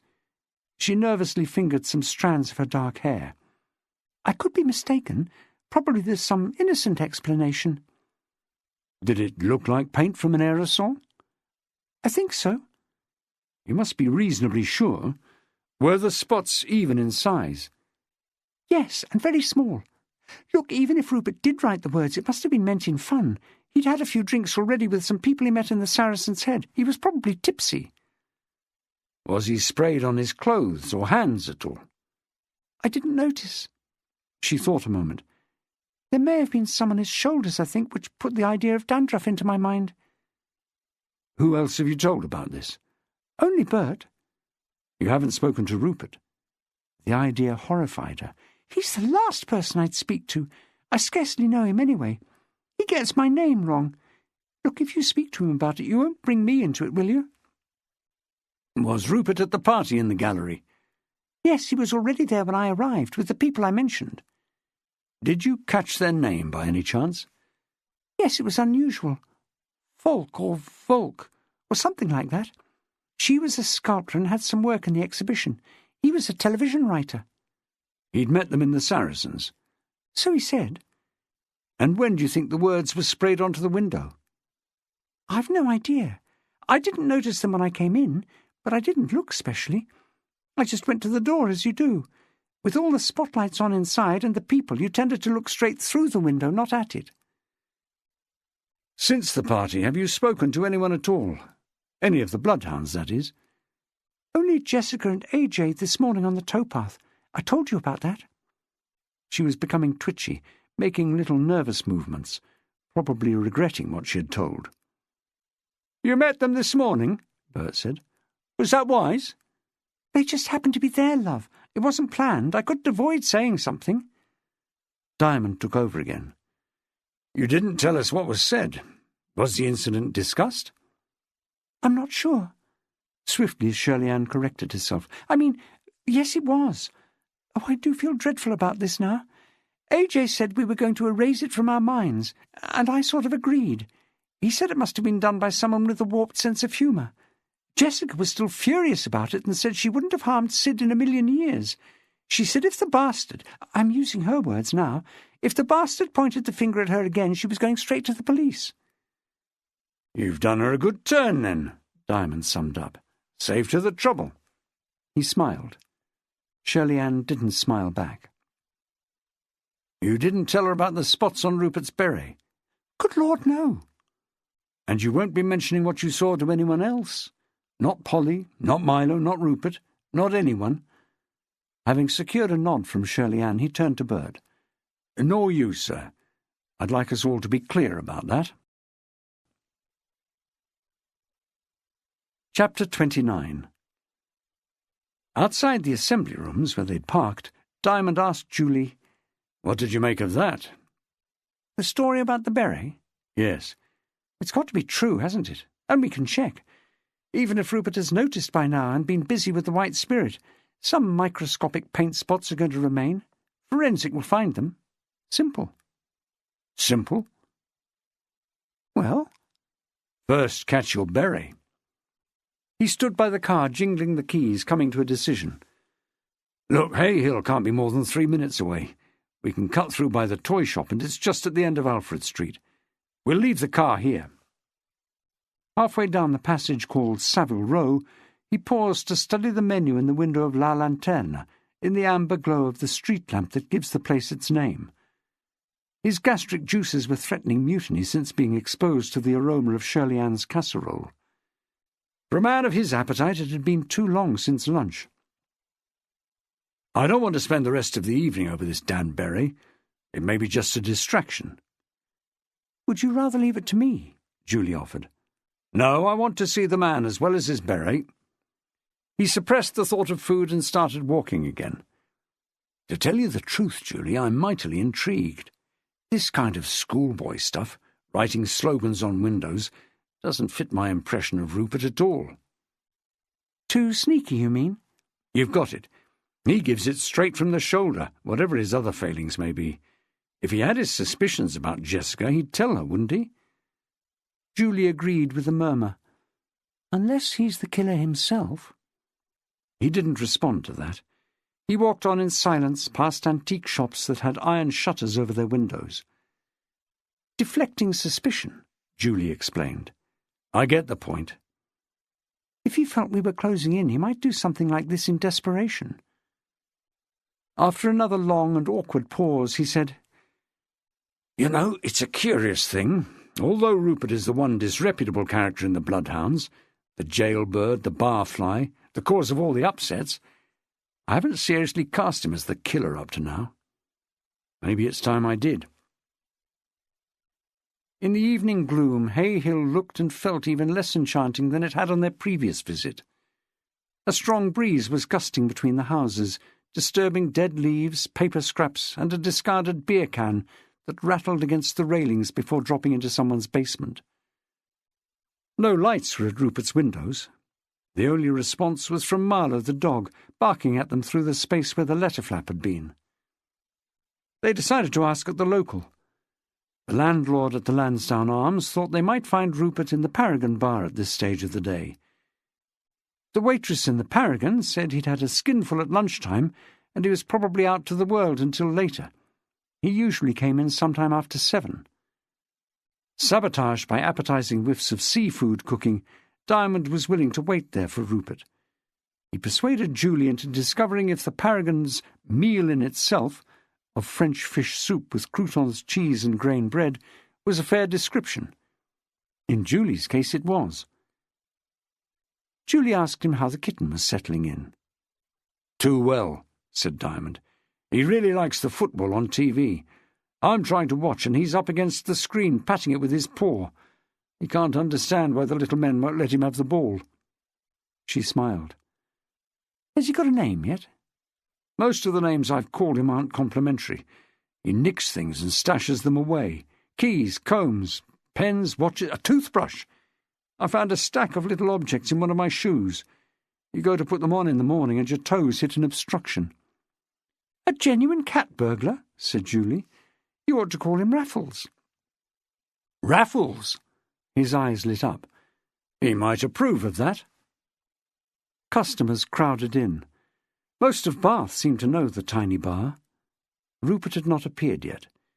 To justify keeping the table, there were only 3 in this tiny room, Diamond ordered himself an extra dish of crepe with trout, broccoli and cheese filling. But eventually, about 7:45, they paid their bill and left.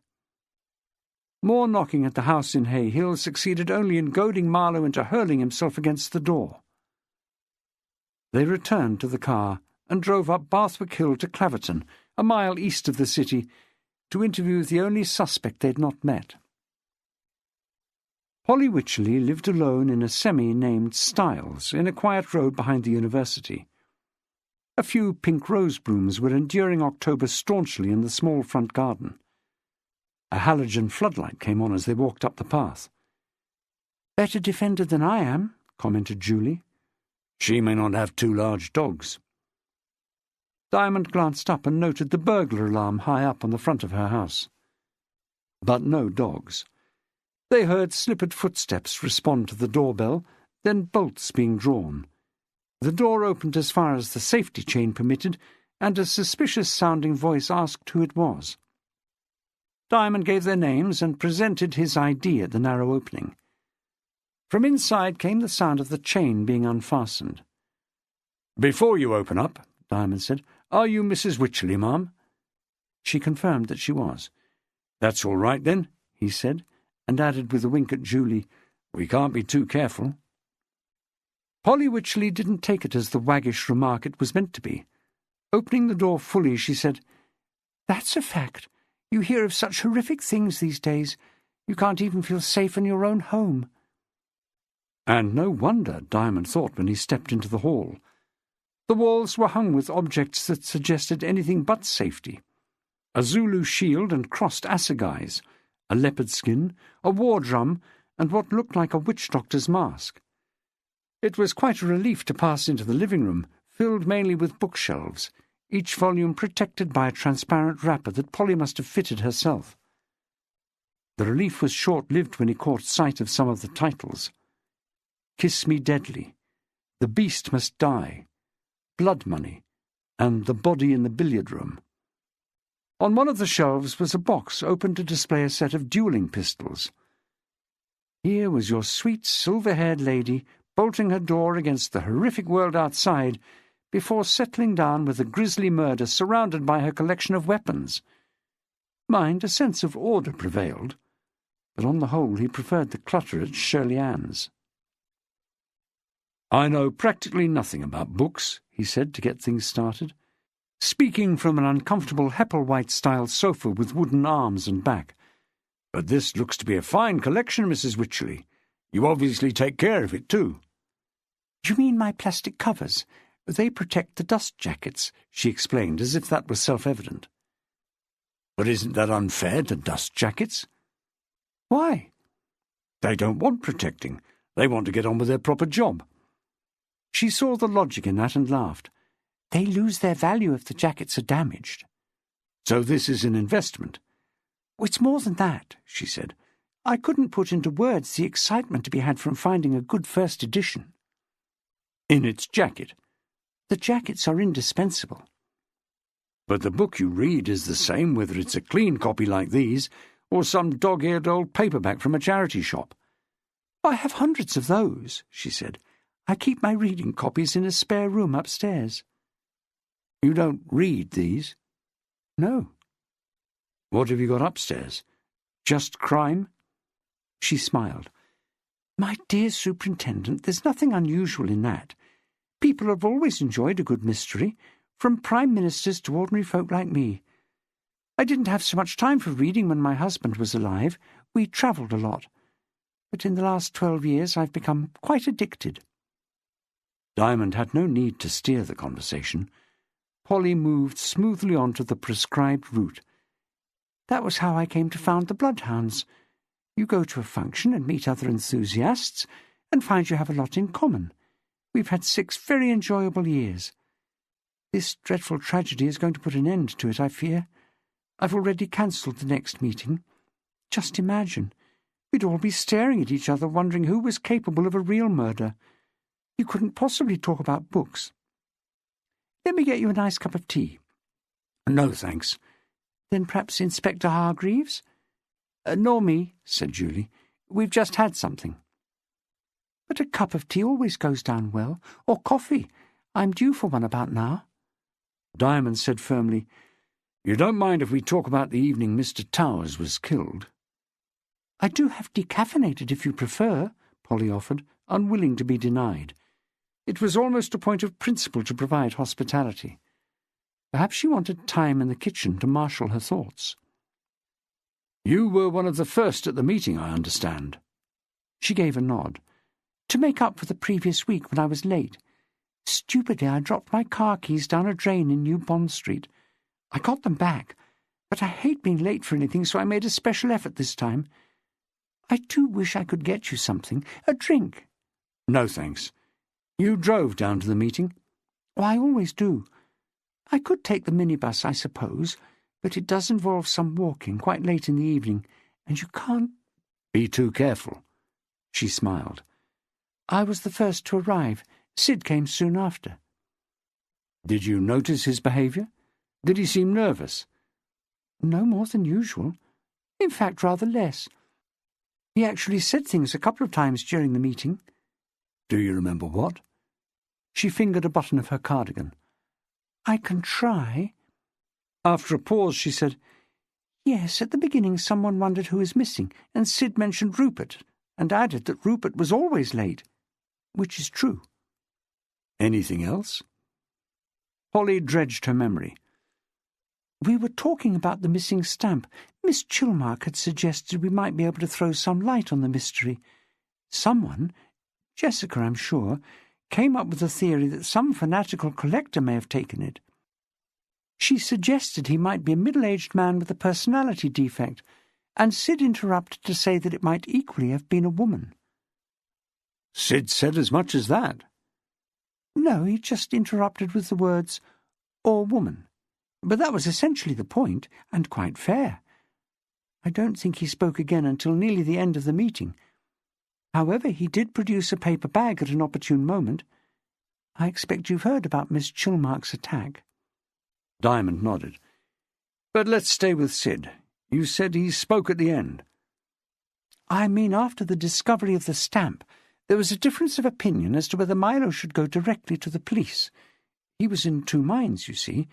He felt he might come under suspicion and— please don't take offence at this— several of them clearly believed he might be treated roughly. In fact, only two of us, Miss Chilmark and I, were for Milo going to the police. Sid was asked, and what he said was that he could stay quiet, which nobody doubted. This was the first Diamond had heard of a split of opinion at the end. If the majority favoured staying quiet, how was it that Milo came in to report the matter? She smiled, and Rupert's comment came back to Diamond. Look at her eyes when she smiles. She said in a self-congratulatory way, Good sense prevailed. Milo listened to us and saw that he had a public duty. The others may have been willing to turn a blind eye. But you weren't. We didn't come to that. Nobody made any threats. Milo reached his own decision. Diamond understood now. Democracy wouldn't have worked. Polly and Miss Chilmark had felt they had a public duty. Milo had been left with no option. Getting back to Sid, he said, the more I hear about him, the more I think he wasn't the doormat that his quiet behaviour suggested. That's a fact, Polly said firmly. Sid may have been reticent, but he was no fool. He knew as much as any of us about detective stories, with the possible exception of Milo. John Dixon Carr was his special interest. I've seen the books in his flat. This drew an interested, "Oh?" from Polly. I always imagined he must have a collection. They wouldn't be of use to you, he told her. Most of them had no jackets, and those that did were withdrawn from libraries. Do you collect Dixon Carr, Mum? She waved vaguely across the room. I have a few of the collectible ones. He was very prolific. A writer of crafty plots, I gather.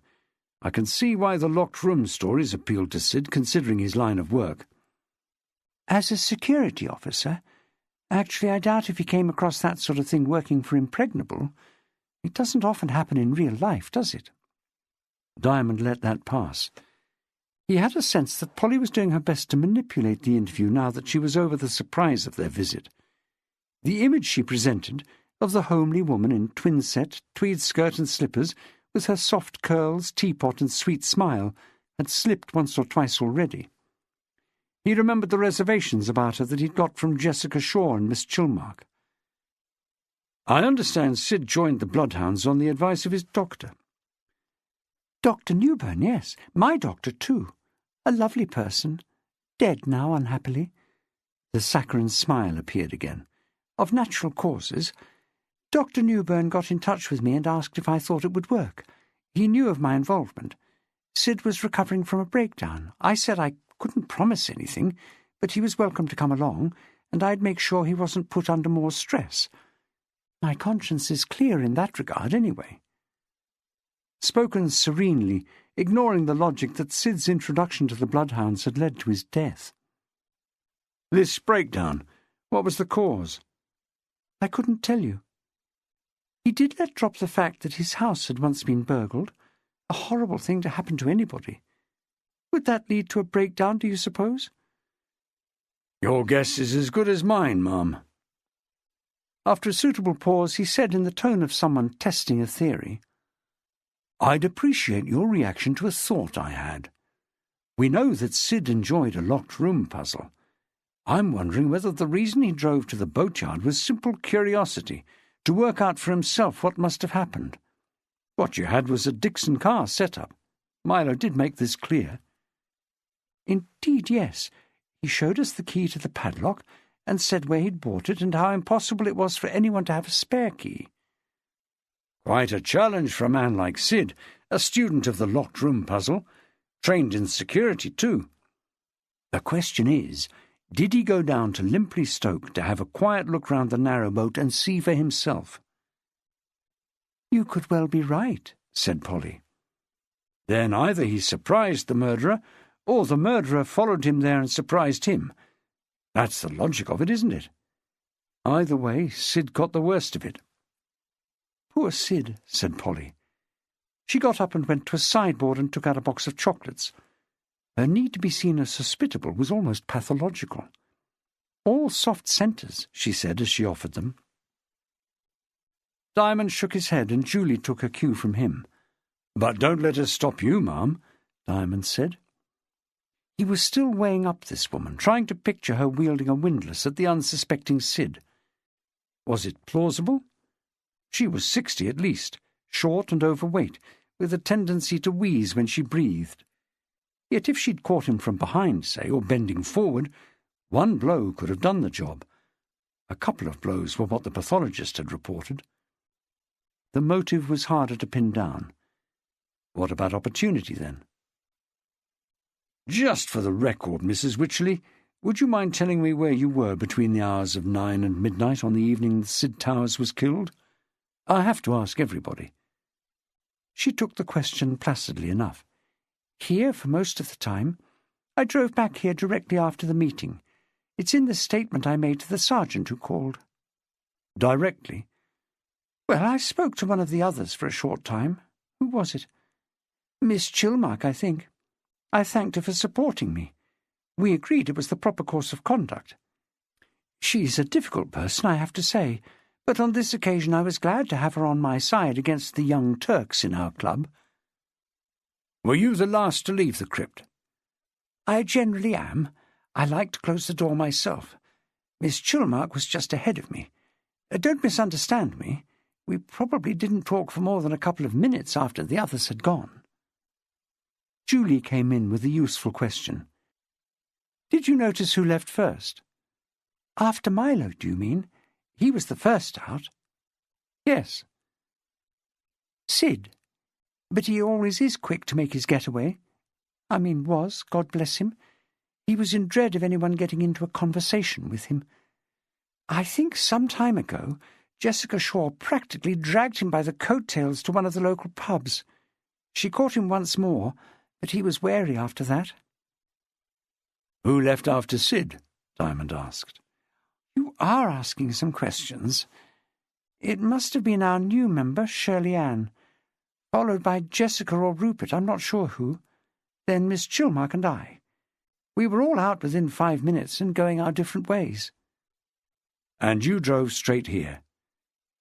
I thought that was clear, Superintendent. They established next that no one could vouch for Polly's presence in the house on the night of the crime.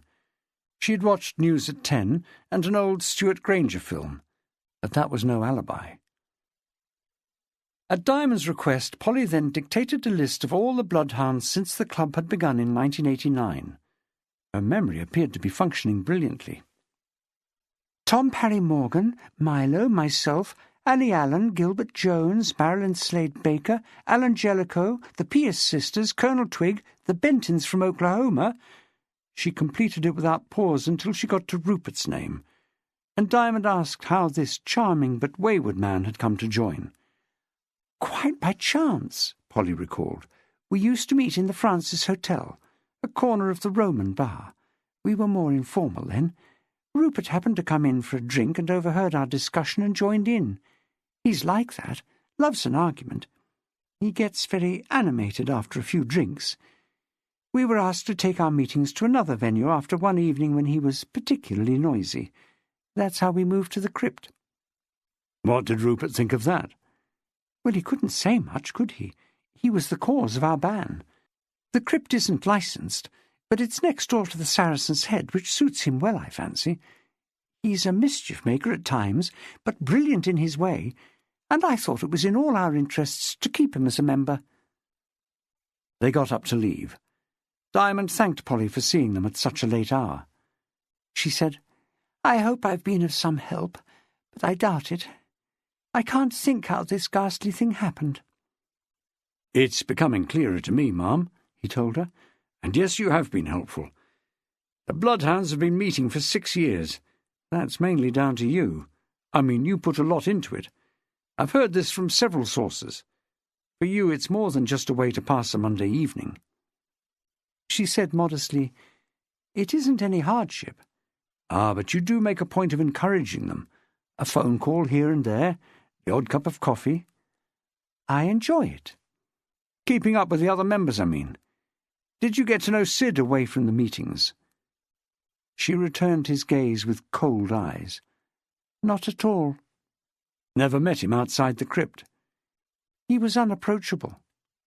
"Of course." At the front door he paused. "I noticed you have a burglar alarm fitted on the front of your house." "Yes, I do." "Very sensible. You have it serviced on a regular basis, I'm sure." "Of course. They send a man every 6 months." "That's all right, then." He put on his trilby, stepped away from the house, and turned to look up at the box fitted under the eaves. "Oh, it's too dark to see. Out of interest, Mrs. Wycherley, does it happen to be one of the impregnable alarms?" "No," she said with just a hint of mockery. "It's a chub." Down at the Central Police Station, John Wigfall was lingering in the incident room. The civilian clerks had long since finished. One sergeant was trying to look busy in front of a screen. "Working late, John," Diamond commented. Gratified to be found still on duty, Wigfall actually smiled. "Needs must. I'm just back from the Holborn Museum, making sure the night squad are on their toes." "Expecting some action tonight?" "That's the pattern. There isn't much delay after the riddle is sent. The penny black was taken the night after, and it turned up on the day the second riddle was received." "Good thinking. So it's a strong presence down at the museum." 6 men. Strategically posted. It's not an easy building, but I think 6 should be enough." "To end the suspense?" Wigfall frowned uncertainly. "I'm quoting the riddle, John. To end the suspense, as yours truly did. Ah, discover the way to Sydney from Sid. And that's what you've done. 6 good men posted in Sydney Gardens should end the suspense sooner than Johnny expects." "I'd like to think so," said Wigfall. "So are you off home?" He shook his head. "I'll stick around, I think. Stay in touch with the lads down there." "A chance for some quiet reflection, eh?" Diamond said. "You're still pondering over the locked room mystery, I dare say. Any fresh theories?" Wigfall's moustache moved strangely, and Diamond thought he might be grinding his teeth. He had no theories he wanted to share. When invited for a coffee in the canteen, he declined. "So, who done it, Julie?" They had the canteen entirely to themselves, apart from the woman who had served them, and she was reading a Barbara Cartland in the kitchen. This was to be the last coffee of the day. Diamond had an apricot pie to go with his. By the time he got home, Steph would have eaten. Julie couldn't give an answer, and was wise enough not to guess. "We've seen them all now," Diamond reminded her cheerfully. "Heard all their stories." "And got more questions than answers," she said. "Clues, then. Let's examine the clues." "Rupert's beret?" This wasn't high on his own list, and he explained why. "I'm keeping an open mind on that one. If we ever get hold of the damned thing, and I mean to have one more try tonight, and if we find it's spotted with paint, what does it tell us? Only that Rupert may have written an unkind message on a gallery window." Julie was unwilling to dismiss the beret. "It means we ought to question him again for sure, in case he really found out something about Jessica." He made no response, preferring a bite of the pie. "Another clue?" "The paper bag, if you prefer," she said. "It isn't what I prefer," he said. "It's what we have to deal with." Both of them were tired, and it was showing. Julie said, "Since we're talking about whodunits, I think the bag is a red herring. I mean the writing on the bag. We thought it proved that Sid composed the riddles. We were obviously mistaken." "You mean if this third riddle is authentic?" "Yes." "Very likely is, Julie. Similar type, similar paper, similar distribution." "So what are we to make of the writing on it? They are lists of rhyming words." "True." "And they seem to refer to what was going on.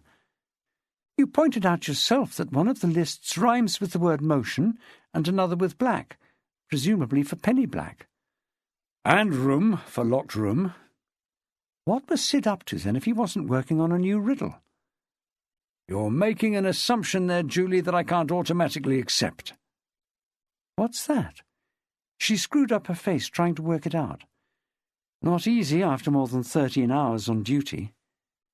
"You're questioning whether Sid made those lists." He finished the pie and wiped the edges of his mouth. "Think of that paper bag as evidence we pass on to the CPS. What do they want from us? Continuity of evidence. Remember your promotion exams. First they want to know where it originated."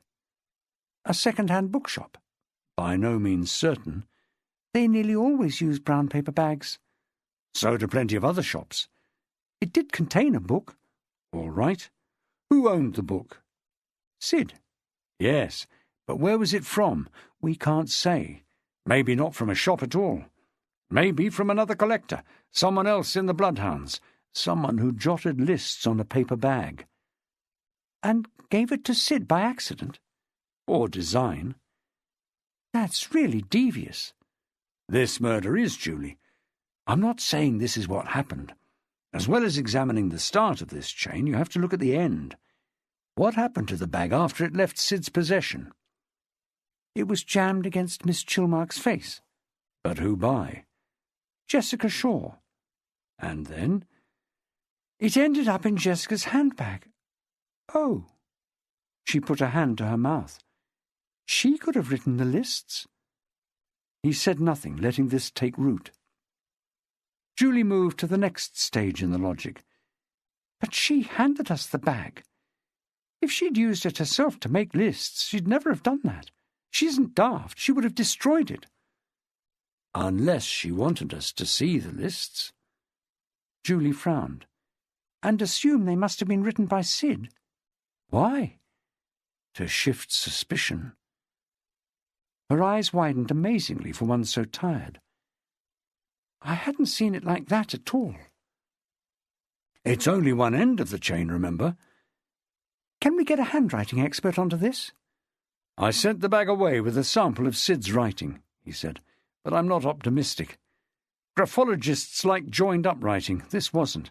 And before you ask, none of the words was misspelled. No point in running a little test for our suspects." She said, "It does bring us to another clue." "What's that?" "The writing on the gallery window. She did for Sid. Someone, probably Rupert, believes Jessica is the killer." "Or wants us to believe she is." He was finding this session helpful.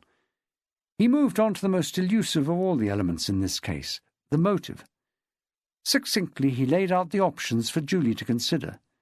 The best bet was that Sid had been a blackmailer. At Impregnable he had unusual opportunities to pick up tidbits of information about people's private affairs. He had access to confidential files, and he worked with ex-policemen with inside knowledge of the indiscretions of some of the most outwardly respectable residents of Bath.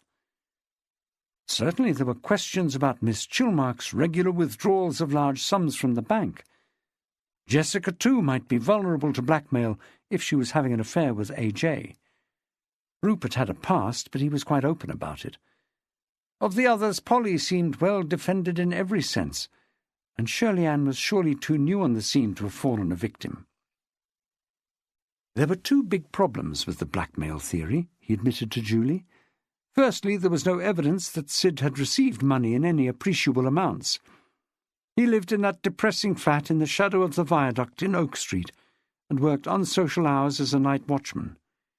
Surely a blackmailer's lifestyle should have shown some improvement. And the second problem was the manner of Sid's death. Why would a blackmail victim choose to put an end to the extortion in such an elaborate fashion, in a locked cabin on a boat? So he outlined his alternative theory, the one he had touched on while interviewing Polly. This postulated that the killing had not been planned. It was sparked by the penny black turning up in the astonishing way it did. Sid, the Dixon car fanatic, was so excited, so intrigued by a real locked-room puzzle, that he went to the boat to examine it for himself. There he met the person responsible. Sid was killed because of what he discovered, not who he was. "What was the murderer doing there?" Julie asked. Diamond gripped the edge of the table as a thought struck him. His eyes shone. "Julie, that's the whole point. Brilliant. You haven't told me who done it, but you've given me the solution to the locked room mystery." It was after 10 that evening when he returned to Hay Hill, this time alone, Julie having been released from duty as a reward for her brilliance. Rupert's house still had no light inside. The dog barked furiously. The waitress in the Paragon Bar and Bistro told him Rupert must have gone somewhere else for a change. She hadn't seen him all evening. Neither had the landlord at his other local, the Lansdowne Arms.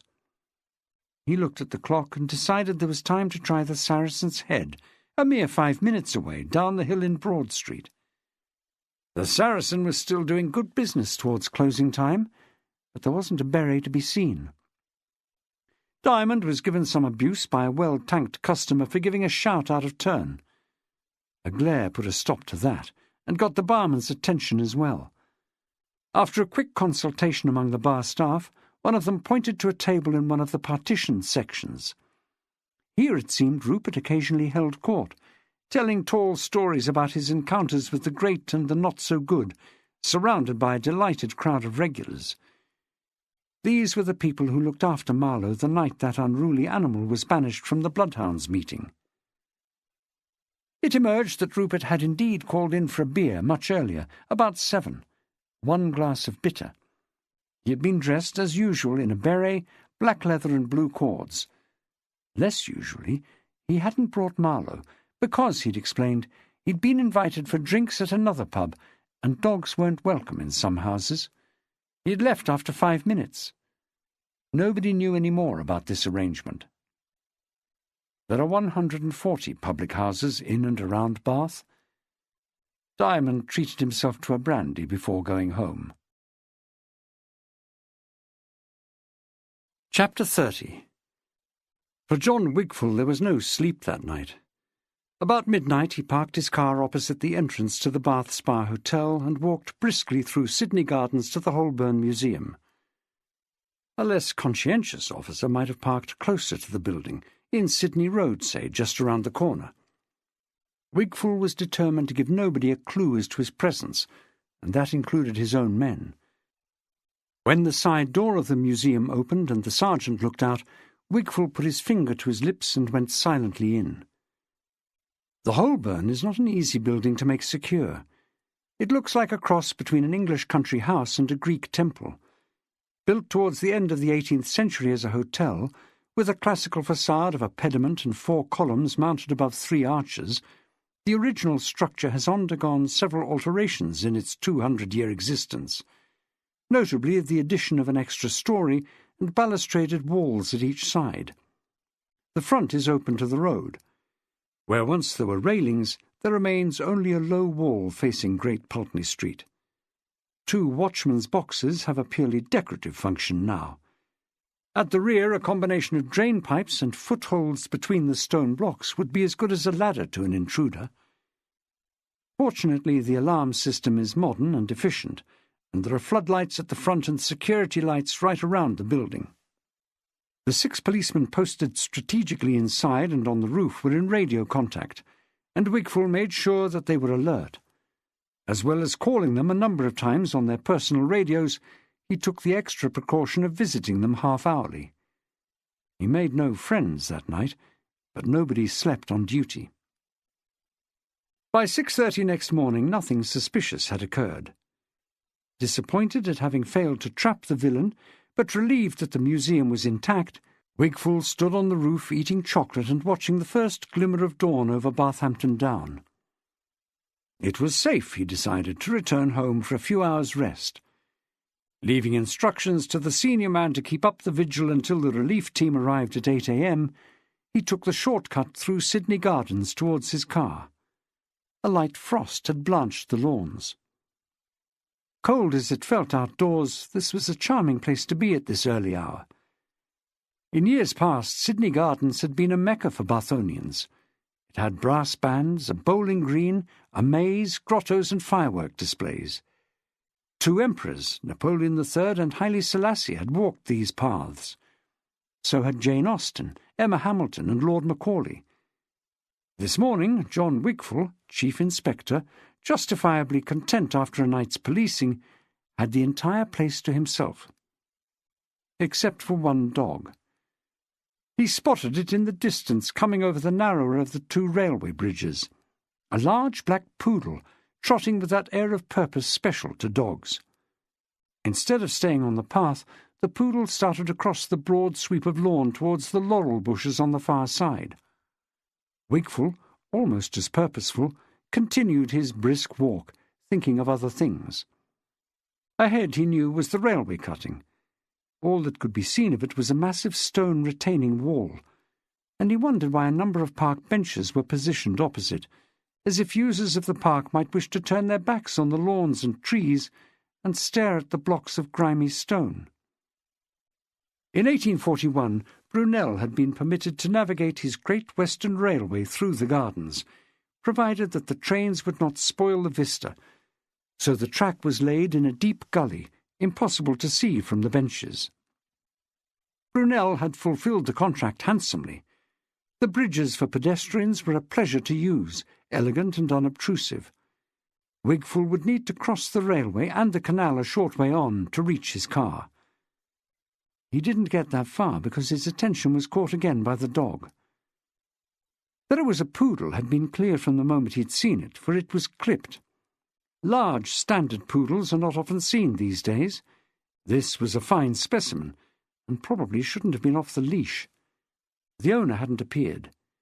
In his days as a beat officer, Wigful might have gone to investigate, but this morning he had more important things on his mind than a stray poodle.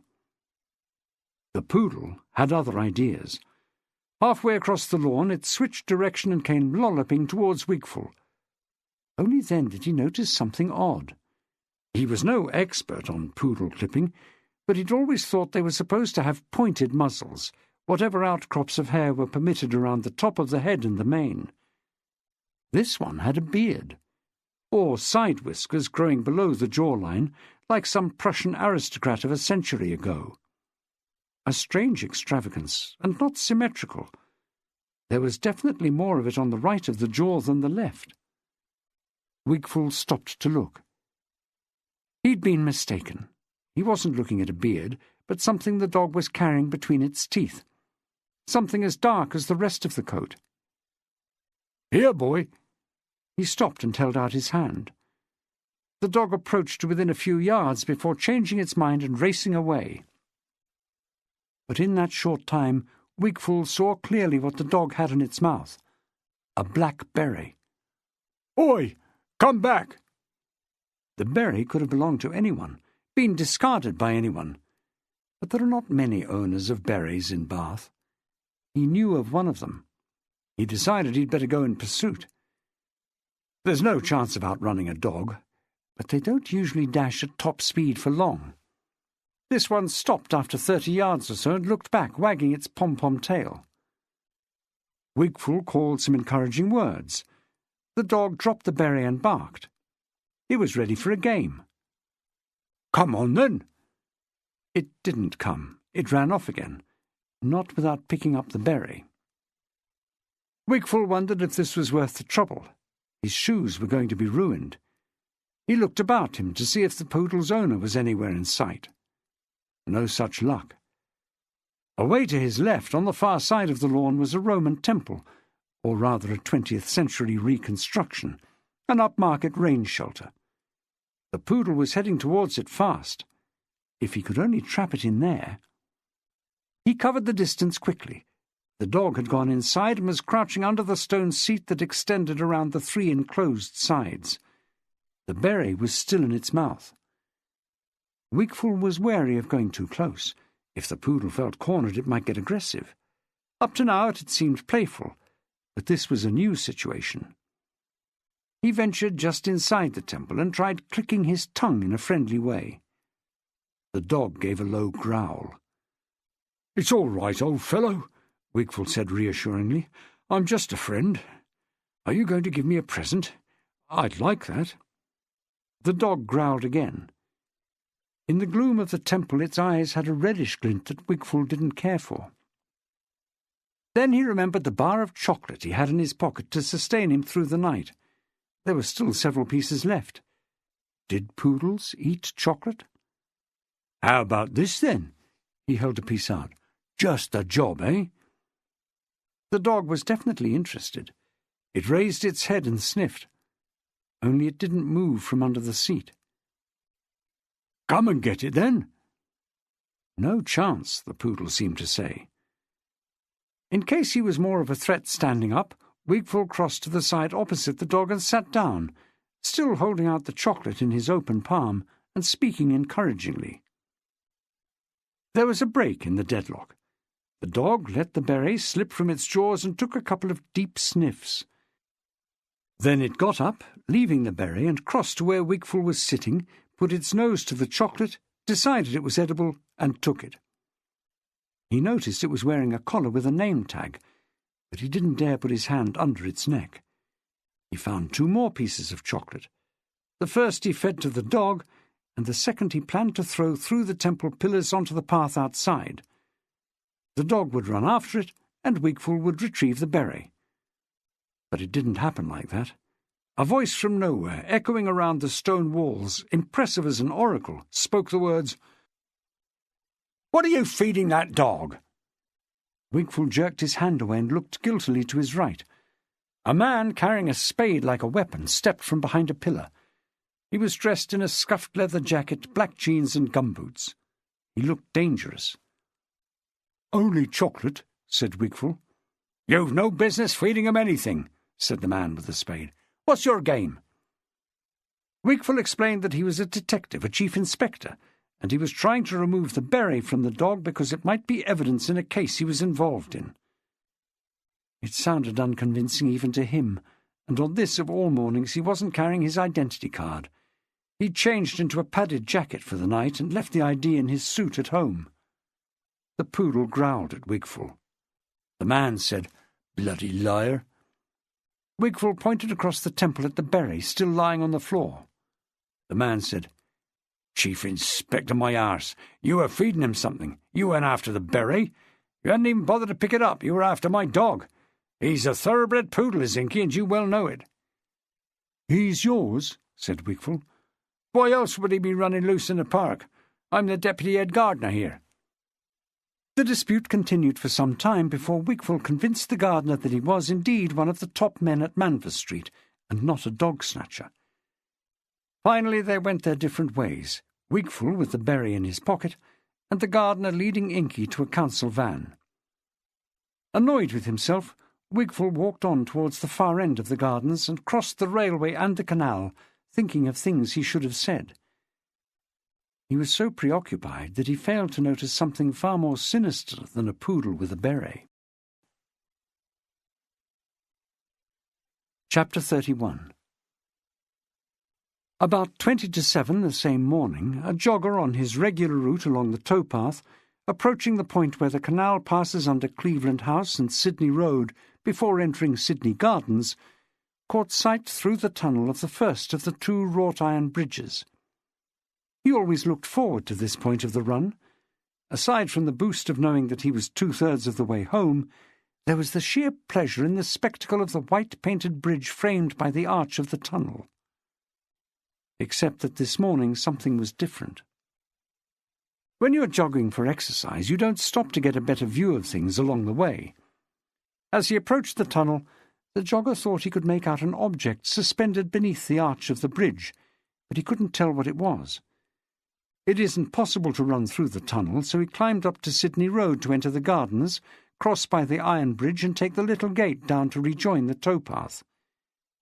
When he got closer, he saw that he was not mistaken. Something was hanging from the bridge, and it was a body.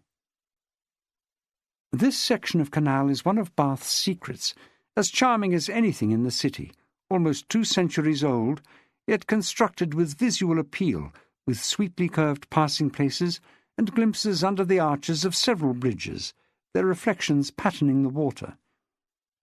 By 8, the reflections included an inflatable dinghy, police, park officials, a doctor and 2 ambulance men. The entire area was cordoned off. The body was photographed in situ and seen by the police surgeon before police performed the tricky operation of cutting it down and lowering it into the dinghy. The dead man was dressed in a black leather jacket, striped shirt, navy blue corduroy trousers, and black shoes. He was thin, about 6 feet tall, and looked about 45. His neck was obviously broken, confirming a considerable drop. This, the surgeon pointed out, must have been an efficient hanging.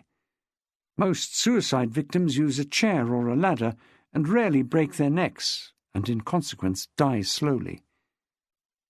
The pockets of the leather jacket were found to contain a £5 note, some loose change, a set of keys on a ring, and a padlock. An alert constable pointed out that the padlock was of the same make as the German one featured in the locked room case currently being investigated by the murder squad. The incident room was informed at once. Peter Diamond had no breakfast that morning. He drove the short distance from his home in Weston to the Royal United Hospital in time to see the body brought into the mortuary. He was allowed to unzip the body bag and confirm that the dead man was Rupert Darby, and the noose was still around his neck. The rope had been cut higher up. A real sense of loss affected the big detective on seeing Rupert's gaunt face, the bluish lips parted, revealing the gaps between a few nicotine-stained teeth. In that one short meeting the previous morning he'd enjoyed talking to Rupert, getting quickly attuned to his irreverent wit and warming to his vitality. What remained of the man was wholly pathetic. He would have liked to examine the arms and torso for possible bruising, but that was the pathologist's prerogative. To remove the clothes prematurely would be a major breach of procedure. After viewing the corpse, Diamond went home briefly. Steph offered to cook his usual bacon and eggs, but he didn't fancy anything except a black coffee. He told her he expected another long day. End of CD 8. CD 9. John Wigfall arrived an hour later than usual, with heavy shadows around his eyes, and was startled to find so much activity in the incident room. For a few nerve-wracking minutes he wondered if in the short time he'd been away the thief had got into the museum. Diamond told him about Rupert Darby. In turn, Wigfall told Diamond about the beret he'd found. He didn't go into the problems Inky the poodle had given him, merely stating that he'd picked up the beret soon after 6:30. "I'm bound to say I wondered about it when I saw it," he added. "Where was it?" Diamond asked. I picked it up in that temple thing near the railway bridge.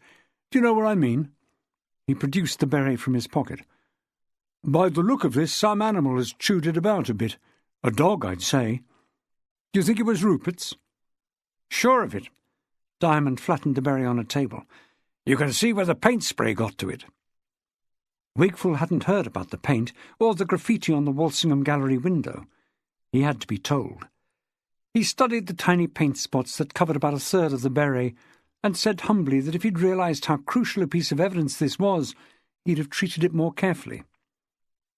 Diamond had not deliberately withheld information. he made clear. He'd only heard about it late the previous afternoon. There had not been an opportunity. Wigful, floundering in his own deceit, made no objection. Instead, he said, "He must have taken off the beret to fit the noose over his head. Probably left it on the bridge and a dog picked it up." "His own dog, I expect," said Diamond, reasonably enough.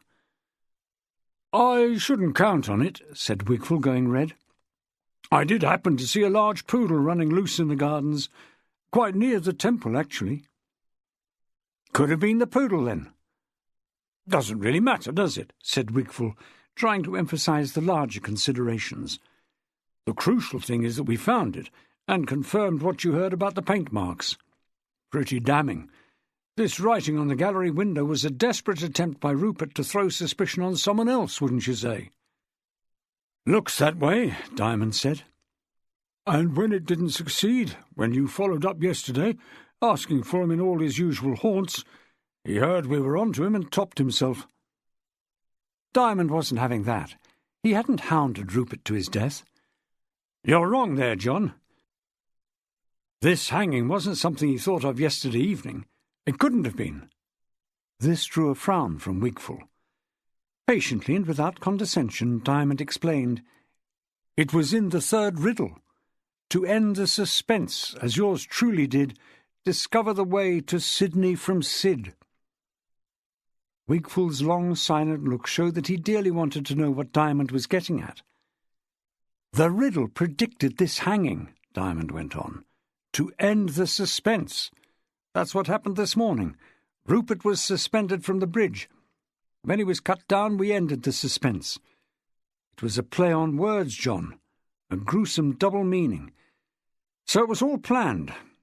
Discover the way to Sydney is what we did, except that we guessed wrong and picked the bloody museum instead of the bridge. If we'd thought more about every sodding word in the riddle, we might have anticipated this." "Might not." Really, Diamond had to agree.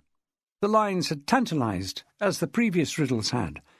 To have penetrated their true meaning would have required the brilliance of one of those fictional sleuths the Bloodhounds revered.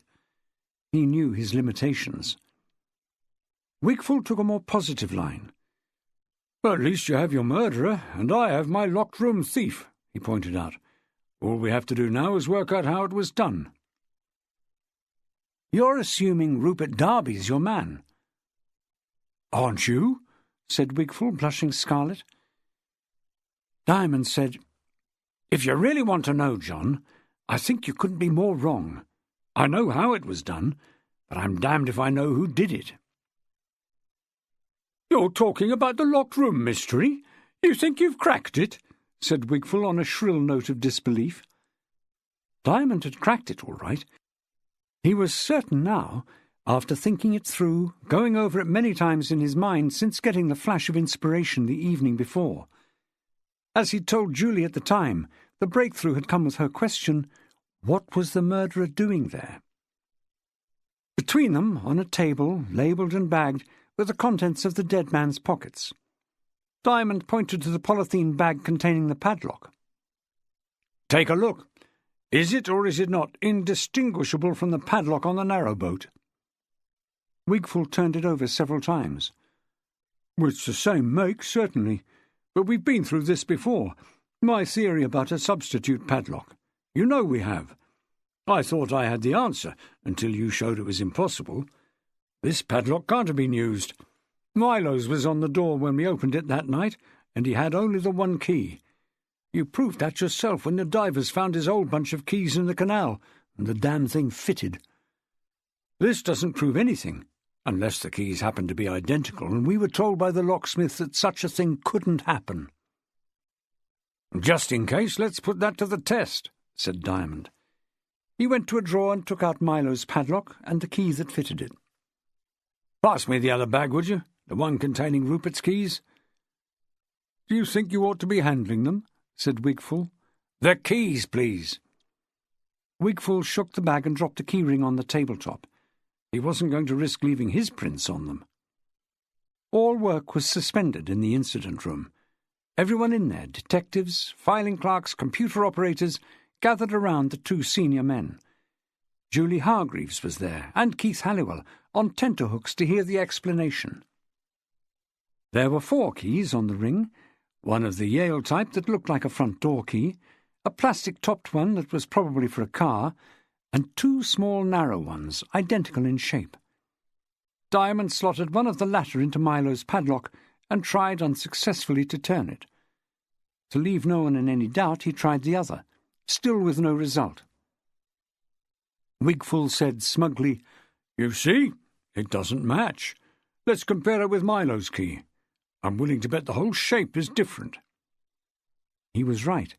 When placed together, the 2 keys were clearly cut for different locks. Diamond was not discouraged, far from it. "Right, this is the way it was done. It's going to make you groan, it's so simple. This is Milo's padlock, right? And this is the key that fits it, the one key available at the time. Milo had possession of the key, so Milo was the only person who could open the padlock at any time. Everyone agreed." There were some cautious murmurs. Nobody really wanted to be shown up as gullible. "Now, imagine Milo going to his locked boat any time you like. He uses his key to open the padlock. Now what does he do?" Halliwell said, "Removes the key and replaces it in his pocket." Diamond wagged a stubby finger in confirmation. "Right, the keys go back into his pocket. What about the padlock?"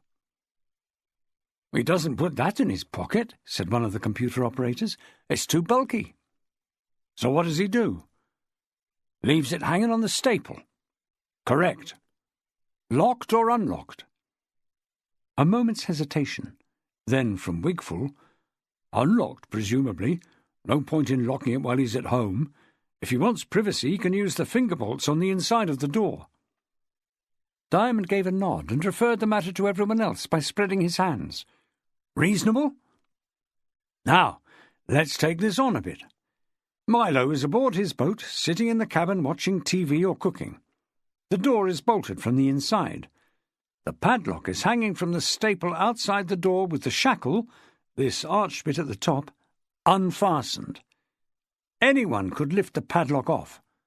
Are you with me still?" There were nods and murmurs all round. "Now along comes our villain, with a similar padlock, different key, of course, unhooks Milo's padlock and substitutes his own. Done in a moment, without Milo being aware of it. He goes away and waits for his opportunity." There were definite sounds of understanding. "You're onto it, aren't you?" said Diamond. "Milo decides to go out, and what does he do to lock his door? Simply closes it, lifts off the padlock, the new padlock, believing it to be his own, and slots the hasp over the staple. Puts the padlock in position and presses it home. He doesn't need to use his key. They lock automatically, as anyone who's used a padlock knows." They were not only up with his explanation now, they were ahead. The murmurs were of appreciation. "But of course," Diamond said, "the padlock he's just attached to his boat belongs to the villain, who can now unlock it at will. So the villain lets himself in, does his dirty work, and leaves. And when he leaves, he fixes Milo's padlock on the door and presses it closed. Milo comes back later, unlocks as usual, and can't fathom how someone could have got inside his cabin." Julie said, "Nor could anyone else until this moment." Halliwell said, "You've cracked it." Even Wigful was nodding. A couple of people applauded, and almost everyone joined in. Diamond flushed with embarrassment and reminded them that there was work to be done. His stock had never been higher at the Bath Nick. Later, at the bridge in Sydney Gardens, he examined the scene of the hanging. The approaches were still cordoned off. The scenes of crime officers had come and gone. Part of the rope was still attached to the iron parapet. "If you wanted to end it all," Diamond said to Julie, who was with him, "there are worse ways than this. You sit on the railing here with one end round your neck and the other attached to the bridge, and jump down. Mercifully quick." "Is that what happened?" Julie said. Something in his tone had suggested otherwise. "He certainly broke his neck." She nodded. Only I noticed you haven't used the word suicide once. Because I'm not sure, he said. Murder by hanging would be pretty unusual, wouldn't it? Very. Have you ever come across one? Never. The victim's going to struggle, isn't he? I reckon you'd need a couple of people to carry it out. It's not as if his arms and legs were pinioned as they are in a judicial hanging. Unless he were very feeble for some reason, or so pissed out of his mind that he didn't know what was happening. That might be true in this case, she said. He was out early last evening, Diamond confirmed. I did establish that he had a quick pint in the Saracen's Head about 7 and went off to meet someone else. Did he say who? No, but it was at some other pub, which is why he didn't have the dog with him. He told them in the Saracens that you couldn't count on every pub excepting animals. So it was a boozy evening, said Julie. Do we know what time he died? He shrugged. They can never tell you with any precision. Between midnight, when Wigfall came through here, and 6:30 in the morning. Julie tried to picture the scene. If he was drunk by then, I mean so helpless that someone could hang him, this would be a long way to bring him. Can you get a car along these paths? Diamond's immediate response showed that he'd given the problem some thought already. Yes, you can drive straight in from Sydney Place. There's no gate. Difficult to prove, Julie remarked. Impossible. I meant the possibility of murder. You never know what the post-mortem may show up, he said. I've asked Jack Merlin to do it. Merlin was the top forensic pathologist in the west of England. He would have to drive 70 miles from Reading. He and Diamond knew each other of old, but he would have needed some convincing that a routine suicide by hanging was worth the journey. You do believe there's something suspicious? Julie probed. He made some indeterminate sound and pulled a face. Nothing very solid. To draw him out, she said, there wasn't any suicide note. If he did this from a sense of guilt, you'd think he would want to confess. Again he gave a shrug. It's early days to worry about a note. Could be at his house or in the post. The thing that makes me pause for thought is the padlock being found in his pocket. If you were going on a bender with a friend, would you carry a damn great padlock with you? Got to be the point. It's not as if he was going to try the locked room trick on Milo's boat again. No point in that, surely. The only reason I can think of is to link him with the killing of Sid Towers. That may have been Rupert's way of telling us he was guilty, but as you just pointed out, he could have done that better in a written confession. And if we're talking murder, said Julie, the padlock in his pocket is a lot easier to plant than a fake confession. It still frames him. Diamond turned and looked along the strip of blue-green water towards the second iron bridge. Another murder on the canal? I wonder, Julie. I wonder. The first task after entering the house in Hay Hill that afternoon was to open a tin of dog food and pour some water into a bowl. Marlowe was ravenous. Julie saw to it. Poor thing, he's been alone here since 7 last night. I'm going to take him for a walk. You don't mind? If it doesn't take long. He opened some windows. The second task was to find the suicide note, if one existed. He looked in the obvious places, over the fireplace and by the bed, on the kitchen table, beside the ancient typewriter in the back room. No joy.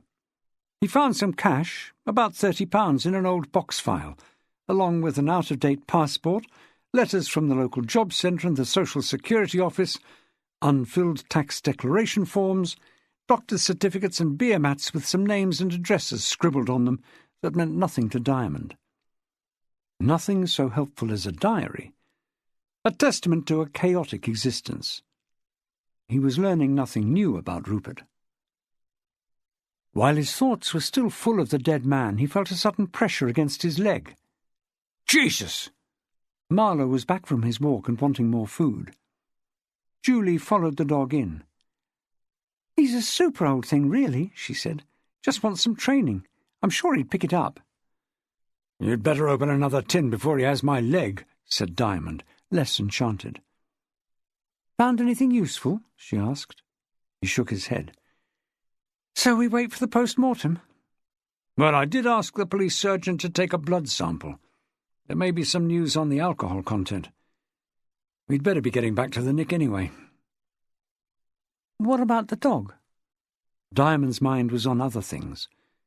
Julie said, We can't leave him here and forget about him. What's going to happen to him? He yawned and said, as if such details were beneath him, The dog's and cat's home at Claverton, I reckon. Julie's blue eyes moistened at the thought. We can't just stick him in a home. My cat Raffles came from there. He's not a young dog, you can see that. No one would want to take him on. There's no alternative. There is. He can come home with me. I'll have him. His eyes widened. You've got 2 dogs already, haven't you? So I'm used to it. He felt compelled to ask, What's your husband going to say? Charlie? I'll talk him into it. But if you've got the dog with you already... She smiled. Exactly. When he sees Marlowe, he won't turn him away. He didn't pursue it. Julie's domestic arrangements were her own business. They drove back to Manvers Street with Marlowe seated contentedly on the back seat, spreading gusts of his doggy breath around the car. Chapter 32. Back at Manvers Street there was a message waiting from the police surgeon. Rupert's blood alcohol level had been high, at 100 milligrams per 100 millilitres, but not excessively high. Diamond screwed it up and tossed it into the bin. I'd have expected double that figure if he was legless. Julie pointed out that 100 milligrams was above the legal limit for a driver, and Diamond said offhandedly that this wasn't about pinching a dead man for drunk driving. She was treading on eggs, but she wasn't going to let him get away with a cheap jibe. It's worth remembering when the blood sample was taken, about 8 this morning. We don't know when he had his last drink, but the alcohol must have been metabolizing for some time. It would have been a higher reading if we'd got the blood earlier. He rolled his eyes at her use of the word metabolizing and said, Too bad we didn't then. You must be right, I suppose. I'm a dead loss at science. You've got to make allowances, Julie. She surprised him by saying, You too, Mr. Diamond. What? You've got to make allowances. What for? For the metabolic factor. Ah. He grinned faintly. Still unhappy with the result, however, he arranged for a driver to collect the sample and take it at once to the Home Office Forensic Laboratory at Chepstow. They would check for other substances. It was not inconceivable that one of Rupert's drinks had been spiked. But of course a test for drugs would take time. He hated delays. His mood didn't improve when he looked into the incident room. The impetus seemed to have gone out of the inquiry, as if everyone there was just cruising now. The general idea was that Rupert's hanging had confirmed him as the murderer, even though no confession had yet come to light. Diamond, they felt, was just being bloody-minded now, and he added more fuel by ordering an immediate search for witnesses, and yet another check of all the suspects and the people they lived with, this time to establish their movements since 7 the previous evening, an exercise guaranteed to create more resentment and hostility. He said he would take his share of the flak by checking on Jessica Shaw and the men in her life. Halliwell and a detective constable were sent to the Paragon to interview Miss Chilmark. Julie went off to the Badgerline offices to find where Shirley Ann Miller was this morning, and after that to the Sports and Leisure Centre to check on Bert, the husband. D.S. Hughes and D.C. Twigg were dispatched to Claverton to call on Polly Wycherley, and just for the record, as Diamond put it, D.S. Mitchell went out to the boatyard to talk to Milo Motion. Instead of going directly to the Walsingham Gallery, Diamond started at the Locksbrook Trading Estate, west of the city, where Jessica's husband rented a unit for his ceramics business. It was high time to meet that patron of the arts, Mr. Barnaby Shaw. Asked to wait in the showroom, he felt like Gulliver in Lilliput, surrounded by what must have been the entire range of miniature buildings in Barnaby's stock. Houses by the 100, stately homes, churches, pubs and castles. Finely made as they were, To a man as incorrigibly clumsy as Diamond, such exquisite little pieces represented 1,000 potential hazards. He stood uneasily in the only space of any size that he could find, trying to stay clear of the slowly revolving display stands. It was a mercy when Barnaby's assistant called him into the managerial suite. Having negotiated the showroom without mishap, the big man tripped on an Afghan rug and lurched forward, grabbing Barnaby's welcoming hand and practically dragging him to the floor. Bits of china around the room rattled, but nothing was broken. "Never look where I'm going," he admitted. "When I was a kid, my knees were permanently covered in scabs." The PA escorted him to an armchair. Barnaby looked more shaken than his guest. Trim in a grey suit with a maroon shirt and toning tie and pocket handkerchief, he wasn't dressed for wrestling. Diamond watched the way he scooted back around his desk. He looked used to staying out of trouble. They discussed the miniatures politely. Barnaby had started making matchstick models 30 years ago and progressed by stages to ceramics. He sometimes did commissions for people who wanted their homes immortalized, but it came rather expensive. Diamond said honestly that he considered it a waste of money, adding tactfully that he was always breaking things. Barnaby submitted easily to the questioning. "Yes, I was here until late yesterday evening, catching up on the orders. It gets very busy in the run-up to Christmas." "Christmas already?" Diamond said in mock horror. "Anyone with you?" "Last night, you mean?" "Yes." "Not after 6, when the staff left." "So what time did you get home, Mr. Shaw?" "Must have been well after midnight. About 1:30, I'd say." He was fluent in his replies, unaware, presumably, of Rupert's death, giving the impression of a small businessman pressed to the limit but cheerful. But he obviously found time to dress well, even if the 3-piece suit seemed a little wasted on the trading estate. "Did you speak to anyone at all in that time?" "Oh, certainly, on the phone." "But you weren't seen by anyone?" "No." "When you got in, was your wife in bed?" "I presume she was."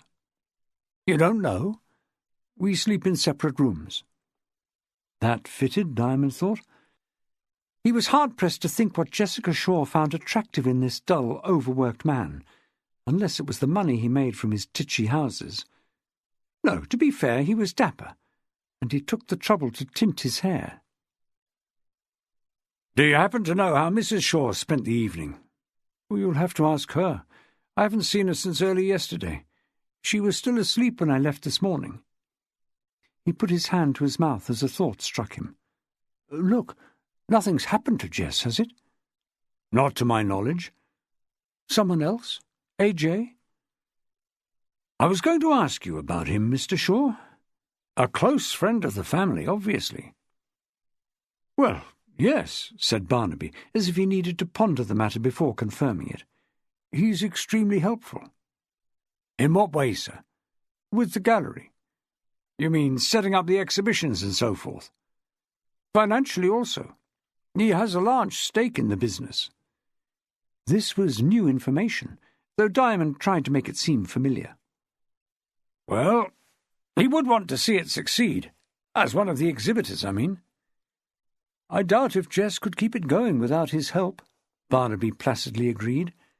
"I certainly couldn't fund it out of my profits. I chip in when I can, but the overheads are terrific. You wouldn't believe the business rate in the city. The heating bills, the publicity. AJ takes care of all that." So Barnaby was the patron of the arts. "Out of his sales?" "Oh, Lord, no. He doesn't sell much at all. He's a proficient artist, but not commercial. He has a private income." "And did he help with the party the other evening, the preview?" "He was a great help, yes." "I meant financially. Did he pay for the booze?" "No. Actually, that was my gift to Jessica. I chip in when I can. It's easier to fund a one-off event like that than meet the regular bills, as AJ so generously does." Barnaby's own generosity of spirit was increasingly puzzling to Diamond, trained to look for the jealousies and rivalries in relationships. This wanted probing further. He does this out of friendship, does he? Essentially, yes, Barnaby confirmed. He has a stake, in a sense, because he hopes to sell his paintings, and probably he could insist on a one-man show if he wanted. However, he's content to be treated as any other artist wishing to exhibit. That is altruistic. Diamond took a deep breath and dived in. I don't wish to be offensive, Mr. Shaw, but haven't you ever wondered about his motives? I don't understand you. Your wife's an attractive woman. Oh, I see, said Barnaby coolly. You're suggesting a liaison of some kind. In your shoes, I would have given it more than a passing thought. But you're not, and you don't know Jess. I've met her. What I mean, Superintendent, is that she can be trusted absolutely. I understand why you mention the matter. She's a modern, intelligent woman, but she has an old-fashioned notion of fidelity. I won't pretend that she and I are locked into a passionate marriage. I just know that Jessica would never be unfaithful. That must be a great consolation. When she spends so much time in the company of another man, you mean? Said Barnaby. I know exactly what you're getting at. I've no doubt that she and AJ are close. Intellectually, they may be flirting outrageously. Physically, no. Would you mind enlarging on that? Asked Diamond. On what? Flirting intellectually. Barnaby Shaw smiled. If you haven't indulged, it's hard to explain. Let's put it this way. The attraction two people feel for each other is channeled in certain ways. If there is sexual energy, it may find an outlet through other means. Music, perhaps, or food. Lunchtime walks? Barnaby gave him a sharper look. I'm not explaining myself very well, am I? Intelligent people, and the two we're discussing are very bright indeed, may indulge in a kind of ritual, finding some means of amusement, some game that diverts their energy and is fulfilling. That's enough. It would be enough for Jessica. Such sophisticated goings-on were outside Diamond's experience. He wasn't sure that he was convinced by the rationale. It wasn't impossible that Barnaby was trying to convince himself. I'd like to ask you about the graffiti that appeared on the gallery window on the evening of the party, he said. For the first time, Barnaby was rattled. Who told you about that? It came to my attention. The young woman with the glasses and the fringe, Miss Miller? I think it's fairly common knowledge, Mr. Shaw. There were plenty of people at the party. Yes, but they didn't all see the writing. In fact, nobody remarked on it until we noticed it ourselves. It wasn't very obvious with all the lights on in the gallery. One tended to look through the windows, not at them. I see. And did your wife have any idea who was responsible? No idea whatsoever, but she was pretty upset about it. Which was why you decided to wipe it off without reporting it.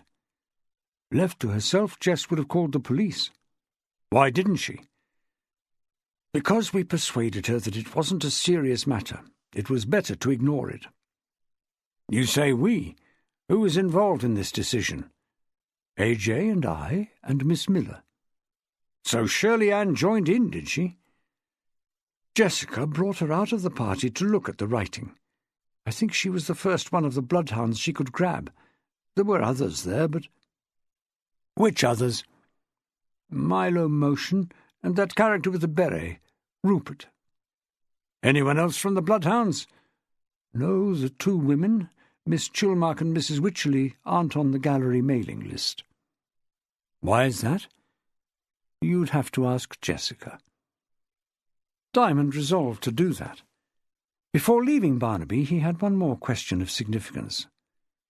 You saw the message on the gallery window. Has it crossed your mind, just fleetingly, that it might be true? That Jessica did for Sid? Barnaby was candid.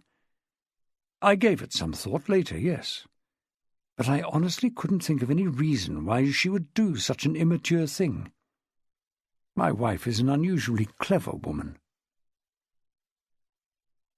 In the car, he took a call from Keith Halliwell, reporting that Miss Chilmark wasn't at home. The old lady upstairs in the Paragon House had said that she might have gone away. She'd seen her the previous evening getting into a taxi, a black cab, and carrying a small suitcase. "Miss Chilmark did a runner?" Diamond piped in amazement. "It seems so." He told Halliwell to start checking with taxi firms, and heard the faint sigh of despair. He drove to Orange Grove, left the car in front of the Empire Hotel, and walked the short distance up the High Street to Northumberland Place. AJ, unflustered, welcomed him to the gallery and offered him a coffee. Jessica, he told Diamond, should not be long. She was with a dealer upstairs. "If your business can wait a few minutes, Superintendent, I'm sure she'll be immensely grateful. It isn't often she gets a chance to do business with the big boys from London." "I'll start with you, then." "With me? I shouldn't think I can help much." "You can save Mrs. Shaw from some tedious questions about things that happened last week." "Is that all?" AJ was reassured. The smile was reinstated. "Fire away, then. I thought this must be about the frightful business this morning in Sydney Gardens." "You heard about it?" "From Shirley Ann Miller a short time ago. Of course, we know nothing first-hand." "She was quickly onto it," said Diamond, slightly deflated. "The Jungle Telegraph works well in Bath. I think she works in public relations, doesn't she?" "Tourism." "Well, she's pretty hot at public relations as well. Did you say you'd like a coffee?" "No, thanks."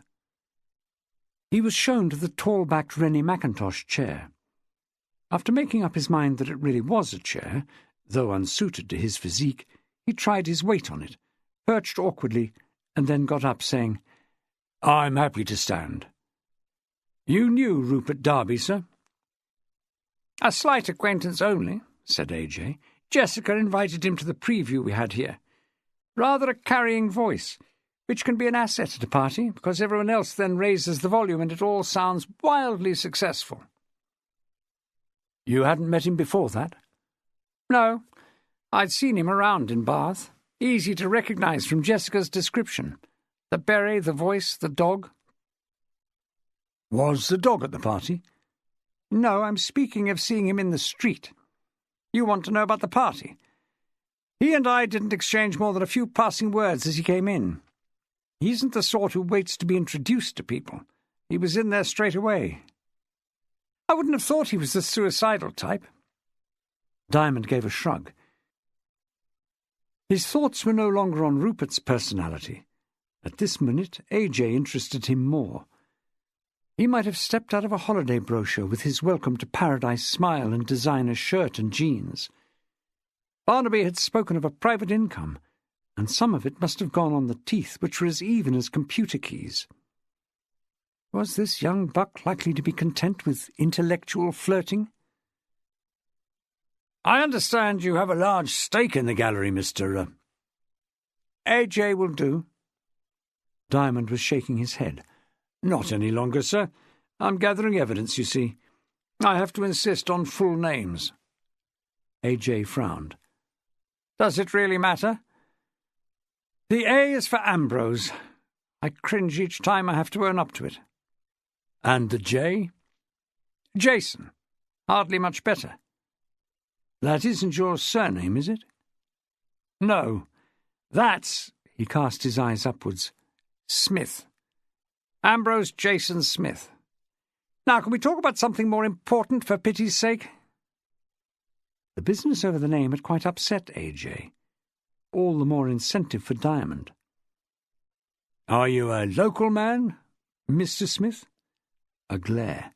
"No. Born in Devon, but the next 20 years I spent in and around Winchester. I went to school there." "The public school?" "Yes.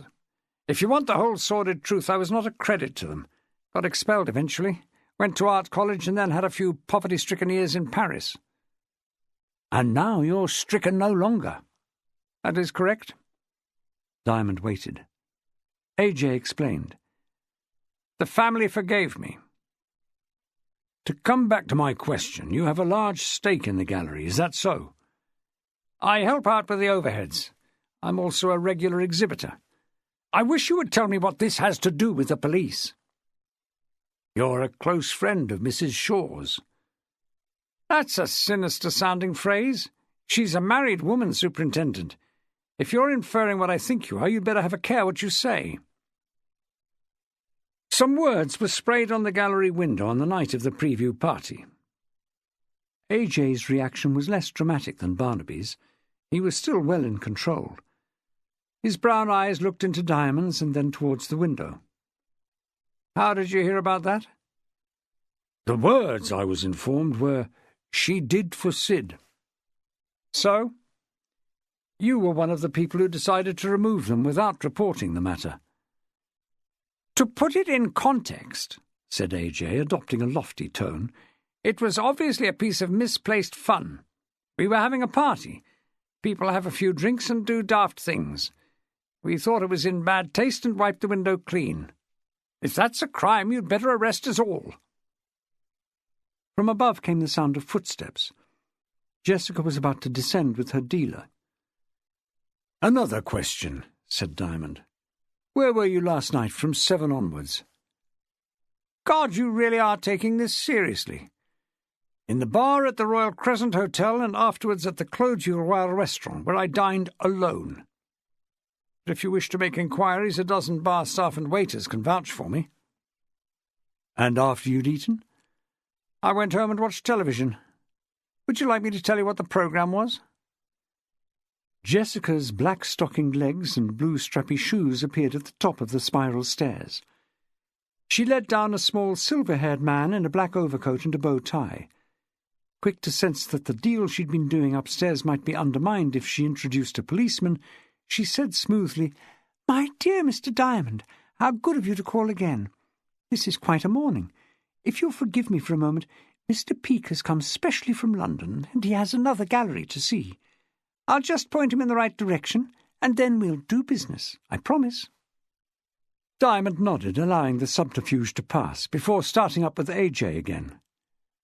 You live in Bath? Queen Square. Nice and central. Yes. Is there anyone? I'm a bachelor. Did you go out at all last night?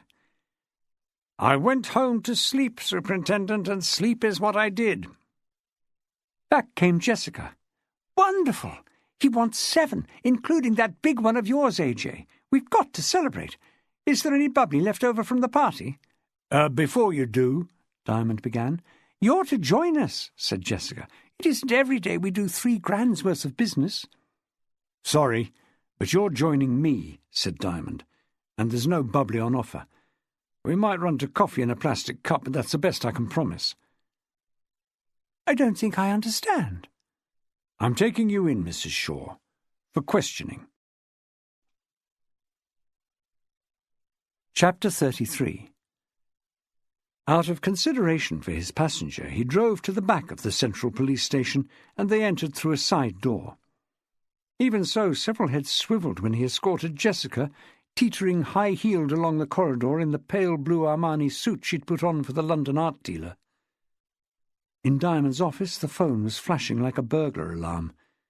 He pulled out a chair for Jessica and asked if she wanted that coffee tasting of plastic. She requested water. He read the written messages left on his desk. Julie Hargreaves had spoken to Shirley Ann Miller and confirmed that she had a good alibi for the previous night. Hallowell had traced Miss Chilmark to Lucknam Park, the country house-turned-hotel at Colerne, and was on his way there. Lucky bastard. He wouldn't be drinking out of plastic cups. And Jack Merlin, the pathologist, couldn't after all get to Bath next day. The post-mortem on Rupert Darby would have to be postponed, unless someone else took over.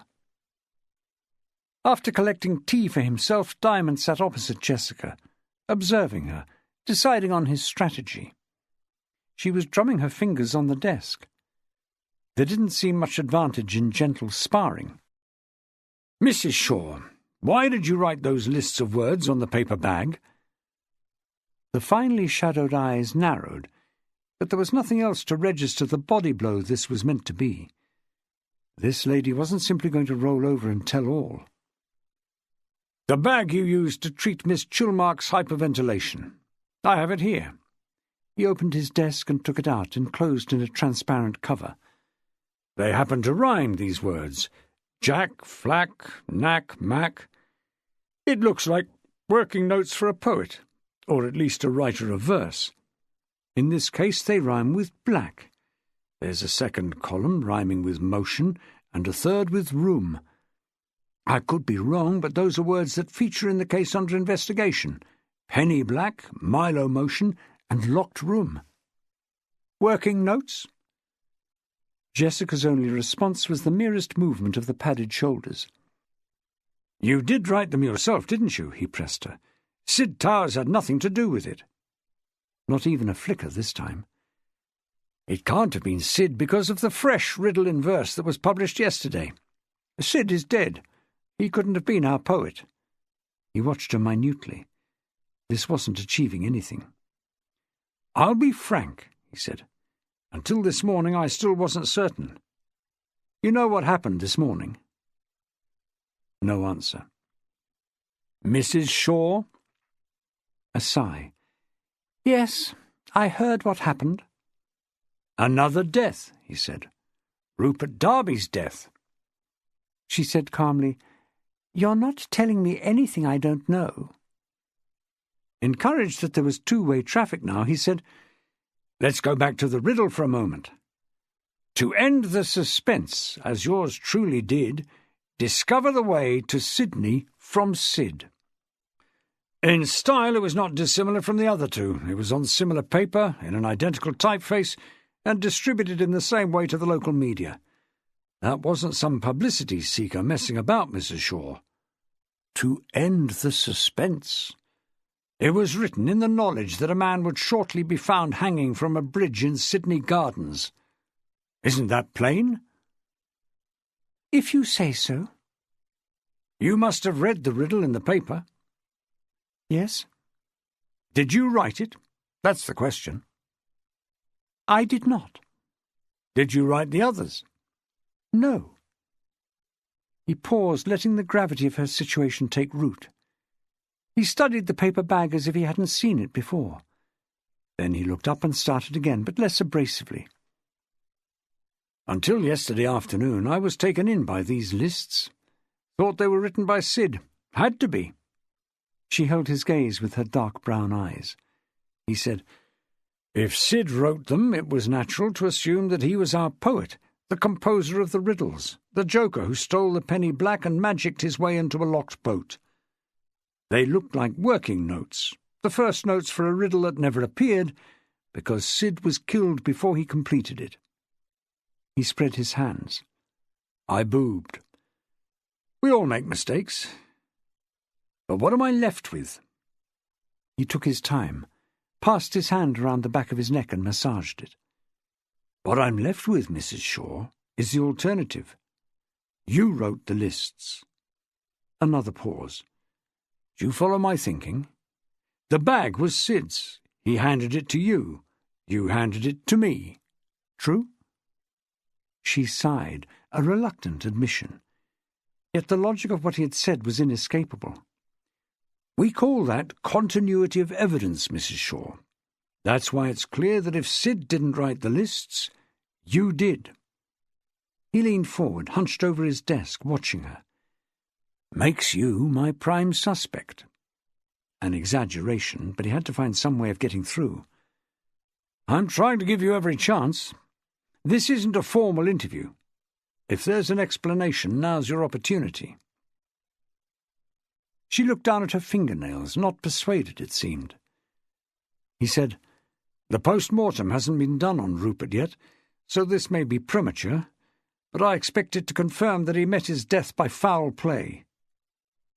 She caught her breath, the first unguarded response.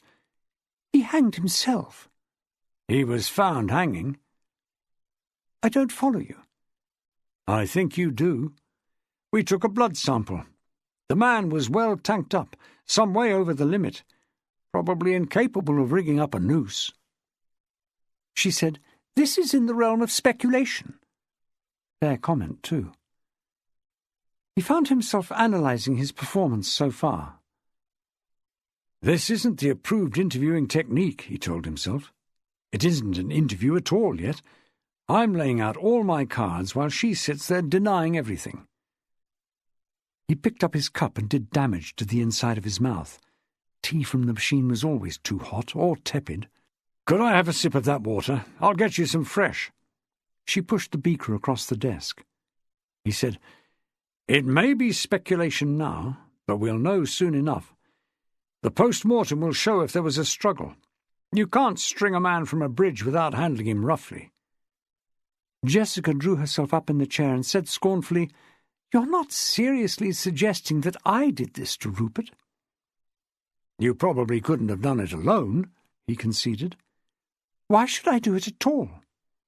"There's no mystery," he said. "We recovered his beret, and it has traces of sprayed paint." Another sharp intake of breath. The wall of indifference was crumbling. He told her, "I know all about the graffiti sprayed on the gallery window." "Mean." She started to say, "How?" "I've discussed it with your husband and your friend A.J. "They told you?" He moved relentlessly on. "Rupert was at the party with paint on his beret," she said. "Are you sure of this?" "I can show you the beret if you like. The real point is that it gave you, and possibly someone else, a clear motive for silencing Rupert. He could have exposed you." "I didn't know it was Rupert." He got up, walked to the window and looked out. She repeated with more fervour, "I didn't know it was Rupert." He let a few seconds pass. Then, without turning from the window, "Do you still deny writing the riddles?" "Of course I deny it," she said passionately. "I didn't write them. I didn't kill anyone." "But you wrote those lists of words on the paper bag." "It doesn't mean I'm a killer." He said, "But you wrote the lists. You will admit that much." By now he reckoned she ought to be ready to admit to the lesser crime. She showed she had spirit. "Is this going to take much longer? Because I have things to do. I assume I can walk out whenever I wish. I'm not under arrest or anything." He said in sincerity, "Mrs. Shaw, I brought you here so that we could talk in private, away from the gallery. I'm giving you the opportunity to explain your actions." Coolly she asked, "What actions? I've done nothing illegal." "At the very least, fabricating evidence." "How can you say that?" "Look, if you didn't write the lists as notes for a riddle, you wrote them for another purpose. You were taking a considerable risk, of course, but it was, what's that term bridge players use? A finesse. The winning of a trick by subtle means, playing a low card. And you played it with a skill anyone would admire. You didn't volunteer the bag, you waited for me to ask if it was still in your possession, and when you handed it across you didn't draw my attention to the lists. You let me find them myself, and conclude that Sid wrote them. You conned me and my team. Why? Why mislead the police? You must have had something to hide." She shook her head. "Someone to shield, then?" The colour rose to her face. He said mildly, "A.J.?" A jerk went through her like an electric shock. Chapter 34. Lucknam Park, an 18th-century mansion at Colerne, northeast of Bath, and latterly converted into a 4-star conference hotel, might not have been the obvious choice for a bolt-hole, but it was Miss Chilmark's. No backstreet hideout for Milady, thought Diamond with amusement, as it became obvious that the drive through the grounds would add another half-mile to the 6 he had just completed. On arrival he was welcomed like a paying guest, and given a phone message. It was from Julie. Would he call her urgently? He didn't recognize the number.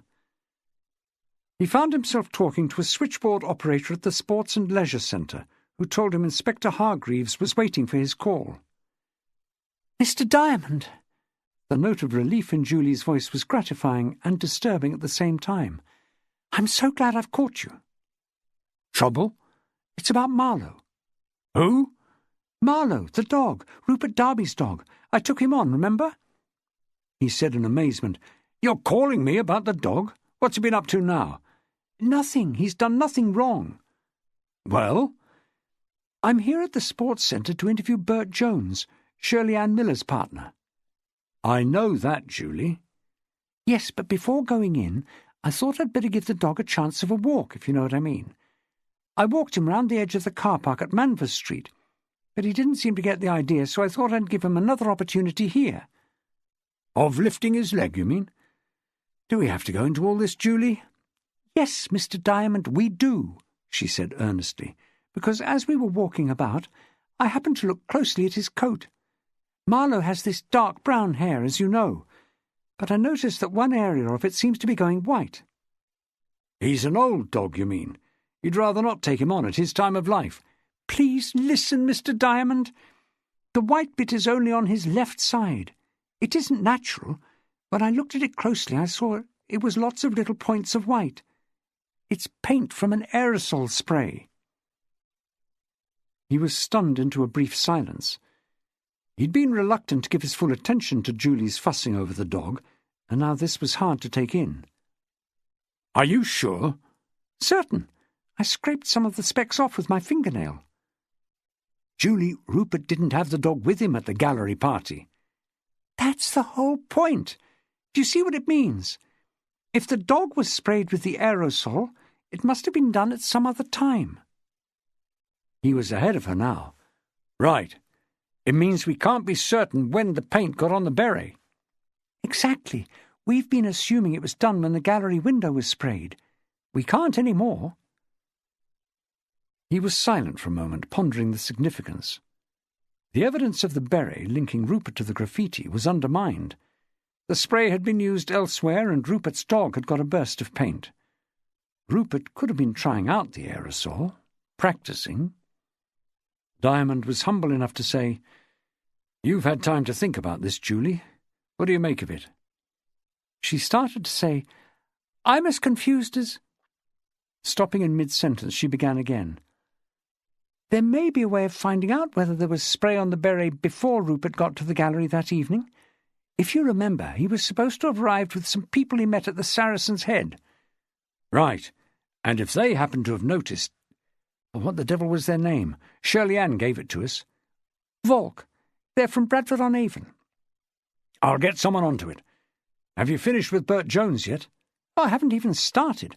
I wanted to catch you first." "You did the right thing, Julie." Before putting down the phone, he added, "Sorry I was short with you. Thought you wanted advice about the bloody dog. How is Marlowe, by the way?" "He's not a bloody dog, Mr. Diamond. He's great. I'm just keeping my fingers crossed that Roger accepts him." "Your husband?" "No, Roger is one of my other dogs. He's rather unpredictable." "So is Marlowe, by all accounts." He made a call to Manvers Street and dispatched a car to Bradford-on-Avon. After replacing the phone, he stared blankly around the elegant entrance hall with its enormous fireplace and portraits. After the brain-stretching session on the paint spray, a conscious effort was required to remind himself why he was here. Keith Halliwell was with Miss Chilmark in a spacious guest room overlooking the croquet lawn. Clearly in a state of some embarrassment, if not distress, the lady didn't even look up from the chintz armchair where she was seated. Her appearance had undergone a change that Diamond couldn't immediately define, until he realized he was meeting her without makeup. The green eyeshadow and orange lipstick and foundation had created a different woman from the one he was presently seeing. Of the two images, he thought he preferred this paler, more vulnerable version. He took note of a plate of canapes and a half-empty glass of what looked like whisky on the occasional table in front of her. He also noted the glint of a second whisky glass on the floor, and partially obscured by a fringe around the base of the armchair Halliwell must have been using, and was informed, "I sent for something to calm her down, sir. A drop of scotch is supposed to be good for the nerves." "And was it good for yours?" Halliwell gave a twitchy grin. Diamond turned to the matter in hand. "You gave us a fright, Miss Chilmark, disappearing like that." She said nothing. "How long have you been here?" Halliwell said, "Since yesterday, sir." "Control yourself, Keith. I'd rather hear it from Miss Chilmark." "You remember who I am, Miss Chilmark? I visited you in the Paragon." Nice place, nice address. I'm surprised you left it. He lowered himself into another armchair opposite her. The furniture here was built for people of his size. He usually had to back into chairs like a cart horse easing between the shafts. I was getting worried about you. 2 of the Bloodhounds are dead. Did you hear about Rupert Darby? She nodded, still without looking up. Caught it on TV West, did you? Diamond pressed on, with a jerk of the head towards the appropriate section in the wall unit. They filmed me standing on the bridge over the canal where it happened. Sydney Gardens. Do you know the place? You must do. Another nod. Can't expect you to waste much sympathy on Rupert Darby, he said. He was no friend of yours, was he? She looked up, which was some encouragement, even if her broad, colourless face was registering nothing. I said he was no friend of yours. You don't have to stand on ceremony with me, ma'am. It's good riddance as far as you're concerned, isn't it? He made your life a misery. She found her voice. You've no right to put words into my mouth, Superintendent. In the absence of any words from you, ma'am, I was having to speak for both of us. I said Darby made your life a misery. Isn't that so? She gave him a distrustful look. What are you suggesting? He said on a quieter note, Simply helping you to get started, ma'am. There are things to be explained, aren't there? She shifted in the chair, nervously rubbing her hands. She sighed. Generally, Diamond preserved a formal neutrality when interviewing. It seemed unlikely that this old dowager, with her tendency to hysteria, would evoke any sympathy at all from him. Yet, curiously, she did. Her life was narrow, her values based on little else but status and snobbery. Everything she espoused had been undermined. Here she was, ashamed, discredited, being questioned by the police. To restore any self-respect was probably beyond her. She closed her eyes at first, as if it made speaking less painful. I'm not at my best. I don't know what to say about him, Rupert Darby. Since I heard about his death, I've been trying to understand him, if not forgive him. At the time of the various incidents at the meetings, I was incensed by his behaviour. I felt sure he really set out to persecute me. Now that he's dead? Yes. I'm less certain. I can't be sure. Possibly what happened with the dog was due mainly to negligence on his part. Failing to control the dog, you mean? Yes. He couldn't really have known that it would run straight to me and leap on me. So I'm trying. I'm wanting to take a more charitable view of what happened. Do you understand? By Miss Chilmark's lights, this was a turnaround on a par with Count Dracula turning out to be the Tooth Fairy. Was it Rupert's passing that had prompted it? Diamond wondered. Or had a much larger crisis put the incidents into a new perspective? She said, I had no idea he was suicidal. Diamond told her, I wouldn't worry about Rupert if I were you. He changed his posture.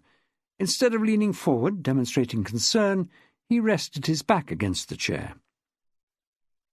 It wasn't anything to do with Rupert that brought you here, was it, Mum?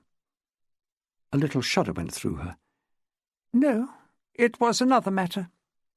Then silence. You may not feel you want to speak about it. Diamond spoke the obvious. But if you do, I think it may become easier to live with. Locking it in is not the best way. She said with a penetrating stare, You know, don't you? A certain amount, ma'am. Enough to understand how difficult this is for you.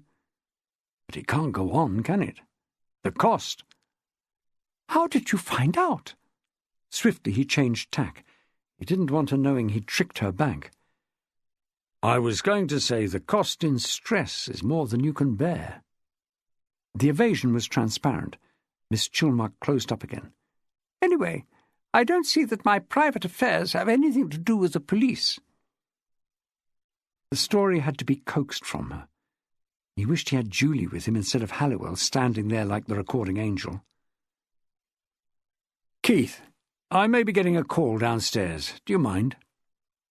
Hallowell had the sense to leave. Diamond smiled faintly, wanting to convey encouragement.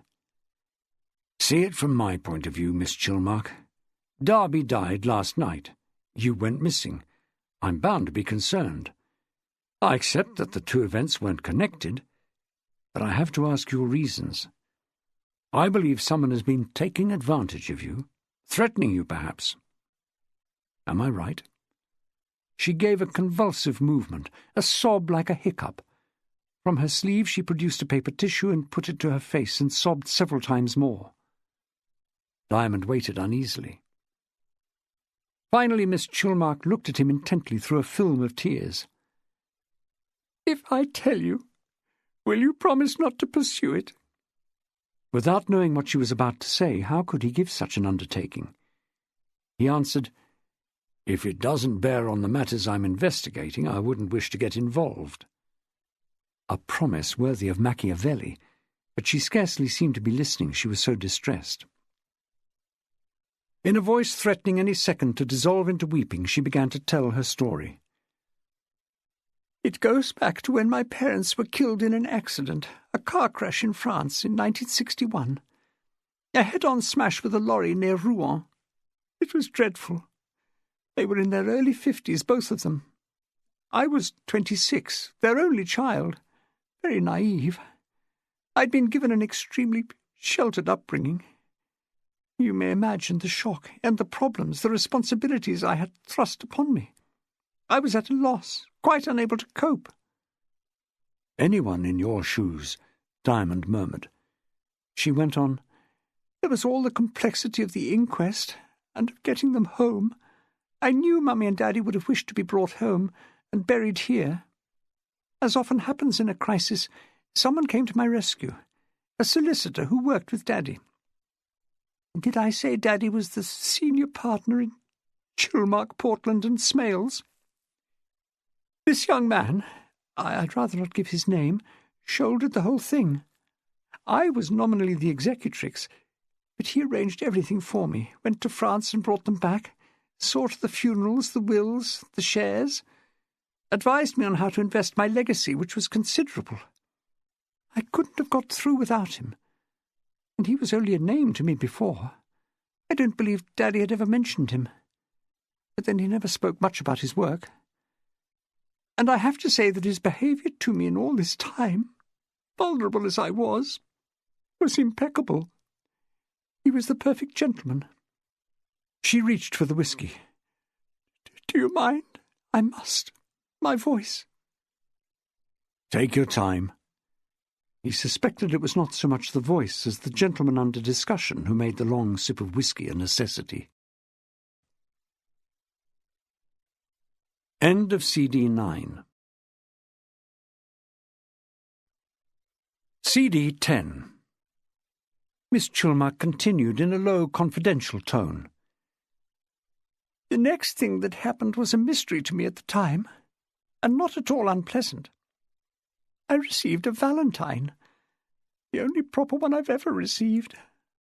Oh, people sent silly, jokey things at school, but this was beautiful, like a Victorian card with lace edging and a silk ribbon. There was a lovely verse inside, but no clue to the sender. Nothing. I was deeply curious, of course. I would lie awake wondering who sent it, hardly daring to hope it might have been the young man who'd done so much to solve my legal problems. Then, about 6 weeks after, he phoned me with the good news that the probate had come through. At last I could invest the money, write cheques, and so on. Not that I had any great plans, but it was a kind of landmark. I suppose I looked on it as the end of my parents' tragedy. I could look forward now and think of my own life." "Were you working at this time?" Diamond asked. "In employment? No. Daddy didn't want me working. He belonged to that generation that thought women of good class should not go into employment. I worked hard in the house and garden, but not for a wage. I was telling you about the probate. My kind solicitor said we ought to celebrate with a meal out the same evening. I didn't know what to say. I knew enough about the profession to be sure that my father would never have suggested such a thing to a client, but he was another generation. Part of me wanted to accept. He'd been so kind throughout, and now that the legal part was over— Well, to cut the story short, I went out to dinner with him the same evening at the Hole in the Wall, which at that time had a reputation unrivalled in Bath. He was a charming companion. He wasn't terribly good-looking or anything, but he had an unusually attractive voice, like an actor's. He bought champagne, and towards the end of the meal he told me the valentine had come from him. Of course, I was overwhelmed by the whole thing. I had no experience of men. I think the champagne affected me too. After the meal he walked me back to the Paragon. It was raining, and he had an umbrella, and he asked me to take his arm while he held it over both our heads. I was extremely happy. As we approached the house, he said he hated mixing business with pleasure, but he had a couple more papers for me to sign. I half knew it was just an excuse for him to come inside, but I wanted the excuse. I don't condone my behaviour. It's all in the past, said Diamond. She lowered her eyes. You won't need telling what happened. I was a willing participant, and I have to say that he was considerate, gentle and understanding. People's attitudes to such things have undergone a revolution since then, but by the standards of that time we were wicked. That evening I didn't care. He didn't stay for more than an hour, I suppose. If I'm honest, I was relieved he didn't spend the night with me. I don't think I was ready to sleep with a man, literally sleep with him, I mean. He left before midnight, and I sank into my bed and slept until quite late next morning. And I woke and felt like a scarlet woman. These days the only thing that makes a young woman feel guilty seems to be eating a bar of chocolate. He gave an encouraging smile. To make a remark, even faintly resembling a joke, she must have been feeling calmer. That evening wasn't the only occasion, Miss Chilmark went on. He came to the house at other times in the weeks that followed. He was usually there on some pretext, a letter about my bank arrangements or something. I have to say that I invited him as often as he suggested coming. We would go to my bedroom and— He never stayed long. We didn't really go out together, and I suppose that made me suspicious that there was a reason why he didn't want to be seen with me in public. I didn't really want to admit it to myself. I wanted so much to keep him. And the inevitable happened. I discovered that I was pregnant. So honest was the recollection that Diamond's image of the solid, middle-aged woman opposite had been supplanted by a mental picture of the desperately vulnerable 26-year-old she had been. He remembered those times, and the moral climate, and the pains and blunders of young love. Of course it was a shock, a tremendous shock. In a way I'd been hoping something like this would happen. He'd always been vague about our future together. This was going to force us to a decision. I saw it as my chance to bring him to the registry office, if not the altar. She shook her head, sighing deeply. When I told him, his whole manner towards me changed. He told me to get rid of it. Those were his actual words. It, as if the child inside me was an object. I was horrified. I said something about getting married, and he told me quite brutally, as if I should have realized already, that he was already happily married with 2 children of his own. As I say, I'd guessed it really, but refused to admit it to myself. I was his mistress. He regarded my pregnancy as my mistake, a hazard that you have to face. We'd taken no precautions. I don't know if you can understand this, but I would have felt that birth control in any form would have made me into a loose woman. So you had the child? She nodded. Alone. He refused to have anything more to do with me. His attitude was that if I wasn't willing to go to an abortionist, it was my bad fortune. So I made my own arrangements. I confided in a cousin, a woman who lived in Exmouth and worked in a private nursing home. We'd spent holidays there sometimes, and I'd got to know her quite well. She was the only person I could think of asking. I said I wanted to have the baby, but wouldn't be able to keep it. I couldn't face the shame of bringing up a fatherless child. So my cousin Emma told me she knew of women who were desperate to adopt and had been turned down for some obscure reason by the adoption agencies. If I was really willing to give up the child within a short time of the birth, she could arrange it. So that's what happened. When I got towards the end of the pregnancy, when it was getting obvious, I went away to Exmouth. The child was born. I suckled him for a week or two, and then Emma took him away. He was registered as someone else's child, you see. It was highly illegal, but he was legitimized. Part of the understanding was that I should not be told the identity of the couple who were given him. I came back to Bath and resumed my life. I've never had another serious relationship. Did you name him?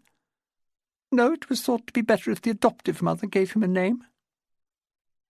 And you were not to have any more to do with them? That was the understanding. Hard, I'm sure. Very. But I understood the thinking behind it. Over the years I've had times when I've wept a little, and times when I've wondered just what my son was like, but I kept my side of the bargain. I made no attempt to trace him. Fortunately, I couldn't, not even knowing his name. She paused. She had shredded the paper tissue in her lap. She picked up one piece and dabbed the corner of her eye. Diamond prompted her. You said you kept your side of the bargain, as if someone else did not. Did the father, your lover, did he know of these arrangements? No, he had nothing more to do with me. So it was someone else? She nodded. About 2 years ago I received a letter from someone who clearly knew a great deal about what had happened. He mentioned the date of birth, the place, and the name of my cousin Emma, who died in 1990. He asked to meet me at a stated time by the west door of the Abbey. It wasn't exactly a threatening letter, yet there was so much in it that only I could have known. So I decided to go along. A blackmailer? No. But you paid money. You've been making regular payments. She had been frank, and so would he. He's not a blackmailer. He's my son. Your son? I couldn't refuse him, could I? Are you certain? Absolutely. How do you know? A mother's instinct. Whatever one thinks of him, and I know he has taken advantage, that first meeting outside the Abbey was a revelation. He wanted to know what his own mother was like as much as I longed to see him. It was genuine, I swear to you. We went for a coffee together, and for a long time simply looked at each other. An opportunity I never expected to have. A miracle. We weren't breaking faith with anyone because he'd long since left his adoptive family. What's his name? She shook her head. Her expression tightened. I'm not going to say, and you can't make me. What has happened between us is strictly private. It isn't illegal. I'm allowed to support my own child, for heaven's sake. Diamond sighed. When did he tell you he needed money? Right at the start? It was obvious. He's 32. He should be making his way in the world, but these are dreadful times for his generation. He was sent to a good school. It ought to help, but he's been unable to get regular work. I had more than enough money, so I gave him some. He was living in Radstock with no prospect of employment, so I persuaded him to come here, to Bath, I mean. There are more opportunities here. What does he do, then? Miss Chilmark clicked her tongue. You won't get it out of me that way. Can't you be satisfied with what I've told you already? Diamond tried some gentle persuasion. Look at your situation. In a couple of years you've gone through most of your fortune for this man. You've sold your family home to stay in credit with the bank. You must have realized you were running through the money, or rather he was. You came here because you can't bring yourself to tell him it's the end of the line for this particular gravy train. You ran away. Are you going to be able to pay the hotel bill? She covered her eyes. He asked, Do you have any idea where all the money has gone? No answer. He said, If what he's been doing is legal, we can't touch him. More tenderly he said, I'm going to arrange for Inspector Halliwell to drive you back to your home. You can't run away from your son. You haven't the funds. You've got to tell him you're almost skint. Or I have. I'm willing to talk to him. I think I know who he is, you see." He paused. "Would his name be Ambrose Jason Smith?" Miss Chilmark gave a cry as if of pain and thrust her face more deeply into her hands. She wept uncontrollably now for her son and her mistakes and the cruelty of fate. Chapter 35. Keith Halliwell was in his car having a nap when a heavy tread across the gravel alerted him. He woke instantly, like a dog expecting a walk. "Any joy, Mr. Diamond?" "Joy isn't the word I'd use," said Diamond. "Anyway, she's packing her case up there, going home. I've offered you as a chauffeur." "Right, sir. And a message came through from Sergeant Filkins, that Bradford-on-Avon inquiry. He spoke to the people, The Volks." "Yes. And it's quite definite that Rupert Darby's beret was marked with paint before the art gallery party. They say he actually complained about it when they met him at the Saracen's Head." Diamond's interest quickened. "Rupert mentioned it himself, did he?" "Apparently there was an incident at the Lansdowne Arms, his local. He went in with his dog early in the evening, his usual time for a quick drink. On the way out, some merchant banker was playing about with what Rupert took to be a tin of hairspray." "Merchant banker?" "Rhyming slang, sir. Rupert's expression." After a moment's thought, Diamond responded with a distinct note of affection. "I can hear him saying it in his plummy accent, too." "Some of it got on his beret. Later he found it was paint." A low rumbling, like a growl, came from deep in Diamond's throat. "I wish we'd known this earlier." "What about this character with the spray? Is there a description?" Halliwell shook his head. Rupert had nothing else to say about him. "Well, it tells us one interesting thing. Rupert didn't recognise the bugger." "Is that useful?" "It is if we're dealing in murder here. It eliminates just about all our suspects." "You think Rupert was murdered, sir?" "I can't rule it out." "Shoved over the bridge and hanged?"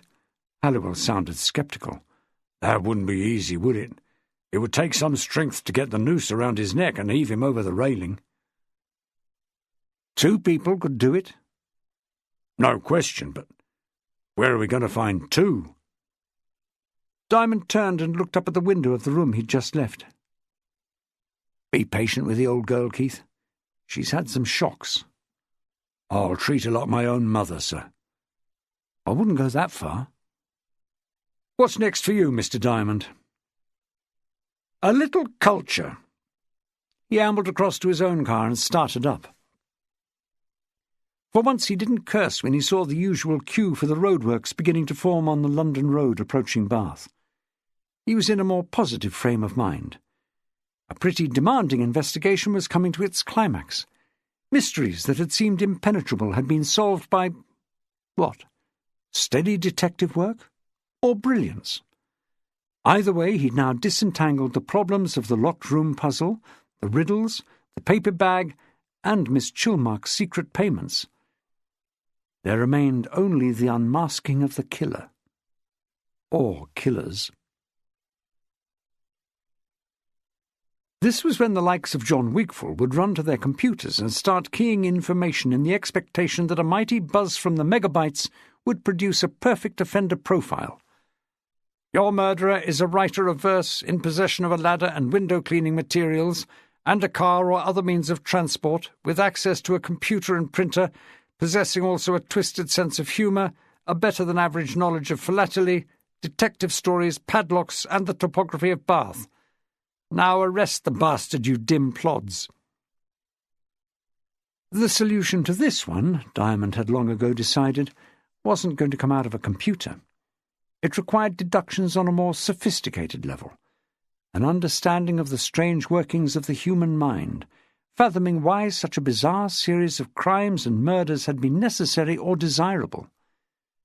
The sequence of events had almost certainly started with some weirdo wanting to score points, whether from frustration, a grudge, or just a wish to impress someone else. The Bloodhounds had been picked as the patsies. Then the thing had erupted into violence, into murder. Was the first murder always part of the plan, or an unwished-for consequence? And was the second, the killing of Rupert, if murder it was, made necessary by something Rupert knew, or was it cynically carried out to derail the investigation? The latter, surely. It seemed inescapable that the staging of the suicide was an attempt to frame Rupert as the conscience-stricken killer of Sid Towers. In other words, to draw a line under the case. And it hadn't worked. 10 minutes later he walked into the Walsingham Gallery, only to be told by a young woman with cropped blonde hair that it was Jessica's day off. He was also informed, with just a hint of a smile, that AJ wasn't expected in today either.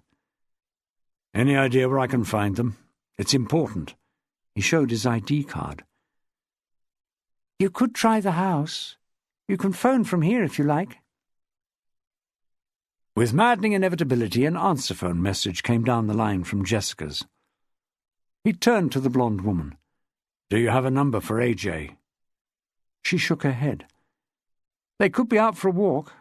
They walk by the canal sometimes. It's a bloody long canal. He tried Barnaby Shaw's business number with a little more success.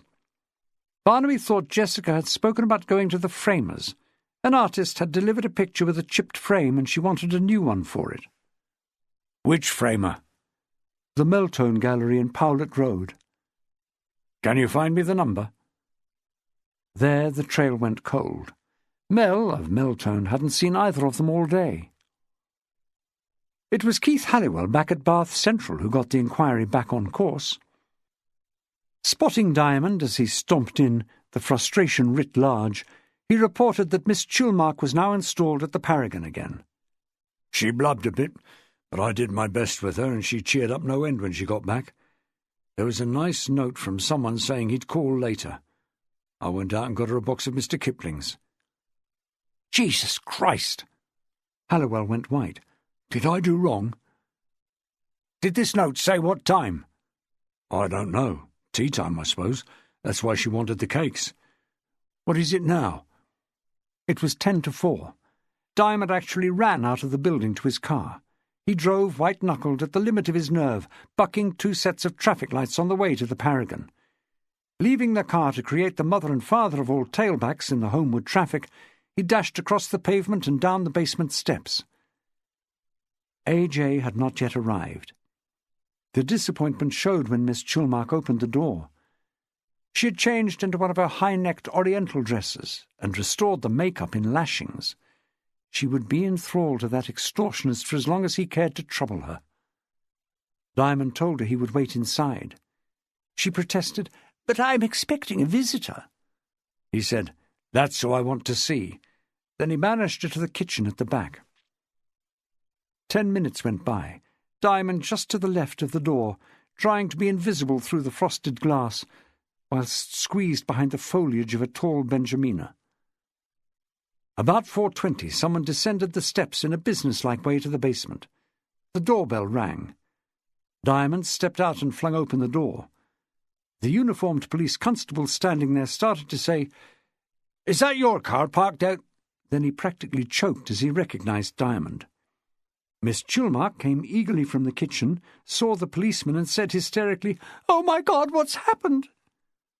"This officer has come to tea, that's what's happened," Diamond told her through gritted teeth, tugging the man inside and slamming the door.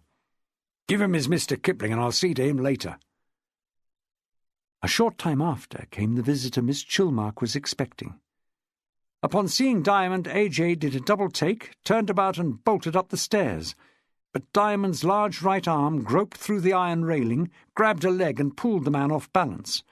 He fell heavily and gashed his hand on the edge of the bottom step. "Looks like you're nicked."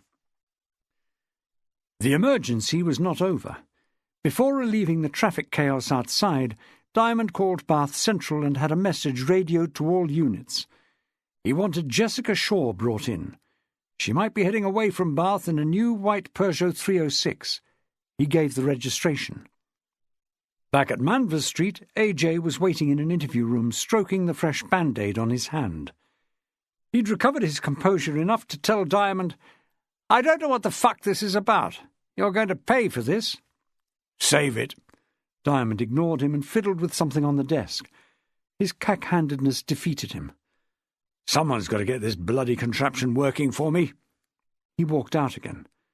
A further 20 minutes passed before he came back with a sergeant who attended to the tape recorder.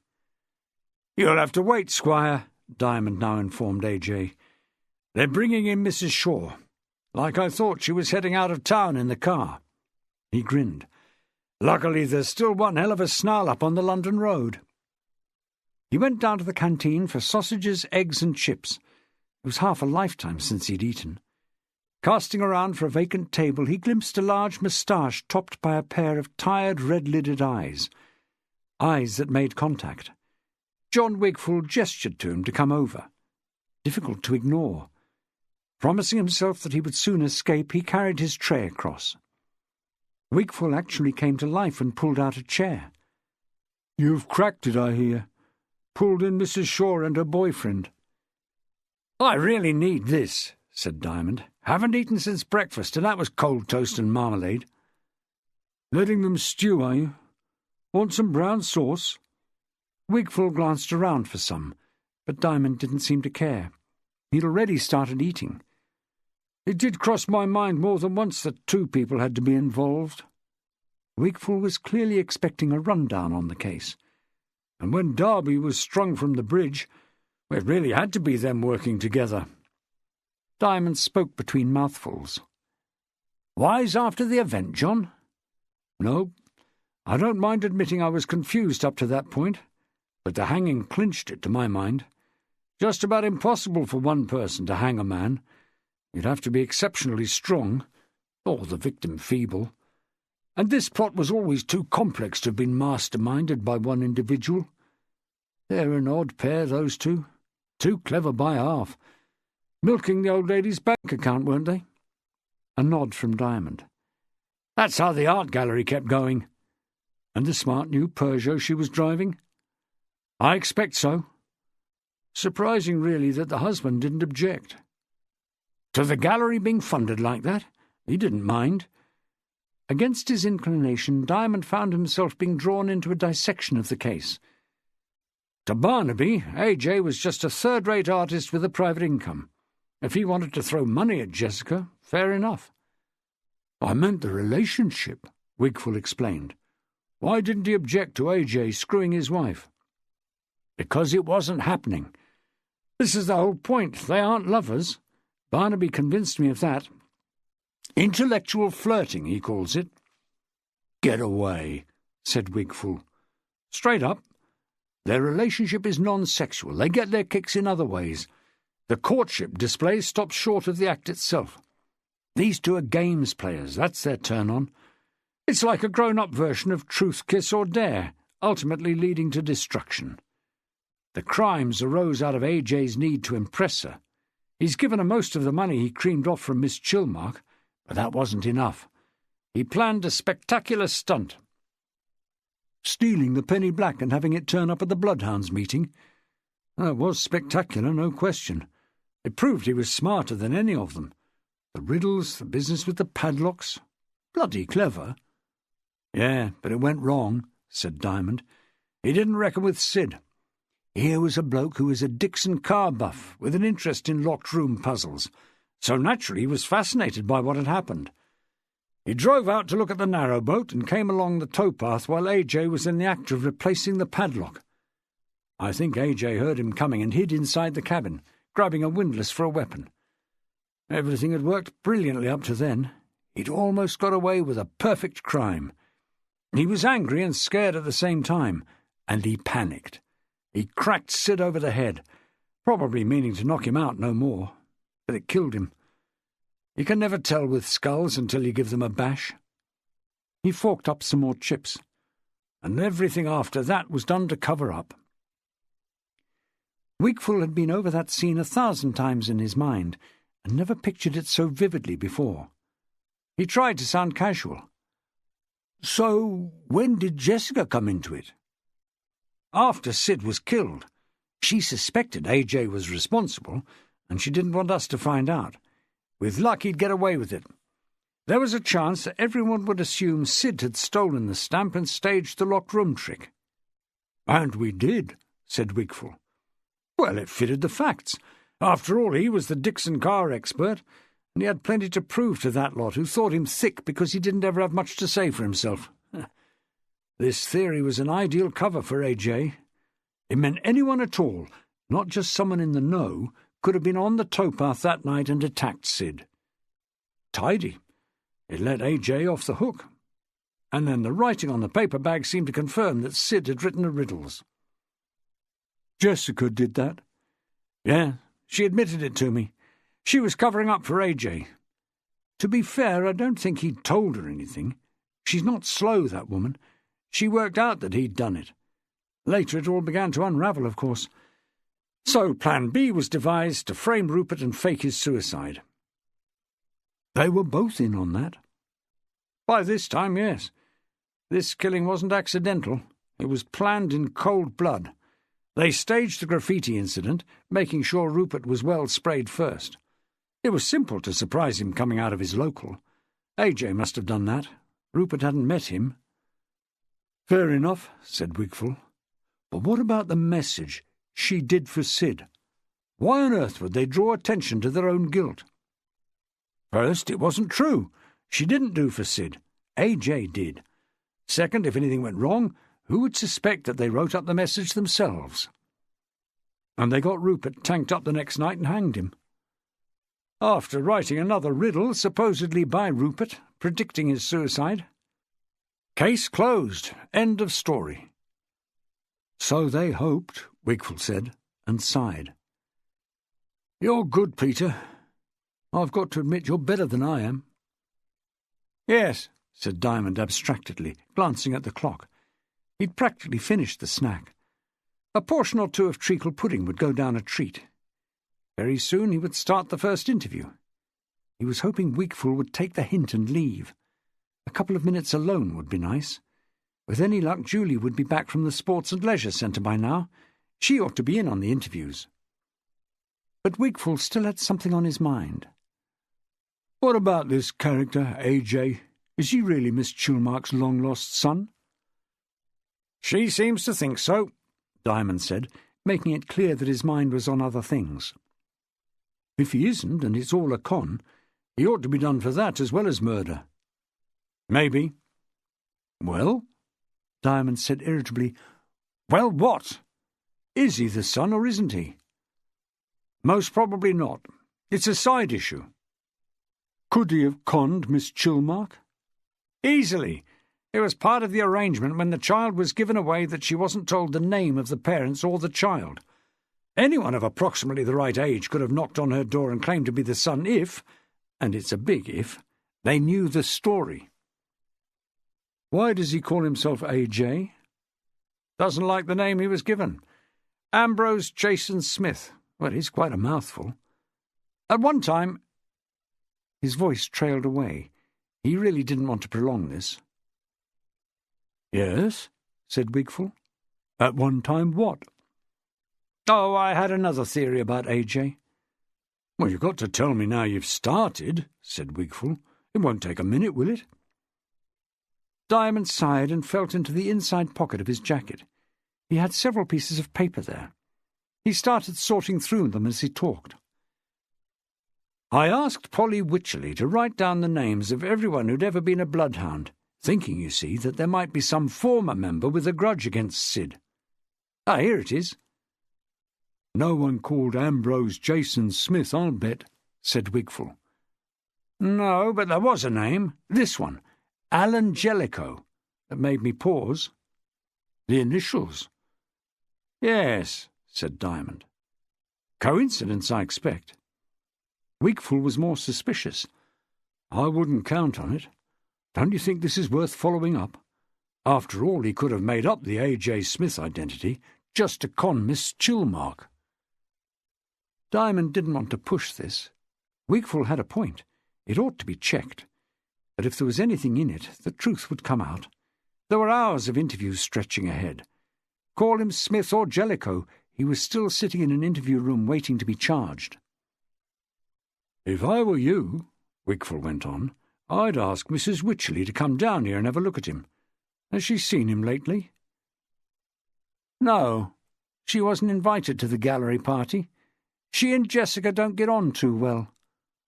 "All the more reason to check." Diamond yawned. "You're a persistent bugger, John. All right, I'll arrange it. Alan Jellicoe. 'Tis a little out of the ordinary." His eyes scanned the list again. Something else was stirring in his brain. Tom Parry-Jones, Milo Motion, Polly Wycherley, Annie Allen, Gilbert Jones, Marilyn Slade-Baker. "There's another coincidence for you." "Someone you know?" "Put it this way," said Diamond. "I know someone called Bert Jones." He handed the list to Wigfall to read. "This says Gilbert. You don't shorten Gilbert to Bert, do you?" "Some people might. It's the name of Shirley Ann Miller's partner." He looked up at the canteen clock. "Julie was going to interview that bastard over 2 hours ago. I've heard Sweet Fanny Adams since." He was on his feet and out of the canteen before Wigfall had time to draw breath. Chapter 36. The Sports and Leisure Centre, built in concrete and reconstituted stone in 1972, is a structure more functional than decorative, a prime example of what has been called the packing case style. By day it manages to be unobtrusive, sited on the recreation ground away from Bath's grander architecture. At 6:30 this October evening it was a garish yellow monolith caught in the artificial light. They found Julie's car at 5:25 p.m. at the far end of the car park. Rupert's dog Marlowe on the back seat had set up a fit of barking and yelping that considerably helped the search. Instantly this was upgraded to an emergency. Every available officer was called in. By 5:45 over 40 mustered in the floodlit area in front of the main entrance off North Parade. Diamond addressed them through a loudhailer. "There were 2 missing persons," he impassively announced. D.I. Hargreaves, a female officer, was known to many of the search party. She was 5'8", with short blonde hair, and was dressed in a light brown leather jacket over a black sweater and black leggings. She was possibly being detained by Gilbert, better known as Bert Jones, aged about 30, 5'9", with a bodybuilder's physique, dark hair and brown eyes. He was an employee of the Sports and Leisure Centre, probably dressed in a dark blue tracksuit. Jones was not known to be armed, but was under suspicion of violent crimes and should be treated with extreme caution. Diamond explained that in a few minutes the fire alarm would be sounded to evacuate the building. Users of the centre were to be directed by uniformed officers towards the main doors, where a watch would be kept for the suspect. If he wasn't found, a full search of the building would then take place, starting with the ground floor and moving up. Senior staff from the centre would give assistance. Particular attention was to be paid to enclosed spaces, changing rooms, saunas, storerooms and cupboards. Assistant Chief Constable Musgrave materialised at Diamond's side and said, "I hope you've got this right, Peter. We're going to take some stick if not." Diamond had the foresight to turn off the loudhailer before saying tersely, "She hasn't radioed in. The car is still here in the car park. What else do you expect me to do, sir?" "But can this really be our man?" The blare of the alarm put a timely stop to the exchange. Diamond stepped towards the main doors to keep a watch on people as they streamed out of the building. The task was fraught with difficulty. He was the only police officer capable of recognising Bert Jones, and he was having to rely on the help of 3 of the centre staff who worked with the man. The response to the alarm was quick, almost too quick. Early evening was a peak time at the centre. The foyer filled quickly, and a bottleneck formed at the one exit Diamond allowed to be used. Reasonably enough, he wanted a sight of everyone leaving the building. Inside, uniformed police were doing their best to control the exodus and calm nerves, but there were still people complaining. It could easily tip over into panic. And if there wasn't trouble within, there were problems developing outside. The public assembling on the forecourt were dressed in a variety of skimpy sports kits. On a cool October evening, middle-aged women in leotards were not going to stand in the open for long. There were shivering kids from the swimming pool without even a towel to dry themselves. Someone on the staff was sent for a stack of towels to hand round. Upwards of 200 people had passed the checkpoint before the real flow stopped, and only a few more stragglers were seen emerging. The alarm was silenced and the search party went in. A few officers remained to deal with the public. Keith Halliwell suggested letting the people back inside the foyer, but Diamond was totally absorbed in the search, increasingly sure that serious harm had come to Julie. Halliwell tried again.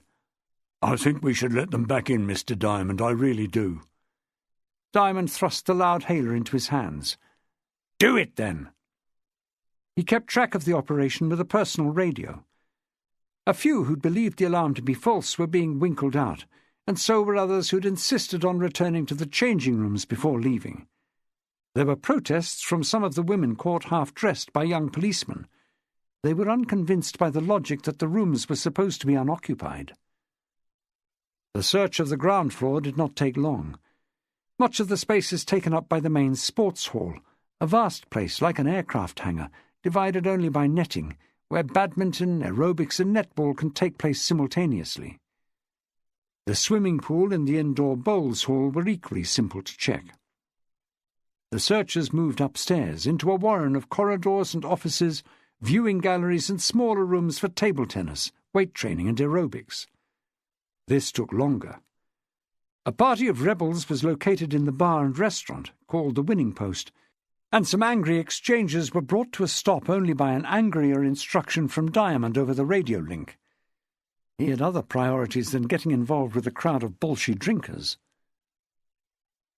Soon after 6:30 p.m. the word came through that every part of the building had been searched. "She's got to be here somewhere," Diamond insisted to Mr. Musgrave. "Her car is still outside. She knew the dog was in there. She wouldn't have left it that long. Either she's hurt, or she's being kept against her will." "Was the car park checked?" Mr. Musgrave asked. "It goes right under the building, you know."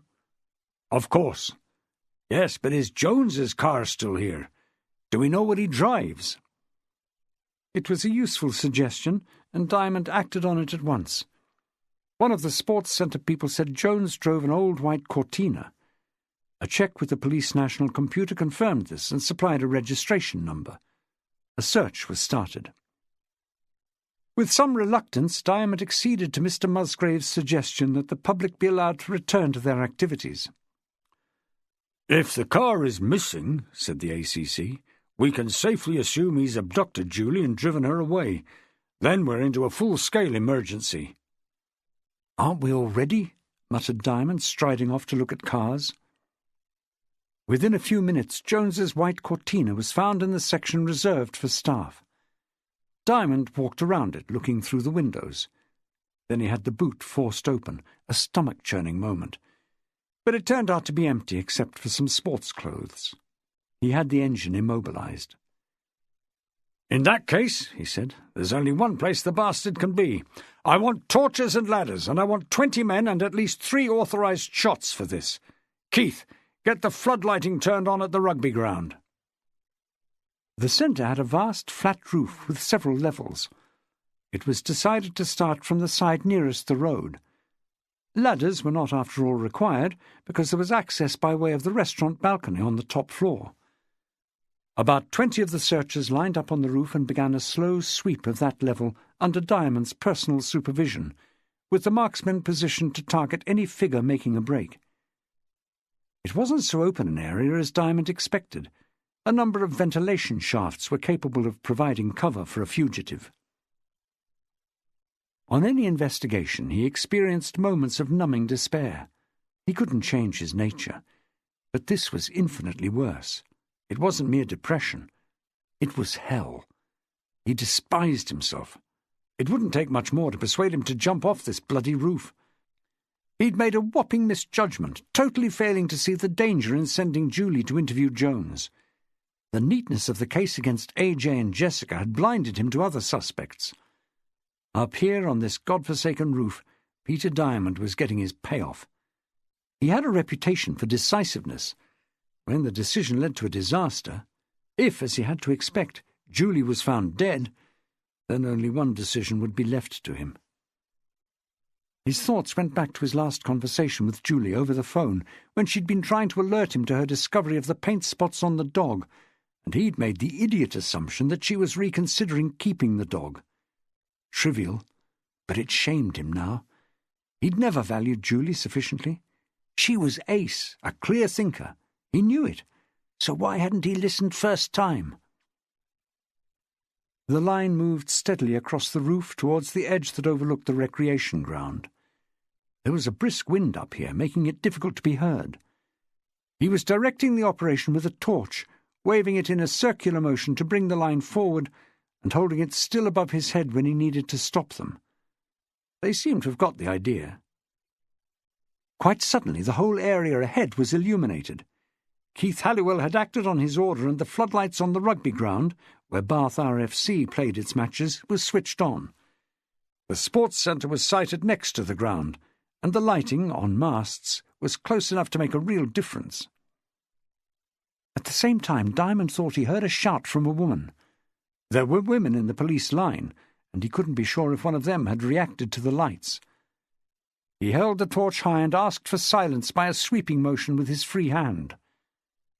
The wind increased in strength. He could hear nothing more. He waved the line forward again. Almost immediately there was another cry. It was a woman's voice, no question, and it seemed to be saying, "Here!" No one was in sight ahead, where the sound seemed to have come from.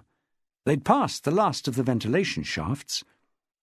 He signalled another halt and asked the man nearest him if he'd heard the voice. He said he thought he had, but he couldn't understand where from. Diamond considered ordering everyone to do an about turn. Clearly there was no one ahead of them, so maybe it was some acoustic effect.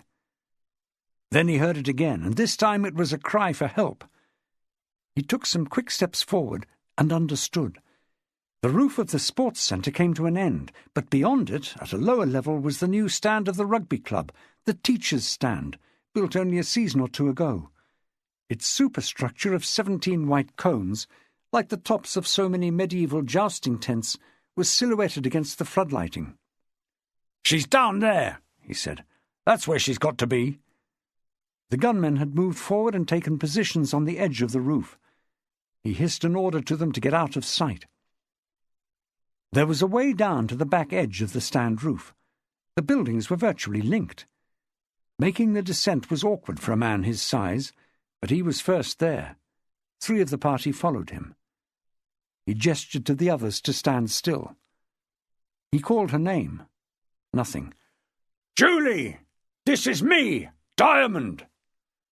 A clear voice, shrill and urgent, answered, "Here!" She was alive. He still couldn't see her, but the voice was unmistakable. It seemed to have come from in front of the cones.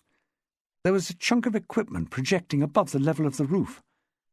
He took a few steps to his right, then ducked down fast. 2 figures were lying flat, almost obscured by a satellite dish. If Jones, powerful man that he was, had Julie by the throat, he could snap her neck. This couldn't be rushed, and it was no use relying on the guns. Diamond crept forward commando-style, flat to his stomach. He beckoned the others on. Then Julie spoke again. "For God's sake, hurry up, Mr. Diamond! I've made the arrest. All I want is someone to take him away." Sheepishly he stood up. Once more he'd underestimated her. Julie had Bert Jones in an arm lock, her leg braced and keeping him immobile in a very effective hold. A couple of constables handcuffed Jones and got him upright. Diamond put out a hand to help Julie up, and she hesitated. He asked if she was all right, and she said she'd injured an ankle and hadn't wanted to take any risks, so she hadn't attempted to bring Jones down herself. They'd been lying there for over an hour. "I don't know how you managed it," Diamond said, without thinking that his surprised tone might give offence. "He's a fitness expert." "I've done my training, same as you or anyone else," Julie said. "I know how to restrain a man." "A bodybuilder?" "My instructor said you grab his arm before he grabs yours." Did he indeed? Did she? Right, he said in a dazed way.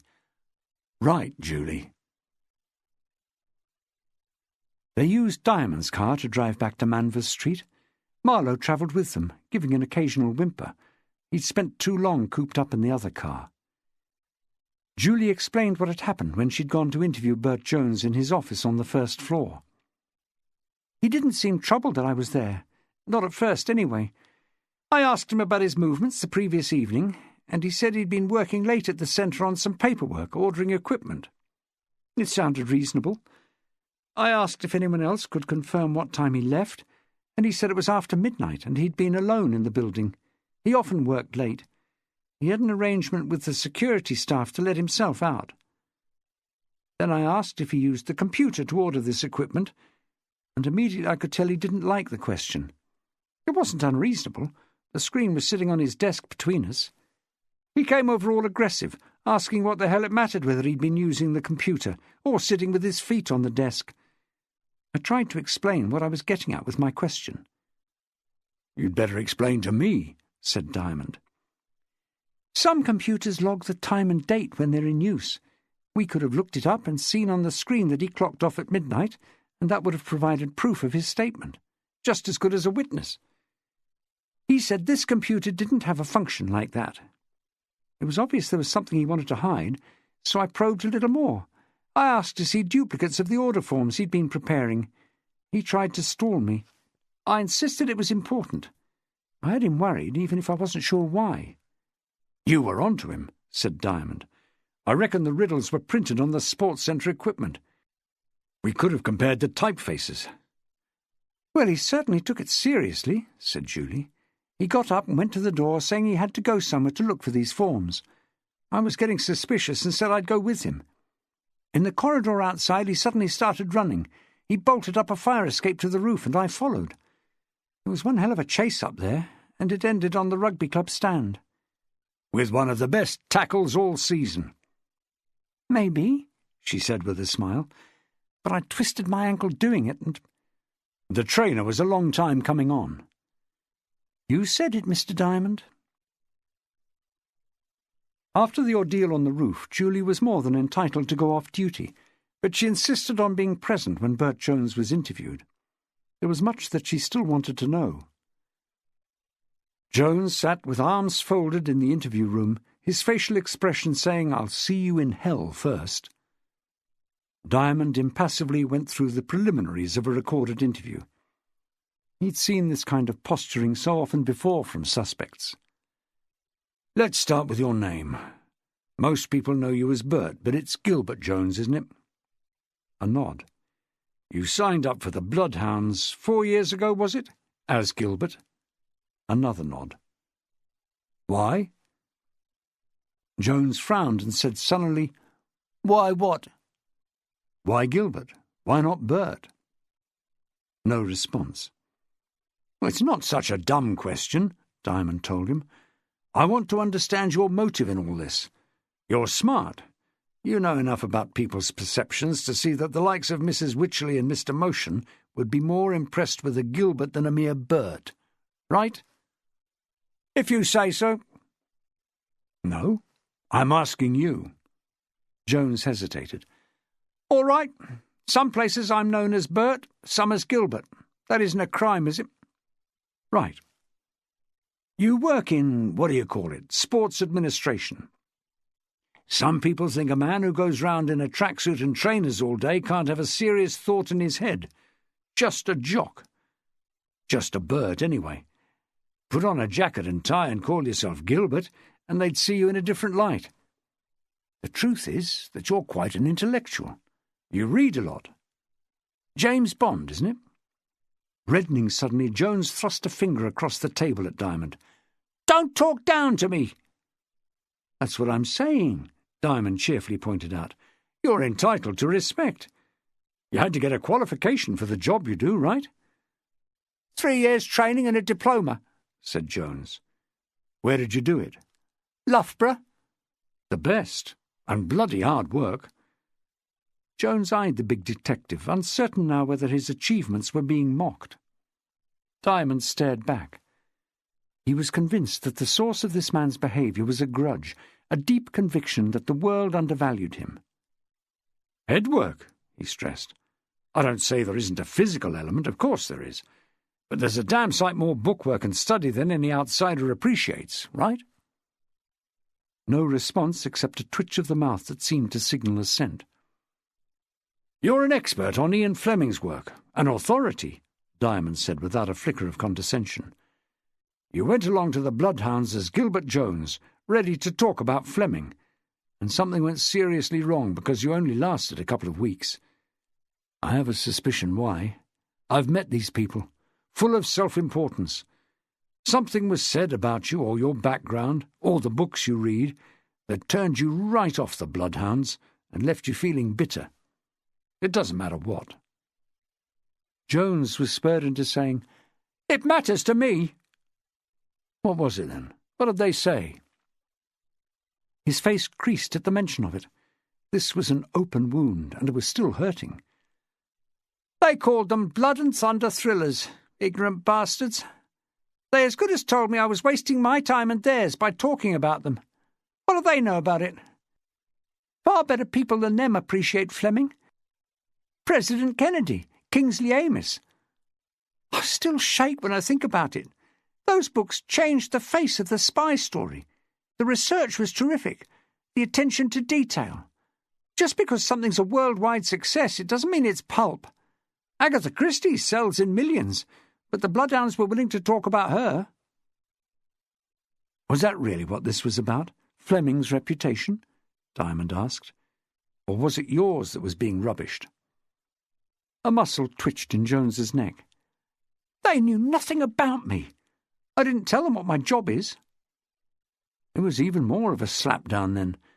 They judged you personally by your voice, your manner." "It wasn't a slap-down. They chose to ignore me once they knew I admired Fleming and no one else." "So you quit after 3 weeks?" "Should have quit after 1. "And then forgot the whole thing until an opportunity came to get revenge." Jones wouldn't accept that. "No, I didn't forget." Of course he hadn't forgotten. The wound had festered for years. "Then you met Shirley Ann Miller, who moved in with you. Like you, she's a reader of crime stories." "She reads everything." "So you had James Bond in common. She decided to join the Bloodhounds." "Off her own bat," Jones was keen to make clear. "I didn't put her up to it." "You didn't?" Diamond glanced at Julie. The lie hadn't escaped her. Shirley Ann had told them herself that Bert brought home a brochure from the leisure centre and pointed out the existence of the Bloodhounds, knowing how much she enjoyed detective stories. It was a side issue, and Diamond chose not to pursue it. Even if Shirley Ann had been used, she wasn't an accessory in these crimes. "She doesn't know a thing. She has no idea I once went to some of their meetings." Probably true. You sat back and waited to hear what she said about these know-it-alls who snubbed you. It was the opportunity you wanted. You decided to have some fun with them. "Fun?" said Jones, as if it were a foreign word. "Show them up." "Right." He preferred that. His actions weren't motivated by humour. He'd been deadly serious. Diamond underlined the point. You wanted to show up their tiny minds. This was emphatically the right way to handle Jones. The man craved admiration. "I saw my chance and took it, especially when she told me the same old gang was still running it. The gay bloke with the ridiculous beard, and that old witch Polly. Shirley Ann likes telling me things. She sometimes says she could talk for Great Britain. I don't mind. I was riveted. I was given a very accurate account of that first meeting she attended." "When they agreed to discuss the locked room puzzle?" "Yes." "And you decided to act, hit them with a real locked room puzzle, to prove that a James Bond reader was smart enough to frame the lot of them with one of their favourite plots." "Something like that," agreed Jones, though the irony of what he had done seemed to escape him. This had never at any time been a mere intellectual exercise. It was the revenge of a deeply embittered man. "You thought up a way of stealing the penny black early one morning when the window cleaners were out in force. Your partner wouldn't suspect anything because you go jogging in the mornings anyway. This time you took a ladder and a bucket. You must have visited the museum before then and found the weak link in the security. So you put your ladder to the window, let yourself in, and came out with the stamp. Is that a fair summary? Jones said, I didn't take it for personal gain. Oh, we're agreed on that, said Diamond amiably. This was all about proving a point, not making a profit. By this time you were ready to garnish the plot with the first riddle. You composed it on your computer at work and ran it off on the printer in the evening when no one was about. Correct? Jones gave a nod. He was willing, even eager, to claim responsibility for the clever stuff with the stamp and the riddle. Would he be as ready to admit to murder? What made you choose Milo as the fall guy, I wonder? Why was he singled out as the one who'd be offloaded with the stolen stamp? Was it something he said at those meetings you attended that caused such offence? He said they were written for people with sick minds. That is over the top, agreed Diamond, regardless that Jones himself had a mind that was sick and over the top. Practically everyone has read Bond. I have. What did he mean? Julie murmured, The violence. Diamond said, It's all very tame by today's standards, isn't it? I doubt if Milo Motion has read anything written in the last 30 years, said Jones. So you took your revenge on Milo? Yes. And you don't know how it was done?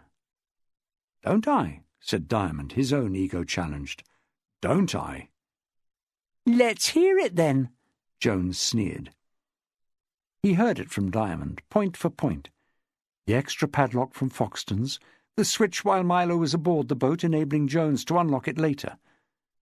The deflating of Gilbert Jones was satisfying to behold. All right, you worked it out, he eventually conceded, but not one of them could. I'm sure you're right. Your planning can't be faulted. It would have been a perfect crime if Sid Towers hadn't got curious and driven out to the boatyard just as you were replacing the original padlock. Jones didn't deny it. He said, I didn't mean to kill him. I mean, I hit him from behind, but I only wanted to make my getaway. He hadn't seen me. If he'd survived, you would have been none the wiser. And Rupert? Said Diamond, leaping ahead. Why was he killed? He hadn't insulted your brain power. He wasn't even a member when you joined the Bloodhounds. This was the crux of it. Sid's death may not have been planned, but Rupert's was. Stringing a man from a bridge isn't accidental. Jones was silent for some time. Then he shook his head. You've got to see it my way. You were closing in. I was worried.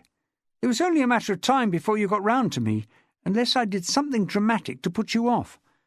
I'd be up for manslaughter at the very least. Maybe murder. I needed someone to take the heat off me. First I thought of Jessica Shaw. She's clever enough to have written the riddles, and she was holding a party at the art gallery. I decided a message on the window would get some attention. If nothing else, it would create a distraction. And buy time. Well, yes, but I needed someone else to be blamed for writing up the graffiti. Rupert Darby. Why Rupert? He hadn't even crossed your path. That's exactly the point, said Jones, with the pitiless logic that had sentenced Rupert to death. He was a stranger to me. You marked him with the paint spray, said Diamond. You'd never met him, but he was easy to recognise with the beret. And it struck me then that Darby was a better choice than Jessica, and if he committed suicide, or appeared to— You mean if you were to murder him? Jones didn't balk at the mention of murder. It was secondary to his plan. His locked-room crime was the proof of his brilliance in the face of the Bloodhounds, the police, his workmates, all the people who had ever slighted him. It had to remain undetected, regardless of the consequences. The killing of 2 hapless men had been incidental. What mattered was that he succeeded. Murderers of his kind are rare, but they exist. They lose all sense of proportion and nothing's allowed to thwart them. It would look like he'd killed Sid Towers and decided to do away with himself, especially if I wrote another riddle. Which you did. "You've got some talent there," said Diamond. "Pity you didn't leave it at poetry." Jones shrugged. Diamond said, "Killing a man you hardly knew at all." "But the riddle had to work out," Jones said, his blue eyes widening in a way that revealed his unbalance. "It had to work out." Adding a confession of his own, Diamond said, "When I first saw the body hanging from the bridge, I was sure it was the work of two people. I overlooked your strength training. Even so, it couldn't have been easy." "He was in no state to struggle." "Drugged." "I did add something to his 7th vodka." "In which pub?" "Don't ask. It was some night," said Jones. "He told me himself it was one of the best benders of his life." "And then what? You drove him to Sydney Gardens?" "He couldn't stand straight by this time. I stuffed the padlock in his pocket." "The one you used to get into the narrowboat?" "Yes. And I found his key-ring in his pocket with his house key and attached the padlock keys to it. He had no idea what I was doing. Then I dragged him out of the car to the bridge, fixed the rope to the railings, slipped the noose over his head, and heaved him over." There was a chilling sense of satisfaction in the way it had been done. "In the end, it was down to muscle power, your perfect crime," said Diamond. "It's the way you use it," said Jones. "We know all about that," Diamond told him. "How's your arm feeling now? Capable of signing a statement?" Nothing would be gained from protesting at the callous way two likeable men had lost their lives. Gilbert Jones was irredeemable. At home in Weston, in his armchair in front of the TV, with Raffles chewing his shoelaces, Diamond asked Stephanie what she was reading. "Oh, it's that book you brought home the other day," she said. "The Hollow Man." "I meant to read it," he said. "I only looked at one chapter in the end." "Will you get round to it?" "I shouldn't think so. Detective stories aren't my thing at all. I've got no patience with them. Nothing like the real thing." "The bank murder, you mean?" He gave her a sharp look. "That was another story." You have been listening to Bloodhounds. It was written by Peter